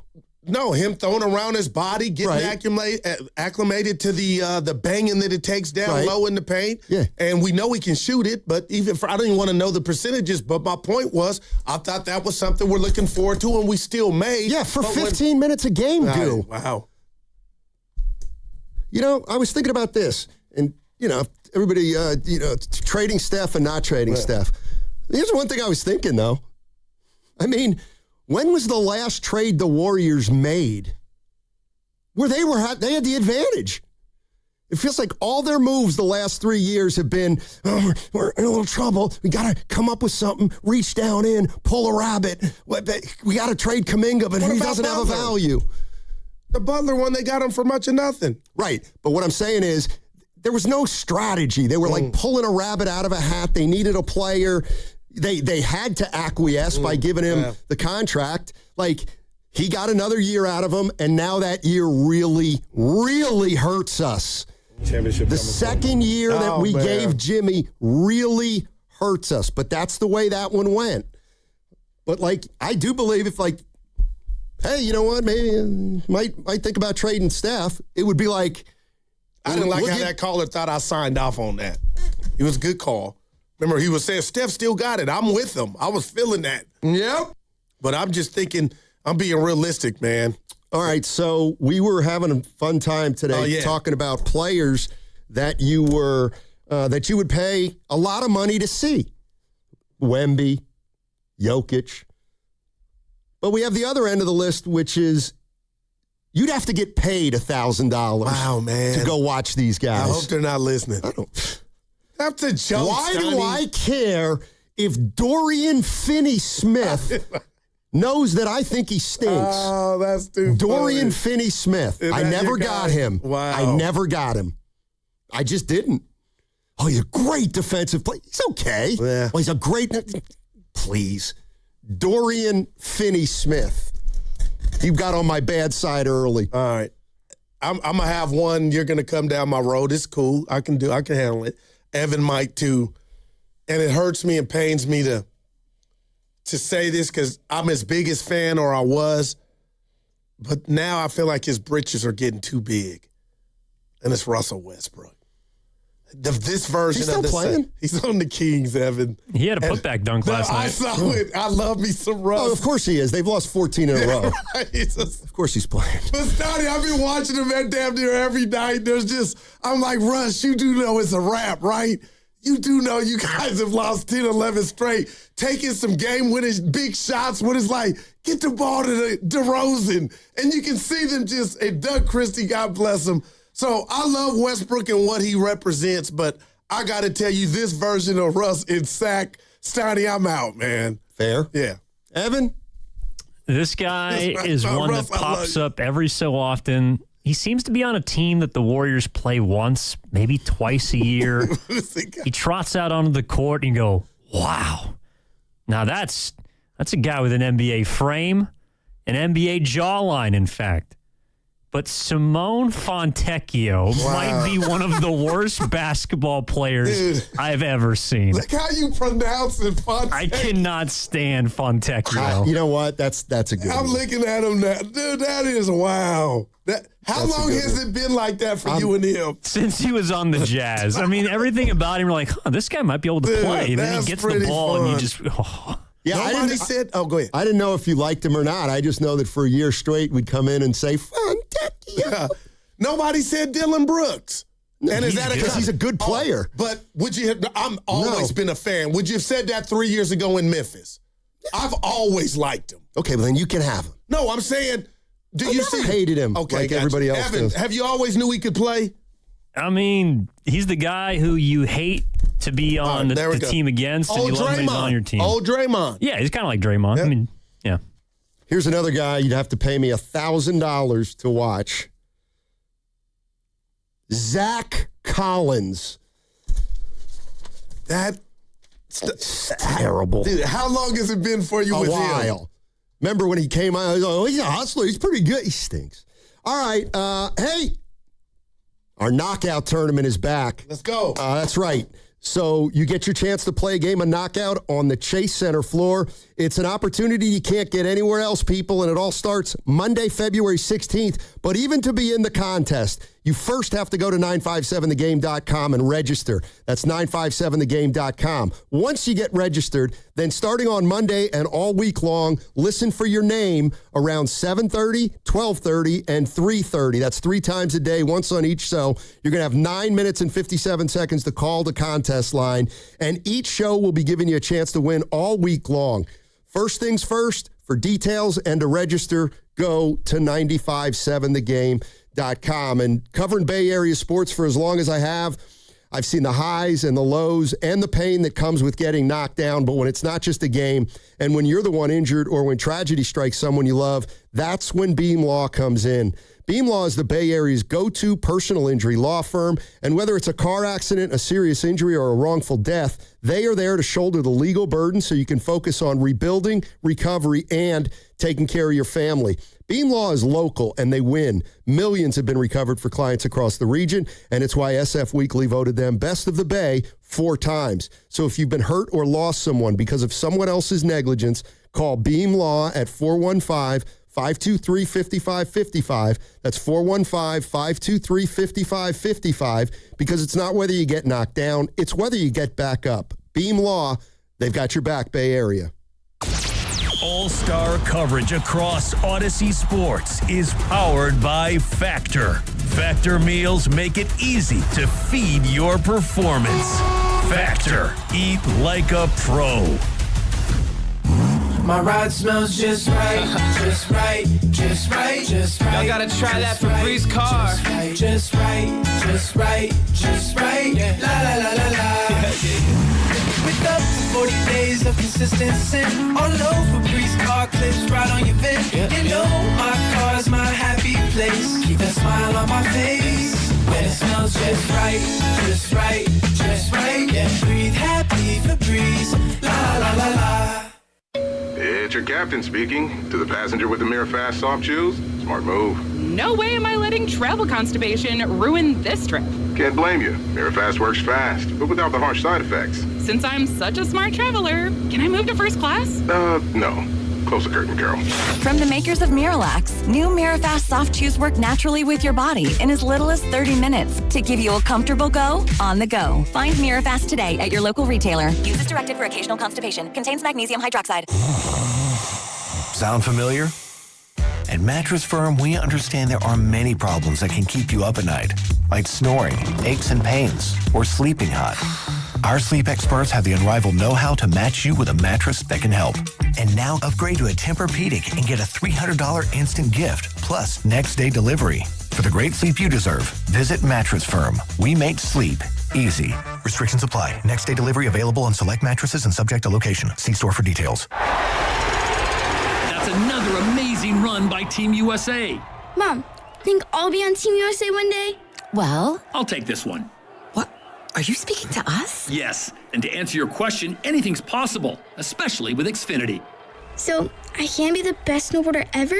Well, I can't guarantee that, But Xfinity can guarantee that your internet price won't change for 5 years. Okay. What if I practice every day? Then maybe you'll be snowboarding for Team USA at the next Olympic Winter Games. And Mom, you'll still be paying the same price for Wi-Fi. Ooh, really stuck the landing there. It's the Xfinity Gold Medal Celebration. Now through February 22nd, get our best price on gig Wi-Fi for 5 years guaranteed, just $50 a month. Plus, get Peacock Premium included for 2 years. That's a $10.99 value per month. Xfinity. Imagine that. Proud partner of Team USA. Restrictions apply. Requires paperless billing and auto pay with stored bank account. Taxes and fees extra. Actual speeds vary. Saturday on the CW. Driver, start your engine!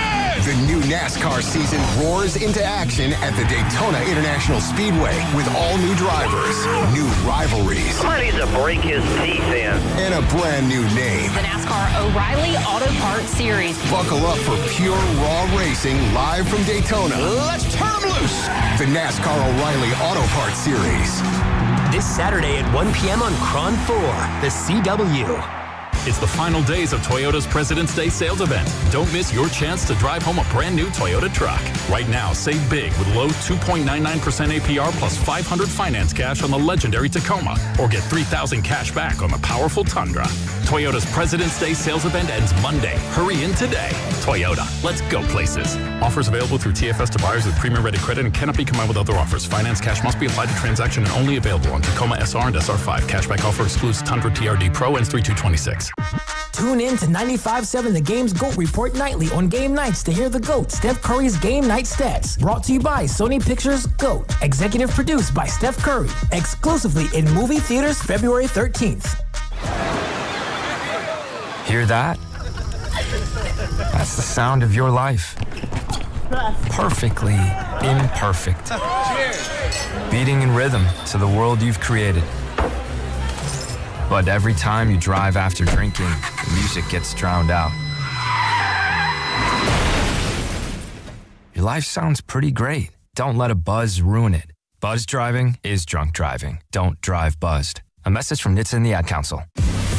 What's up, everybody? I'm Nick Costos, and watching sports isn't a hobby. It's a lifestyle, and my show is not a job. It's a passion. From the NFL playoffs to the NBA and everything in between, celebrate sports with me every day on You Better You Bet from 9 a.m. to noon Eastern. Download the Odyssey app now and listen to Westwood One Sports from anywhere. It's You Better You Bet with me, Nick Costos, live and interactive Monday through Friday, 9 a.m. to noon Eastern, presented by BetMGM. At Target, we're unlocking all the feels this Valentine's Day. It's the perfect time to spread extra love and spoil everyone on your list with unforgettable gifts. First, give a cuddle-worthy surprise with the cutest plush toys, or get party ready and treat yourself to stylish women's dresses you'll heart. Both 20% off. Then dive into the ultimate cozy celebration with your faves with 30% off select women's pajamas. There's something sweet for all your special someones, even you. Find Valentine's Day gifts for everyone at Target.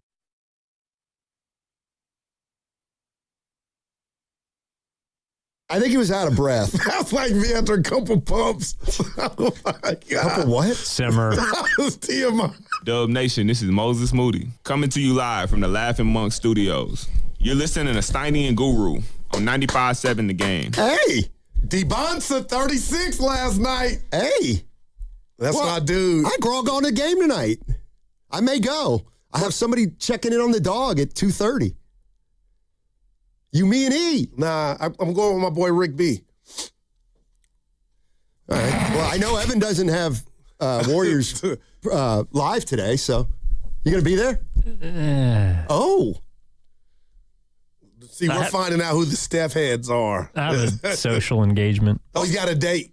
Good. Yeah. Come on. What else is a social engagement? Well, it could be with friends. I like that term, though. What? A social engagement. Where you going? The Independent. It's a pop-up. He's like, I can't tell you. Is it? It's like a small concert venue on Diviz. This dude, music and stuff? Nice. Concert. What? You said music and stuff. How do you have a concert at a pop-up? Well, pop-up's usually a store, isn't it? Pop-up can be whatever you want. Rest of food. Yeah, pop up and pop out. Okay. Hey, I asked you just real quick about the Bay Area. Evan was talking about beautiful San Diego.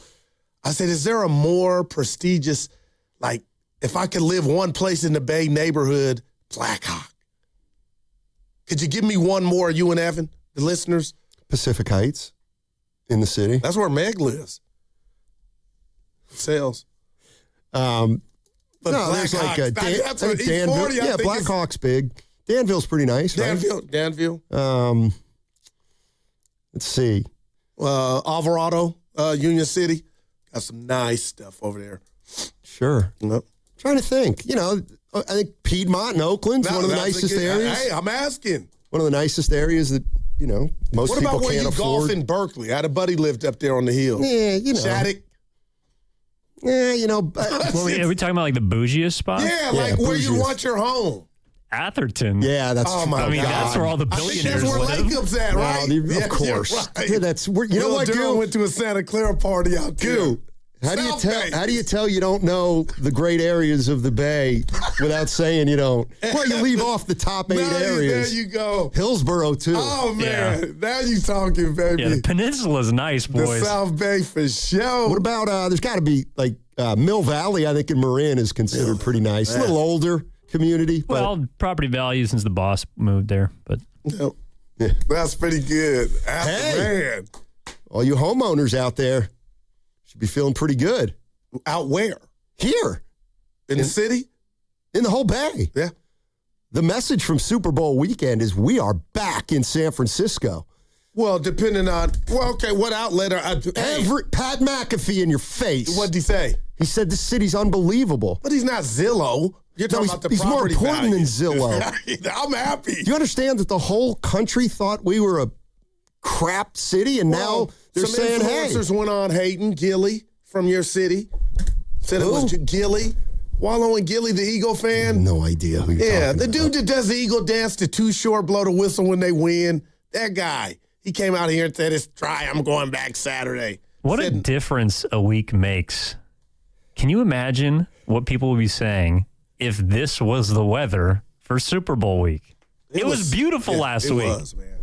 I mean, that's what happened to the Warriors in 2000 at their All-Star game. It was a nightmare. Oh, my God. Vince Carter, but it was raining. Vince Carter won a dunk contest. Contest in front of 9 people. This was before Uber E. You couldn't even utilize this. Was like, man. Yeah, Sonny, how'd you did you have a private driver get you to and from events and stuff? Luckily, I was living in Oakland at the time, so it's only a 10-minute drive. But they have what's the NBA Jam session, you know? Yeah. They had to cancel it because it was in the parking lot of the Oakland Arena, and it was flooded. Yeah. It was so bad. That happened. Teams stayed in the city, and it took them like 2 hours to get to the venue. You brought that up. The owner got booed. Sounds like a great time out. It was also in the wake of, like, the Warriors had drafted Jameson, or, you know, Carter and then Jameson. So Vince Carter was better than Jameson, so he came to the Bay and won a dunk contest. Let's go to Eddie in San Mateo. Eddie. Hey, Eddie, how you doing? Hey, what's going on, fellas? As far as $1,000 to pay me in order to watch him, I'd say Mason Plumlee or any of his brothers. Hey. I think it's Mason Plumlee. Wow, look at him. He said what he said. Eddie, hold on one sec. Deserved it. Dude, the guy shoots free throws left-handed. Come on, that's got to count for something. Hey, that's only an NBA 2K, Tiny. All right. You know he's one of my favorites. I just wanted to talk to you guys about Porzingis, the unicorn, because I feel like he's Street Clothes Volume 2, 2.0 after AD, and I'm just wanting to ask you guys, is it really moving the needle across the country? Is it really moving the needle, getting any excitement and enthusiasm for us as Warrior fans? I know for me, it's meh. Like that Super Bowl commercial, it's meh. It doesn't really inspire me to keep watching the games or even having hope that they're going to do well in the playoffs. So I wanted to get a sense from you guys. Is it really moving the needle or not? He's not going to be able to move the needle until he plays. There's no doubt about it. But I do. He makes Anthony Davis look like Karl Malone. Yeah, I mean, look, he's got to play. No doubt about it. We know he can ball. The Warriors have enough players who don't play. And no expectations. Yeah, he took a beating on that one. No, I got a lot of love and support. You better find some expectations. You know I was right there, Stoney. Yeah, sure. Yeah, it's better to Western Conference Finals. I'm one of the few radio hosts, to ask you another one, that have a corporate background. So we can do. He worked at a butcher shop. Nah, but the Bush is in on it. He knows, man. He knows I'm telling you, the science of people.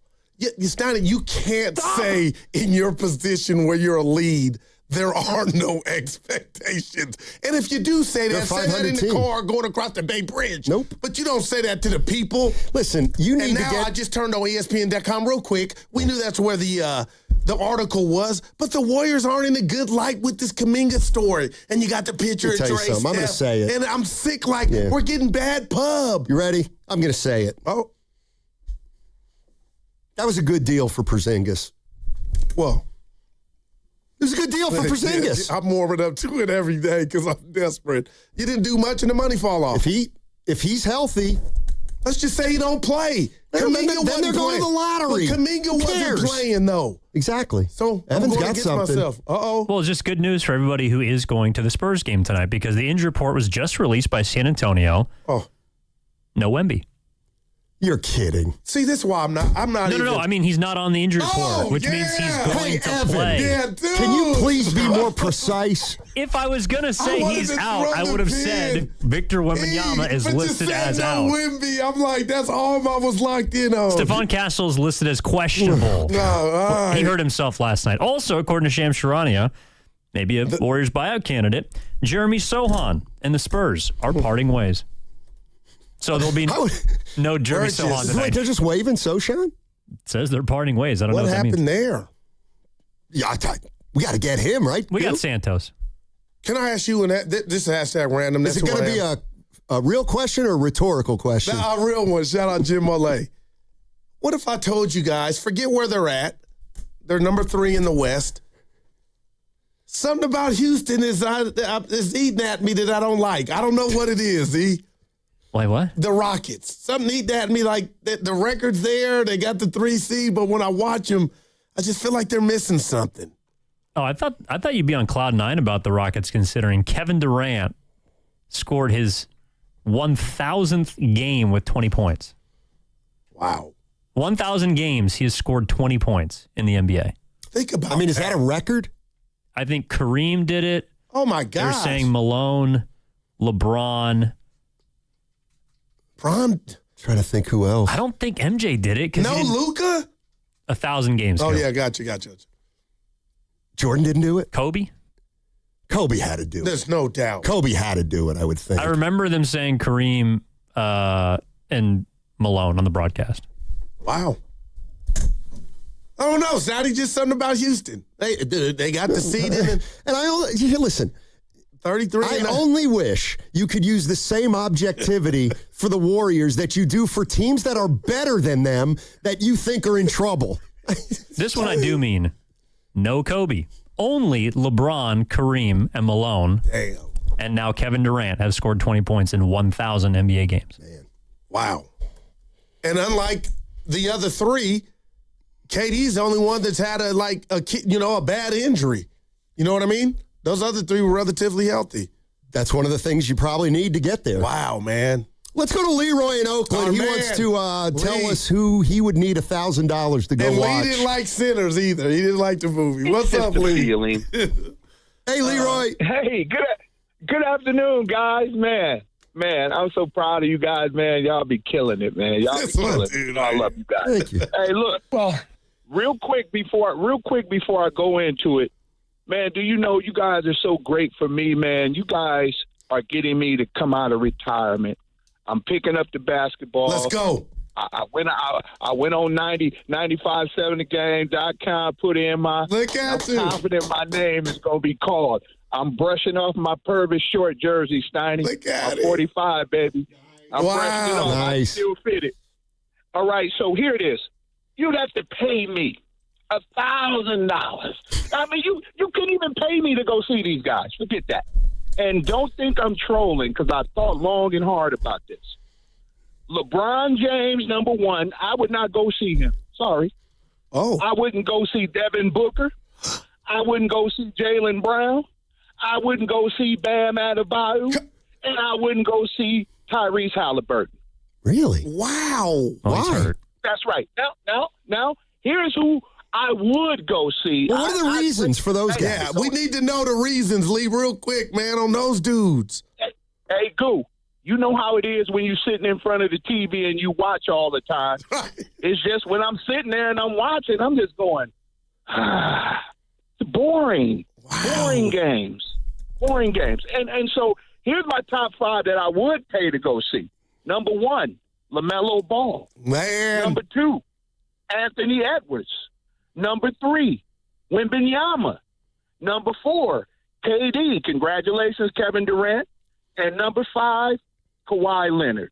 How's that, guys? Oh, Kawhi crossed he was my on my mind second too. 5 right here. Actually, he didn't cross my mind. Well, then why'd you say it? Well, because I didn't think you had him. But once you had him, I then... had Kawhi.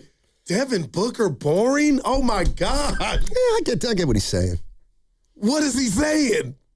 He's a nice jump shooter.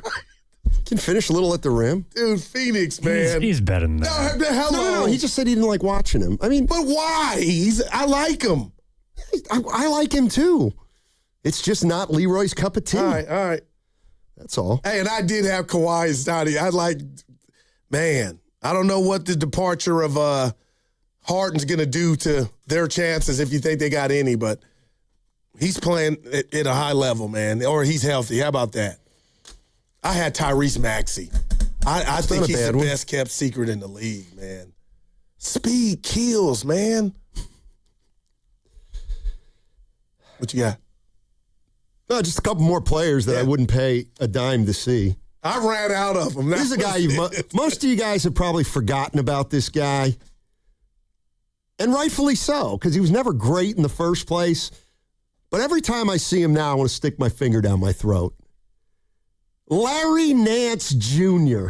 He is done. Nah, Stoney. He is I've always respected him, man. Why? I know, because he could jump. No, he kept a job. He could jump. He kept a job. I should have known. Professional. He's got a great vertical. Time the other night. I know he did. Hey, dude. That's why he's on my list. I'm like, damn, Larry, what happened? Used to be in a rotation with Cleveland. Another one? This guy flat out. Give it to me. Gafford. Did you see the block shot he had the other night? Gafford. I think it was last night he had a block shot. They were losing by 20. He could play on my team. The most accomplished guy that I could think of who I cannot stand to watch, and it's because I hope it's his last season, is Brook Lopez. Oh my God, that's a great one. It is a great one, man. It looks like he's going to break his foot every step he takes. And it feels like they gave him up, Zubac up, because they were like, yeah, you just do what he can. He can't. And he might have the averaging 4 rebounds. Appropriate nickname of any NBA player. Oh, I've never heard it. What is it? The Stone Mountain. Yeah. I didn't know that. Wow. That is nasty. Yeah, look for him to be in a Warrior uniform next year. Oh, dude, you got jokes. Oh, Splash Mountain. Sorry. Oh, we took some liberties. Here's a guy. Because he can shoot it. All right. Give it to me. Now, this doesn't mean you're a bad person. It just means I can't stand your game. Jeff Green. He's still in the league. Dude, leave my man alone. Jeff Green. You got to give him credit for that alone. I don't. Supersonic. Did he play for the Sonics? Him and KD are the last Supersonics in the league. You guys are harsh, man. I'll tell you what. Last week, he said we were hypocritical. This week, he wants to talk more. Jocko in Pacifica. All right. What's up, Jocko? How you doing? I said you talk out both sides of your mouth. Oh, that's right. Yeah. Got you, buddy. I want to give you guys a silver lining for a player that we just didn't get recently, and you couldn't pay me to watch Giannis shoot free throws. Wow, man. Yeah. No argument here. You lose 5 minutes of your life every time this guy goes. Yeah, we're losing you, Jocko, but yeah. Hey. Oh, but let me guess. Once he got in the building, Steph would turn him into an 80%. No, I was just looking at Do you know Ryan Rollins is averaging 17-5? Hey, you know what I'm saying. 17. Is he scoring those in the context of winning? See, and that's when you guys sound like haters when you do that. No. You know how many scores that it didn't equate to winning? It's not their fault. But I'm just saying, you had that. But we got pods. We got our guy, Spencer. Man, Stoney. You can understand if people go bring that up now with the state of where we're at. That's 17-5, and you had him. 17-5. That's what he's averaging. Ryan Rollins, how did you not know how to look and say? Hey, Evan, like when he asked this kind of question, I don't know how to answer. Steiny, they had a great player in Ryan Rollins. What happened? Well, this is like the Jerome thing, though. No, this is like the Jerome thing. Like, Jerome was traded twice before he even got to the Warriors. He's been on 6 teams. So he's playing well. But no, I don't think he slipped through the cracks. All right. Now, could they use him now? Probably. That's the lens. But hell, they could use Guy Santos, and they have him. Yeah. And I believe that was part of the Chris Paul trade, right? And you're correct. And it was about money. Yeah. Well, it was also about and Jordan Poole. They didn't know him. They didn't know he was good. That far. Neither did the Wizards. All right. Who else did we let go? Any Warriors on your list? No, not for Let me look at their roster. No, not for me. You would already know. Like Brian Cardinal, Larry Smith, those are my guys, man. Who do I not like? On the line. Antoine Jamison, you had to love because I like watching Curry. Butler's a pro. He's smart. Draymond's a train wreck, so he's now fun to watch. Horford, Pods. I don't get a lot of enjoyment out of. I don't get a ton of enjoyment out of Moody. Oh, there was one guy on my list. He plays his ass off. Does and he? He'll shoot the 3 if he gets it. Like, you're playing. This is a bit. What? Moody, he gives you everything. Nobody's saying he's perfect. And I said Moody's game doesn't do much for me. Oh, the game. Well, you're a shooter. He shoots it. The Warriors have the same problem that you have. Is they actually think these guys are really good too.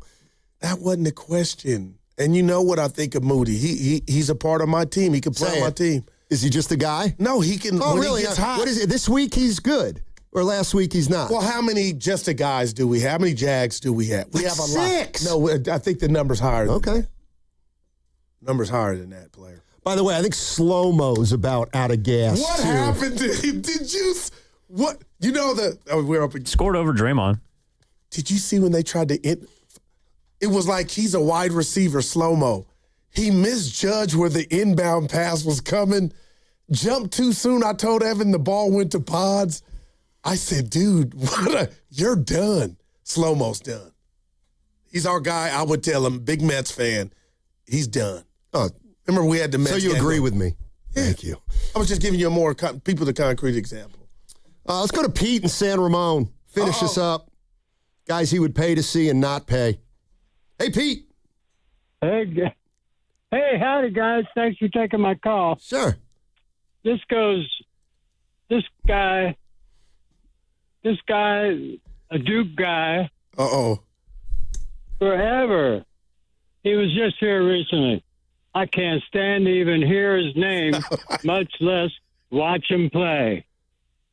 I'm not sure there's enough money in both you guys' banks to cover Grayson Allen. Oh, you ought to be. You heard Steiny's hard. That dude. Wow. Tripping and all that. I hate him. Wow. There you go. Unfairly maligned. Wow. No, he can get under some people's skin. That's a good name, Pete. Thank you. He meant every word of that. He could play, though. He's carved out a role, man. Just look at some of the teams. I'll find a couple more. Charge. Kelly Oubre. What about LaMelo Ball? I'm mad I left him off my top 5 list. I'm watching more Charlotte games than I had. They got a little team. Well, since you started watching, they lost. You know what's funny, too, is this dude. Here's what's funny. What? Also, has Charlotte done a good job of developing LaMelo Ball? I would say yes. Oh, yeah. 5 years in, they won 8 games for the first time in his career. But I would look at him as like, we got our point guard. Really? Dude, they're going to be a problem. When? You weren't saying that when they're winning 9 in a row. Dude, come on, man. They stink. They are benefiting from caring a hair more than 8 other teams. Like, usually Charlotte doesn't care, but now more teams don't care. Knappel can shoot, man. I mean, he's a good player. They beat OKC. What about my other boy from Bama? He's balling. The criminal? Simmer. Dude, see that? Brandon Miller. Dude, that's just... Did we ever find out what was in the shoebox? Dude, you sounded so... Snotty, I don't know if I can fool with you the rest of this show the way you said it. But he's balling. He was exonerated. Yeah, but he's balling. He's a good player. They got something going. How long did it take? Well, how long did it take OKC? Well, my point is LaMelo Ball has been a disappointment up until this year. Hasn't he? He doesn't play a lot? He can play. Okay. Well, this year his health has been better. Has it? Yeah. Give me the log on LaMelo, man. I'm just telling you, he could have been a Warrior, man. And you can say, oh, he doesn't fit in. And if he were at the same spot, we'd be saying he didn't get developed either. I'm serious. I like LaMelo, man. He's averaging a career low this year. Okay. What is LaMelo. Oh, it's just about points. No, 19. Wow. He's shooting a career low from the field, 40. What about from deep? 36. All right, I'll take it. These are mediocre. How many assists a game? I got to believe 7. Okay. How many rebounds? I'm going to say 5. Who cares? How many? 4. Assist to turnover ratio, player. Not, 2 to 1. I'm telling you, he's ready, man. He's there. So he's averaged 15. He's played. Okay. All right. All I'm saying is if LaMelo Ball did this for the Golden State Warriors, we'd be like, well, he can't stay healthy, and he's high usage, and we're not getting our bang for the buck. Hey, the guys are a splash. Good. What's that mean? Well, it means they're not going to be next to me. Yeah, I'm a little hurt. Okay. All right. Hey, we got to go. What's coming up on the game is brought to you by Fremont Bank. Here for you, here for good. That segment also brought to you by Ceremony Ford. Right now at Ceremony Ford, get a $4,000 rebate on every 2025 Ford Bronco. Plus, trade in any 1995 or newer vehicle and score an additional $1,000 in trade assistance on Bronco, Mustang, Expedition, and Bronco Sport. President's Day weekend through the 16th at Ceremony Ford, the Bay Area's Ford dealer. We've all been there, sleepless nights, wondering if your business's security service is really protecting what matters. At Bay Alarm, we can put your security insecurities to bed. Our advanced technology and personalized support ensure you can rest easy knowing we're here for you. BayAlarm.com. Did you know about 1 in 3 people with plaque psoriasis may also develop psoriatic arthritis, which causes joint pain, stiffness, and swelling? Does this sound like you? Listen to what it sounds like to be a million miles away. Tremfya guselkumab, taken by injection, is a prescription medicine for adults with moderate to severe plaque psoriasis who may benefit from taking injections or pills or phototherapy, and for adults with active psoriatic arthritis. Serious allergic reactions and increased risk of infections and liver problems may occur. Before treatment, your doctor should check you for infections and tuberculosis. Tell your doctor if you have an infection, flu-like symptoms, or if you need a vaccine. Imagine being a million miles away.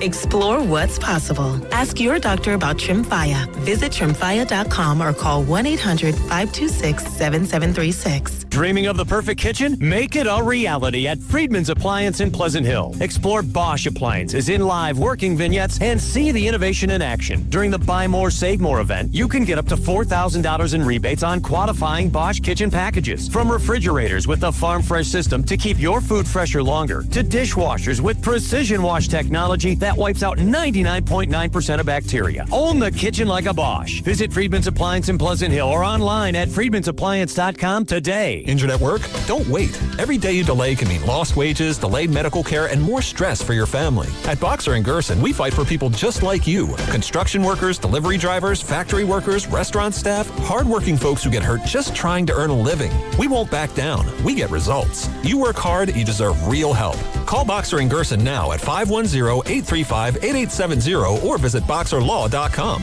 The consultation is free, but waiting could cost you. Boxer & Gerson. Justice for workers. What if you had the smartest Wi-Fi?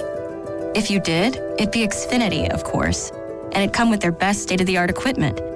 It would boost speeds to the devices that needed them most, prioritizing your most important connections, whether you were streaming, gaming, or gaming while pretending to work.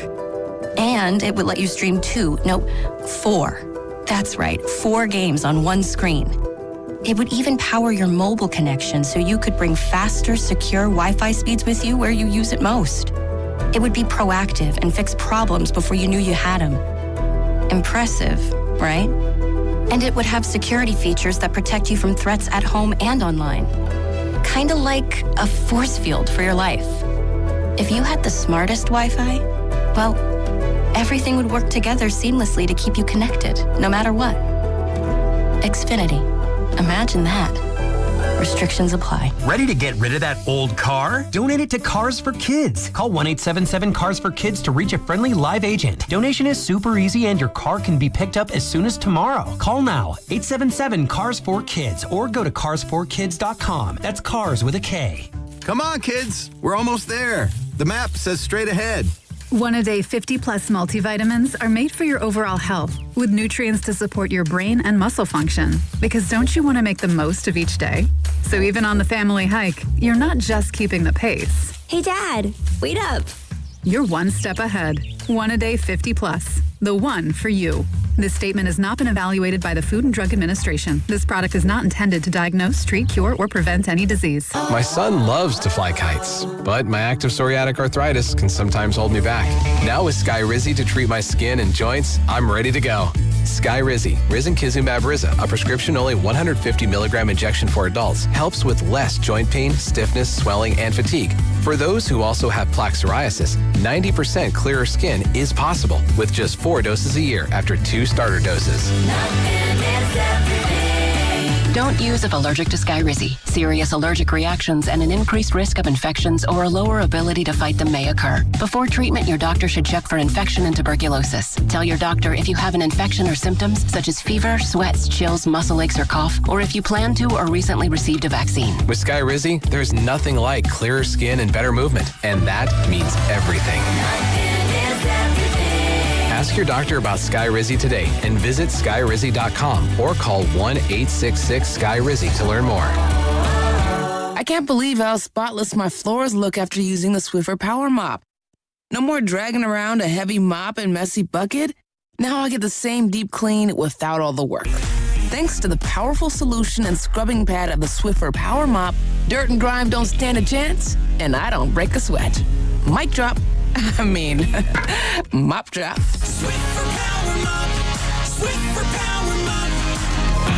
A smarter way to mop. Try it or your money back.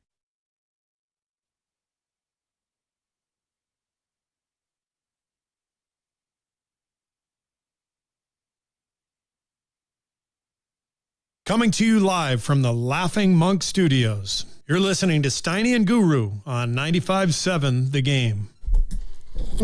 All righty. Thank you, Steve. It's time for the crossover brought to you by Bay Alarm. Rest easy. We've got you covered. BayAlarm.com. Let's head out to Splash. They didn't tell us. Adjacent to Chase Center. We're telling you now. I miss my guys. I tell you they're for the fans, but nothing. Steiny wasn't here yesterday. Him and Butch were off, and they both returned in pink. Go figure. Huh. In pink. Yeah. I mean, pretty in pink. Molly Ringwald. Was that coordinated, Steiny? Did you call Goo or did you call Shasky this morning? I did. Like really early? I did. 4:30 in the morning? No, I'm just I was out of clothes. Oh. Yeah. And it was the last clean thing. Laundry day. Sure. Yeah. Okay. And I'd worn the same thing on consecutive days earlier in the week, and guys didn't like it. Is that something that your people notice? Yeah. Well, I brought it up myself. Oh, you brought it up yourself? Yeah. Okay. Yeah. So they didn't notice, but then you told them. Well, you didn't notice either. No, I didn't. You saw me Sunday and you saw me Monday, and I had the same clothes on. I'm a dude. I'm about to forget what you're wearing right now. Well, I just look out for the banking caller. That's what I do. If you show up in pink again tomorrow, I'll be like, pink. Like, I will completely Men in Black your outfit every time I see you. Yep. Well, trust me, it's not like women notice one way or the other. Well, yeah. You guys the sometimes important ones do. How are things over there? I mean, delicious. They're great. I'm coming by. Ice dancing on the big screen, and so far it's relatively quiet. Although we're expecting big crowds, and all eyes on a guy who is 7'5". Maybe, or 7'4", something whatever. tall. But yeah, we're looking out for a really tall person to walk through here. Guru, you better not just be saying that. Oh, I'm coming for sure to you guys. No. Yeah. If you're going to say that. No, I'm coming, baby. Then you need to come up here, upstairs. Yep. I'm on my way. I love Splash. There's a couch behind us. You're going to come sit on it. I don't want to put on the headphones. You know what I mean? It's like, you don't need to do that. Yeah. You don't need to do that. But you could be in the background on YouTube, which would be fun. And I'm stopping to get a little lineup from my barber, Marky D, so I'm ready. I'm there, baby. All right. Yeah. I owe you lunch if I fake. If I don't come by dibs, I owe you and Willard lunch. So you know I'm coming by. I heard yesterday with Why don't you Monte pay off dinner first? But anyway. There is that. Hey, we got to get that. Payday. Yes, we do. Let's go. Yeah. Steiny, did we lose you? No, I'm right here. Okay. I heard yesterday, Guru, that you were like growing out the fro, and then now today you're getting a lineup. Oh, yeah, lineup to make the fro look like it's a TWA in the black community, teeny weeny afro. So I'm going to start there and then let it grow. Yeah. TWA, not the airline. Not the airline. Hey, what about Norm's Meds? Exactly. Yeah, I'm going to get that after. Yeah, I'll be to you guys by 6. You better be. I hate to do this to you, but we've had a fun show, and you guys are you're pros. Could you give me your top 5 players to watch in the league right now in the NBA? Current. Yeah, current for you two. 2 of them will be in the building tonight. Yep. Wow, okay. That's Wemby and Pat Spencer. That's a 3. I was going to say 2 of them will be in the building tonight, but only one of them will play. Gotcha. Let's see. And is it a good thing with the pauses? Or it's a hard, I didn't give you, we had time. Yeah, I didn't know this was coming. Yeah. So, I really, like, this is not, I hope this isn't supposed to be like who are the best 5 players. Your guys. Not. Yeah, your dudes. I really like Cade Cunningham. Oh, wow. Evan had that. Yeah. I really, really enjoy watching Cade Cunningham play. I would say that, I'm going to put Jokic on the list. I was coming down your road like, it's not for you. It's not like the most aesthetically pleasing thing, but I find it interesting in a different way. And then, man, without being able to go much deeper on this, I don't know, maybe Maxey in Philly. I had him on mine, but no Ant-Man from you, huh, Will? No, I thought about it, but I think Ant could be better. Wow. I think Ant settles for too many threes. That's my list. Yeah. How about you, Dibbers? That's my list. Yeah, I'm waiting on this one. I'm going to go with Shea and James Harden. And I'm going to go with, he's trolling me. John Morant. He's going. You know what? He's going with my least favorite 5 players in the NBA. He's trolling me. I'm going to go with Dylan Brooks, a guy who, he's in there in the corners and he's feisty. Let me give you the 5th one before he even says it. I already know. Oh, go ahead. It rhymes with? Luka Doncic. I was actually going to go with all the foul merchants because I like a guy who, when anyone's near him, throws his head back, and a guy who maybe there's contact near them, and they're going to try and get a foul call. Those are the guys I like, because I love watching free throws. I don't know if you guys know this, but as a referee, I love watching a guy try to harvest a foul, and that's what I love about the association, because what we have now is we have foul merchants, and we have guys who are just chilling in the corner, waiting for a pass so I can shoot a three. It was a huge shock to everyone. Dibs did not take your question seriously. Dude, I was like hardening. I'm proud. Like, yeah. In a wild upset, Dibs did not take you seriously, nor did he answer I seriously. didn't have room for beef stew. I like a guy I like a guy who's not really good, but wants to go in there and fight people because that's what we do. Yeah. He's number one at rim protection, Beef Stew. Sure. Yeah. And how many games did he get? Seven. Seven? John Elway. I had it at 5. 7 games. 7 games. Yeah, take the over. Yeah, exactly. And they'll probably go 4-3 without him. So. What'd you guys think of the big Slater piece in ESPN? I mean, it was well sourced. Like, how many different things were like sources said? Wow. It was a well sourced piece, but I mean, it's mostly what we kind of knew or thought we knew. Right. But the whole thing about Steve Kerr slamming the whiteboard in December on the desk in a conversation that didn't go great. I mean, that one to me was like, wow, this goes back, a few months. But Dibs, what about the numerous attempts by Steve Kerr to send him positivity, Willard, some stuff to where trying to connect with him, and I felt like that got rejected. I firmly have arrived at the belief that we have spent the last 2 years screaming at the wrong two people. That's what I think. Kerr and Kaminga. Correct. I think that they were unfortunate pawns in a very poorly thought out game. Both of them, to me, have very understandable positions. Jonathan Kaminga, young player, would like to play, would like to realize his highest potential. Steve Kerr, Hall of Fame coach, has a way of going about his business, would like players that fit that, would like to coach the way he wants to coach and win the way he wants to win. These, to me, are very innocuous, calm, reasoned thoughts by two people in the NBA.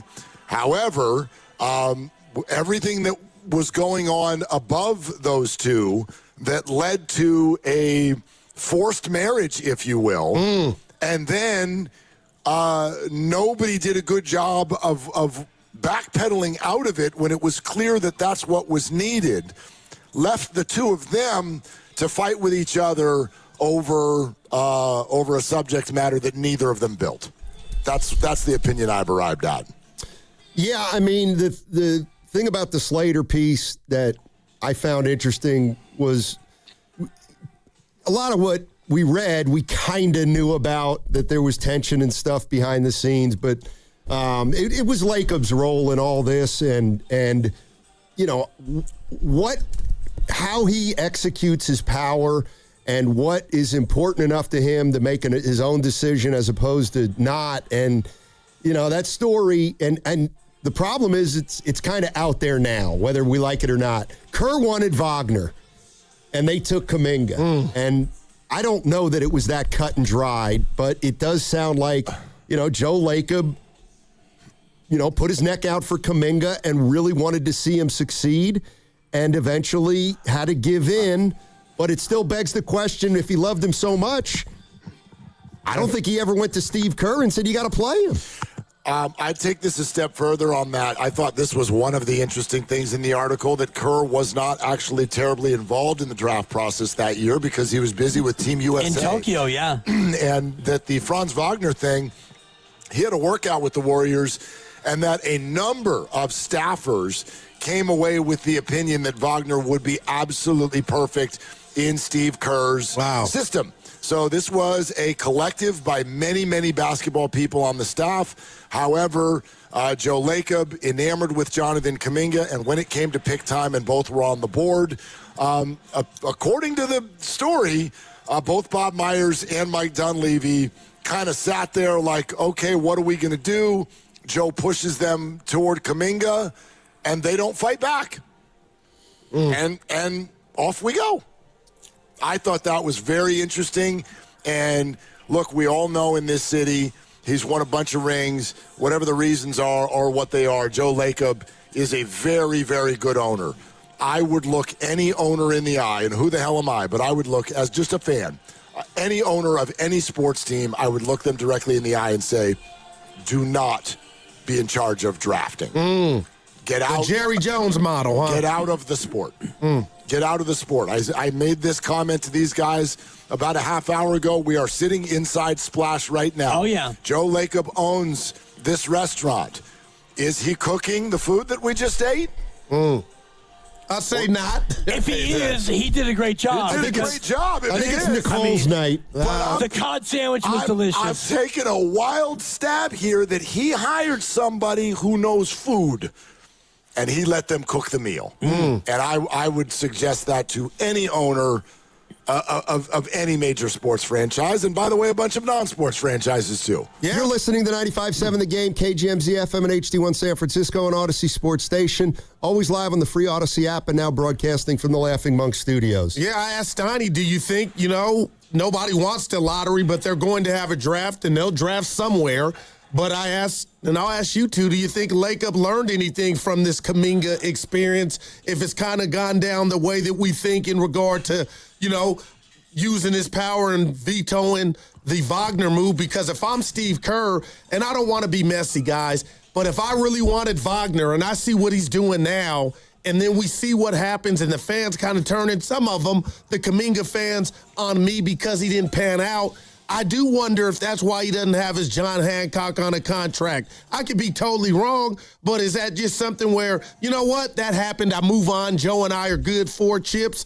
But I was asking Steiny, I wonder if Joe's learned anything from this whole situation to where whatever you get these picks, you'll know what to do with them. And do they need a new Jerry West? I mean, we'll find out, right? And I like what Steiny said before about, Mike Dunleavy getting a chance to be in the lottery and, make a pick that he actually likes or doesn't like, and give him that opportunity to go ahead and do that, because since Bob Myers left, they haven't really had any first-round picks. They've had, they had Pods, I think it was late first, and then there's been other second-round picks that they've bought or they've been able to swap out and get. So he hasn't really had that big swing, and maybe they'll have it this year if they actually wind up in the lottery. So I'm kind of with you, Steiny. Like, give Dunleavy at least one chance to try it and mess it up. But I can't help but think about Jed York through all this. And Jed York never made picks, but Jed York was much more involved in what was going on with the football part of it. And famously, Jim Harbaugh said, no, this meeting is for men only. And he sent Jed out. And ultimately, Jed and Jim had a parting of the ways, and Harbaugh got fired, and Jed York took a big step or two back, and he let John Lynch and Kyle Shanahan kind of do the thing, and they've been doing it since. And so I wonder if Joe Lacob won't have that same moment where he realizes, I'm good at the owner part. I'm an owner. I own it. Let me go ahead and let the basketball people do basketball things. I'm just, it's just, I'm always fascinated by the way something actually might have happened to, what we hear about it. And again, it feels like, okay, Lacob was Kaminga's pick, and he talked Dunleavy and Myers out of it, and that's just what we're going to, believe from now on, when I'm sure it was a little more gray than that, but I don't know. This is the part we have no idea about. If Joe Lacob says, man, guys, I love Kaminga, man. I love Kaminga. Are Myers and Dunleavy sitting there? Well, we're not going to be able to talk him out of it. We know how Joe is.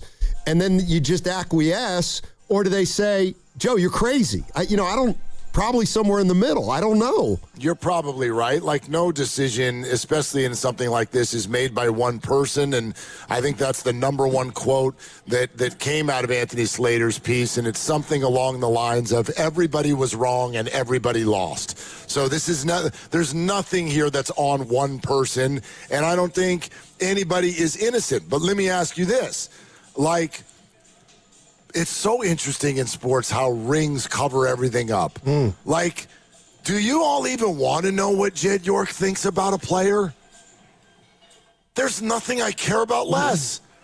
I don't even want that in the room. I don't want to know what if Greg Johnson is sitting in the first row at Giants games and Bryce Eldridge has grown to not really be like Tony Vitello's guy, but when Bryce hits a home run on one Tuesday night, Greg Johnson is extra excited. Oh, he's extra excited. That's his guy. He won him over there. That's my guy. That's my pick. I don't want that. That's just me as a fan. I do not want the owner's opinion on athletes. But Will, I'm with you, but can you understand it, though, for some guys that want the Denzel? They want that glory, and they want it to be known. Well, what Joe is doing here is totally understandable, right? On any level. You can throw Wiseman into this, too. Joe, at a certain point, starts thinking about life after Steph, as he should. But it sounds to me, based on what I know and I read, it sounds to me like maybe he got a little overzealous in trying to build what's next, A, a little bit too early, and B, with his fingerprints on it a little bit too much. I think that's fair. Mm-hmm. I think it's fair. And, look, he's never made a secret that he's into this. He is into it. He loves it. He goes to games. He watches college games. He prides himself on somebody that knows basketball. So he's going to have an opinion. It's just, well, then why does he need a GM? I mean, he's always said it's a group effort, though. And I wouldn't mind getting into that a little bit, too. He's always said that. If we've got 5 guys that are kind of decision makers of Dunleavy, Lacob, I'll just throw them all in there. Myers, Larry Harris, Kerr's in there, Kirk Lacob's in there, Schlenk was in there back in the day. It's going to be hard to get a consensus. So then you're going to have to make a decision where, maybe some guys are in and some guys are out. Right, and I mean, it's the same thing with any business, right? If you try to get a consensus and there's a varied number of opinions, when it all comes down to it, whoever the boss is going to make that decision. And so if the boss, Joe Lacob, is a guy who's been successful at every turn, and you think about his life, guys, he came from basically nothing, and now he's a billionaire. So his whole life has been, a challenge and a win, a challenge and a win, and he's gone from where he was to where he is now. So not that he's undefeated, but he's used to winning. So when he has an opinion, in his mind, I'm sure he's thinking, well, every time that I've done something, I've won, so why would I be wrong now, Yeah. I mean, you left one name out there, Steiny, too. Jerry West? Don't forget, I think it's Executive Vice President of Basketball Operations, Kirk Lacob. Yeah. I'll leave that there. Yeah, I got you. No, he's in. He's in there. He's in that mix. I just, you know what I mean? Like they're the owners and they've done a great job, but we would question the credentials of these jobs if this came from anywhere else. When John Lynch got hired, there was a whole thing. What the hell does that guy know about being a GM? He was just a broadcaster. However, he's also a Hall of Fame safety. And so you could draw a line. You're like, well, that guy knows football. Like, okay, great. Like, great job. Like, we're sitting in an entire massive city, multi-block thing that has been created out of nowhere that has Lacob's name all over it. Yeah. Brilliant job. Yeah. But where's the basketball resume? You don't get to just watch a lot, or else we're all qualified to go do that job too. And I'll say this, Willard, and nobody wants to hear this, as the Curry, window winds down, you're looking for the next, and it's obvious he inherited Steph and he made the most of it. But from a fan perspective, I feel like it's fair, and I've been telling Steiny all day, right now, I think there's some turbulence in regard to when you look at the next, not Curry, but the next iteration of the Warriors. They don't have that guy yet. I think that's more than fair. It's more than fair, but if you think about any of the dynasties that have come before this, it's almost impossible to, quote, have that guy. Even San Antonio, so they got Kawhi, and I guess he was that guy, but he didn't stay there. He didn't last because things between he and Popovich, they dissolved to the point where he had to go elsewhere. But you don't normally go from a dynasty to that guy. Even Chicago, they got Derrick Rose, and he was supposed to be that guy. And, well, his body fell apart. So even though they might have had the guy, Chicago's still waiting. I'll say this. Oh, I'm sorry, Diz. No, go ahead. No, I was going to say Chicago didn't have the number 2 pick and miss. Yep. San Antonio hit with a Hall of Famer, and, he got hurt, and they didn't like how he was trying to bring him back. But they made the most of their pick. And now here we go. Steph Curry was the number 7 pick. So was Kaminga. And that's just – it's – Tifford Island, Steiny, on what you got. That's the draft. I got it, but it's just the draft. It kind of just hammers home the point of we're devoid of young Thundercats. And let me tell you, we've had opportunities to get them. Let me say this. I'm not scared and I'm not worried that the Warriors don't have their guy after Steph. I'd rather they not have their guy after Steph, but in a great cap situation, than have Jonathan Kaminga around here for $30 million had he gotten that for 4 or 5 years, and to have players who are going to be left over after Steph that you don't truly believe in. And you know what? Maybe there aren't guys here who are going to be integral after Steph Curry. That's okay. You got time to locate them.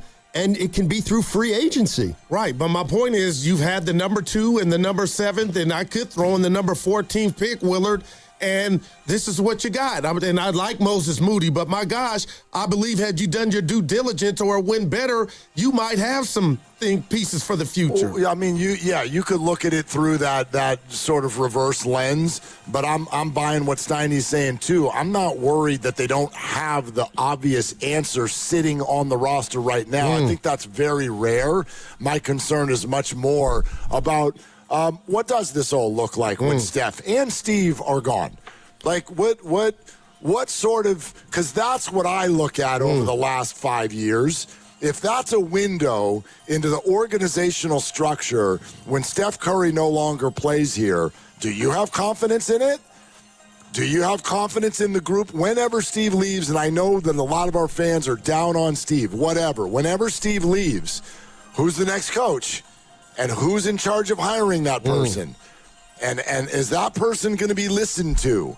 And what does that person have in front of them? And are they going to be given the right players for their system?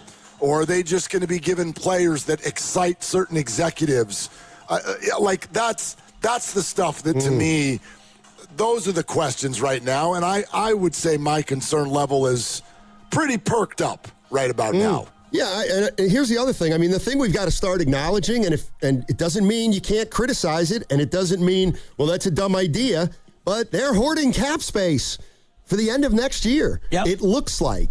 So they expect to be a player in free agency next offseason. That might not be close enough or soon enough for some people, but that's what it looks like it's taking shape as. And that's the only way, honestly, to me, Steiny, they can go about doing it. Other than, trading all the picks to get somebody like Giannis, who apparently was not available, your only hope, to me, is you use the salary slot for Kristaps Porzingis, or he hits and you sign him for cheap, and you use whatever room you have to bring somebody else in, and you give it one last heave-ho toward making this happen, because down the road it's hard. And, Goo, you mentioned Kawhi Leonard. They actually didn't draft Kawhi Leonard. They traded for him on draft night. They traded George Hill for Kawhi Leonard, which was a win. And the Bulls actually used the number 1 overall pick on Derrick Rose. He was the first pick in that draft, and he got hurt. So the Bulls actually went about it the way the Warriors would hope to, which is,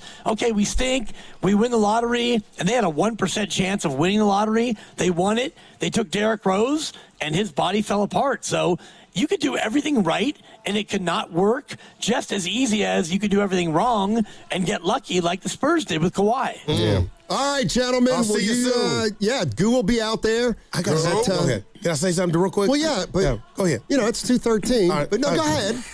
If we had 4 more minutes, I almost fell out the chair at the bottom of our website. It says Mac Jones confirms that Kyle wanted him in the 2021 draft. Yeah. I mean, what do you guys think, real quick as you can, because he's trying to get out of here, when you read that? Then why didn't they get him? Kyle got talked out of it. Wow. The same way Bob Myers and Mike that's Daly where I was going. That's where I was going. That's where I was going. I'm going to need to think about that one, sleep on it a little bit, but we can talk about that tomorrow for sure, Goo. I just want to get my thoughts together on it. We'll see you soon, guys. I'm so excited that your jacket didn't get on until 2:13. Like, my video's on a delay, but I was honored.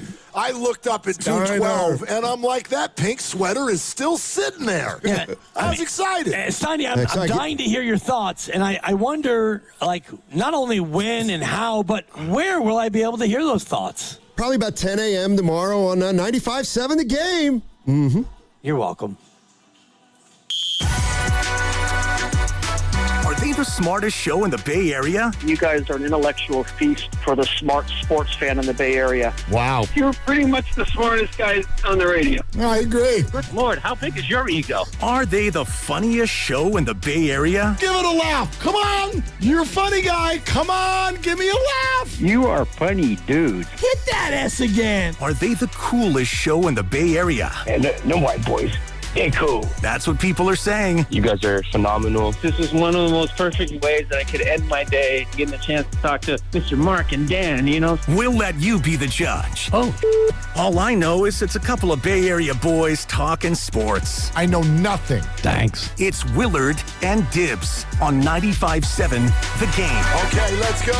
Let's go. Wemby's in town, and we are on the scene live. Splash right across outside Chase Center and Thrive City, sitting up above, bellies full because of the delicious food here. The screens are ready to go. The calm before the storm, not the rain that's been falling. No, the actual storm. Yeah, Wemby and the San Antonio Spurs are in town, and ought to be interesting. I know a lot of the big names for the Warriors are not out there. At the same time, I think if you look back on this season so far, the best moment of the year when Warrior fans felt their best is when they did a stay and play in San Antonio earlier this season and won both games. They won both games. Yeah. And I mean, I talked about it. I'm sure that you probably concurred about, you go there, if you could just get one, you get the first one and then the second one's a freebie, or maybe the first one you don't get, but then you go all the way in on the second one. Just split in San Antonio, and it was pow, pow.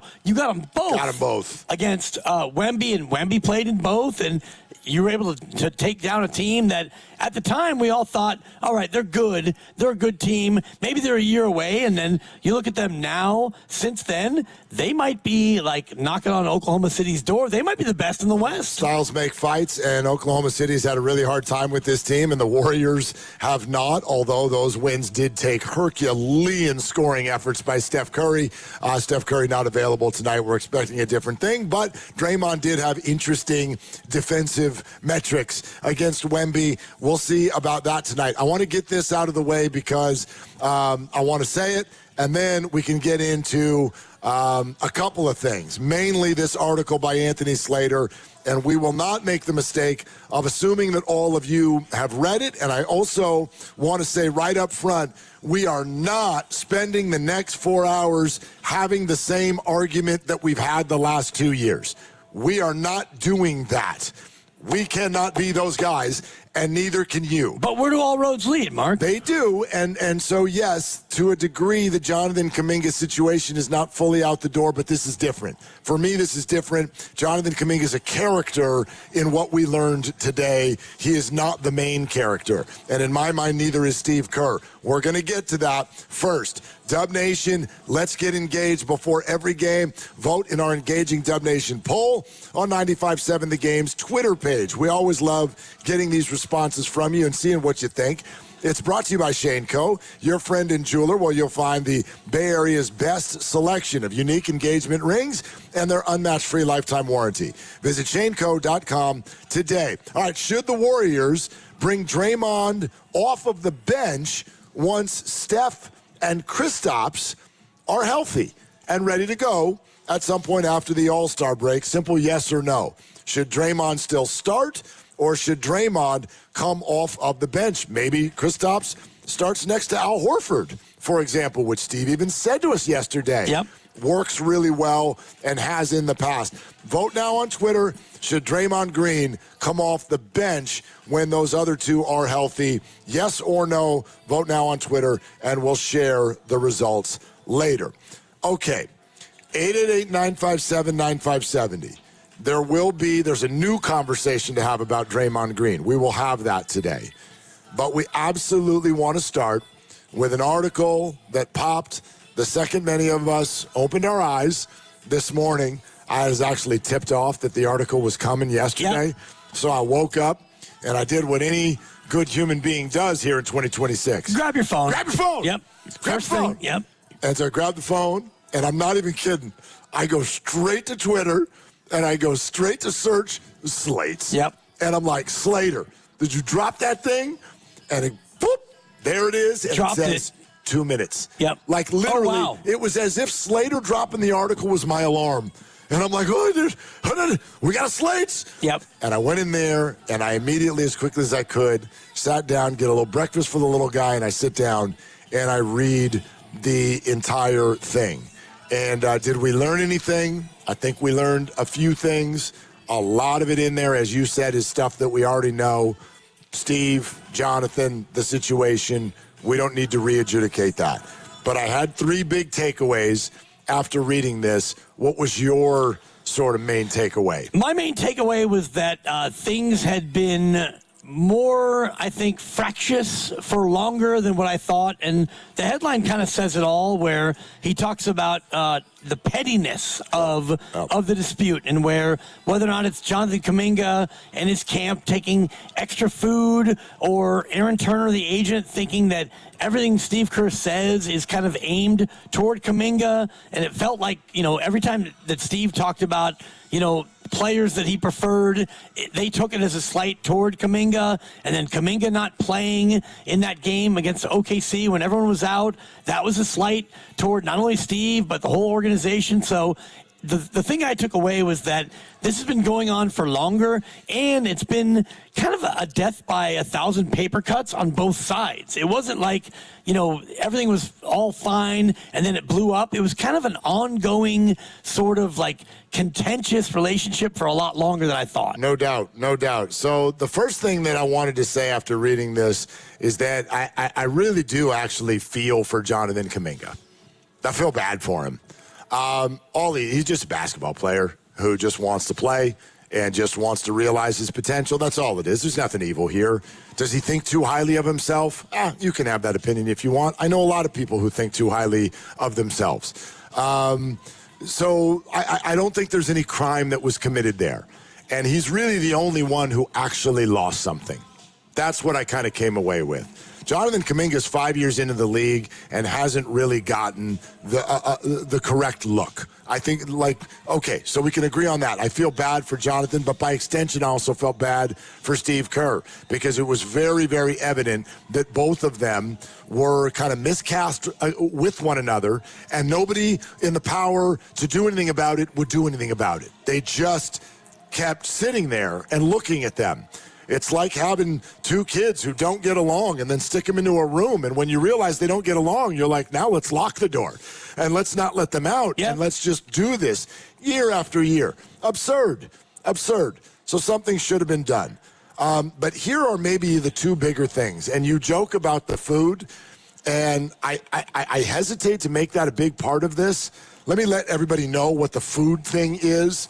Jonathan Kaminga, remember the report came out 3 weeks ago that, quote, an unnamed warrior angered the team by having one of his people, his friends or family member, took too much food from the Chase Center team's spread, bagged a little bit of it up and took it home.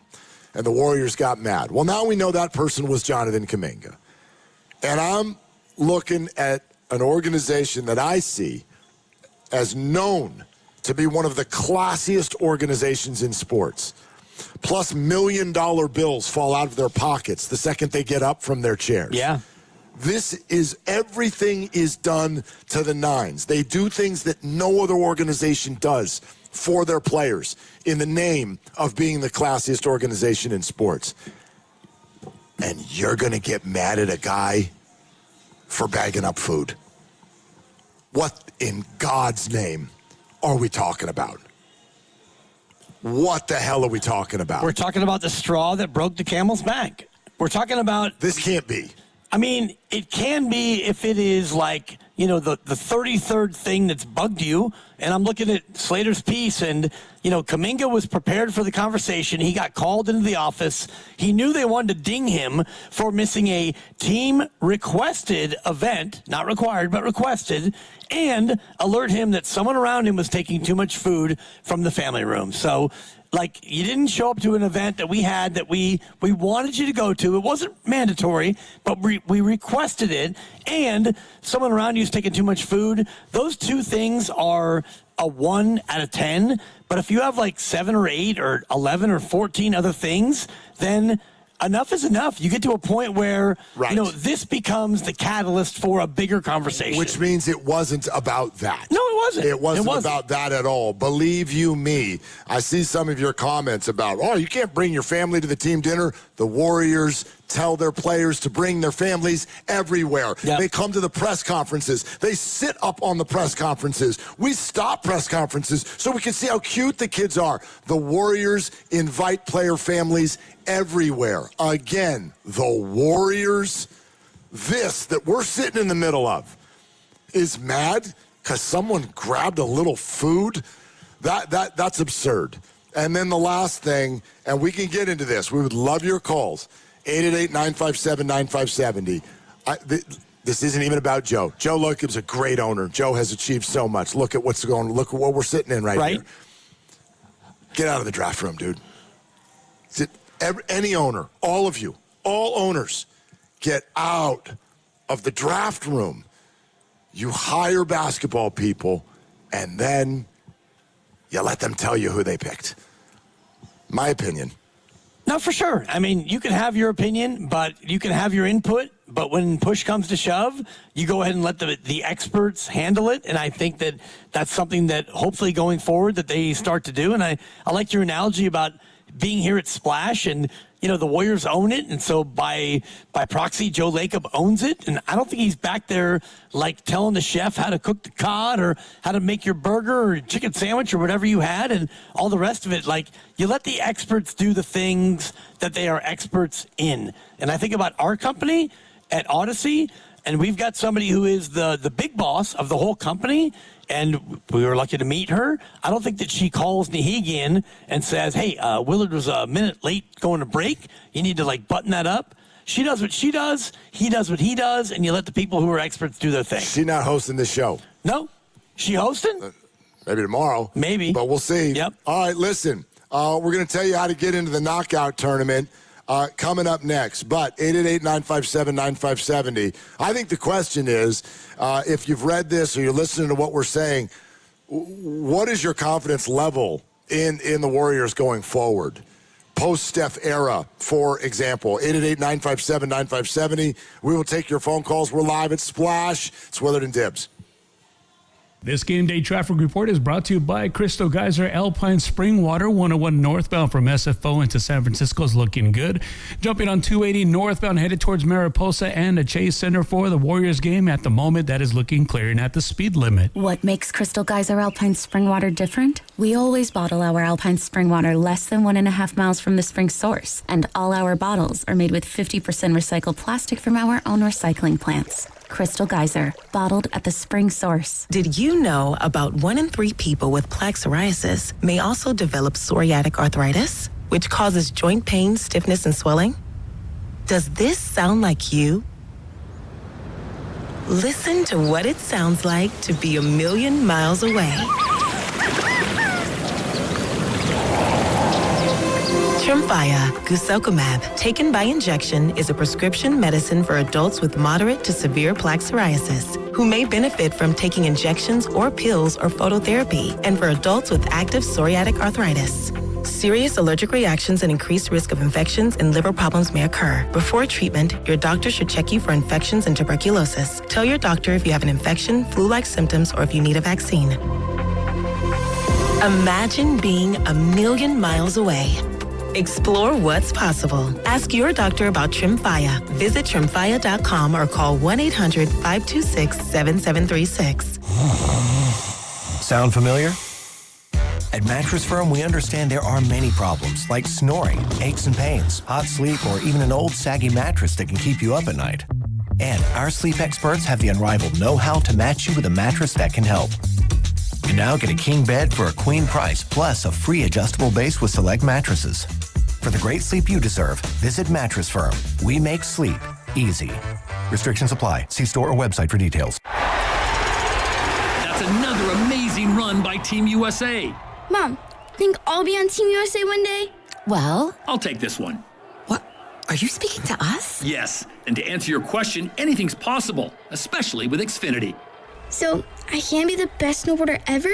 Well, I can't guarantee that, but Xfinity can guarantee that your internet price won't change for 5 years. Okay. What if I practice every day? Then maybe you'll be snowboarding for Team USA at the next Olympic Winter Games. And Mom, you'll still be paying the same price for Wi-Fi. Ooh, really stuck the landing there. It's the Xfinity Gold Medal Celebration. Now through February 22nd, get our best price on gig Wi-Fi for 5 years guaranteed, just $50 a month. Plus, get Peacock Premium included for 2 years. That's a $10.99 value per month. Xfinity. Imagine that. Proud partner of Team USA. Restrictions apply. Requires paperless billing and auto pay with stored bank account. Taxes and fees extra. Actual speeds vary. Hi, I'm David. I'm Chris. And I'm John. We are the three brothers who own Jack's Restaurant and Bar. And we are here to... Not again. That's my line. That was my line. Boy, stop it. Mom? What are you doing here? Have you heard your commercials? They're terrible. That's not our fault. You taught us how to cook delicious food. Using only the freshest ingredients. And to treat all our guests like family visiting our home. But you didn't teach us how to write catchy radio spots. They remember that and get back to work. Yes, Mom. Jack's, serving delicious breakfast, lunch, dinner, and drinks the way our mom taught us. ilovejacks.com.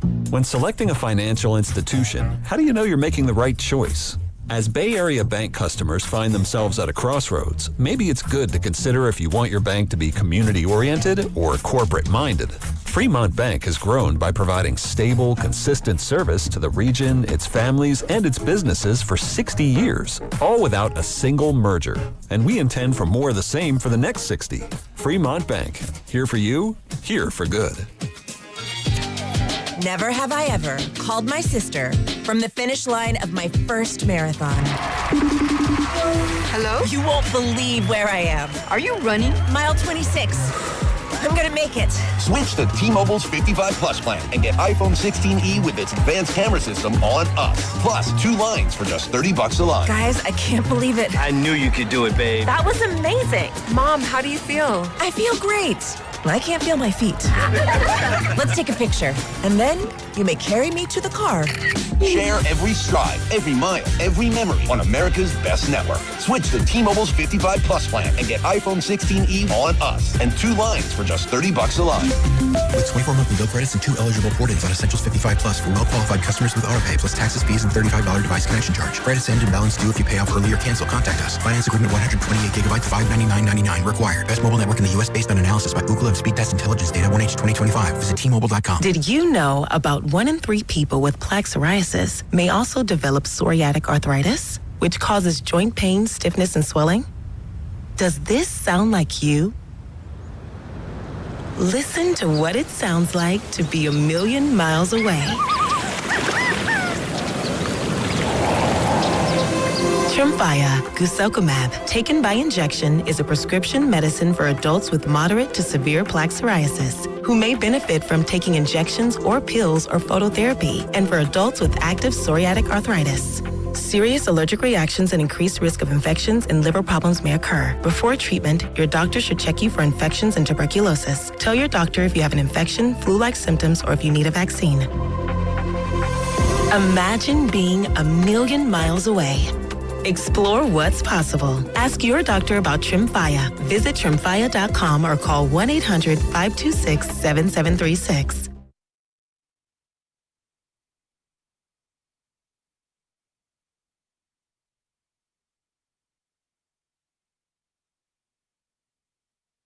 Bay Area, this is Jonathan Kaminga. You're listening to Wheeler and Dibs on 95.7 The Game. JK. Yeah, absolutely. What's wrong, Lucas, with us being here at Splash and sharing a little airtime with all of the people? Yep. Do you know how hard Tim Jordan works to put something like this together? If he gets a little YouTube time, that's fine. That's fine. No, you're good, TJ. Fine. You're good. James Kincaid is good. James, how are you? Grandy, you're fine. Sure. Everybody's fine. Splash is great. Everybody's great. The food is great. We're all about developing talent here at 95.7 That's right. The Game. It's a cultivation sensation is what it is. Hey, we want to let everybody know. We're going to go out some phones. Thank you.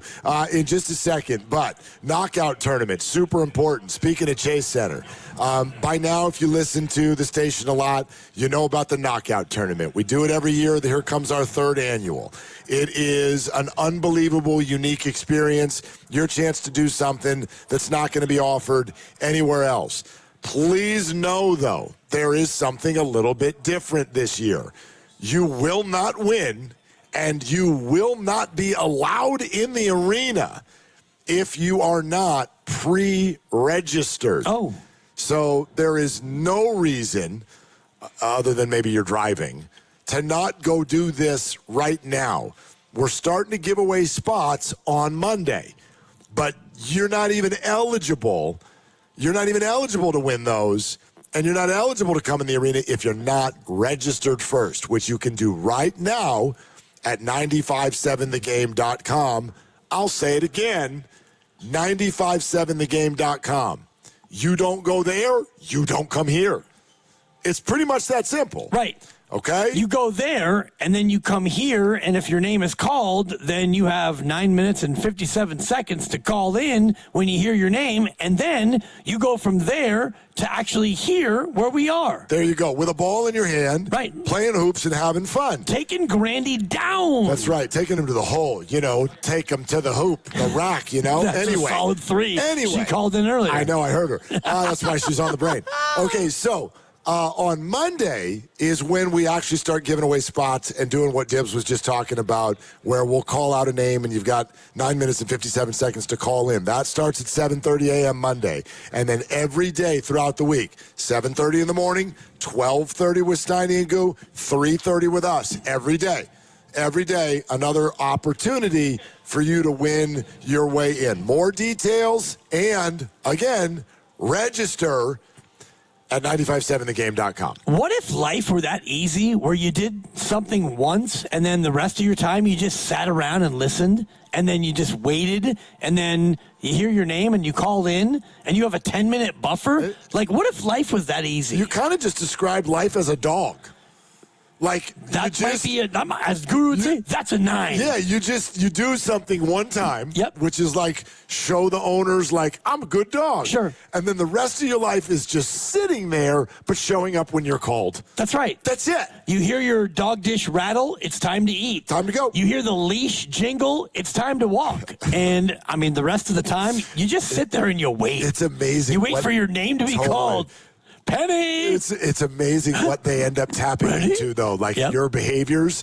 My dog Penny does not need the leash jingle. She does not need her name called. If she sees me after dinner, put a jacket on. Oh. Whoop, right to the door. She knows we're going on our night walk. She knows. That's it. The jacket is the key. Nice. Dogs are amazing. If you go hoodie, you could maybe get away with it. Maybe. If she sees me stand up and start doing something with the clothes, she's like, game time. Exactly. Let's freaking go. Let's go. Yeah. Anyway, okay. So 888-957-9570. Very big article dropped today by Anthony Slater of ESPN that kind of puts a cap on the entire Jonathan Kaminga and Warriors situation. So many of us here at this station and all of you good listeners, we've been around this block 1,000 times for the last couple years. So this is not really about kind of like all the different things that happened with JK and the Warriors. To me, it's much more about looking into the future. And I'll just say it. I don't think any death blows have been delivered, but I have a very healthy level of concern about sort of the functional operations of this whole thing based on what we just saw go down. And for me, the number one thing is the who's making picks, who's the one who's actually making decisions, and then what happens with subsequent decisions. Because what was also very clear out of this is, for instance, if Joe Lacob prefers Jonathan Kaminga, and then everyone feels like, well, now we got to draft Jonathan Kaminga, and then he doesn't fit with that certain coach, and then you realize, we better do something different because this isn't working. Now your subsequent decisions get affected because what you really want is to be proven right. And that's what I feel like at times Joe Lacob might have fallen into. He loved Jonathan. That's fine. But now are you making decisions going forward, not based on what's best for the team and what's going to win basketball games, but can we prove that I was right in wanting Jonathan Kaminga? Steph's going to be gone at some point. Steve's going to be gone at some point. Yeah. Mike Dunleavy will be gone at some point. Draymond and all of the players are going to be gone. Joe Lacob is still going to be here. And that process, to me, needs tightening. Well, and I wonder about the whole thing about Kaminga and whether or not they're going to be quote-unquote right. And I know that Aaron Turner was quoted in the ESPN piece by Anthony Slater about that. And so, I mean, it might have been the final quote in the article, but now we're going to see. Now we're going to see who was right and who wasn't right. But you got all the way through this year, halfway through the year, and when he decided that he didn't want to play because, he was the, stay ready guy, or he was the now we need you guy, and he didn't want to play his back. Maybe it was a weightlifting thing, whatever it was. But at that point, I think that Joe Lacob probably got to the juncture where, okay, now I can go ahead and think about trading him because we got to this point. But going forward, it is interesting about how they go about doing the things they need to do, because they did trade him. And so if Joe Lacob was still totally married to the idea of Kaminga as the next star, he wouldn't have allowed them to trade him if he was still that involved in it. So maybe that's part of the evolution. But going forward, you're right. Steve Kerr will be here for either next year or not next year or beyond or whatever it's going to be. And going forward, Joe Lacob's going to have to figure out how he can navigate the future and, I think, allow the people who are experts to do expert things. We're going to go to the phones, but I just think in general, this is a mistake that we make in sports. Once someone's won a ring, we've decided they're minted, and sometimes they can no longer make mistakes. And again, if this were any of the other franchises in town, if draft picks were being made by the owner, I think that we would be furious. We'd be furious. Like I said, I don't even want to know what Jed York thinks about a draft prospect. I've never heard what Jed York thinks about a draft prospect, and I don't want to know what Jed York thinks about a draft prospect. And if I as a fan were to hear that Jed York was standing over Kyle Shanahan and John Lynch's shoulders, hey, get the guy from Trey Baylor. Lance. Like what? Get the guy from North Dakota. What? Get out of the room. Imagine that if the narrative or if the belief was that that Jed York was the one who said, I know you like this Mac Jones kid from Alabama, but I want you to draft Trey Lance, and I'm putting my foot down. If we knew that about Jed York, if that was the reality, we would be appalled. You're so right on that front, and that's where I give Jed a lot of credit, because he did step back after the whole Harbaugh thing happened, and the way it seemed like he was more involved than he should have been. He stepped back. He let Kyle and John do what they've done, and that's really what you want your owner to do. And I think about the Cowboys all the time, where in Grandy's life, almost 30 years or more than he's been alive, they've not been back there, and it's because, I think, in no small part, because the owner is involved in everything, and he's not a football expert. No, and they won rings back in the day. Back when we were all in college, they did win rings, number one. And number two, he's kind of financially the most powerful guy in the sport. So a revolt never happens. Cowboy fans just keep buying jerseys and showing up and being like, you see, it's going to be good this year. Yep. It's not going to be good. It's not going to be good. It's not going to be good again next year. You're going to lose again next year. Guru will be back with his jersey, though. We're going to do it this year. Not going to do it. You're not going to do it, because you need football people doing football things. Let's go to Gerald in Oakland. Gerald, thank you for calling. Hey, man, you're on with Willard and Dibbs. Hey, yeah, I just want to give you guys a little bit of a piece on the Jonathan Kaminga food thing. Yeah. We had in our family, my sister married a guy from Nigeria. And what we found is that they have a cultural thing that goes on. So the mother bought a bunch of gifts for one of the little babies, and the family from Nigeria came over and took half of the stuff and split with it, right? And we were like, what the hell is that, right? So what we learned is that in their culture, you share what you get with the entire family. You just don't, take it for yourself. You're thinking about all the other people who are back home or whatever. And so there's a sort of a family, broader culture thing that goes on. And it takes them, when they come to the United States, it takes them a little bit of time to figure out you don't do that. But my guess, listen to you guys, that's probably what happens.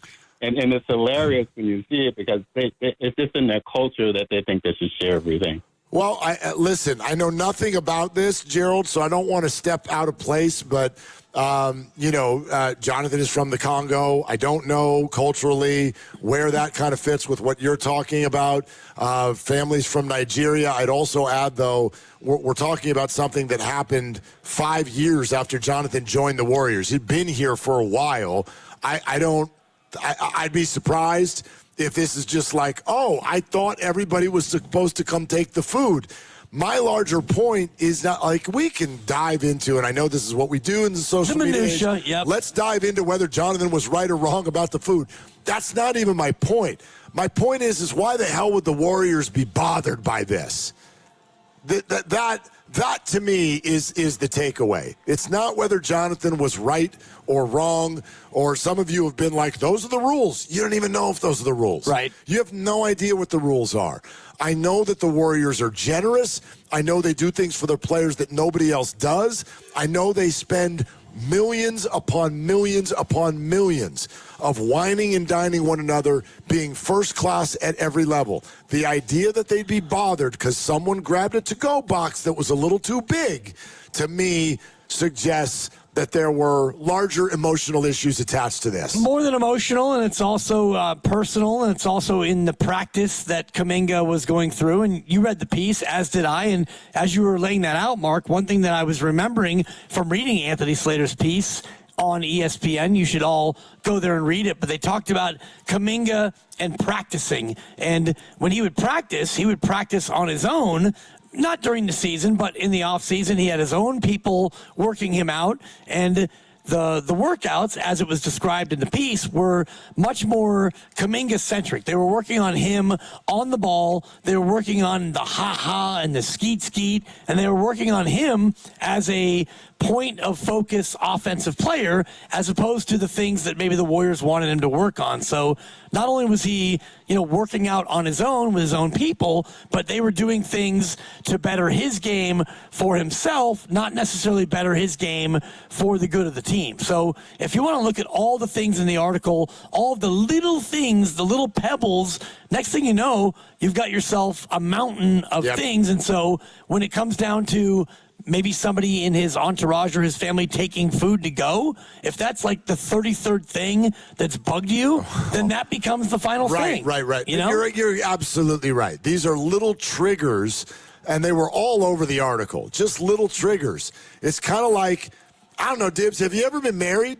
A couple times. Okay, so if you've been married, and especially those of you Which marriage do you want me to examine? Well, the first one or the second one? Either one, quite frankly. Let's go to the first one. All right, let's go to the first one. Okay. So, have you ever been married and it either just didn't work or maybe it's gone on too long? I know a lot of people who are still married who will relate to this. But, when you live with someone, sure, you walk in and you could see it could be anything.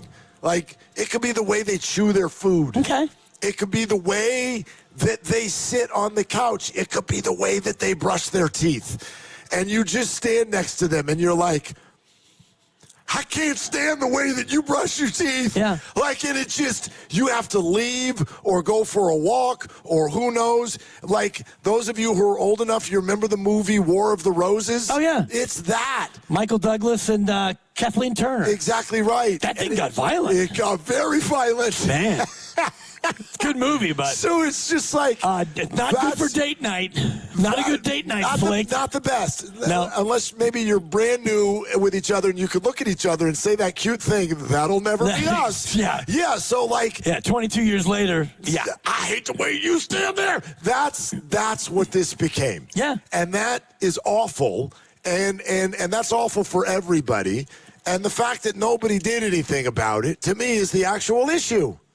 Well, that's the actual issue. And, I was married for 22, almost 23 years. Did you like the way she brushed your teeth? Fine. I didn't. Okay, I wasn't usually an audience member for that, but it got, all the way through. It was great. Great marriage. And shout out my first wife. She's a lovely woman, and there is still love there. But we were on vacation, and I was walking from our roof deck in San Diego down back into the unit that we were renting. And as I walked by, she had her phone out. And I said, "Oh, let's take a picture." And she turned to me and she said, "You ruined my video." I said, "What?" She said, "You ruined my video." And I was like, I thought maybe you and I could, picture, we have a beachfront prop. No? Okay. Sorry. And I went back in the rental and I was like, that's it. That's it. That's it. That's it. She took too much food from the team thing. Exactly. It was a minor thing, but I went inside and I sat down on the bed and I was like, you know what? That's about it. That's a wrap. That's it. That's a wrap. It was a You're small... like, I'm trading her for cap space. Tomorrow? Trading her for a younger wife and a baby, but, poor thing gets right. Sometimes you get injured stuff in return. You never know. But, the way you were laying that out had me thinking about that moment where, the relationship was wonderful, but it had devolved over time to where that one thing was like, oh, okay. I got to bet. You know what? That's it. I'm no That's about it. Okay? I'm no behavioral expert. I got to bet 90% of what we get mad about, like when we're in an argument, it's like not about that. It's not actually about that. Oh, no. It's not. It's about something completely different. Right. It always is. And that's what, that's what I think this was. And this was like, okay, so he had somebody in his family take a couple of plates of food to go, and they saw it, and they're like, you know what? That's about it. That's about enough. Okay? He ruined their video, in other words. He did. And the marriage was great, but over the previous 2 years, as I'm laying myself out here in front of everybody here at Splash and the entire audience, things had happened that weren't major, but you take 37 minor things, and the 37th thing happens, and it's like, okay. You snap. That's it. You break. That's it. Exactly. It's over. Corey in Daly City. Hi, Corey. Thank you for calling. What's up?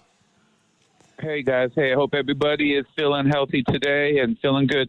Hey, with Draymond Green, I think Draymond Green is still a very good basketball player. However, Steve Kerr is not coaching Draymond Green. He's not. If he was, Draymond Green would not have those lazy 7 turnovers, throwing the ball away, and the extreme emotional issues he has with referees and with just ridiculous, outbursts he has. Steve Kerr should put him in check. And Eric Spoelstra would, if we remember, Eric Spoelstra was going to fight Jimmy Butler. And Udoka, Draymond Green would not do that if Steve Kerr put him in check and coached him. And one thing I'd like to say, out of all the rookies out there, and if everyone can think, there's only been 2 in Steve Kerr's tenure that did not visit Santa Cruz. Out of Jordan Poole, out of Looney, out of everybody. Mm-hmm. Brandon Pajinski did not go to Santa Cruz last year, and Will Richard this year has not gone. So that just goes to tell you the type of players that Steve Kerr likes, and whether it's the right way or it's the wrong way. Right now, it's his way. What is that? I'm confused. What type of player is that? You're drawing a line, I guess, between Pods and Will Richard. What does that tell you? Oh no! I'm sorry. Let me explain that. Pods is he plays hard. I don't think he's solid at everything, but he plays hard. But how did Pods not visit Santa Cruz when Jordan Poole did, when Looney did, when every, rookie did. And I think Will Richards this year hasn't visited Santa Cruz yet just because I think the Warriors were injured. But Paz was the only Warrior not to visit or go to the G League under Steve Kerr's tenure. Boy, I would love to check and see if that's actually accurate. Thank you very much, Corey, for the call. Did Moody go to Santa Cruz? I don't recall that. Did Kaminga? I don't remember that. Santa Cruz? Yep. I don't know.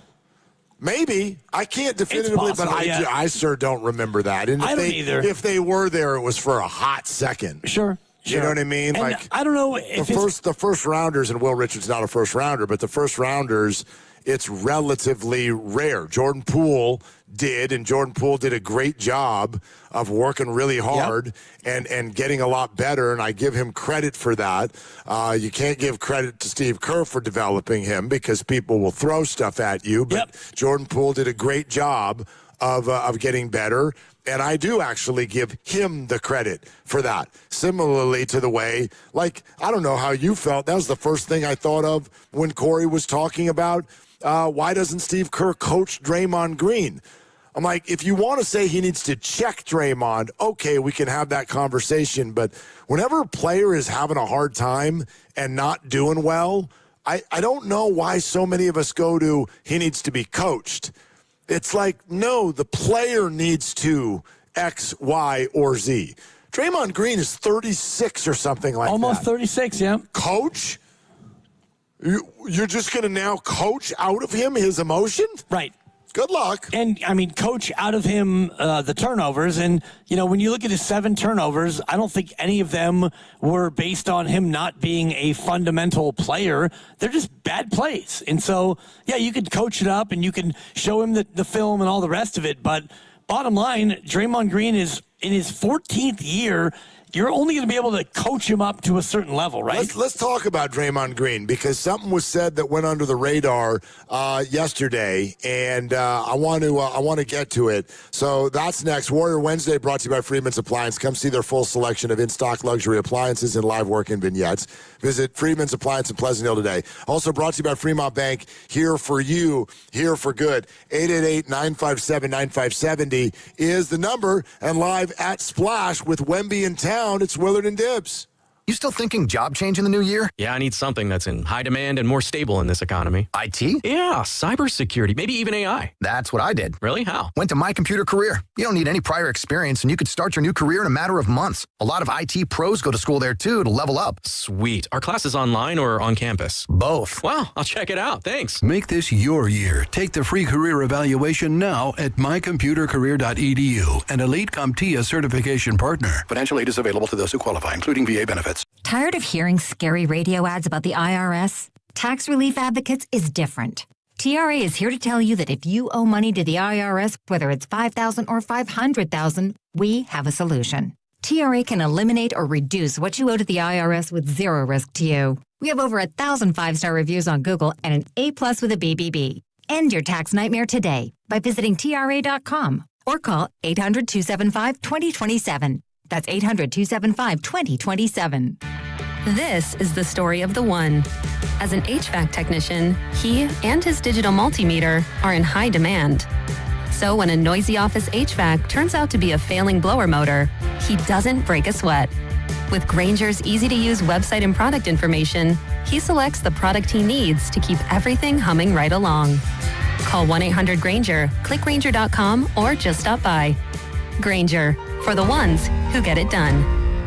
Women's Heritage Day is coming to History Park on Saturday, March 7th from 12 p.m. to 4 p.m. Join History San Jose, Mosaic America, and other community partners as we celebrate Women's History Month in the Santa Clara Valley. This free, family-friendly event will feature live cultural performances, a poetry lounge, crafts for all ages, booths from local women-owned small businesses, a woman-owned lowrider and classic car show, and more. Want to be a sponsor or find out how you can get involved? Visit historysanjose.org.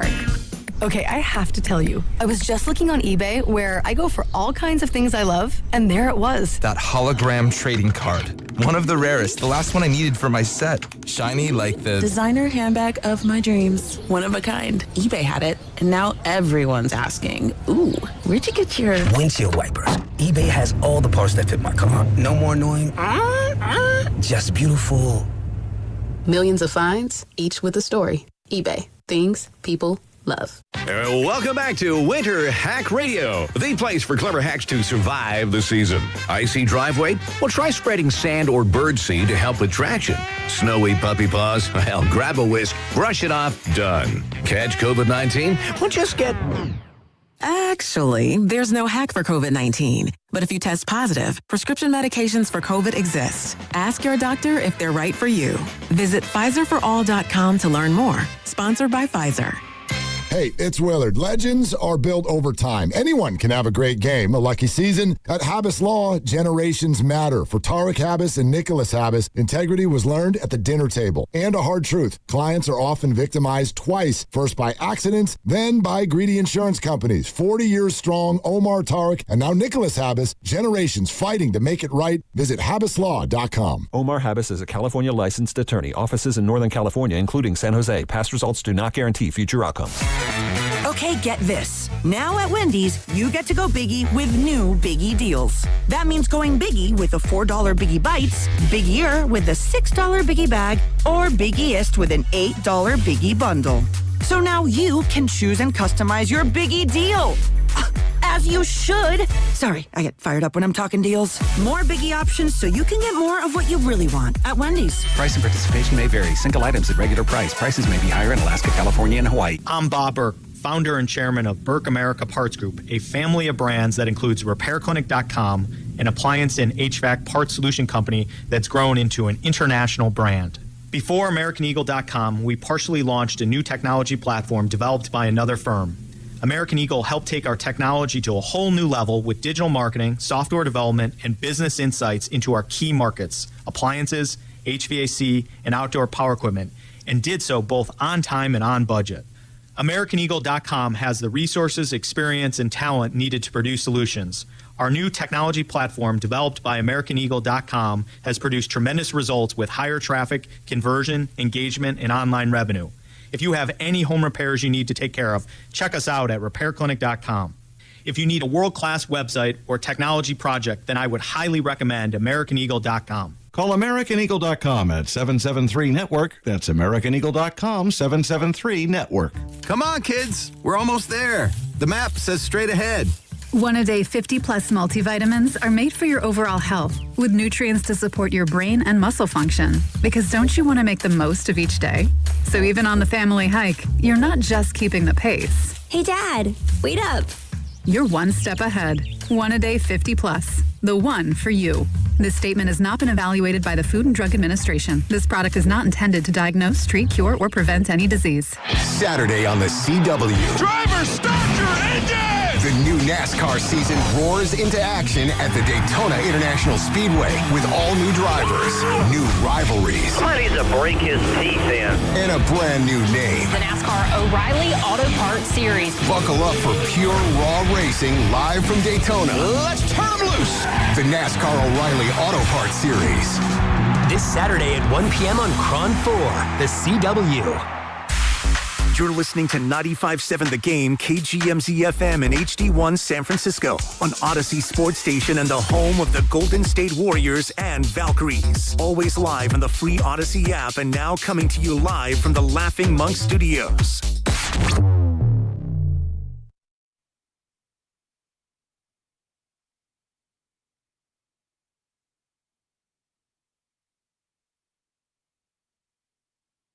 Bay Area, it's Steve Kerr. You're listening to the home of every Warriors game, 95.7 The Game. Mark Grandy is on the pre and post tonight. Lock in, Dub Nation.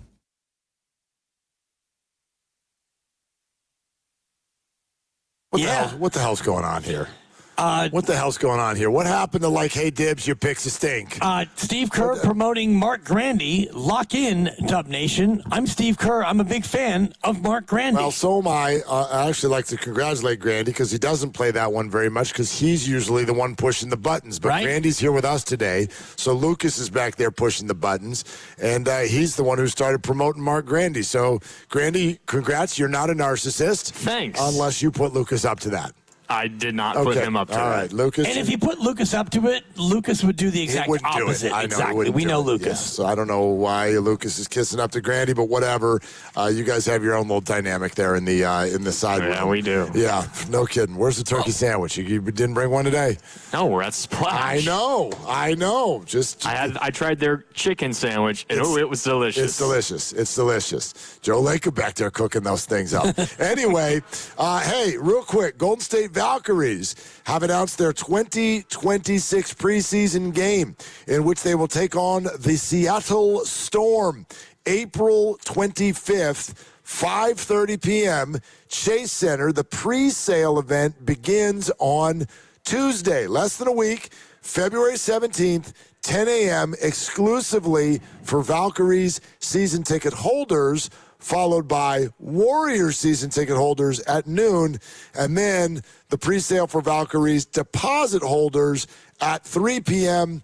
and Chase early on sale 5 p.m. And then the next day, Wednesday the 18th, pre-sale begins for Valkyries and Chase Center insiders at 10 a.m. General public 3 p.m. So whichever one of those is you got an opportunity next Tuesday or Wednesday to get your tickets for the preseason game against the Seattle Storm on April 25th. That's a lot of tiers, and so yes, I mean, tiers. basically what they're saying is be a Valkyrie season ticket holder, and then you're in the top tier, or you could be a Valkyries insider.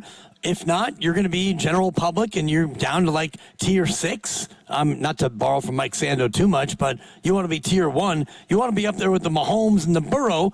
Be a Valkyrie season ticket holder, tier 1. Absolutely. And then again, the regular season will be at Seattle on May 8th. That's when it starts. And then May 10th is going to be their home opener, the Phoenix Mercury in town, 5:30 at Chase Center. So that's what's going on with the Valks. Love it. Okay. 888-957-9570 is the number. I saw this from our friend Mark Medina yesterday, and because Draymond and 7 turnovers and Mike Dunleavy, Draymond's not getting traded, he's getting traded, he's not getting all that stuff. This kind of flew under the radar, but it grabbed my attention maybe at a higher level than some of those other things. Draymond told Mark Medina he wants to play for 2 to 4 more years. Not here. Okay. Not here. I said it yesterday off the air when you said it, and I'm saying it now on the air. I mean, that's great, and I'm excited for Draymond if he wants to do that, but not here. I mean, yeah. I mean, unless he wants to play for like $2 million a year, which I don't think he does, then I don't know how he's going to play for, what, you said 2 to 4 more years? 2 to 4 more years. Now, remember, I hear that as not including this year. Right. That's how my brain... Well, this year's almost over. Right. It's 2/3 over. So his contract, if he picks up his option, only has 1 more year. Right. So he's saying that he would like to play 1 to 3 years beyond the expiration of his Warriors contract. And I'm with you. I do not, in this moment, I do not have much of an appetite for the idea of Draymond as a Warrior beyond next year, based on what we're looking at right now. But, boy, I'd love to hear from Warrior fans on how that sits with you, because we all know what all of us have said about Steph Curry, Klay Thompson, and Draymond Green for years. Warrior fans are very activated by the idea of them finishing their career as Warriors. It didn't happen with Klay, but I think a lot of people think that it is going to happen with Steph and Draymond. I think it's much more likely with Steph, but I'd sure love to know what's the appetite for Draymond Green finishing as a Warrior if that means 1 to 3 more years after next year. You still want him to finish his career as a Golden State Warrior? I just lost my appetite. Yeah, I would, in this moment. Right. I would vote no. I would vote no in this moment and in that moment. I do not want him here or there. I do not want him anywhere. I do not want him, Sam. I want him for another year. I get it. Draymond, Green, Eggs, and Ham. I totally. That's a 5, yeah. I get it now. You took it exactly where I should have taken it. But no, very good. I'm thinking about like Al Horford as a 39-year-old. He'll be 40 in June. And Al Horford is still able to be an NBA player because of what he can contribute. What he can do is defend, somewhat. He can play as good as he can on defense, and he can shoot the three. He's about to be 40. He's playing 20 minutes a night. He's shooting 35% from three, which is below his career average, which is 37.5. But he is still serviceable enough to be able to play. He's played 33 games, 33 of the, I think, 54 they've played. And so, Al Horford's a guy who's playing about 2/3 of the year. He's playing less than half of the game when he actually plays. And his job is to go out there, shoot the three, make or miss league, and you can do that. If Draymond Green is going to go gently into that good night, I don't think that he profiles the way Al does of a guy who can just be a spot-up three-point shooter.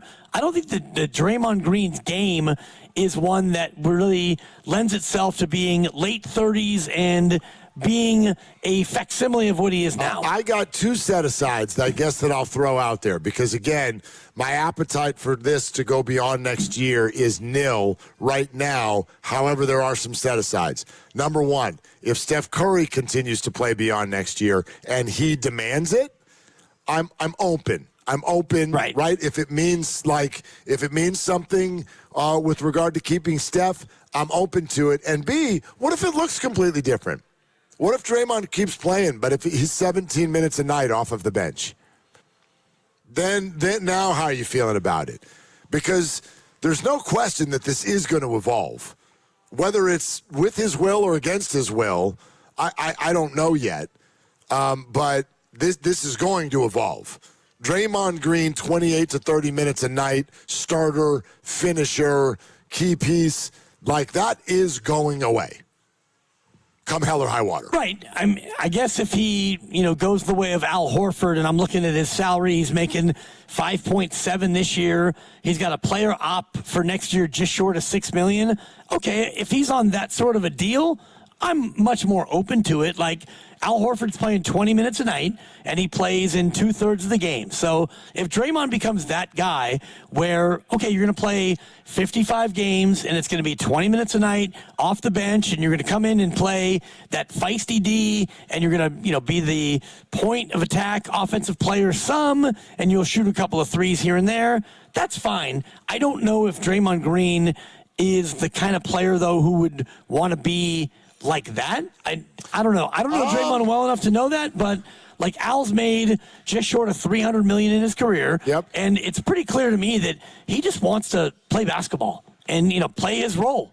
You never hear from Al Horford ever. No, you don't. All we can do is talk about the words that he's used, and he wants to keep playing basketball. Steve Kerr said to us yesterday he thinks Draymond is aware of the evolution that is taking place. Draymond's maybe a little bit more aware than it would seem, knowing that he's such an emotional guy. We tend to think that he is completely stuck in the mud. I'm mindful of, do you remember when he was coming back from injury? I think this was last year, and people said, at least at the start, he's got to come off the bench. And you laughed. You were like, there's no way he'll come off the bench. And then he did. That might have been 2 seasons ago, but it doesn't matter. Point is I think sometimes Draymond is such a hothead that we think he has no self-awareness. I think he does have some self-awareness. Sometimes it takes him a minute. Right. Sometimes it takes him a minute. He's come off the bench 7 times in the last 10 years. Right. And twice last year, 3 times the year before, a couple seasons prior, it was 2 times. And so I think that in a short stint, and I think it was last year where he was hurt and he came off the bench. And, it's I'll come off the bench. But after a couple games, he's back in the starting lineup. I don't know if he is really cut out to be that guy. You're the 8th man now. I wonder. Okay, so coming up next, we'll let you hear what Steve Kerr said about this to us yesterday. I think we'd also really love to hear from you Warrior fans. If it's going to be 2 to 4 more years, how much does it matter to you that Draymond does actually finish a Warrior? 888-957-9570. We will take your calls right now. Also, another reminder, here comes the knockout tournament. You're not going to get a chance like this anywhere else. We'll start giving away spots on Monday for you to play hoops against all of us on the Chase Center floor. It's a great day. It doesn't happen unless you pre-register. So what you need to know right now for today is go to 957thegame.com and get registered. You have to do that first or you're completely ineligible. So 957thegame.com, pre-register. This is different than what we've done before.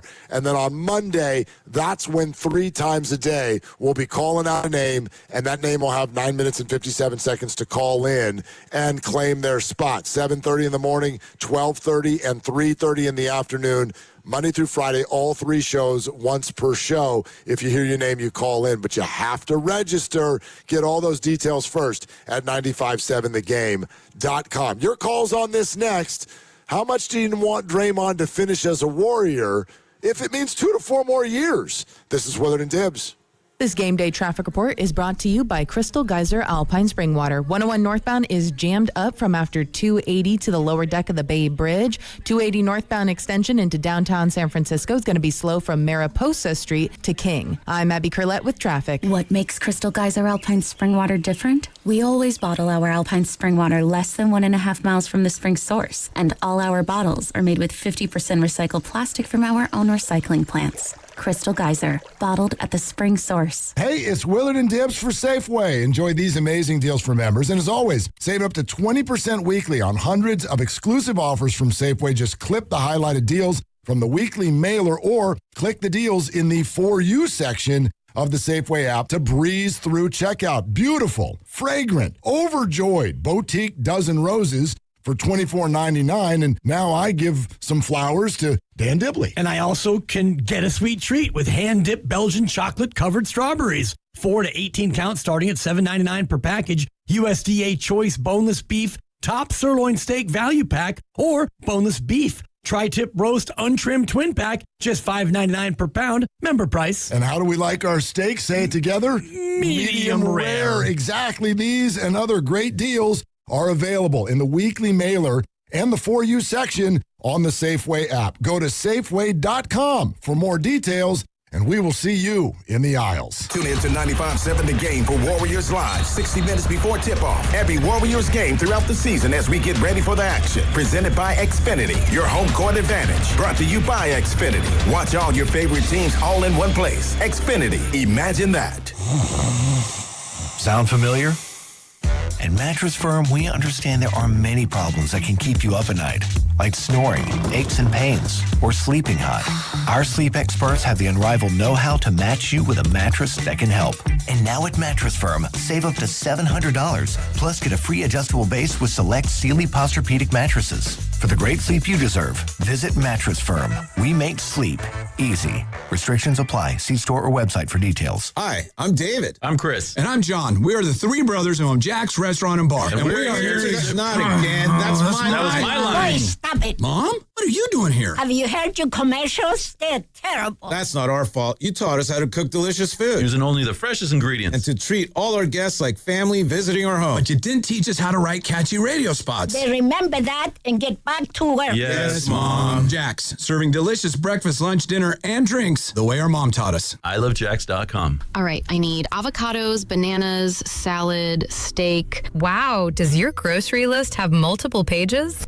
No, but I skipped lunch, so now it's like my stomach is doing the grocery shopping. And besides, I'm earning cash back with Upside. Upside? What's that? Hold up, you haven't heard of it? Upside is a free app that gets you cash back when you shop at gas stations, grocery stores, and restaurants. And they added Lucky and Food Max stores, so we're pretty much covered wherever we go. All those stores? Yep, so not only are we getting a great deal on groceries, now we can earn cash back as well. Okay, downloading Upside. Now let me copy your grocery list. Great news! Lucky and Food Max are now on Upside.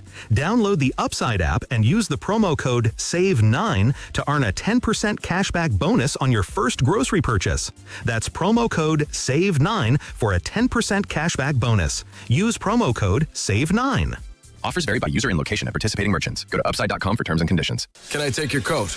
Oh, you noticed. Yeah, I found it on eBay from a seller in Vegas. Pre-loved and perfect. She listed it and jackpot. Italian leather, classic trench silhouette. And did you see the braided buckle? hang on to your claim ticket. Oh, I'll hang on to this forever. Have you been on eBay? There's so many finds. And I bet that diving watch would sell fast. Just saying. Find what you love, sell what you don't. eBay. Things people love. Welcome back to Winter Hack Radio, the place for clever hacks to survive the season. Icy driveway? Well, try spreading sand or birdseed to help with traction. Snowy puppy paws? Well, grab a whisk, brush it off, done. Catch COVID-19? Well, just get... Actually, there's no hack for COVID-19. But if you test positive, prescription medications for COVID exist. Ask your doctor if they're right for you. Visit PfizerForAll.com to learn more. Sponsored by Pfizer. This is the story of the one. As an HVAC technician, he and his digital multimeter are in high demand. So when a noisy office HVAC turns out to be a failing blower motor, he doesn't break a sweat. With Granger's easy-to-use website and product information, he selects the product he needs to keep everything humming right along. Call 1-800-GRANGER, click Granger.com, or just stop by. Granger, for the ones who get it done. Welcome back to Winter Hack Radio, the place for clever hacks to survive the season. Icy driveway? Well, try spreading sand or birdseed to help with traction. Snowy puppy paws? Well, grab a whisk, brush it off, done. Catch COVID-19? Well, just get... Actually, there's no hack for COVID-19. But if you test positive, prescription medications for COVID exist. Ask your doctor if they're right for you. Visit PfizerForAll.com to learn more. Sponsored by Pfizer. When it's time to replace your appliances, Lowe's has you covered. Get up to 40% off select major appliances. And members get more like free delivery, haul away, basic installation and parts, and a 2-year Lowe's protection plan when you spend $2,500 or more on select major appliances. Our best lineup is here at Lowe's. Valid through 2/25 while supplies last. Selection varies by location. Excludes Massachusetts, Maryland, Wisconsin, New Jersey, Florida. Loyalty program subject to terms and conditions. Visit Lowe's.com/terms for details. Subject to change.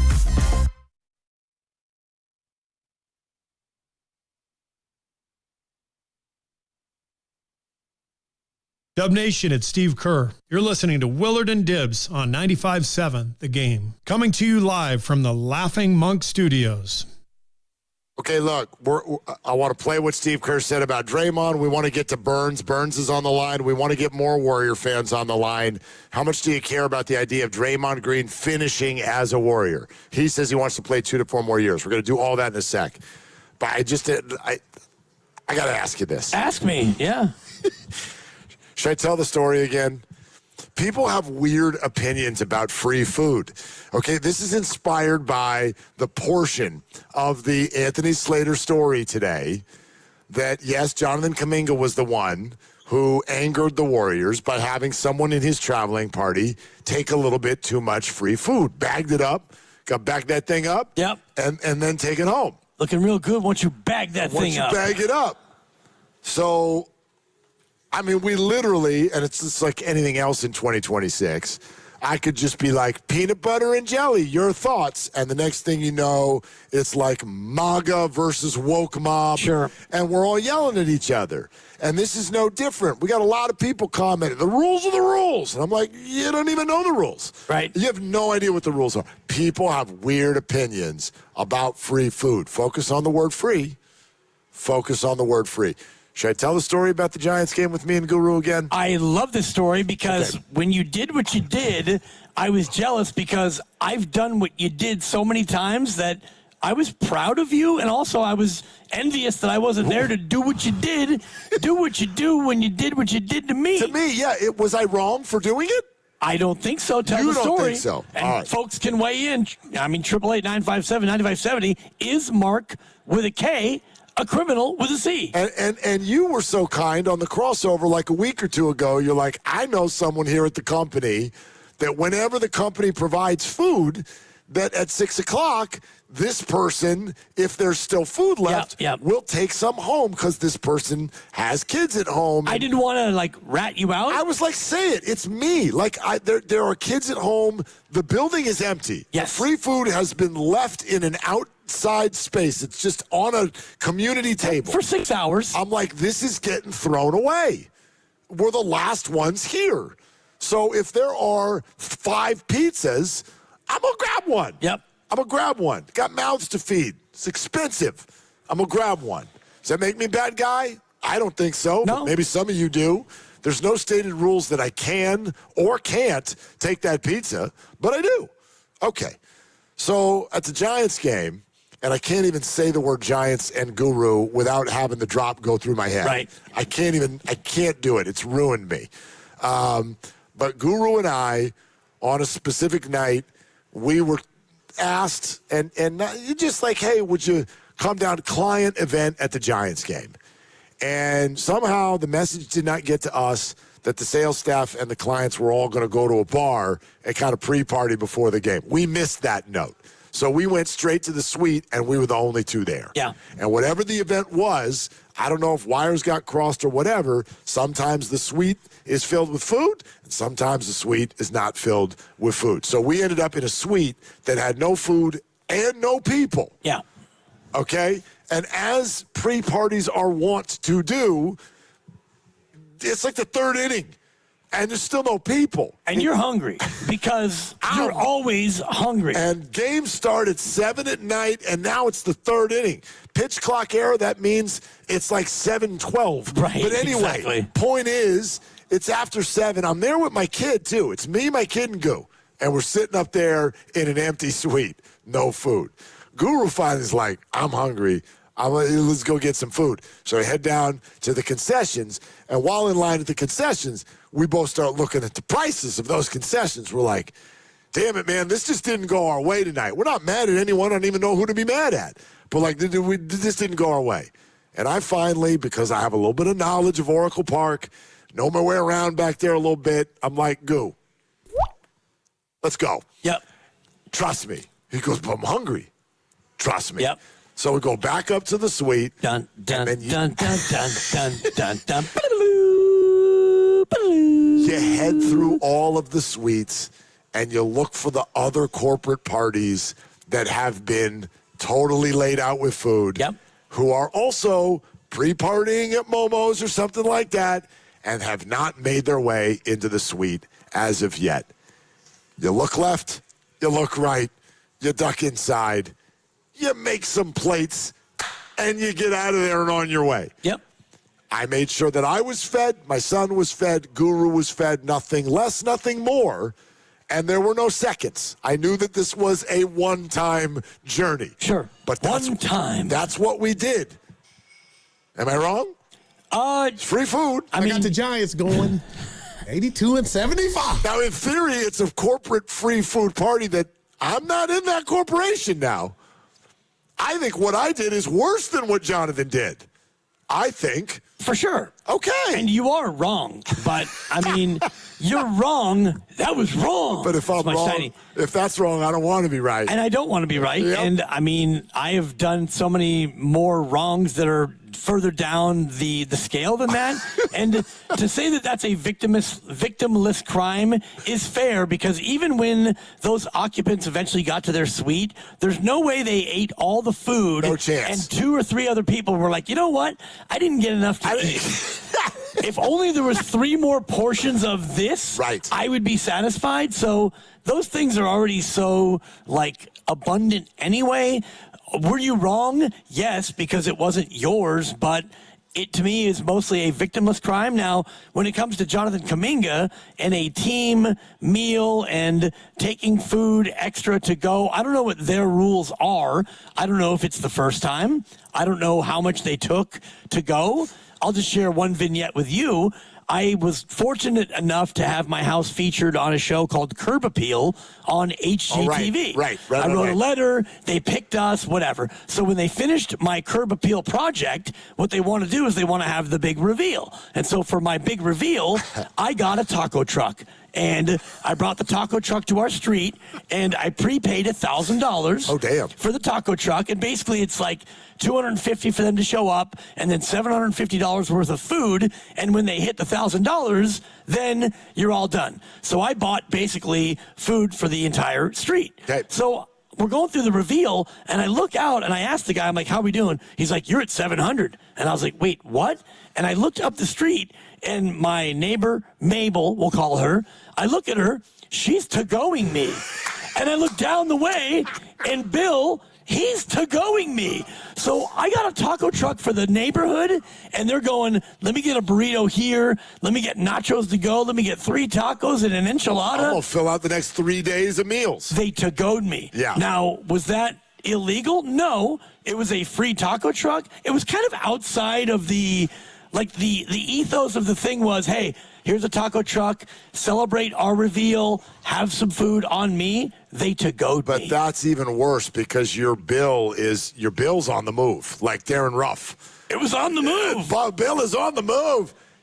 That's different. I finally got a chance to get a burrito. I'm like, hey, how we doing? He's like, you're at 800. I'm like, what? You got to-go'd and your bill went up.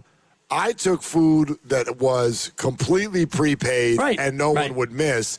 Jonathan and his people took food that was paid for that no one would miss, and in theory is for him. Yep. It is for him and his people.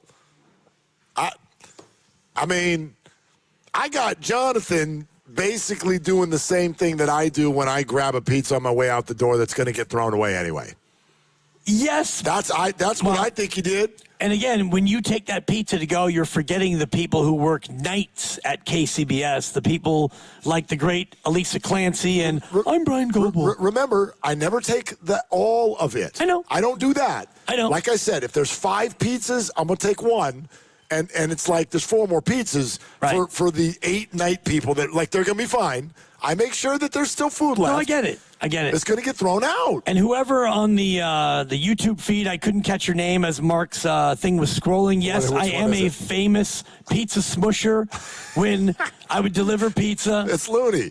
Oh, Uncle You're Looney. a world-renowned pizza smusher. Correct. I would deliver an extra large to somebody's house, and if there's 12 slices, you take 1 out, and you smush the other 11. And I'm going to ask you, how many of you out there, when you have a pizza delivered, how many of you count the slices? You know? I do. You do now? I would know. Yep. Oh, my God. By the way, of all the crimes that we just laid out, yours is easily the worst. I mean, and there is a You're victim. getting paid Correct. to go steal other people's food that they paid for and are expecting. I mean, they don't pay me to steal. That to me is an added bonus. The company, and shout out Girangelli's Pizza in Fairfax. They didn't pay me to steal. Well, but you're getting paid. You're on the job. You're getting paid. Correct. Yes. I mean, that to me, and stealing food. It's added value. To me, it's like an and one. I mean, sometimes you get fouled, like in an NBA game. You score, you don't get fouled, you scream out, you get the call. It's an and one. The Dibs hate is flying through on the thread. That was very nefarious, Dibs. Dibs. That's dirty. That was very nefarious. Dude, did you use your hand? Yes. Or did you have gloves on? No, it was the 80s. Oh, man. No gloves. And, I mean... Don't even rough. get me started on what would happen if I didn't get a tip. Like, if I didn't pizza smush you, if I just delivered you a pizza to your house and you didn't get a tip? Yeah. Then what happened? A varied number of things would happen. Oh. Yeah. Either, like, some of your, like, maybe your garden gnome might wind up 4 doors down, or, I don't know, your mailbox flag that goes up might get snapped off. Or, oh my God. I mean, it would never be something like too felonious. Like, yeah. I mean, there wouldn't be I never delivered pizzas. I served at restaurants. I can only imagine what would happen if, like, you didn't get a tip and you tried to, like, take it out on, like, oh, yeah. Like I'm going to go physically assault the people or something like that. Not the people. Their property. Well, but I don't really have access to their property. They're sitting at a table in front of me. But when you... We're going to take their shoe and go shove it into the dishwasher? So you drive all the way up into the hills of San Anselmo, you knock on the door, you deliver a pizza, and... You know, they give you $21.85 for the pizza, and you stand there and they go, thank you, have a nice day. Something's going to happen to them. B Money says he's also been knocked out like 7 times, so this fits. How many times have I been knocked out? I've been knocked out like 3 times. 3 times. Like literally knocked out? No, not cold. Okay. Well, I mean, yeah, and actually this is the worst blow I've ever received appears not in this week's higher or lower, but next week. The worst injury I've sustained It actually appears in next week's Higher or Lower. I've never looked forward to a Friday so much in my life. That'll be next week. Okay. So anyway. All right. Anyhow. Back to Wiggins. Sure. So here's Steve Kerr on with us yesterday with regard to Draymond Green's role evolving as he becomes an older player. Now's when you hit the button, Lucas. Lucas? Oh. Magic Johnson had to learn how to shoot, and Jason Kidd, same thing. All of a sudden, those guys were, much more stationary players, spotting up, shooting threes, whereas they were, attacking like crazy for most of their careers. And MJ went down to the block and, shot fadeaways, and Tim Duncan became more of a defensive stalwart, even though he was already a great defender. The Spurs completely shifted their offense to Parker and Ginobili, and Timmy's probably the best example, I think, of anybody kind of aging gracefully and figuring it out and going out the right way. Still being effective, but acknowledging that he's not as good. And, when I talk about Draymond amongst those names, it's really at the defensive end where he's made his mark. He's one of the all-time great defenders, Hall of Fame player. So the game gets harder as you get older, and your body aches, and you don't have quite as much energy. And so the adjustment for Dre has to be more subtle, more in the gray areas and things that we talk about on film. It's not going to be as obvious as it was with those guys, but he's got some things that he knows he has to do in order to remain effective, but it might look a little different than it has in the past. I thought that was an expansive answer, and to me, it gives me comfort that it's like, and I think a lot of Warrior fans want to know this. It's like, yes, the Warriors see. Yeah, yes, they get it. They get it that Draymond is getting older. I think that all these guys have tried one way or another to sort of admit and let Warrior fans know they know what's going on. It's like Steve calling it a fading dynasty. Like, they get it. And so is Draymond Green going to stay with the Warriors and get yet another contract after this one? The idea right now does not hit me as a good one, but I'm open to it if he turns into a completely different role. And I wonder if he has the ability to turn into that completely different role kind of a player. And, the Tim Duncan one is interesting because when Tim Duncan started to have that decline, that was about the time of the rise of Kawhi. And so Kawhi Leonard became more the focal point of the offense. And so Tim Duncan didn't have to be a guy shooting it 17 times a game. Draymond Green's devolution, if I may, will be what? Like, is he suddenly going to become a good shooter? Can you now have him just be the corner three guy? What Draymond Green does better than anyone else is defend 1 through 5. And if he can't defend at that level anymore, well, then what can Draymond Green really fall back onto? That's where, for me, like Jason Kidd, one of the great point guards of all time, and he had to kind of learn to shoot because he wasn't as quick and as able to be the same kind of point guard, and so he became more of a three-point shooter. I don't know if Draymond Green has that in his bag. Let's go to Burns in Fremont. Burns, thanks for your patience, man. What's going on? Hey, fellas, I took a little steam out of my call, but I'm going to go for it, man. I've listened to a lot of sports radio over the years, man, and I hate to say this, guys, but I've never heard a home of a team go so much off on a legend. And I know what you're going to say. It's like, hey, well, what do you just want us to be, bubble gum and candy? No, I don't. But, man, when you're talking about, like, comparing Draymond to Al Horford, and we'd rather have Horford. I mean, give me a break, man. It just seems like you guys always, you've identified, and maybe I'm wrong, but you, 95.7, has identified Draymond as the problem of the Warriors. That's why the Warriors stink, right? During the Super Bowl, you guys had me checking my phone because you made it out like Draymond had gotten traded. That's how much you wanted Draymond traded. I was looking at my phone. Oh, did Draymond just get traded? I had to check. And over the years, it's just like this constant attack on Draymond. And yes, he's declining. All players decline, but guess what? He's a Bay Area legend, all right? And I'd rather have him than Al Horford or any other dork that you bring in, right? Let him. And so what is the 95-7's end game? Is it Thanos when you snap your finger and we're just supposed to forget all about Draymond and Draymond goes away and you guys are happy, or you feel like you guys are going to make Steve Kerr and the Warriors put Draymond on the bench? I just don't get what is the end game. And I'll always go back to this, man. This is some seriously low-hanging fruit, bros. Come on, man. I know you guys are better than this. Burns, I got it. Burns, breathe. Dude, your characterization's terrible. It's terrible. Okay? There is no way in hell that you can, with a straight face, tell me that all 6 of us here at this station and beyond, the others who share the airwaves with us, whether that be Grandy or Evan and their postgame and pregame work along with this, there's no way in hell you can sell to me that all of us have what you're basically accusing of us, which is an agenda to get Draymond off of the team. There's no way you can feel that way because it is factually and completely untrue. We have, through the years, fought with one another over our Draymond opinions. The idea that we made you think that Draymond had been traded during Super Bowl week, Burns, we were playing sound from Draymond, who had a lengthy press conference about the idea of being traded.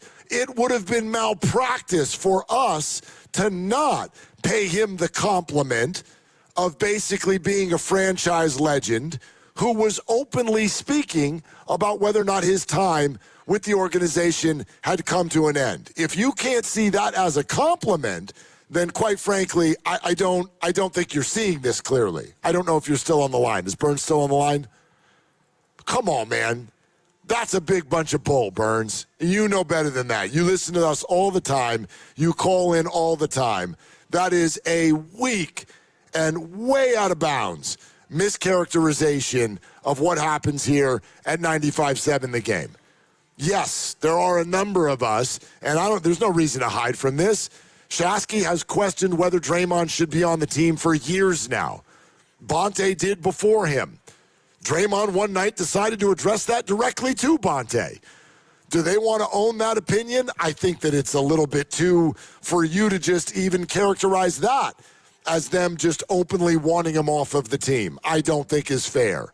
But to paint the entire radio station as having an agenda is flat out untrue. And the whole thing about Al Horford, the point I was making was the way Al Horford's career has evolved in the latter part of his 30s, he's able to still be that kind of a player because he can still shoot the three. And I was just wondering about Draymond Green. If he wants to play 2 to 4 more years, what does that look like for Draymond Green? Because the skills that you can lean on when you're in your late 30s, if you're not, LeBron James, who is one of one, you pretty much need to be an elite shooter in order to be able to produce the way Al Horford is produced. And so that's where the Al Horford part came in. And it's not like any of us are trying to run Draymond Green out. And you said it perfectly, Mark. The idea that Draymond Green was addressing the fact that his name was being thrown out in trade rumors at the deadline, that's why we were talking about it. It's not like we were trying to, push him out the door.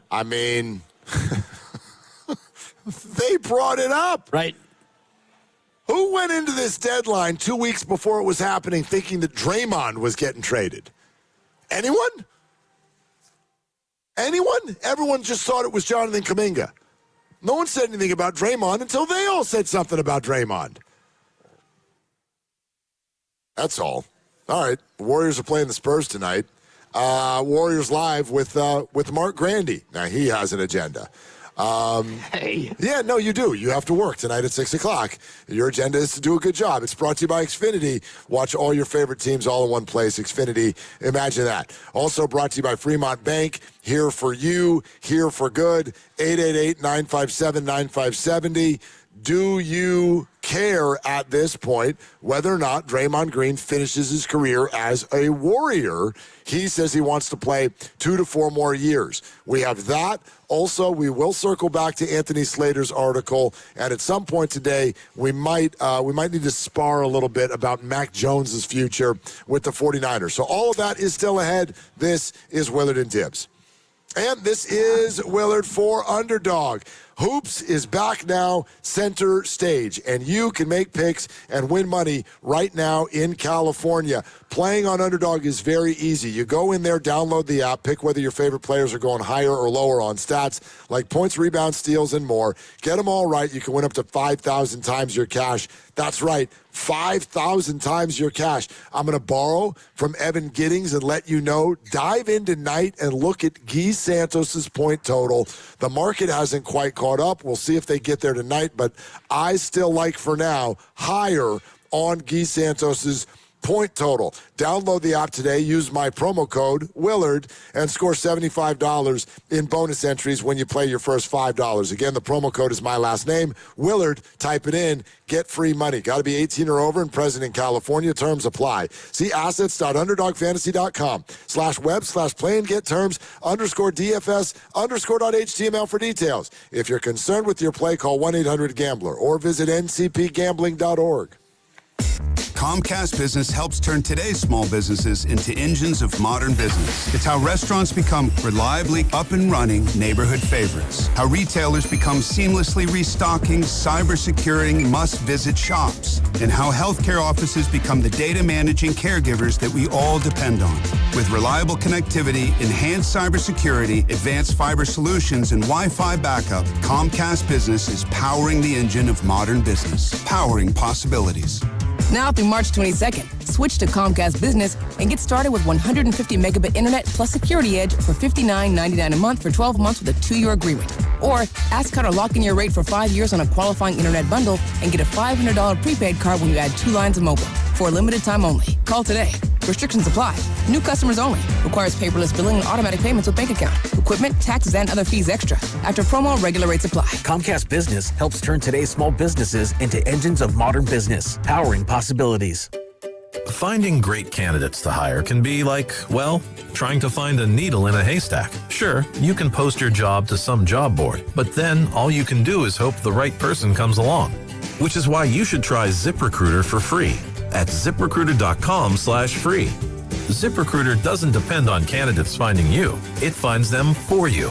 Its powerful technology identifies people with the right experience and actively invites them to apply to your job. You get qualified candidates fast. So while other companies might deliver a lot of hay, ZipRecruiter finds you what you're looking for. The needle in the haystack. See why 4 out of 5 employers who post a job on ZipRecruiter get a quality candidate within the first day. ZipRecruiter, the smartest way to hire. And right now, you can try ZipRecruiter for free. That's right, free at ZipRecruiter.com/free. That's ZipRecruiter.com/free. ZipRecruiter.com/free. ZipRecruiter. Sound familiar? At Mattress Firm, we understand there are many problems that can keep you up at night, like snoring, aches and pains, or sleeping hot. Our sleep experts have the unrivaled know-how to match you with a mattress that can help. And now at Mattress Firm, upgrade to a Tempur-Pedic and learn how you can get 3% back plus an instant gift. For the great sleep you deserve, visit Mattress Firm. We make sleep easy. Restrictions apply. See store or website for details. Visit Friedman's Appliance in Pleasant Hill to see the full selection of Thermador appliances. Thermador provides a range of possibilities, from refrigeration to dishwashers or cooking with steam or convection. Come into Friedman's Appliance, and right now, you can receive up to 3 complimentary gifts with qualifying purchase. See all Thermador appliances displayed beautifully in live working vignettes at Friedman's Appliance in Pleasant Hill and at Friedman'sAppliance.com. Get exquisite finds at Whole Foods Market. Prime members save 20% on all caviar and blinis through February 14th. Serve a romantic Valentine's dinner topped with this special savory treat. While supplies last, shop in-store or online. Terms apply.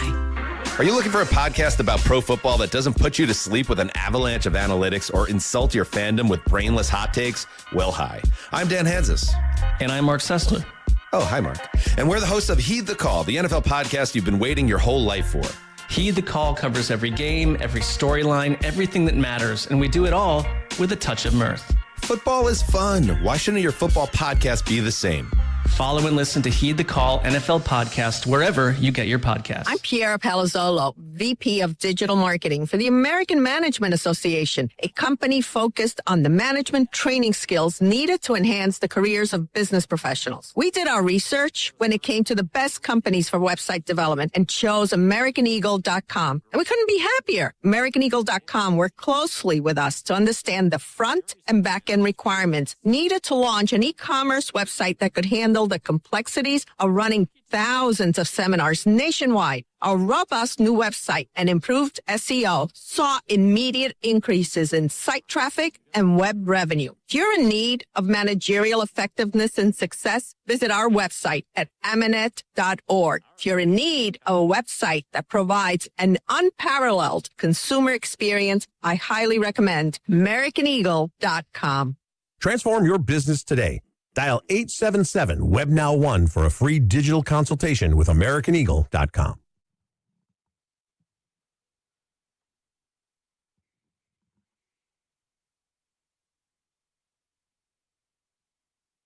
Now, ladies and gentlemen, for your listening pleasure, we have something very special for you this evening. You've been seduced by the romantic offerings of Barry White, captivated by the sweet sounds of Luther Vandross, and aroused by the sensuous style of R. Kelly. Oh, never mind, scratch that one. Now, sit back and enjoy the dulcet tones of Mark Easy on the Ears Willard. Take it away, Mark. Wow. Thank you, Gene. This is. I was at the dog park. Hey, guys. This is a fun show today. Lucas, did you find, like, a little box sitting beside the computer that has all of these other rejoins that we never use? Is that what's going on back there? I just know Grandy's afraid to use a lot of these, so this is where I come in. Wow, why does he have to be afraid? Why couldn't it be strategic? Maybe he just doesn't think those are the best ones. Well, gotta ask him. I mean, he's sitting right here. Yep. Hey, guys. Yeah. Are you afraid? I don't think I'm afraid. Yeah. I just think that fits certain situations, and I don't know if this is one of them. What? I'm kind of with you. But, whatever. Also, whatever. They're best out of context. Yeah, like it's all fun. Like we're just here doing stupid stuff, having fun. I mean, we just spent the better part of half of an hour talking about Jonathan Kaminga and his friends and food and all the times that we've taken food from people that we shouldn't take. Yep. And I mean, we're not curing cancer over here. No, and that's just the tip of the iceberg as far as me and stealing food goes. You have no idea. We can go deeper, but it's probably somebody already on the YouTube was like statute of limitations. Somebody wants to prosecute me. Somebody hit us on YouTube and said they used to leave. I don't know if this is like an open campus thing, but he goes like, I used to go over to a private school during lunch and just kind of just like, make your way in on there. Yep. He's like, they eat good. They eat good at lunchtime. No doubt. You ever crash a wedding? Yeah. You have? Oh, many a wedding. Really? Sure. Absolutely. For real? For real. Yeah. Like you go into one of these hotels and the reception's in a ballroom, and if you're dressed like, not to the nines, but you're dressed nice enough to where you just bebop your way in there, and you don't stay too long, especially if it's clear that you don't belong. You get in there, you get a plate, you get some food, and you get out. It happens. Dorm life as a kid, didn't have the meal plan, but don't catch me going in through the outdoor. I think I did. I think I did it once here. At Splash? At Splash. Oh, wow. One of the shows that we did up here, by the time the game came around, there was like muckety-mucks over here in the upstairs. Oh, yeah, in the VIP. They had the velvet ropes, and there were signs, because you can't even come upstairs unless you're part of the party. Well, we're already up here because we're up here doing our show. We are the party. And I did a big old helping, big plate full of don't mind if I do. Yep. I didn't ask questions. Nope. I'm just like, there's food. There's food. And I'm going to eat it. And I guarantee you that the muckety-mucks, as you called them, none of them went hungry Because if you're hungry and the food comes out, you're going to eat right away.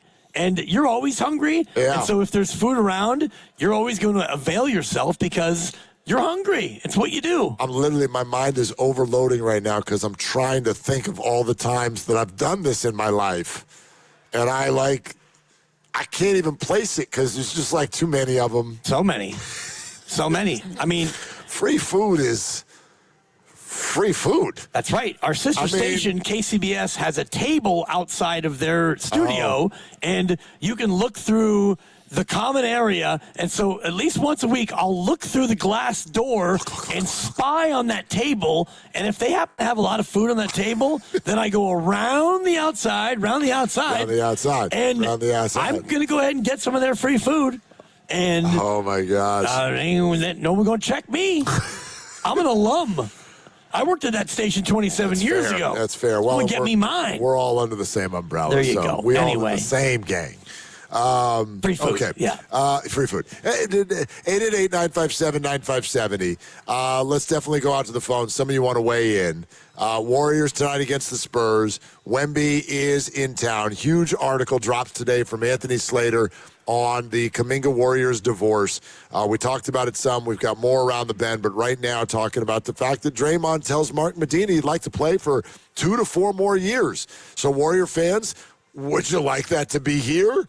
Because we've always expressed that we want these guys to finish as Warriors, never put on another jersey.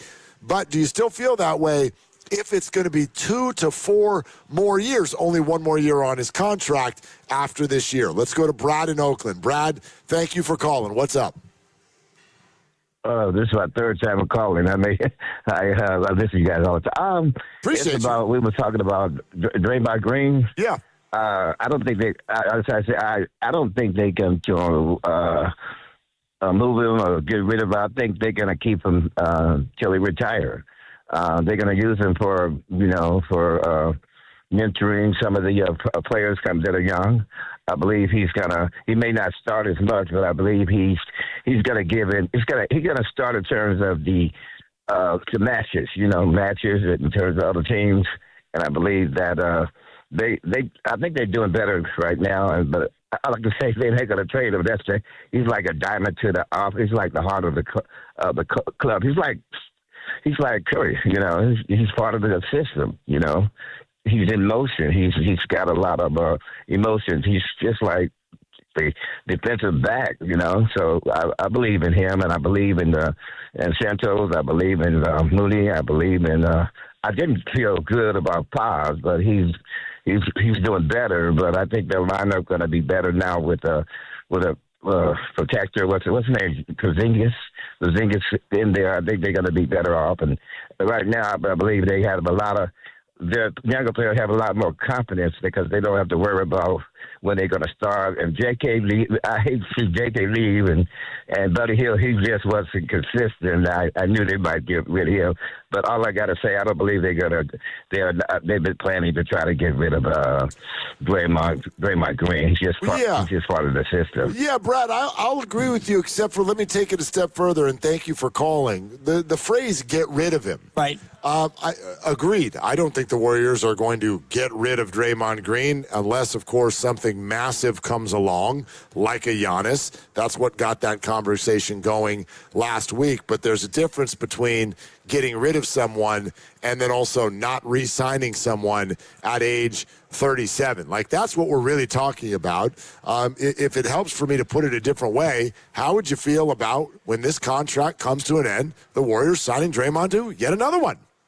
Well, and this contract comes to an end at the end of this year, and it's a player option. Yeah, so he's going to pick up that option. Well, I'm just saying that let's say that he doesn't pick up that option, and the team agrees to sign him for 3 years, and let's just call it $50 million. So he's on the hook now for, it's about, 22 or $23 million for the player option, somewhere in there. If both sides agree that he wants to play more years, maybe he turns down that option and they sign him to a 3-year deal. Like, how would you feel about that? Not great. Yeah. That's too much money. Well, what if it's 3 years and $45 million? It's too much money. 3 and 40. It's too much money. 3 years and $39 million. 3-year deal for $36 million. Ah. I'm going to sign you, Draymond, to 3 years and $30 million. Okay, now we're in ballpark. $10 million a year? Yeah. He's not doing that. Exactly. I mean, he would pick up his option and then go from there. And go from there. And then what will the market value be at that time, and what is the appetite for it? And for instance, Brad used the word mentor. That to me is fine. That's totally different. If you want Draymond Green on your team to be just kind of a defensive, stopping kind of bench player who's going to come in, do 18 minutes, and help kind of transition young players and almost be like an assistant coach. And again, I'm flashing forward to a couple of years from now. Yeah. Then that might actually be a thing. But if you want to start tying up $25-30 million of your cap figure for a 38-year-old Draymond at the time, I can't tell you right now that I'm going to hate that, but I sure hate the sound of it in this moment. Right, and you don't love it now, like looking at next year, if he's making 23 or 24, whatever the exact number is, I can pull it up right here. But even at that, when you're trying to do other things and you're trying to be younger and more athletic, and yeah, next year it's 27.7 actually is what his player option would be. He's making 25.9 now, so if he doesn't pick up his 27.7, he's going to want a deal that pays him probably twice that over the course of however many years. And so, yeah, I don't think that Draymond would turn down $27.7 million and sign a 3-year, $30 million deal. No way. Correct. Yeah. No. And again, this is all like it's all hypothetical. Yeah. Let's see how this feels then. But I know how it felt to me right now when Draymond said, "I want to play 2 to 4 more years." I sort of had the same reaction. That was the first thing that came out of your mouth. Right. Not here. Not here. You know, like I have a hard time envisioning that fitting, but I also don't know what Draymond's going to want at that time, role-wise and financially. 888-957-9570 is the number. Warrior Wednesday is brought to you by Friedman's Appliance. Come see their full selection of in-stock luxury appliances and live working vignettes. Visit Friedman's Appliance in Pleasant Hill today. You're listening to 95.7 The Game, KGMZ FM in HD1 San Francisco and Odyssey Sports Station, and the home of the Golden State Warriors and Valkyries. Always live on the free Odyssey app. Coming to you live from the Laughing Monk Studios. Next up is Graham Paul Daddy in Hayward. GPD, what are you doing? I'm over here getting some fresh free-range chicken for some fresh chicken soup. My wife's going to make it up. We got a bunch of 6 people over here. Let's go.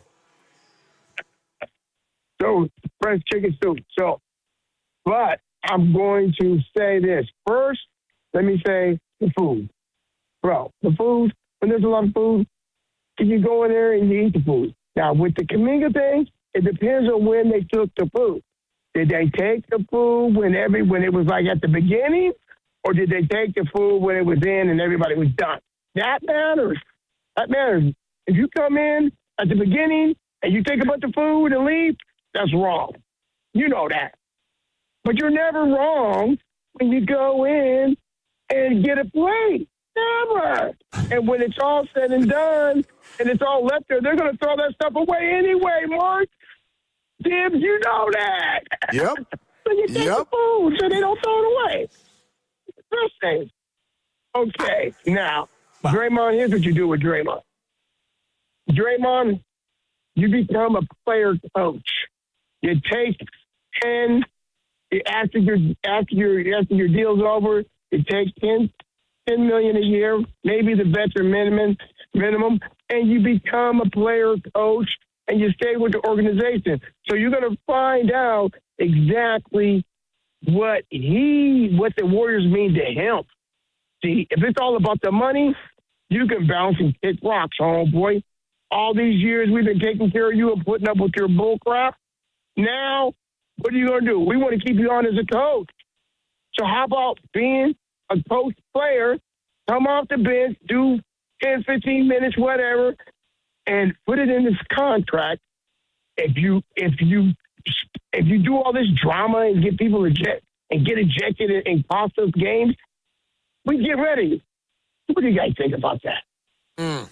GPD, thanks, man. Two Always things. good. I mean, Go first, ahead. with the food, you don't know that they're going to throw it away. Maybe the food goes to the ushers and the other staff that's there. So we don't know that the food's just going to get thrown away. And the second thing, Grandpa Daddy, you had me fascinated by the player-coach thing. So Draymond's on the court as a player. He gets a tee. And then he goes over as a coach, and he gets another tee. That's right. You can get 4 tees. That's right. Yeah. He can maximize his technical fouls, Grandpa Daddy. You're a genius, It's Grandpa brilliant. Daddy. So he's thrown out of the game as a player. Right. And he walks over there and puts on a quarter zip and just coaches. And gets another tee. Or vice versa. Right. I think it'd be even more dramatic if he got thrown out as a coach and took the quarter zip off and he's like, Superman. Pow. You guys see what I'm saying? I'm Grandpa Daddy. I'm number 23 and just put himself in the game. That's right. And promptly picks up a third technical arguing the same thing. So it's, you got to be bleeping me, ref. 1, 2, you're gone. No, I'm not. I'm 23. I'm going to the scores table. I'm checking in. And here's what I have to say about what I just saw. As a player, here's a tee for you. And that would be, what, 3 free throws and the ball? I'm into it. I'm totally into it. I think it's just a brilliant idea. I think Grandpa Daddy's onto something, Yeah, Mark. He's got something. I've been working on it a little bit. It's not bad. So, I mean, maybe a little too belligerent, but it's partly just like talking without breathing. It's a Grandpa Daddy. Can I say this on the food thing, though? Sure. Because I think, like, as usual, this conversation's going into a place that's like, that's not where I meant for it to go. We can all talk about whether or not this was, like, classy or not. To show up to the food spread with a big old to-go container and be like, does anybody have, like, a spoon? Like a big one? You got, like, a big spoon? You got one of those big foil here? Like, start dumping that thing in. Is it classy? I don't know if it's classy. That's not my point. You're the Warriors. You're not supposed to care about this. You're calling people in for meetings because somebody went after the food spread too hard? You're the Warriors. Right. That's what bothers me. This cannot be something that actually matters to you. If I were to follow the Warriors around with a that's wasteful meter, so, like, everywhere I go, I'm checking for behavior to be like, you guys kind of wasted something there. Or that wasn't the classiest thing. Or I didn't like the way you went about that. So you're going to tell me that these guys, when they rent out an entire restaurant on the road, they go to Chicago, and Joe Lacob goes, find me the best steakhouse in town and close it. The Warriors are in town. Yeah. And then you tell your coaching staff and players, by the way, bring everybody you got. You got friends in town? Tell them to come on out. You got family? Are they on the trip with us? You bring them on out. This is home, and this is family. We're renting out this space. What's it going to cost? Who cares? We're the Warriors. We're the Warriors. You need $250,000 for us to take over your restaurant for the night? No problem. Here it is, in cash. And then you walk in there and what? Look over everyone's shoulder to see if they had too many green beans? You're only allowed 5. I'm sorry. It doesn't fit. This cannot fit. It doesn't fit. This is not who the Golden State Warriors are. Right, but if you take that in a vacuum, which is kind of what you're doing right now, Jonathan Kaminga and his camp took more food than they should have, and they took it to go. Yes, if you take that into a vacuum, that is a laughably small thing, but clearly there's more to it than just that, and I know you know that, but when you look at a collection of little things, and I mentioned this earlier, the old expression, death by 1,000 paper cuts, and I don't know if anyone's ever died as a result of 1,000 paper cuts. First of all, paper cuts are like quietly really painful, more painful than it sounds like. Right. But if I was to cut you 1,000 times with a piece of paper, the 1,000th one probably wouldn't be the one that did you in, but to the point of the food, this clearly was not the only thing that bugged them. I mean, what's bugging you? Not. Maybe the what's bugging you segment for them had a lot to do with Kaminga and little things, right? Of course. We know this. This is the part that we know. I just think when that ends up, like when there's a big kind of expose following the trade of all the things that you thought you were going to pick up and read in ESPN today, did you think it would be like, oh, by the way, Jonathan's the one who took the food? Third paragraph, too. I mean, it was... You guys really, I find it disappointing. In general, by the way, when there is a parting of ways in sports, I hate that we go, take one breath, take two breaths, take three breaths. Here comes the smear campaign. It happened with Luka. Yep. That's my greatest example. Remember that? Luka Doncic, you traded him in the middle of the night. He was fat. What are you doing? And 3 days later, he was fat, and he wouldn't stop drinking beer. And he was firing lung darts and drinking beer, and he was fat Luka? Are you guys kidding me? You're now going to take, I know he's only 26, but this guy is basically a franchise icon. Took him to a finals when they had no business going there.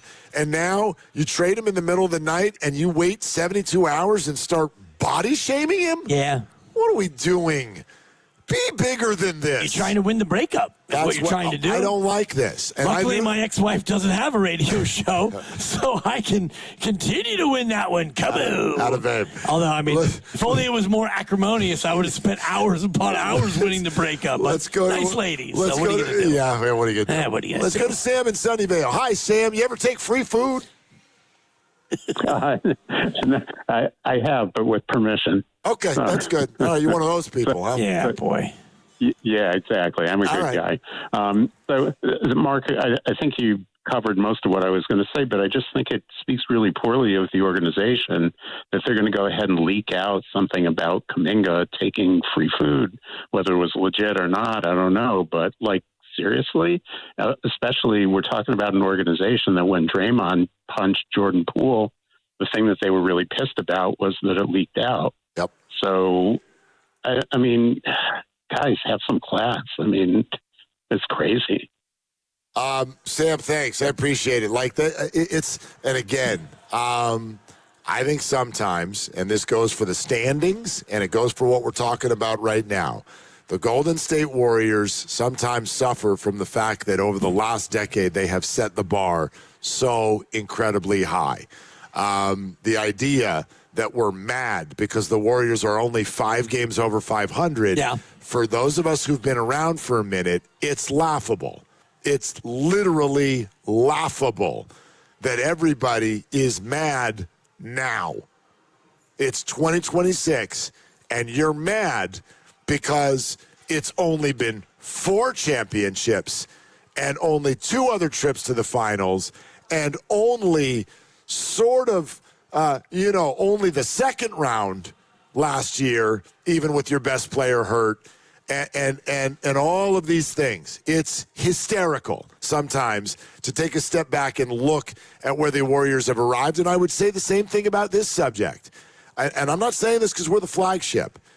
Everybody who's around the Warriors will tell you, classiest freaking bunch ever. Classiest. Oh, yeah. Raymond Ritter, Steve Kerr, Bob Myers, Steph Curry. Classiest things that you could ever imagine. So the idea that we arrive here today and we're having a national story because somebody grabbed a bag that was too big out of the food spread, I'm having a hard time comprehending it. It's a lot of what you said before about like how these things come out after the fact. And I really wanted to ask Steve Kerr, who joined us yesterday. I knew what the answer would be, but I was going to ask him what his number one pet peeve is, and is it the fact that things get out? And he's always talked about how, and he spoke to it a little bit yesterday about how he doesn't like that things get revealed from the inside, and he was talking about Mike Dunleavy and, what they went through at the trade deadline. But Steve Kerr absolutely hates that sort of thing, and he understands that Anthony Slater and the rest of the great reporters have a job to do. But this piece in ESPN from Slater today, there's a ton of sourced information that comes from inside that building, and it comes from somebody. And so when the word comes out that it was Jonathan Kaminga and his people who were responsible for taking that extra food, and you're Anthony Slater, you don't have to put it in the article, but the way he wove it in was really well done. I mean, next week, what was the food? Yeah. Are we talking chicken? Was it actual Kobe beef? Yeah. Pasta? Was it just chips from the chips and guac spread? I want to know. Yeah. I want to know. I do too. Because I've seen it. I mean, I told you earlier, I got to-go'd in my my taco truck that I rented, so. Pigs in a blanket? Yeah. All right. Knockout tournament's back. Your chance to play on the Chase Center floor. You're not going to get this anywhere else. We're going to start giving away spots on Monday, February 16th. But this is the most important thing. We're doing it a little different this year, and you have to register first, or you've got no shot. Go to 957thegame.com and register now. 957thegame.com and register. Then next week, 7:30 a.m., 12:30 p.m., 3:30 p.m. every day. All 3 shows all week long. You listen for your name. If you hear it, you got 9 minutes and 57 seconds to call the contest line and claim your spot. Go register, get details right now. 957thegame.com. We'll get back to your calls next. And speaking of all of this, there was the Mike Dunleavy press conference on Saturday, and everyone focused on his Draymond Green back and forth. There was a completely different comment that I would like to highlight because I think it's important to this conversation. We will do that next on Willard and Dibs. This game day traffic report is brought to you by Crystal Geyser Alpine Spring Water. Heavy traffic on 101 northbound starting from after 280 getting on to 80 eastbound. 280 northbound extension into downtown San Francisco is going to be slow from Mariposa Street until you get off onto King. I'm Abby Curlette with traffic. What makes Crystal Geyser Alpine Spring Water different? We always bottle our Alpine Spring Water less than 1.5 miles from the spring source. And all our bottles are made with 50% recycled plastic from our own recycling plants. Crystal Geyser, bottled at the spring source. Hey everybody, Dan Dibley here with a question. How do professional builders and contractors finish projects faster and at a lower cost? Well, they do it by partnering with Golden State Lumber and Showroom. I know my builder has done just that, and my project is going along swimmingly. They have a well-trained staff who know the ins and outs of the construction business, and their large fleet of trucks that can receive and deliver materials the next day, if not the same day, and that keeps your project moving and your crews working. From framing and decking to windows, doors, and hardware, Golden State makes it easy for contractors, builders, and homeowners to find exactly what they need. And this time of year, Golden State is fully stocked with materials for outdoor projects, for homes and businesses, so you can complete your summer builds on time. Start today at goldenstatelumber.com. Click brands to see their trusted partners. Over 70 years of success is the result of always wondering, how can we do better for our customers? Golden State Lumber and Showroom truly believes when you succeed, we succeed. All-star coverage across Odyssey Sports is powered by Factor. Factor meals make it easy to feed your performance. Factor. Eat like a pro. Can I take your coat? Oh, you noticed. Yeah, I found it on eBay from a seller in Vegas. Pre-loved and perfect. She listed it and jackpot. Italian leather, classic trench silhouette. And did you see the braided buckle? Hang on to your claim ticket. Oh, I'll hang on to this forever. Have you been on eBay? There's so many finds. And I bet that diving watch would sell fast. Just saying. Find what you love, sell what you don't. eBay. Things people love. Welcome back to Winter Hack Radio, the place for clever hacks to survive the season. Icy driveway? Well, try spreading sand or birdseed to help with traction. Snowy puppy paws? Well, grab a whisk, brush it off, done. Catch COVID-19? Well, just get... Actually, there's no hack for COVID-19. But if you test positive, prescription medications for COVID exist. Ask your doctor if they're right for you. Visit PfizerForAll.com to learn more. Sponsored by Pfizer. Saturday on the CW. Driver, start your engine! The new NASCAR season roars into action at the Daytona International Speedway with all new drivers, new rivalries. Somebody needs to break his teeth in. And a brand new name. The NASCAR O'Reilly Auto Parts Series. Buckle up for pure raw racing live from Daytona. Let's turn them loose! The NASCAR O'Reilly Auto Parts Series. This Saturday at 1 p.m. on Cron 4, the CW. It's the final days of Toyota's President's Day sales event. Don't miss your chance to save on Toyota's incredible lineup of 19 hybrid and electrified vehicles. Save with President's Day deals on the 50 MPG Corolla Hybrid and 51 MPG Hybrid Camry. And right now, get 0% APR plus finance cash on the all-electric 2026 BZ. Hurry in. Toyota's President's Day sales event ends Monday. Toyota. Let's go places. Offer available through TFS to buyers with premium rated credit and cannot be combined with other offers. Finance cash must be applied to transaction ends 3/2/26. This is Larry Fleck, owner of The Floor Store. I'm excited to announce our President's Day sale is here. Get up to 50% off store-wide, 2 years free financing, and we pay your sales tax. Monumental savings on every floor. The Floor Store, your Bay Area flooring authority. That's another amazing run by Team USA. Mom, think I'll be on Team USA one day? Well, I'll take this one. What? Are you speaking to us? Yes, and to answer your question, anything's possible, especially with Xfinity. So, I can be the best snowboarder ever?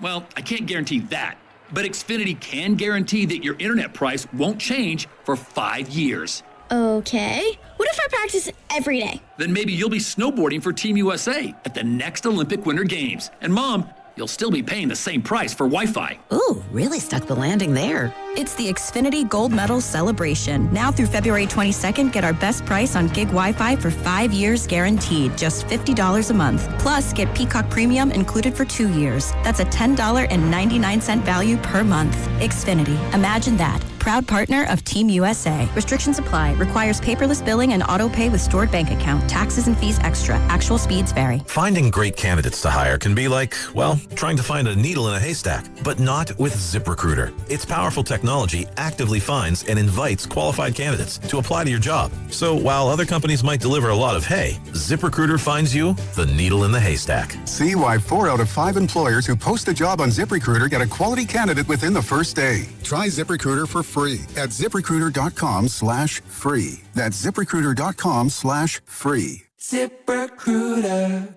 As a mom, comforting my family is what I do best. Vicks Vapor Stick provides soothing, non-medicated Vicks Vapors in an easy-to-apply stick, and it dries fast, so there's no mess. I use it to comfort myself and my family. Thanks, Mom. Vicks Vapo Stick, soothing comfort for the whole family. And try Vicks Vapo Shower Max for steamy Vicks Vapors when you need more comfort for yourself.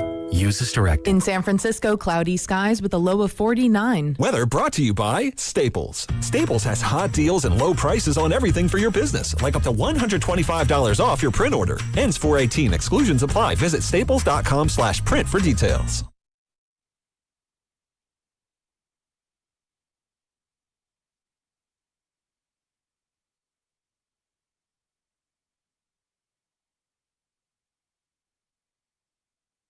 Bay Area, it's Steve Kerr. You're listening to Willard and Dibbs on 95.7 The Game. And you can see us live on YouTube and Twitch right now. Just search 95.7 The Game and make sure to subscribe. That, of course, is Steve Kerr. He joined us yesterday here on Willard and Dibbs. So did Guy Santos. And I beg of all of you, if you're a Warrior fan and you did not hear either of these conversations yesterday, do yourself a favor and go track them down on either the Odyssey app or YouTube. And Guy Santos, I literally want to give him a new nickname. I want to call him the Palate Cleanser. Yeah. That was the best conversation I've been a part of all week long.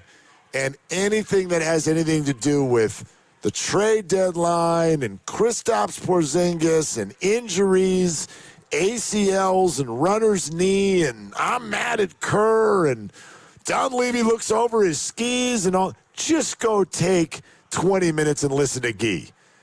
and you'll feel good. Yep, you're gonna feel great. Good. And I mean, Guy starting as a 15-year-old playing pro ball in Brazil, and traveling 2 hours by plane away from his hometown to just live out his dream, and then meeting Leandro Barbosa, who was his teammate. I love that he was worried about whether or not we had heard of him. Right. He asked us twice, like, do you know who Leandro Barbosa is? That's right. Like, yes, we do. I think he goes by the name the Brazilian Blur. So, and it actually hit me in real time. I'm like, his nickname, Brazilian Blur. Yeah. Oh, he played in Brazil. Oh, Brazil. Oh, that Brazil. I get it now. I get it. Yeah. Leandro Barbosa. Yeah, I mean, he's a mentor, and you were a point guard, and so was he, I guess, Guy? You and Guy, were the same, but great conversation, and it just makes you want to root for him even more. And this Warrior team, like, no Steph tonight, no Jimmy, and no Porzingis. Kaminga's been dealt, nobody.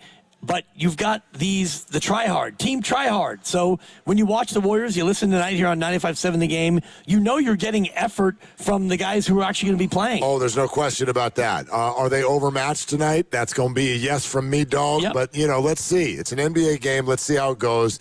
And then, speaking of palate cleanser, as soon as this one's over, everybody take a week off.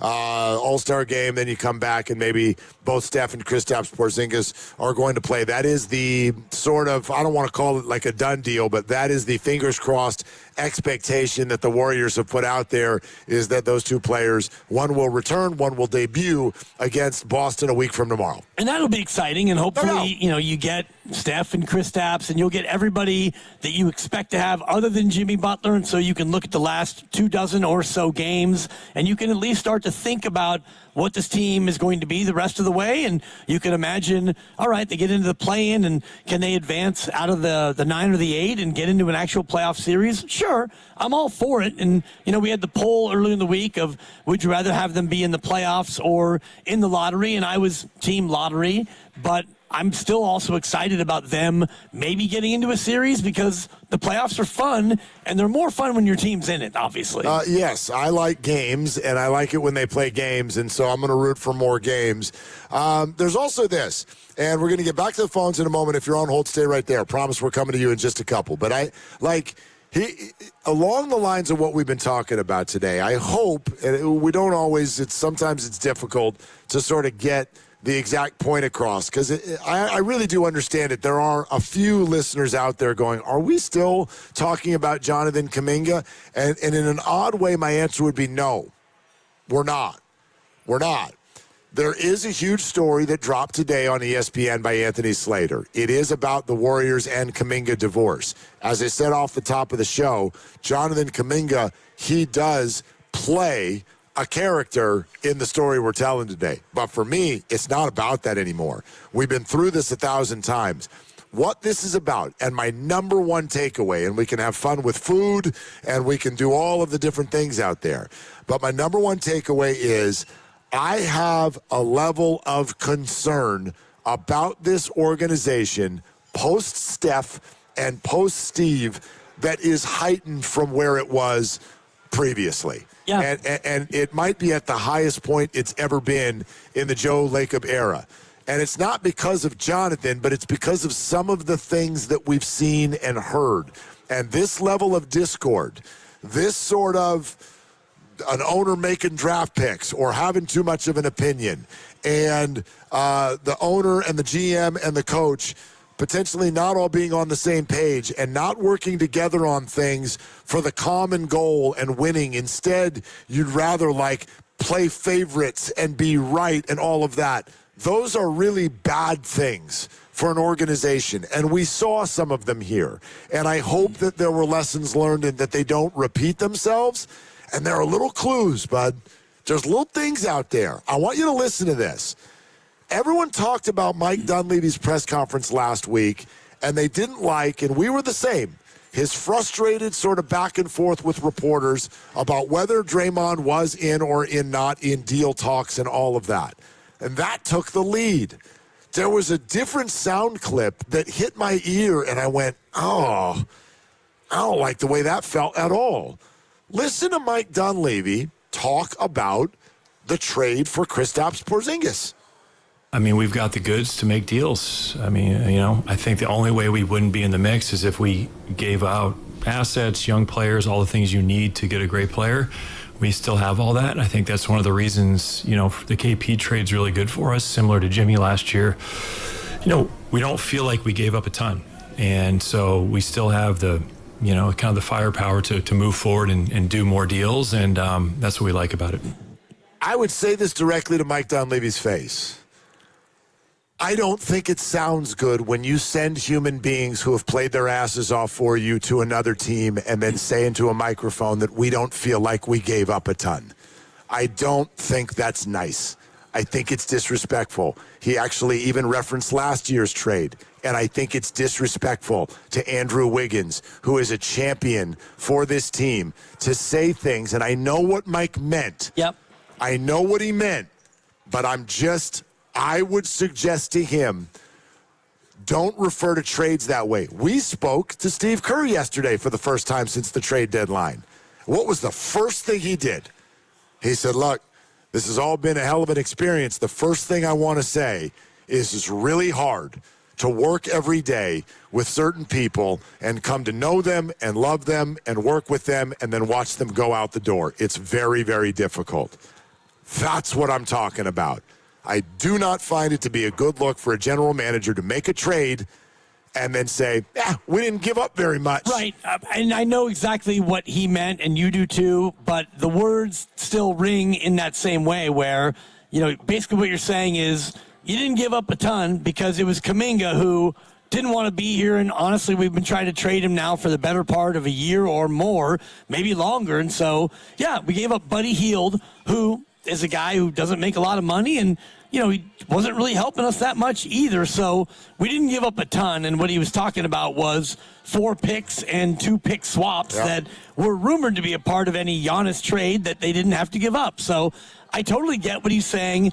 And I'm also agreeing with you that it's not necessarily a great sound to it when you say we didn't give up a ton. But honestly, he's right. But that's part of the job. Part of the job. I thought that entire press conference Saturday was a bunch of subjects that didn't need to be controversial that became controversial. You and I went through the exercise 2 days ago of like, Mike, all you have to say when they bring up Draymond and Jimmy being traded is, hey, guys, it's a trade deadline and we're running a sports franchise. Lots of calls, lots of questions, lots of things and ideas get thrown out. Because we're running a sports franchise, and that comes with the territory. Beyond that, I am not, nor can I get into specifics about who exactly came up and whatnot. But we love our guys here, and they're here, and so onward with what we're trying to do. A big part of this job is going to be how you say things, not just what you say. And again, you can call this nitpicking if you want. It didn't feel good to me, especially after the way things went with Jonathan, to make a comment that we don't feel like we gave up a ton. I think just doesn't land. Yeah, I get it, but it felt to me like he went into the press conference not fully ready for what was coming. I think that he was prepared to talk about the Kristaps part of it and not the Draymond piece or the Giannis piece, and so I thought that he was a little bit on his heels from the jump in that press conference. And you can defend yourself and you could have done it a different way. But honestly, if he looks at it that way, I'm not saying he's wrong. They didn't give up a ton. You gave up Kaminga, who you probably didn't think was a part of your future anyway. You only signed him in the offseason to the deal you did, so you could trade him. We said it then, and that really is what the reality was. Like, you signed him to that 2-year deal with a team option so that would be a contract you could trade. And maybe you thought you'd get better than Kristaps, but you only signed him so you could trade him. And honestly, Buddy Hield, he is lovable, and he's got that great smile, and he's a fun-loving guy, but he wasn't even really a part of your present plans, so you really didn't give up that much. I understand, but I'm sorry if I've got a little bit too much people person in me. Like, I just don't think you talk about people that way. These people played for you. Whether you think, going back to Wiggins, he references last year's trade. That's a champion. Whether he had a big role in it or not, Jonathan was a part of championship teams. Buddy's on a bobblehead. He gave us huge smiles over the last. I'm sorry. I don't. But if you think, let's put it this way. How do you think it landed with them? Oh, not well.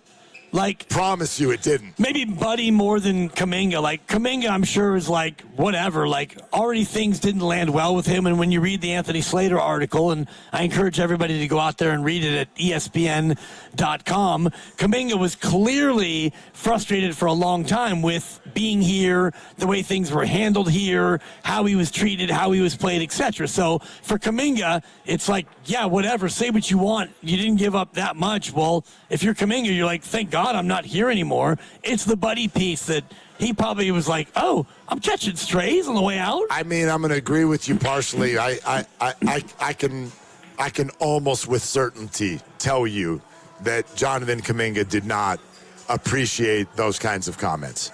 For sure. I don't care if it's egocentric or not. That just doesn't feel good. All Mike had to do was change the wording. You know, it's one of the things that we loved about this deal is that we didn't have to give up any of our future assets. That's all you had to say. But instead, you make 3 players, you make 25% of your roster feel like they don't even count. And that's this business, man. Yes, they've got rabbit ears and big egos. Yes.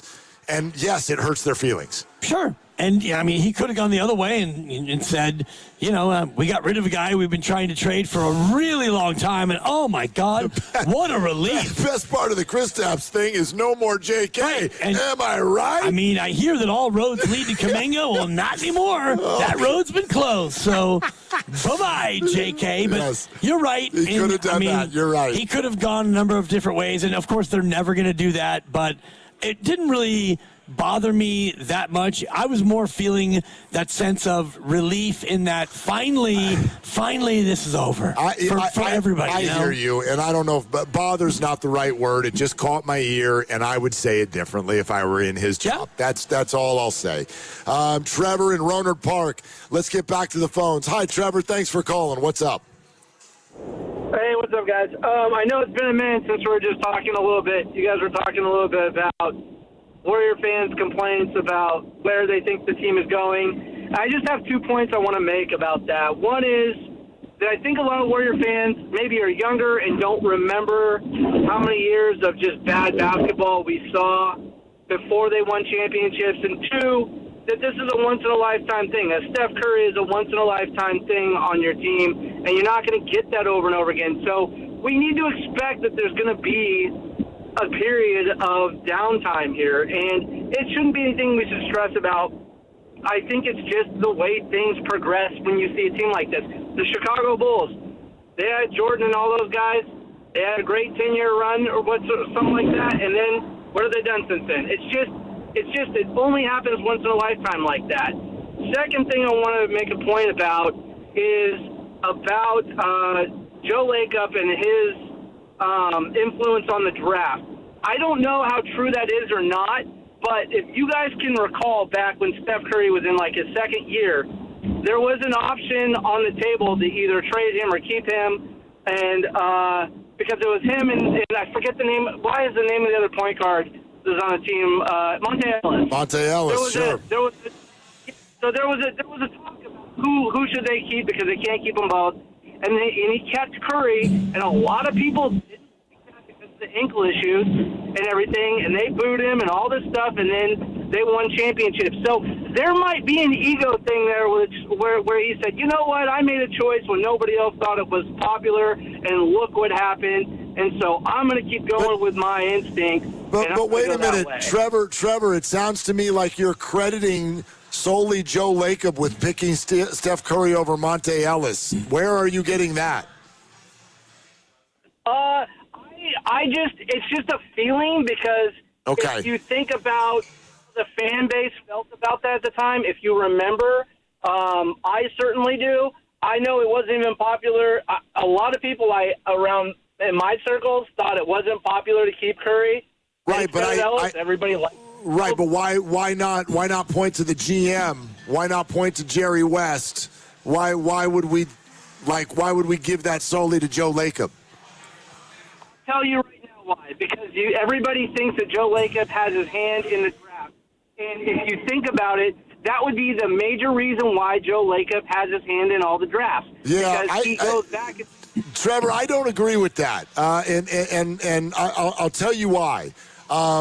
Look, again, I'm going to keep qualifying this, that Joe Lacob is a phenomenal owner, because all you can really hope for out of your owner is that their head is in a competitive space and a space of taking care of their team and taking care of their fans. And I think Joe does that with the absolute best of them. However, it does not mean that he is a perfect person, the same way none of us are. And I do think that if you listen to Joe and you watch what's going on around the Warriors, you can see that, like many, let's say, billionaires or high-achieving people, there is a lot of ego there. And so have we reached a spot where Joe, who then puts his son into a player personnel job, they have convinced themselves that they are basketball minds? And you know what? I can't tell you that they're not to a certain degree. Sure. But I can confidently say that their minds are not Steve Kerr, Bob Myers, and Mike Dunleavy. Probably. They're not. And I would rather the owners always stay out of that as much as possible. And I would too, but when you're the owner, then you get to make the decisions that you want to make because you own the thing. And he's not the only owner. He is the majority owner, and so he probably has the biggest say and the loudest voice in the room when all the owners get together. But the thing about it, Mark, is that when you get to that spot and you're Joe Lacob and you've been successful in so many different ways, and now you've turned a $400 million investment into a $9 or $10 billion property, you've built an arena, you've been a part of 4 championships, there's a certain amount of ego that is inevitable because you've been successful and you've gone from where you started as a young person not having a ton of money to now you're a billionaire, and so you've won and you've been successful and you've done it your way, quote unquote. So it's hard to expect these people to all of a sudden like cede control and take a back seat. That's a hard thing to do, especially when you have done it this way with the Warriors, whatever way this is, and you've won. I get that. It is hard, but guess what? That's what the job is hard. You got to do hard things. Trades are hard. Like trades. Yep. Exactly. AJ in the Bay is next up. Hi, AJ. Thank you for calling. Fellas, what's going on, man? What's up? Listen, I'll let you guys know something. You were talking about how this team post Steph and Steve Kerr, how it's going to eerily look similar to what it used to be. And I'll tell you, what it used to be was Mike Dunleavy Jr. over there playing on our team, and you could run the tape back to how he used to address the fans of the Golden State Warriors and that whole entire nonchalant attitude that he had that just came across like a prick, like how his daddy was. And it's showing right now with the lack of class and character he has and how he addressed Jonathan Kaminga and Buddy Hield. Granted, Buddy Hield, he came to us and he was a hot flash and there was so much potential there. But Kaminga did his part. He did his thing. It just didn't work out. But go out with some class. And to trade Trace Jackson Davis for a second-round pick the way he did and just make it seem so cold, like as if he wasn't a human being on the other side of things, that's just a classless act and a classless move. That's something that you would have never seen happen under Bob Meyer. Bob Meyer was a gem. He treated people with dignity and respect no matter what stage of their career they were in, and that's what we need back. We need to get Bob Meyer back. I understand he was burnt out. Yeah, AJ, thanks. The main impediment to getting Bob Myers back is going to be Bob Myers. And by the way, as you read all of these stories, as you listen to all of these conversations, I wonder if you can put 2 and 2 together as to why Bob Myers isn't here anymore. Yeah, you can easily put it together, and it was more than... Any guesses? Yeah, it's because, his phone would ring off the hook, and, decisions were made above him, maybe by somebody who doesn't have the basketball acumen that Bob has, a guy who played at UCLA and was a player agent for a long time. So, yeah, you get to a spot where it becomes frustrating, and maybe you want to try and do something else. That's why I'm really interested to see the Steve Kerr future, because Steve Kerr, by and large, he gets to coach the team. I don't think that Joe Lacob intercedes in what Steve tries to do as a coach. I agree with that. But player personnel-wise, the players that Steve has to work with, that comes from places that Steve doesn't control. Well, I mean, a lot of it comes down to, like, when you're going to work, what are you thinking about? Are you thinking about today or are you thinking about tomorrow? And I think that's a lot of what happened here. Joe got caught thinking about tomorrow when today was still here. That's one way I would say it. Well, I mean, and he didn't think that today was going to be as good as it was, right? And they won the title. Right, absolutely. All right, 888-957-957. We've got an hour to go plus here at Splash, and we would love as many of your Warrior phone calls as possible. 888-957-9570. Wemby is in town. To what level are you concerned about the Warriors' future based on everything that we know and that we have discussed? 888-957-9570. That is the number. We'll take your phone calls right now. Warrior Wednesday, brought to you by Freedman's Appliance. Come see their full selection of in-stock luxury appliances and live work and vignettes. Visit Freedman's Appliance in Pleasant Hill today. Also brought to you by Fremont Bank. Here for you, here for good. It's Willard and Dibbs. Also, legends are built over time. Anyone can have a great game or a lucky season, but at Habis Law, generations matter. For Tarek Habis and Nicholas Habis, integrity was learned at the dinner table, along with a hard truth. Clients are often victimized twice, first by accidents, then by greedy insurance companies. 40 years strong, Omar, Tarek, and now Nicholas Habis. Generations fighting to make it right. Visit habislaw.com. Omar Habis is a California licensed attorney. Offices in Northern California, including San Jose. Past results do not guarantee future outcomes. Tune in to 95.7 The Game for Warriors Live, 60 minutes before tip-off. Every Warriors game throughout the season as we get ready for the action. Presented by Xfinity, your home court advantage. Brought to you by Xfinity. Watch all your favorite teams all in one place. Xfinity, imagine that. Sound familiar?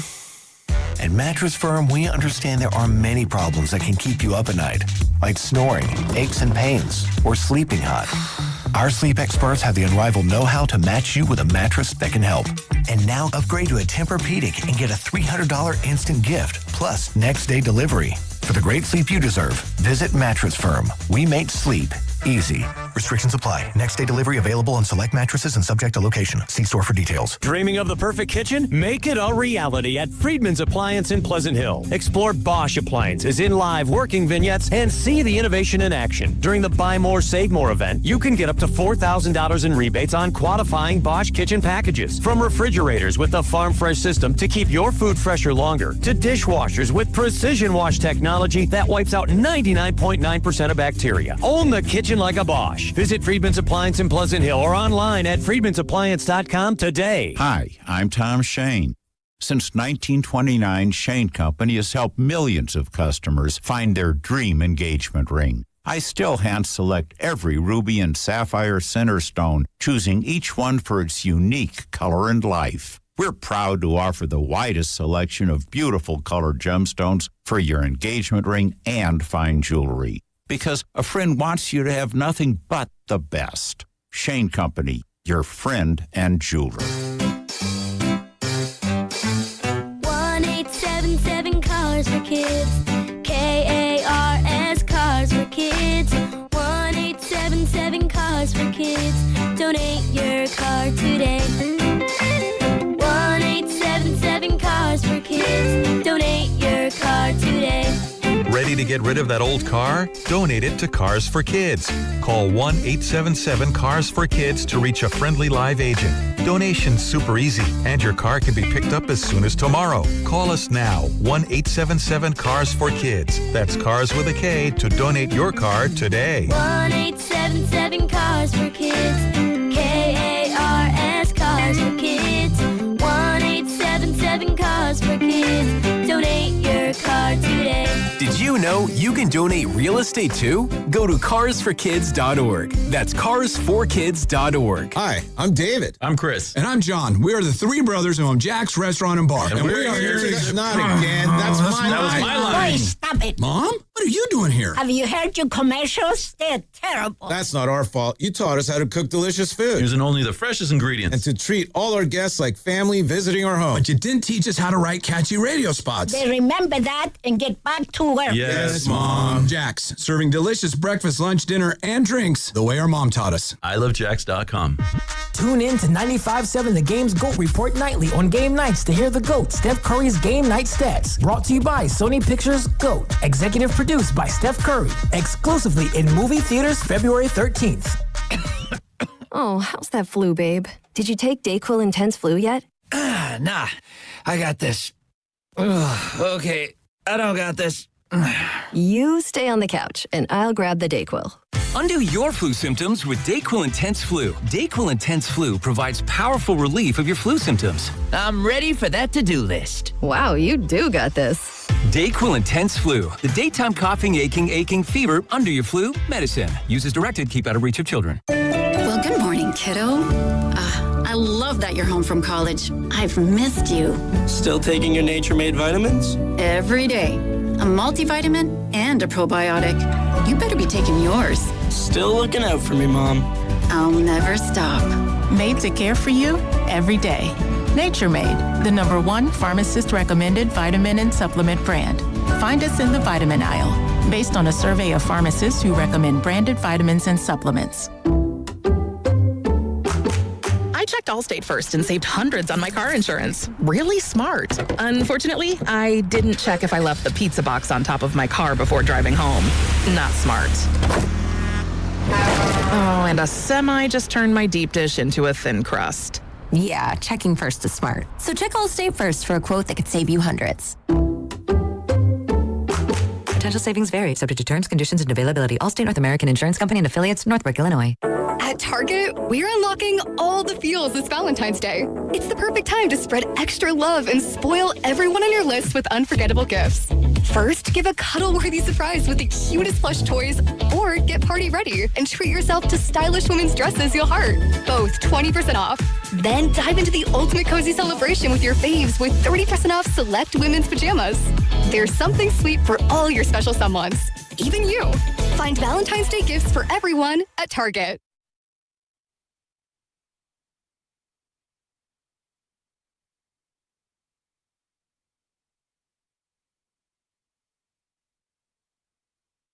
Bay Area, this is Jonathan Kaminga. You're listening to Wheeler and Dibs on 95.7 The Game. Lucas.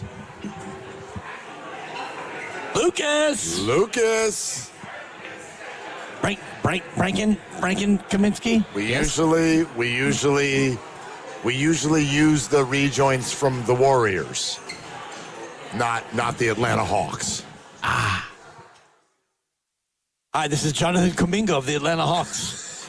That'd be amazing. Catch me next year when we come back to Chase Center, assuming my bone bruise is healed. We don't have a Porzingis one, unfortunately. Not yet. Kristaps. Well, exactly. We'll get it if he's a Warrior at next year's media day. Exactly. Bay Area, it's Buddy Hill. You're listening to Wheeler and Dibs on 95.7 The Game. That one, yeah. No, I'm not into. I mean, as much as who the hell could never like Buddy, but even that one needs to be retired. Hi, this is Andrew Wiggins. You're listening to Willard and Dibs on 95.7 The Game. It'd be amazing if there was a media day somehow where we could just get all the former Warriors to come back and give us one of those. Hey, it's Kelly Oubre Jr. Bay Area. It's Trace Jackson Davis. It's game day, Dumb Nation. Mark Grandy is on the pre and post tonight. Let's get locked in. Nice, Trace. Let's lock Miss it you, in. buddy. Raptors and Pacers tonight. Guten Tag, this is Dennis Schroeder. Fein and Schnitzel, Fahrvergnügen, you're listening to Willard and Dibs. I'm German, if you did not know by now. You got traded again at the deadline. I can't stop getting traded. Fahrvergnügen, this is Dennis Schroeder. Your former Warrior impersonations are absolutely out of control. I don't know if I like them or hate them. Why did you do that with Kelly Oubre? What was that? Yo, it's Kelly Oubre Jr. I love shooting threes. I don't like making them. Oh, gosh. Hi, this is Kyle Anderson. My nickname is Slow-Mo. You're listening to Willard and Dibs on 95.7 The Game. You like that Zootopia scene from the DMV? How did Kyle not get cast in that movie? I don't know. What were you doing on that, Kyle's agent? Anyway. Dub Nation, it's Kyle Anderson. Yeah. Hello. You're listening to Willard and Dibs on 95.7 The Game. He also got traded again at the deadline. I know. He's on Memphis now. I know. Just saw him. He was there the other night giving the Warriors 3 free throws at the end of the quarter or the half by committing a ridiculous foul. I was like, ooh, you still playing for us, Slow-Mo? Yeah, that's Look right. At you. Undercover Warrior. Look at you. He was the Warriors' 3rd star of the night. Yes, he was. 3 stars. Hockey term, love it. Hey, who's watching on YouTube right now? Say hi. Hi, YouTubers. How you doing? Yep. If you're on YouTube, you get a little sneak peek at what's happening tonight around these parts. Look at this right here. You see that? I got to take it out of its packaging. But that right there is one good-looking GP2 bobblehead. Love it. And he's on his way to scratching his head, which means he just dunked on somebody. Yep. So first 10,000 fans in attendance tonight get the GP2 bobblehead, courtesy of DoorDash. 4th season with the Dubs. Obviously, GP2 is a little bit of a fan favorite. If you're watching on YouTube, that's Mark Grandy's left arm right now that has entered the chat and is putting GP2 right there between us, right between the hosts. There it is. So 4 years with the Dubs and a title, and he's a favorite. And I would tell you that doors are opening in like 40 minutes. So if you've got tickets tonight, don't be one of those people that's like, let's get a few drinks and head in late. No. Go in at 5:30 and get your GP2 bobble, because not everybody is going to get one. Distributed at all entrances starting at 5:30. Tickets for the game, by the way, still available at Warriors.com. Click and roll, Warriors.com, and just know this, if you're coming out, it's not raining right now Not here anymore. at Thrive City, so chance to come on out and enjoy the last gasp of a otherwise nice night. No rain here, and the sun is setting, I guess. You can't really see it because it's super cloudy out there. I think I can see clearly now the rain is gone. And I don't mean just right now. I mean, like, that's a wrap on rain. I know everybody, like, we've all gotten this year's January and February are kind of like the Joe Lacob era Warriors. Like, it's totally reset our expectations. Normally, if it would rain twice in 4 weeks in January and February, you'd be like, this is the most amazing January and February ever. But it's given us 3.5 weeks of no rain. So it showed up for 24 hours, and everybody's like, oh. Right. Oh, God, it's raining. Yeah, it's February.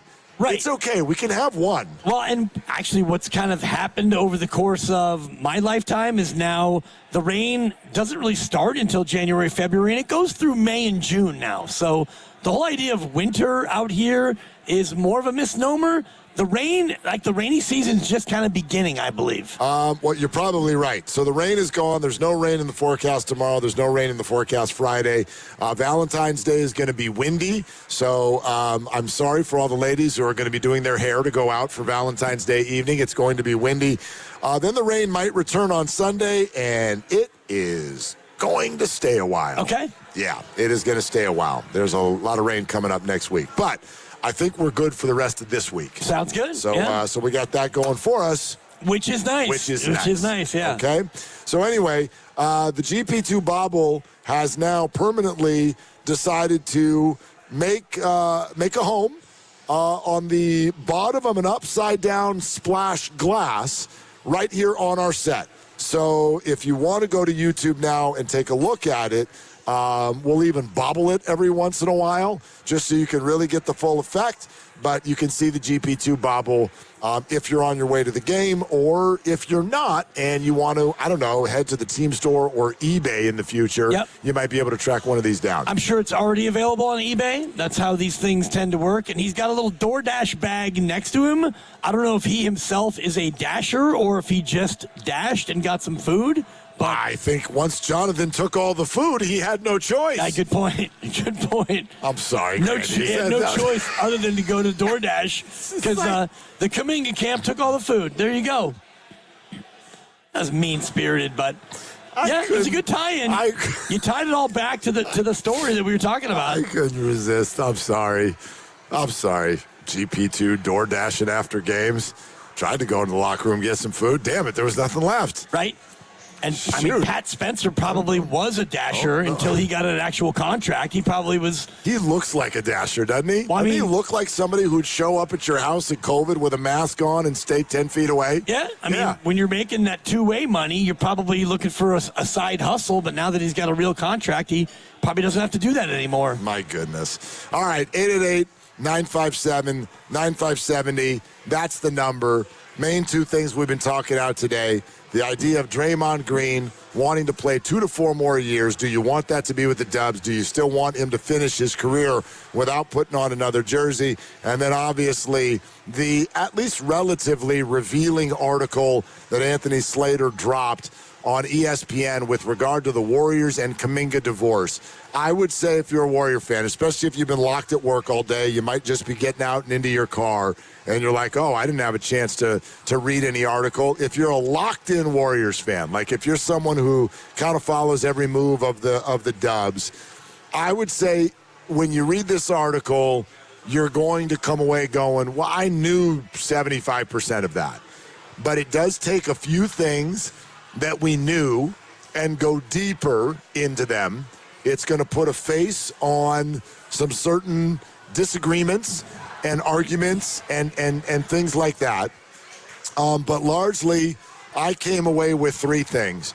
And one of it, the first thing was really just some sentimentality and some bad feelings for what Jonathan Kaminga went through. And then by extension, Steve Kerr as well. I really think that these two guys got put in a position. Yes, they're both responsible for the fact that they ended up really not doing well with each other. They're adults. They're responsible for that. But I think that it was so clear that it was heading that way that whatever was going on above them leadership-wise, and this even goes back to the drafting of Jonathan, it really put both of those guys in a bad spot. But I really feel for Jonathan because he's the only one who lost something here. He's still only 23, but he's 5 years into his NBA career, and people are still looking at each other like, I don't know what to do with this guy or who he is. So he's the one who lost something here. So I feel for JK. The whole food thing that we're joking about, someone with Jonathan's camp took too much food from the Warriors spread. I cannot wrap my head around the fact that this is a story or something that bothered the Warriors. But my number one takeaway is this concerns me for the future. It concerns me for the post-Steph, post-Steve era because the decisions that were made that led to this by the real leadership people, they cannot repeat themselves. That's my take. They cannot repeat themselves. Well, and ultimately, if you're going to be successful long-term as an owner or as anybody in business, you have to learn from your mistakes. And the mistakes that they made were drafting players who were projects and putting them on a team that thought it was still in a winning mode, and turns out they were in a winning mode. So that, to me, is the biggest mistake that was made. Kaminga and Wiseman, Moses Moody put him aside because he actually has developed into the kind of player you would hope you would get at number 14 in the first round. But the other 2 picks, Wiseman hasn't worked out. He's not playing anywhere now. And Kaminga's an Atlanta Hawk. So if you want to chalk those up as mistakes, and I do chalk them up as mistakes, now it's up to Joe Lacob and everybody there to learn from it and go about things differently. Because as you mentioned, you're going to be in a spot here where unless you trade your first round draft capital, you're going to have a chance to make some picks, and you might be in the lottery this year. And so you could land in a spot where you're going to be picking a guy who might be ready-made. He might be a project. And I was looking at some mock drafts, and the majority of the guys in most of the mocks at the top, they're freshmen. So you might be looking at drafting another 19-year-old this year, and that might be what you have to do. Warrior Wednesday brought to you by Freeman's Appliance. Come see their full selection of in-stock luxury appliances and live working vignettes. Visit Freeman's Appliance in Pleasant Hill today. You're listening to 95.7 The Game, KGMZ FM at HD1 San Francisco, and Odyssey Sports Station in the home of the Golden State Warriors and Valkyries, always live on the free Odyssey app, coming to you live from the Laughing Monk Studios and coming to you live today from Splash, right here at Thrive City, outside Chase Center, getting ready for Wemby in town. The Spurs, the game will tip in 2 hours. Mark Grandy will have Warriors live in 1 hour right here on 95.7 The Game. Yeah, I don't know if this feels like some sort of controversial take. It's sure not meant to be. I don't want the owner of my favorite teams in the draft room. I literally, I don't even necessarily want them to have an opinion, and here's why. If you believe the timeline of everything that unfolded here and that has been reported, Joe really fell in love with the athleticism, the ha-ha, as you like to say it. It's guru, but yeah. With Jonathan Kaminga. And I get it. I get it.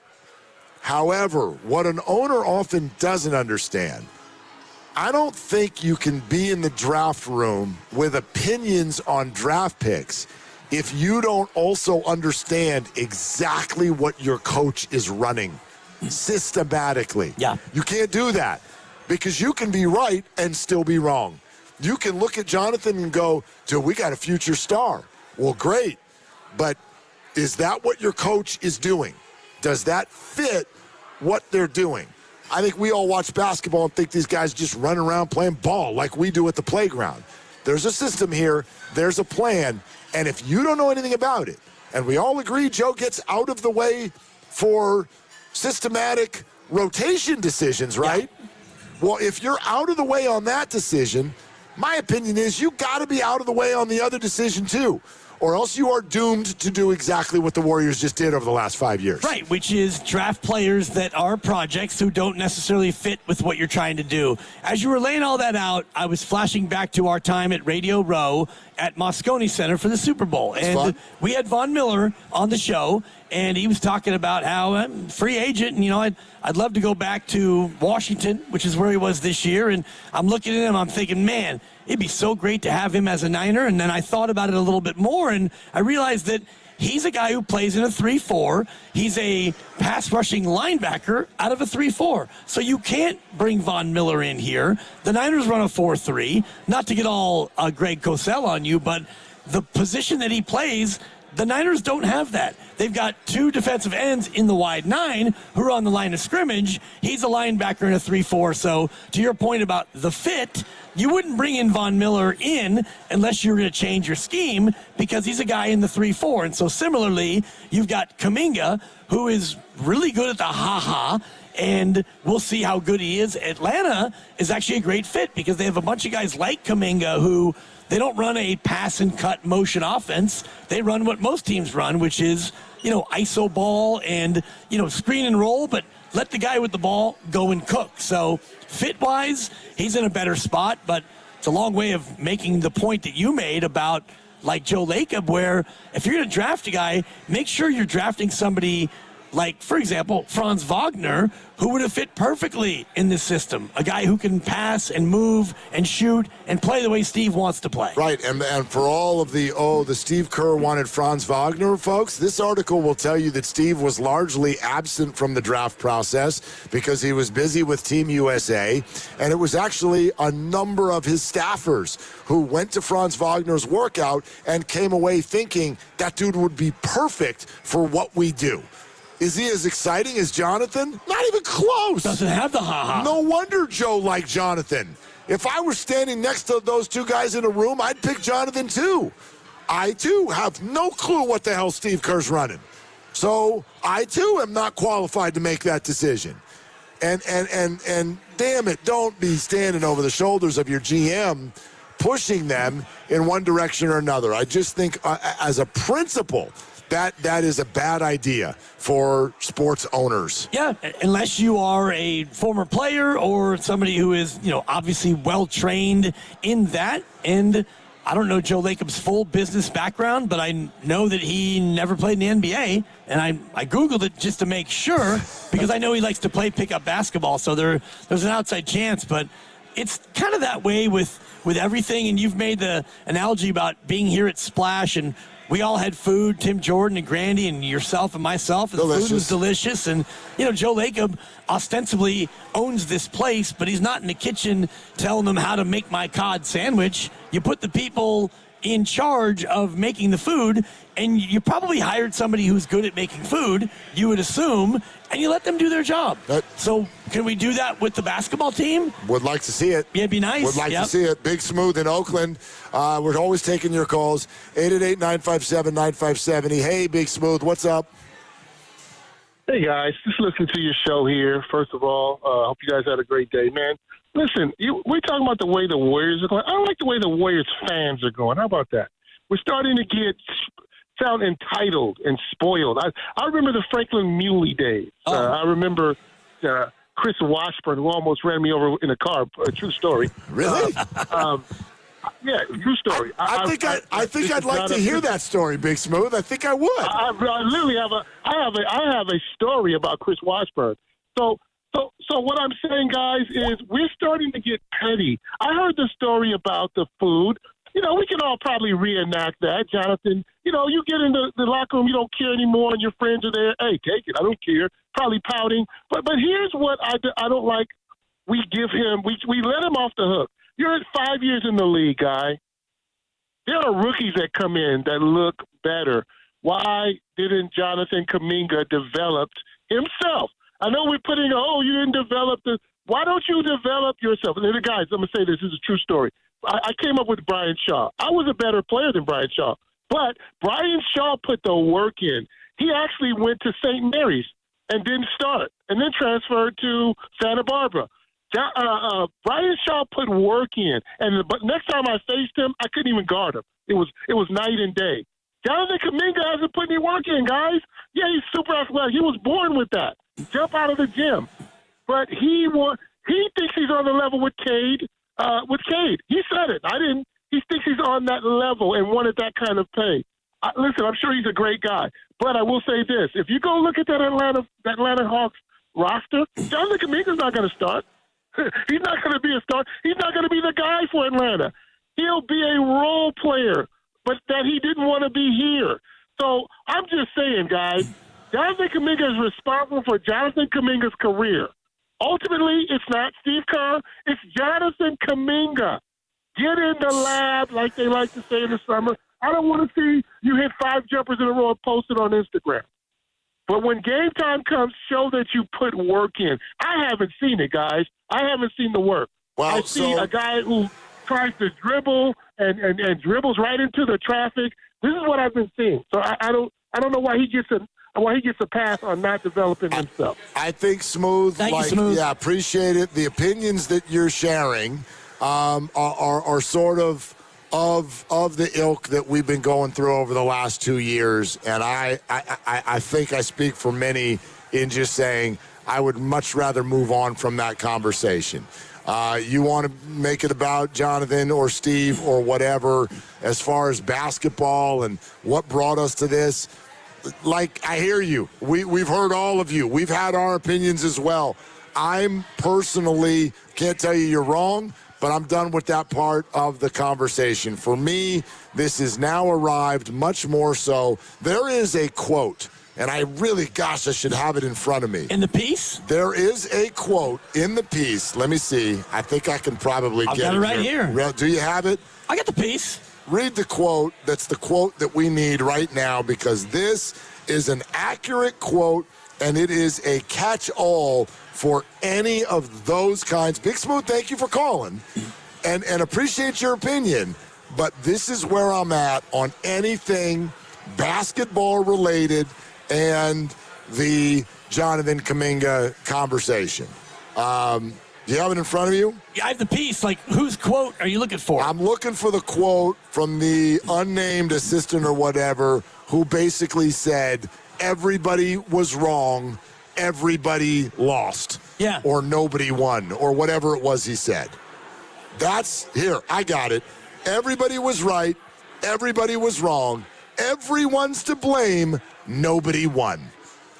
Quote, a team source. Yeah. I agree with that. So if we want to do the blame game, every single one of us is right and every single one of us is wrong. And I'm comfortable moving forward with that. My mind is now on the organizational mistakes that took place and making sure that they don't happen again. And one of the first things that pops to mind in reading all of this is I do not want owners making draft picks or having too much of an opinion that leads to a draft pick. I don't know that Joe, quote, made the pick, but you can read this article and come away with Joe had a pretty heavy hand in the process and definitely preferred Kaminga over Wagner when many of his basketball people felt the opposite. In the article it says team owner Joe Lacob had bonded with Kaminga at a Miami dinner during the 2021 pre-draft process. No bonding. And gripped onto the idea that Kaminga could still become a face of the franchise's next era at several forks in the road, but Lacob was too unwilling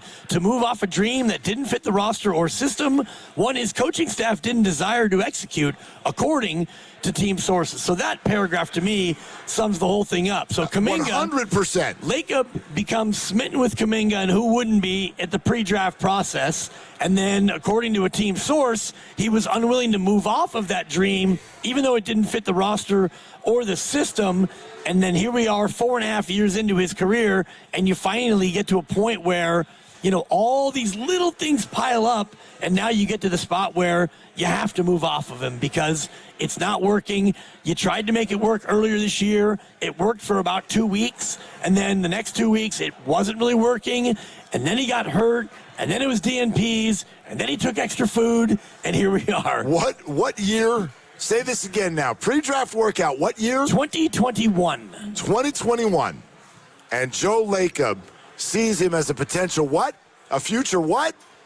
Face of the franchise's next era. What are you Shout doing? out Taylor Swift and the Era Tour. What are you doing looking for a new face in 2021? It's 2026 and Steph is still awesome. He's still kind of the face of the franchise. That's where this all went wrong. Well, in the previous year, they took James Wiseman. This is no different than looking for a new girl while you still got one. Huh? Yeah, I'm sorry. That's how I feel. That is out of line. And that's what led to this. You don't go look for a new face when you've got one that's not going anywhere. They won the title the next year. Right, later that year. Like, this happened in the spring or the summer of 2021. So I hope you understand where I'm coming from. This is conceptual. This is no longer a blame game. This is conceptual about the way you go about roster building and running a team. And just my taste, Joe Lacob, you're a wonderful owner. I am out on Joe finding future faces in draft workouts years before they're necessary, becoming smitten over dinners with people. Meantime, his entire basketball staff is falling in love with a different player who they then didn't take. Dude, the smoking gun is there. It's there. For sure. And it's, again, we don't want to, like, re-adjudicate the past, and we've talked about this before all day today and for months on end. They were mistakes. Mistakes were made. So you've made mistakes in your life. So have I. A few. I mean, mistakes. I've made a few.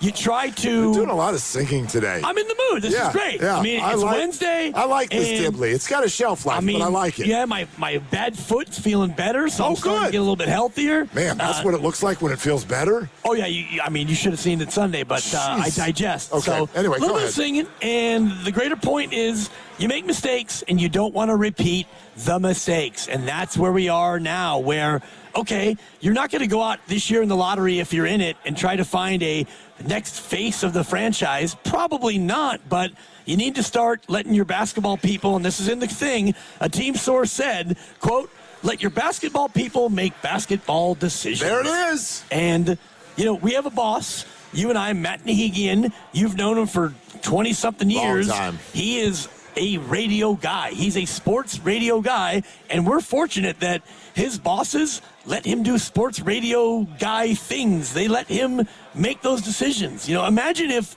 somebody in accounting just rolled in and was like, all right, I got some programming ideas for you here today, guys. Well, again, Joe Lacob has achieved so much in this town, and I mean that in terms of rings, but also physically, again, this whole complex, it's all good.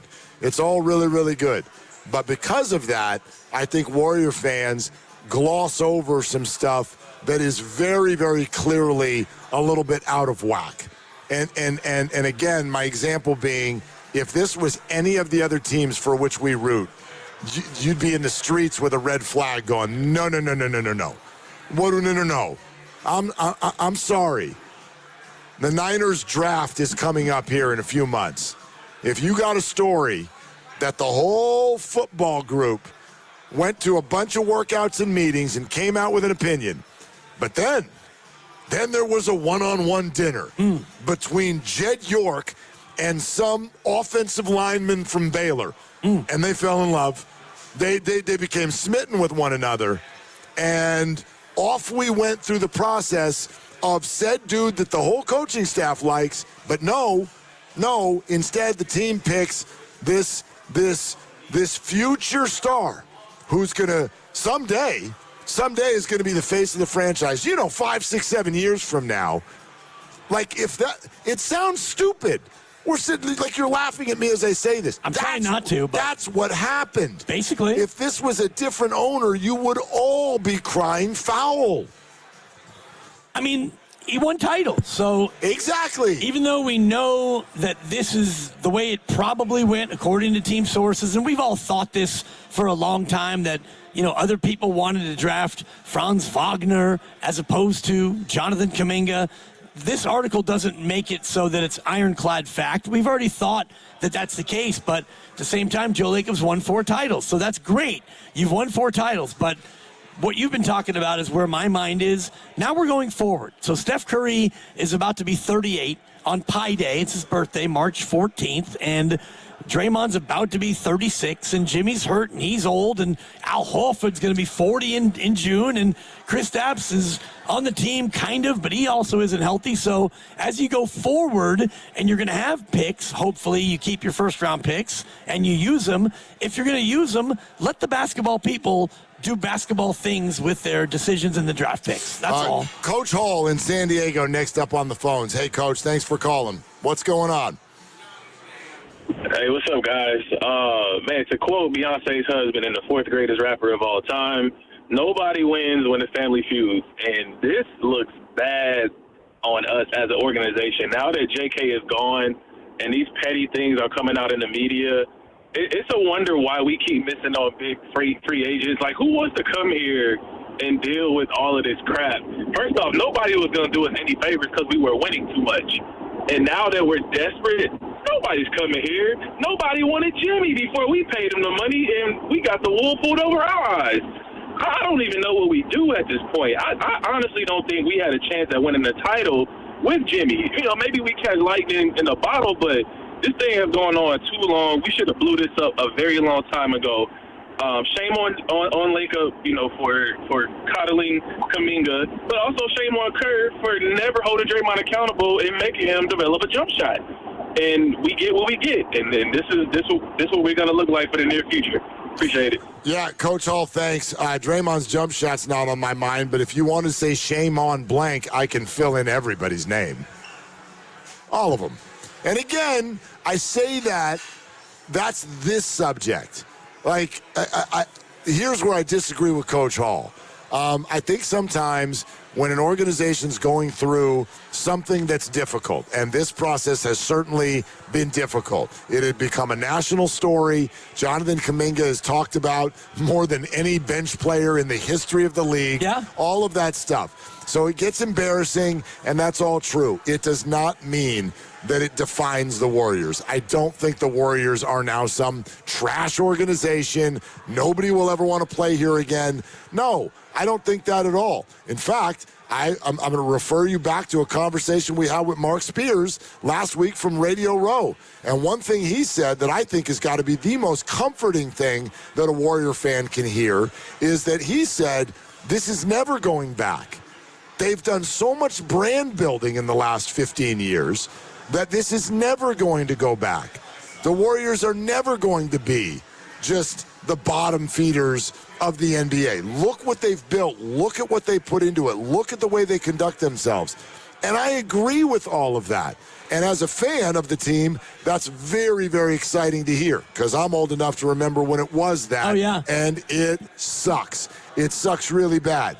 So I don't think it's ever going back to that. I don't think no one will ever join here again. I think this was one experience, and my hope is people grabbed some things from it. I don't know that they have yet, but I hope people grab some things from it, and the further we get away from it, everybody involved with the Warriors should take a look at it and go, how do we not do that again? Right. How do you change your ways? And, it's always going to be tough in the draft because the majority of the players, if you're in the lottery, the majority of the top guys are going to be young players. And a lot of times they're going to be somewhat of a project, and even the presupposed number one pick in this upcoming draft, DeBonsa from BYU, I think he's in his first year in college, and he's got unbelievable skill, but he's 19 years old. And so you go from BYU, competitive team, good team, great player, there's going to be a step up, even if you look at,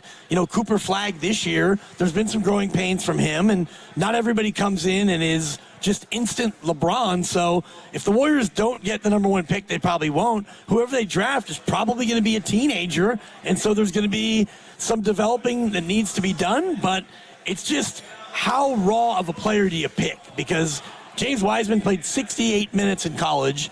Kaminga played no college. So if you can take somebody with a little bit more experience, you get more of a leg up. Well, and here's the thing that's funny to listen to you talk about that, though. I think you know this already. We all know this.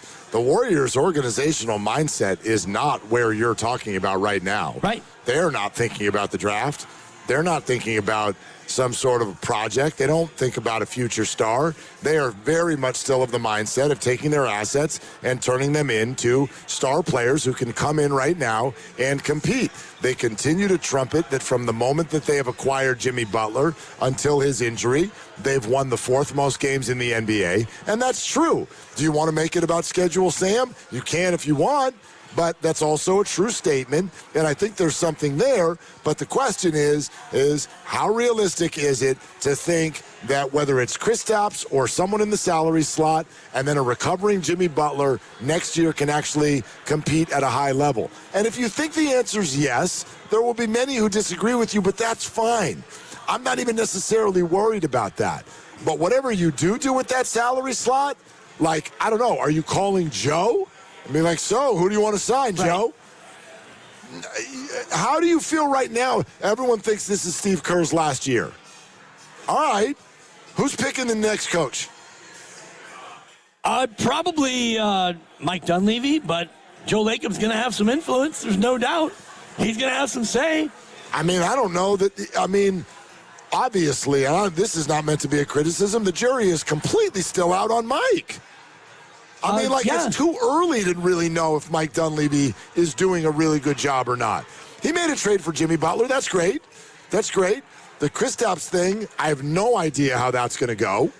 The Jordan Poole thing, he was in a tough spot.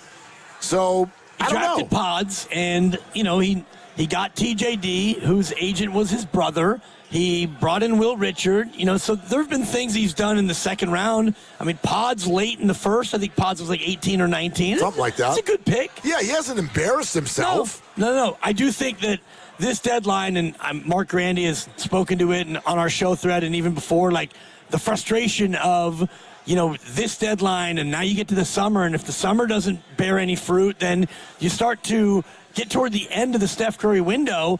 So Mike Dunleavy's in a very tough spot. And I will say that the Jimmy Butler acquisition, I thought that was great, and it fit, and they went on a nice little run. Steph got hurt, but you took Wiggins and some other players who you didn't really count on or really need to have around, and you turned it into Jimmy Butler. That was a great deal. Warrior fans can't even remember who else was in that deal.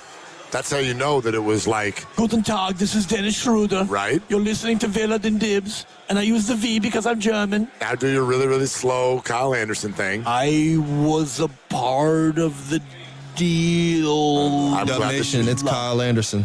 You're listening to Willard and Dibs on 95.7 The Game. Thank you. Famous Grizzly, Kyle Anderson. And a Spur who won't play tonight. I see you, Granny. Push the button. Come on in. Lindy Waters III. Quattro.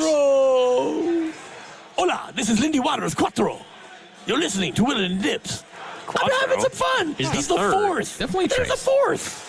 No, that's Lonnie Walker, the fourth. Definitely the third. Trace. Oh, definitely. Definitely. Like the other Lindy Waters is. I know who to listen to when we're talking about Warrior names, and it's not you over Grandy. Yeah. I know that. Mm-hmm. Hi, this is Lindy Waters II. My son used to play for the Warriors. Yeah, so... Chris Paul III. That's a guru. Oh, yeah. Yeah. That and the other one that didn't make it from the old building, A.J. Anunoby, yeah. Lindy Waters Jr., former basketball player. So there you have it. Well, yeah, that makes sense. Well, Lindy Waters III is a current basketball player. His dad is a former player. Well, yeah, it would be weirder if he was a current player, too. Well, it doesn't mean that he has to be a former player just because his kid's in the NBA. No, but it, connect the dots. Like, it makes sense. Sure. Okay. Anyway. Anyhow. 888-957-9570. Talking all of this out with regard to the Warriors situation, and we're here at Splash tonight getting ready for Wemby in town. The Spurs are here. Do we have anything on Stephon Castle yet? Anything official? I've been checking. He's still questionable. Still questionable. Pelvic contusion. Yeah, Castle went down hard last night, and it was scary. Like, it was a scary moment at the arena, and they took him immediately to the locker room, and they ruled him out. And I'm like, ooh, Stephon is not playing tomorrow night, but they have not ruled him out yet. And then a lot of people thought that Wemby would do a load management special back-to-back. He went off against the Lakers. Did he have 30-something at halftime last night? 37 at the break. 25 in the first quarter. Oof, boy, they blew the Lakers out. And again, the Lakers weren't playing any of their players. But Wemby is not on the injury report. So, Warrior fans and GP2 bobblehead fans, you will get to see Wemby play tonight. That we know. That's exciting. And, any chance you get to see a guy of that size with that skill level, it's just an incredible watch. I think 7'5", is that what they officially list him at? Something. I don't know. He looks 8 feet tall on the court. He does. And maybe one of the best sports pictures in history is the picture from the Paris Olympics of Steph after he shoots the three, and Wemby is all arms akimbo, coming out to block it, and he looks like he's 11 feet tall there. It's like the old Inspector Gadget, go-go gadget arms, but can't get it. Can't get to that one. How did Steph make that shot? Don't know. How did he even get it off I have over no those idea. arms? Why did he even take it? How about that? Well, he was on a little bit of a heater. Yeah, he was. America needed him.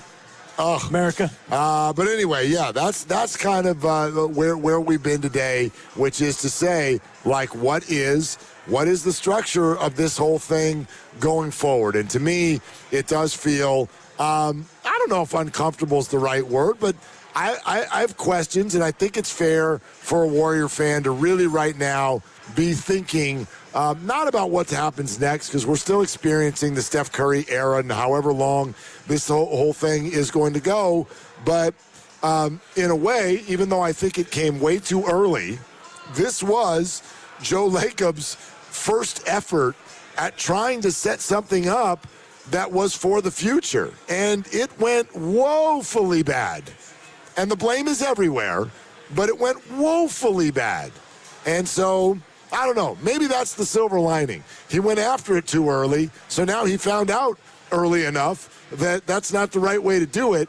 And so let's go about it a different way coming up next time when you actually need to replace Steph Curry. Yes, but they're in a different spot. So now if he goes about it, and let's just play this out like they're going to be a lottery team, which we don't know that they will be, but if they keep their pick in this upcoming draft and they're picking in the top 14, they're probably going to draft somebody who is going to be the youngest player on their team and somebody who has less than 2 years of collegiate experience and somebody who is going to be somewhat of a project. You don't really, you could take somebody who is a fifth-year senior like you did with Quentin Post, right? Or you trade the pick. There you go. But see, that to me, that's what I feel like that's what Don Levy was trying to say when he unfortunately ripped Jonathan Kaminga and Buddy Hield by saying we didn't give anything up. Yep.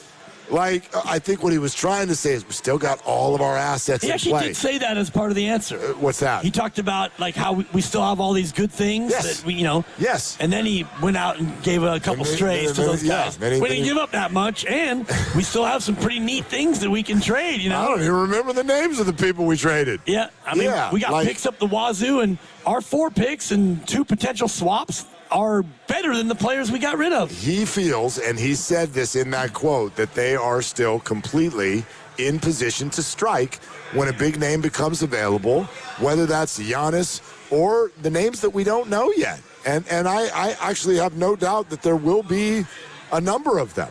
And so you can argue that it's not the right thing, but everything I listen to and everyone I talk to, that's where the Warriors' heads are.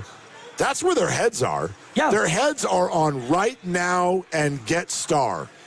That's where their heads are. And that's where their heads should be. And that's why when you go into the summer, ideally, Porzingis plays enough to where you can see that he fits with what you're trying to do, and Porzingis agrees to stay at a reduced rate.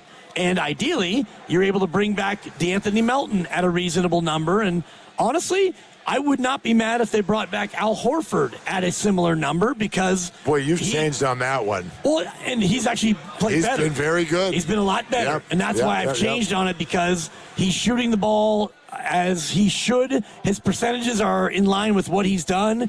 And, I mean, the play like he did a couple nights ago when he had the pass from his Tukas on the floor to Gee, those kinds of plays, I think, they're veteran and they're great. So if you had Al Horford for a little bit of money, I'm not mad at it, Grandy. He has a player option. Do you think he opts out of $5.9 million next year? Who's this? Al Horford. No, I think Al Horford's going to be on the team again next year. 5.6 this year, 5.9 player option next year. I think he'll grab it.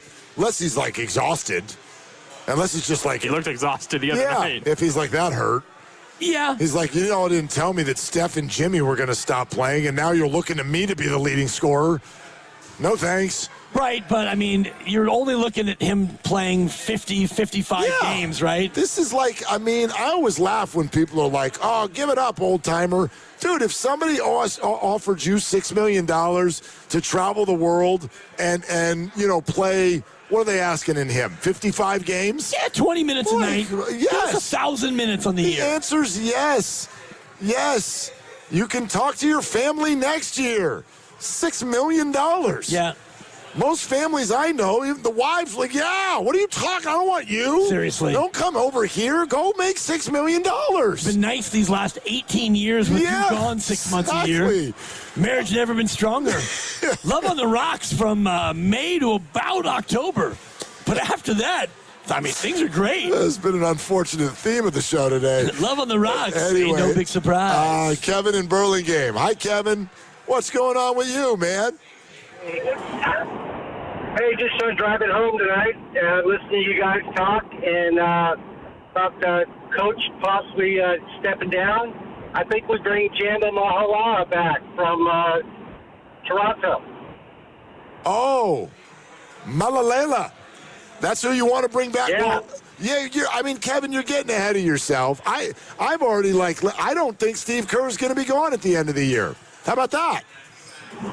Oh, I agree, but if he does go, Coach Jim did a great job the 3 years that he was here.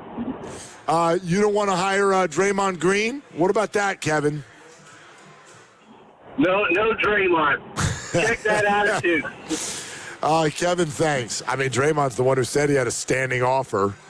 To be the coach. Yeah. Yeah. I love the player-coach idea that we batted around earlier where you get a T as a player, then you go get a T as a coach, and now you got 1 and 1. So which one are you going to get thrown out as a coach or as a player? Something's got to give. I love it. Maybe he should be a GM, too.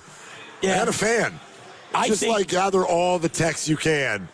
And if he gets 5 of them in one night, you might still be on the floor. Honestly, I would love for him to become an official. Just go be a ref. Go be a ref.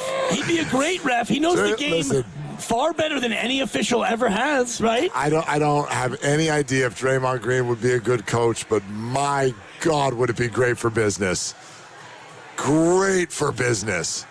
So, but anyway, yeah. No, I don't even want to, I don't know how to even think about that yet. This might be Steve Kerr's last year. I think, personally, he's going to have one more. I really do. I think that Steph Curry likes having Steve Kerr as his coach. And I think that Steve Kerr has already said he'll never leave Steph. And I think that Steph is playing next year. So put all those puzzle pieces together, and what are you probably going to get? Steve Kerr is the coach again next year. That's what I think. I could be wrong, though, but I'd be surprised if it went beyond next year. Yeah, well, so you're going to have to find someone here at some point. It depends on if Steph wants to play beyond next year. I think that Steve will be here as long as Steph is here. I truly believe that. And I also don't know, and this is just me guessing, but I don't know if Steve Kerr wants to coach somewhere else. So when this is over and his run here is done, Steph is done, he's done, however that ends, if you're Steve Kerr, do you want to go out there and coach another franchise? He might. I mean, he might. He's only 61, I think. Yeah, is that I think what he's he the is? same age as my brother Doug, the Unibrother, we used to call him, because he was kind of a recluse, my brother. Which Steve that comes on the show is older, Steve Kerr or Steve Young? Let's see. Steve Young, for sure. Steve Kerr turned 60 last September. So this September he'll turn 61. And I think that Steve Young is somewhere in the 60. Okay, 64. Yeah, there you go. Yeah. Thanks, Lucas. Good contribution. Good Appreciate job. that. I'm locked in, boys. All right, thank you. Some good Googlage right there. Yeah. 60 years old, and, I mean, yeah, he could go coach anywhere he wanted, absolutely, but you've done it here. You've won titles. His whole adult life has been in the association, either as a player or an assistant coach, a GM, broadcasting. I mean, I don't even know if he would want to keep chasing it. I don't know. I mean, when we've asked him in the past, do you ever want to coach another team? And he sort of says it like, I hope not, as if, like, I hope the Warriors keep me. But that makes it sound like if they don't keep him, then maybe he would coach somewhere else. Do you know what I mean? I bet, just knowing Steve a little bit like we do, and we don't know him a lot, but I would bet that Steve would take a moment and then just ask himself what he would enjoy. So I don't know if it would be seamless. Like Warriors, he steps down as head coach. Steph Curry retires 3 days later. Steve Kerr has been hired as I don't think it'd be like that. But I could see him taking a moment and then ending up with something else down the road. I've got an update for you guys on the injury report tonight. No update on Stephon Castle, who's still questionable for the Spurs, but for the Warriors, a couple of players were listed as questionable. Melton with a left gluteal contusion and Will Richard with a right knee contusion. Melton is available. Will Richard is out. Ooh. Yeah. No Will Richard. Along with no Steph, no Seth, no Kristaps, no Jimmy Butler, and no LJ Cryer. Hey, when are we hiring an investigator to find out what's going on with Seth Curry? Is he playing this year? Sciatica. Yeah, I understand that. Is he playing this year? Sciatica. You ever had it? No. You know I've had it. I've had it all. What have you not had? I think it hurts. Just bam, down the leg. Kasow. LeBron had sciatica, and he missed like a game and a half or Al something Horford like had that. sciatica earlier this year. Yeah, I just want to know, when is he playing? Sciatica. I mean, it's not an answer. They gave an update like a week and a half ago. They said he was making good progress. Oh, good. Yeah. That's better than bad progress. It was better than the latest Kaminga update that they gave. You remember that one? Oh, yeah, when they were like, his reevaluation date will be determined in the coming days. Sometime. Yeah. It wasn't as odd as that one. Okay. All right. I mean, Seth Curry, are we clamoring to see? No, just curious. Like, you signed him, and then he came out one game, he nailed a bunch of threes, and then he left. Steph and Seth have still not played together. Like, I just want to know if he's playing. Sciatica. Okay. I mean, we're giving you a chance to do something that money cannot buy. A bucket list moment. Can you come play hoops with us? Play knockout on the Chase Center floor where Steph and sometimes allegedly Seth play basketball. We would love it. We're giving away opportunities starting next Monday on the 16th. But what you need to know right now is you got to go register, okay? We didn't do this before. That's new this year. You have to go to 957thegame.com right now and register. Again, at 957thegame.com. If you're registered, then you're eligible and you can listen for your name starting next week every day around 7:30 a.m., 12:30 p.m., 3:30 p.m. Every show, every day. If you hear your name, you're going to have 9 minutes and 57 seconds to call the contest line, and that is how you can secure a spot. So go register now at 957thegame.com. Game getting close. Warriors Live getting closer. This is Willard and Dibbs live at Splash. This game day traffic report is brought to you by Crystal Geyser Alpine Spring Water. Heavy delays 101 northbound getting onto 80 starting from 280. And if you're taking 280 into downtown San Francisco, your ride's going to start slowing down from before Mariposa Street. I'm Abby Curlette with traffic. What makes Crystal Geyser Alpine Spring Water different? We always bottle our Alpine Spring Water less than 1.5 miles from the spring source. And all our bottles are made with 50% recycled plastic from our own recycling plants. Crystal Geyser, bottled at the spring source. It's the final days of Toyota's President's Day sales event. Don't miss your chance to drive home a brand new Toyota truck. Right now, save big with low 2.99% APR plus $500 finance cash on the legendary Tacoma, or get $3,000 cash back on the powerful Tundra. Toyota's President's Day sales event ends Monday. Hurry in today.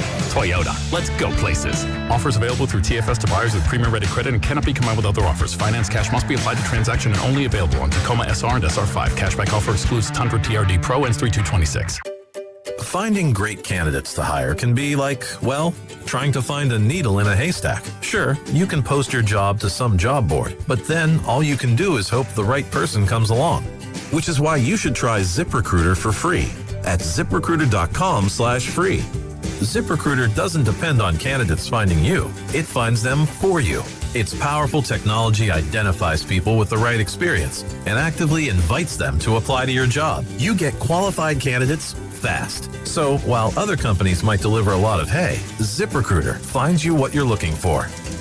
The needle in the haystack. See why 4 out of 5 employers who post a job on ZipRecruiter get a quality candidate within the first day. ZipRecruiter, the smartest way to hire. And right now, you can try ZipRecruiter for free. That's right, free at ZipRecruiter.com/free. That's ZipRecruiter.com/free. ZipRecruiter.com/free. ZipRecruiter. This is Larry Fleck, owner of The Floor Store.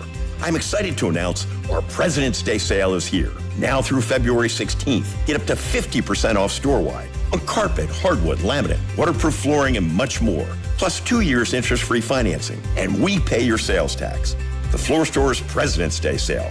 Monumental savings on every floor. Go to floorstores.com to find the nearest of our 11 showrooms from Santa Rosa to San Jose. The Floor Store, your Bay Area flooring authority. Save on premium entrees for your Valentine's dinner at Whole Foods Market. Get 20% off New York strip steaks with Prime through February 14th. As always, there are no antibiotics ever. While supplies last, shop in-store or online. Terms apply. That's another amazing run by Team USA. Mom, think I'll be on Team USA one day? Well, I'll take this one. What? Are you speaking to us? Yes, and to answer your question, anything's possible, especially with Xfinity. So, I can be the best snowboarder ever? Well, I can't guarantee that, but Xfinity can guarantee that your internet price won't change for 5 years.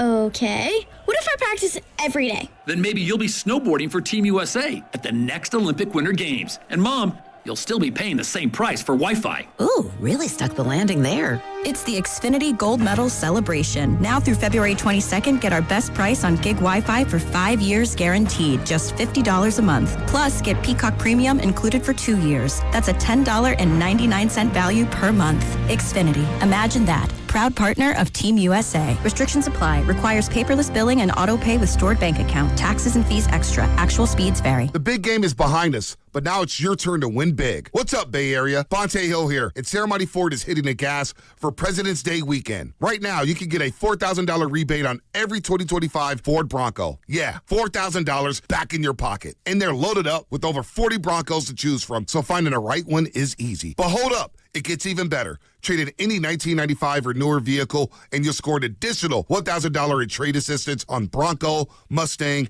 Expedition, and Bronco Sport, Outer Banks, and Badlands. That's real savings, real inventory, and a real opportunity to upgrade your ride. If you've been waiting for the right moment to pull the trigger, this is it. No excuses, no waiting around. President's Day weekend only at Ceremony Ford. Right off 280 on Ceremony Boulevard in Colma and Daly City. Or shop anytime at ceremonyford.com. Inventory is stacked, deals are legit, and that $4,000 Bronco rebate ends February 16th. Ceremony Ford, the Bay Area's Ford dealer. I'm Bob Burke, founder and chairman of Burke America Parts Group, a family of brands that includes RepairClinic.com, an appliance and HVAC parts solution company that's grown into an international brand. Before AmericanEagle.com, we partially launched a new technology platform developed by another firm.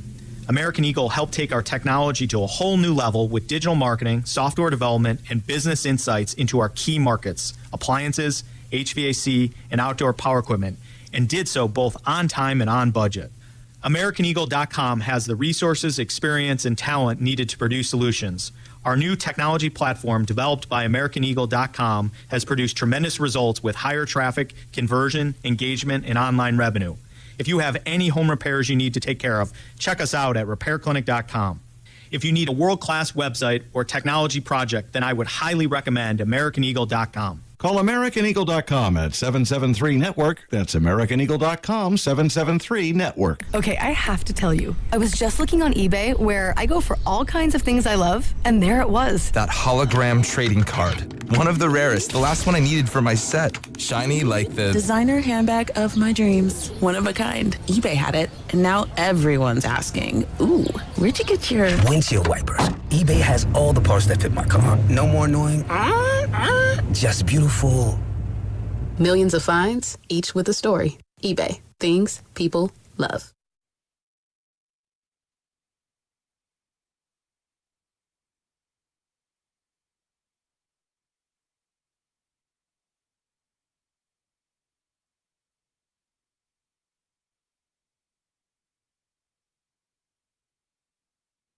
Bay Area is the Anthony Melton. It's game day, Dub Nation.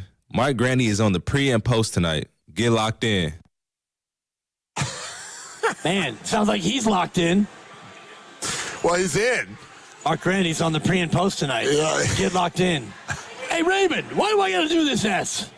What the heck's a Mark Grandy? I guess he's not a fan. Now explain to people what you mean by, hey, Raymond, why do I got to do this? Raymond Ritter, the vice president of communications with the Warriors, and that was my ad lib over his disinterest at talking about Mark Grandy on the pre and post. There you go. Get locked in. Yeah. All right. P.S. Why do I got to do this S? Anyway. Did you want to weigh in on the, did you vote in the Engaging Dub Nation poll? No. Let me just look at it. Should the Warriors bring Draymond Green off the bench once Steph Curry and Kristaps are available after the All-Star break? Yes or no? Yes or no? I'm a no. You're a no? No, they shouldn't. All right, then I'm going to be a yes. All right, I win. Woo! Right. Let's go. So here's the deal. Here's Dub what we're Nation, talking let's about. get engaged. Go ahead. No, that's the first one. Oh, my bad. Yeah, engagement is everything on the court and in life. Vote in our Engaging Dub Nation poll on 95.7 The Game's Twitter page before every game. There's a game tonight. It's presented by Shaneco, your friend and jeweler. Earlier today, and just moments ago, we asked you, should the Warriors bring Draymond Green off the bench once Steph Curry and Kristaps Porzingis are available after the All-Star break? Yes or no? 74% of the respondents say yes. Yeah, I'm a no. Come off the bench. I'm a no because... Why? Well, for one, who starts is not that important, and I do like him playing the 4 with Kristaps out there as the 5. Draymond Green has been a starter the majority of his career, and I think that it's going to be probably more to his liking, and we do what Draymond Green wants around these parts. I don't know if you've known that, but if he wants to start, you start him. To me, it's about finishing, and of late, he hasn't always finished, so you start him. Maybe you don't finish him. I'm fine with it. Did you really just say if he wants to start, then he starts? Is that what we're doing now? Are you new around here? I'm not new around here. I'm newer than you. But right. No, I get that, but I think that's what we're all talking about with the evolution of the Warriors and especially of this particular player. Those days have got to be gone. They've got to be gone. And it's not about hold him accountable and feet to the fire and show him who's boss and all this. But no, you cannot spend millions of dollars on analytics departments and then come to the locker room and just be like, do you want to start? Okay. Come on, man, let's do this. But if he is at his best when he starts, and I'm not saying that he would go full Tankorama if he was coming off the bench, but if he feels like he can contribute more as a starter, then you start him. And also, he does play very well with Steph Curry. And you're going to start Steph, I would assume. Curry's going to start. And Draymond plays his best with Curry. So I would align as many of his minutes, Draymond's minutes, with Steph as I can, which would mean he gets the start. Okay. First of all, good uptick. Thank you. Sorry if I look distracted, but we've got some developments. It's a development? Well, so the whole Jonathan Kaminga and his people grabbing the food, this is actually a good palate cleanser. I'm appreciative of this. Okay. Both Buddy Hield and Steph Curry have jumped into the comments underneath this story online. Oh, wow. Okay. I'll give you one. Buddy started it, as you might guess. Yeah. So, again, it's a graphic of Jonathan Kaminga, and it's a picture of him, and it's talking about, I don't know what the quote is, but, too much free food from Jonathan's traveling party. What do you think Buddy said? I take free food all the time. I walk out of there with armfuls of food up in this piece. Buddy wrote, they lying, it was Jimmy. Perfect, buddy. They lying, it was Jimmy, and some laughing emojis. Jonathan himself jumps in with, count them up, 1, 2, 3, 4, 5, 6, 7, 8, 9, 10, 11, 12, 13, 14, 15, 30 laughing emojis. I saved the day. Followed by an eye roll, and then wrote, what else? And then little icy face emoji. That's icy face, okay. Yeah. Now, guess who else jumped into the chat? The chef! The chef jumps in, and he responds to Jonathan Kaminga and wrote, I'm sorry, bro. This is ridiculous. Go be great. Okay. Yeah. All right. Once again, Steph Curry, voice of reason. Steph Curry, the petty king. Steph Curry misses nothing. Right. He misses nothing, but he also would never involve him. This is my whole point about this.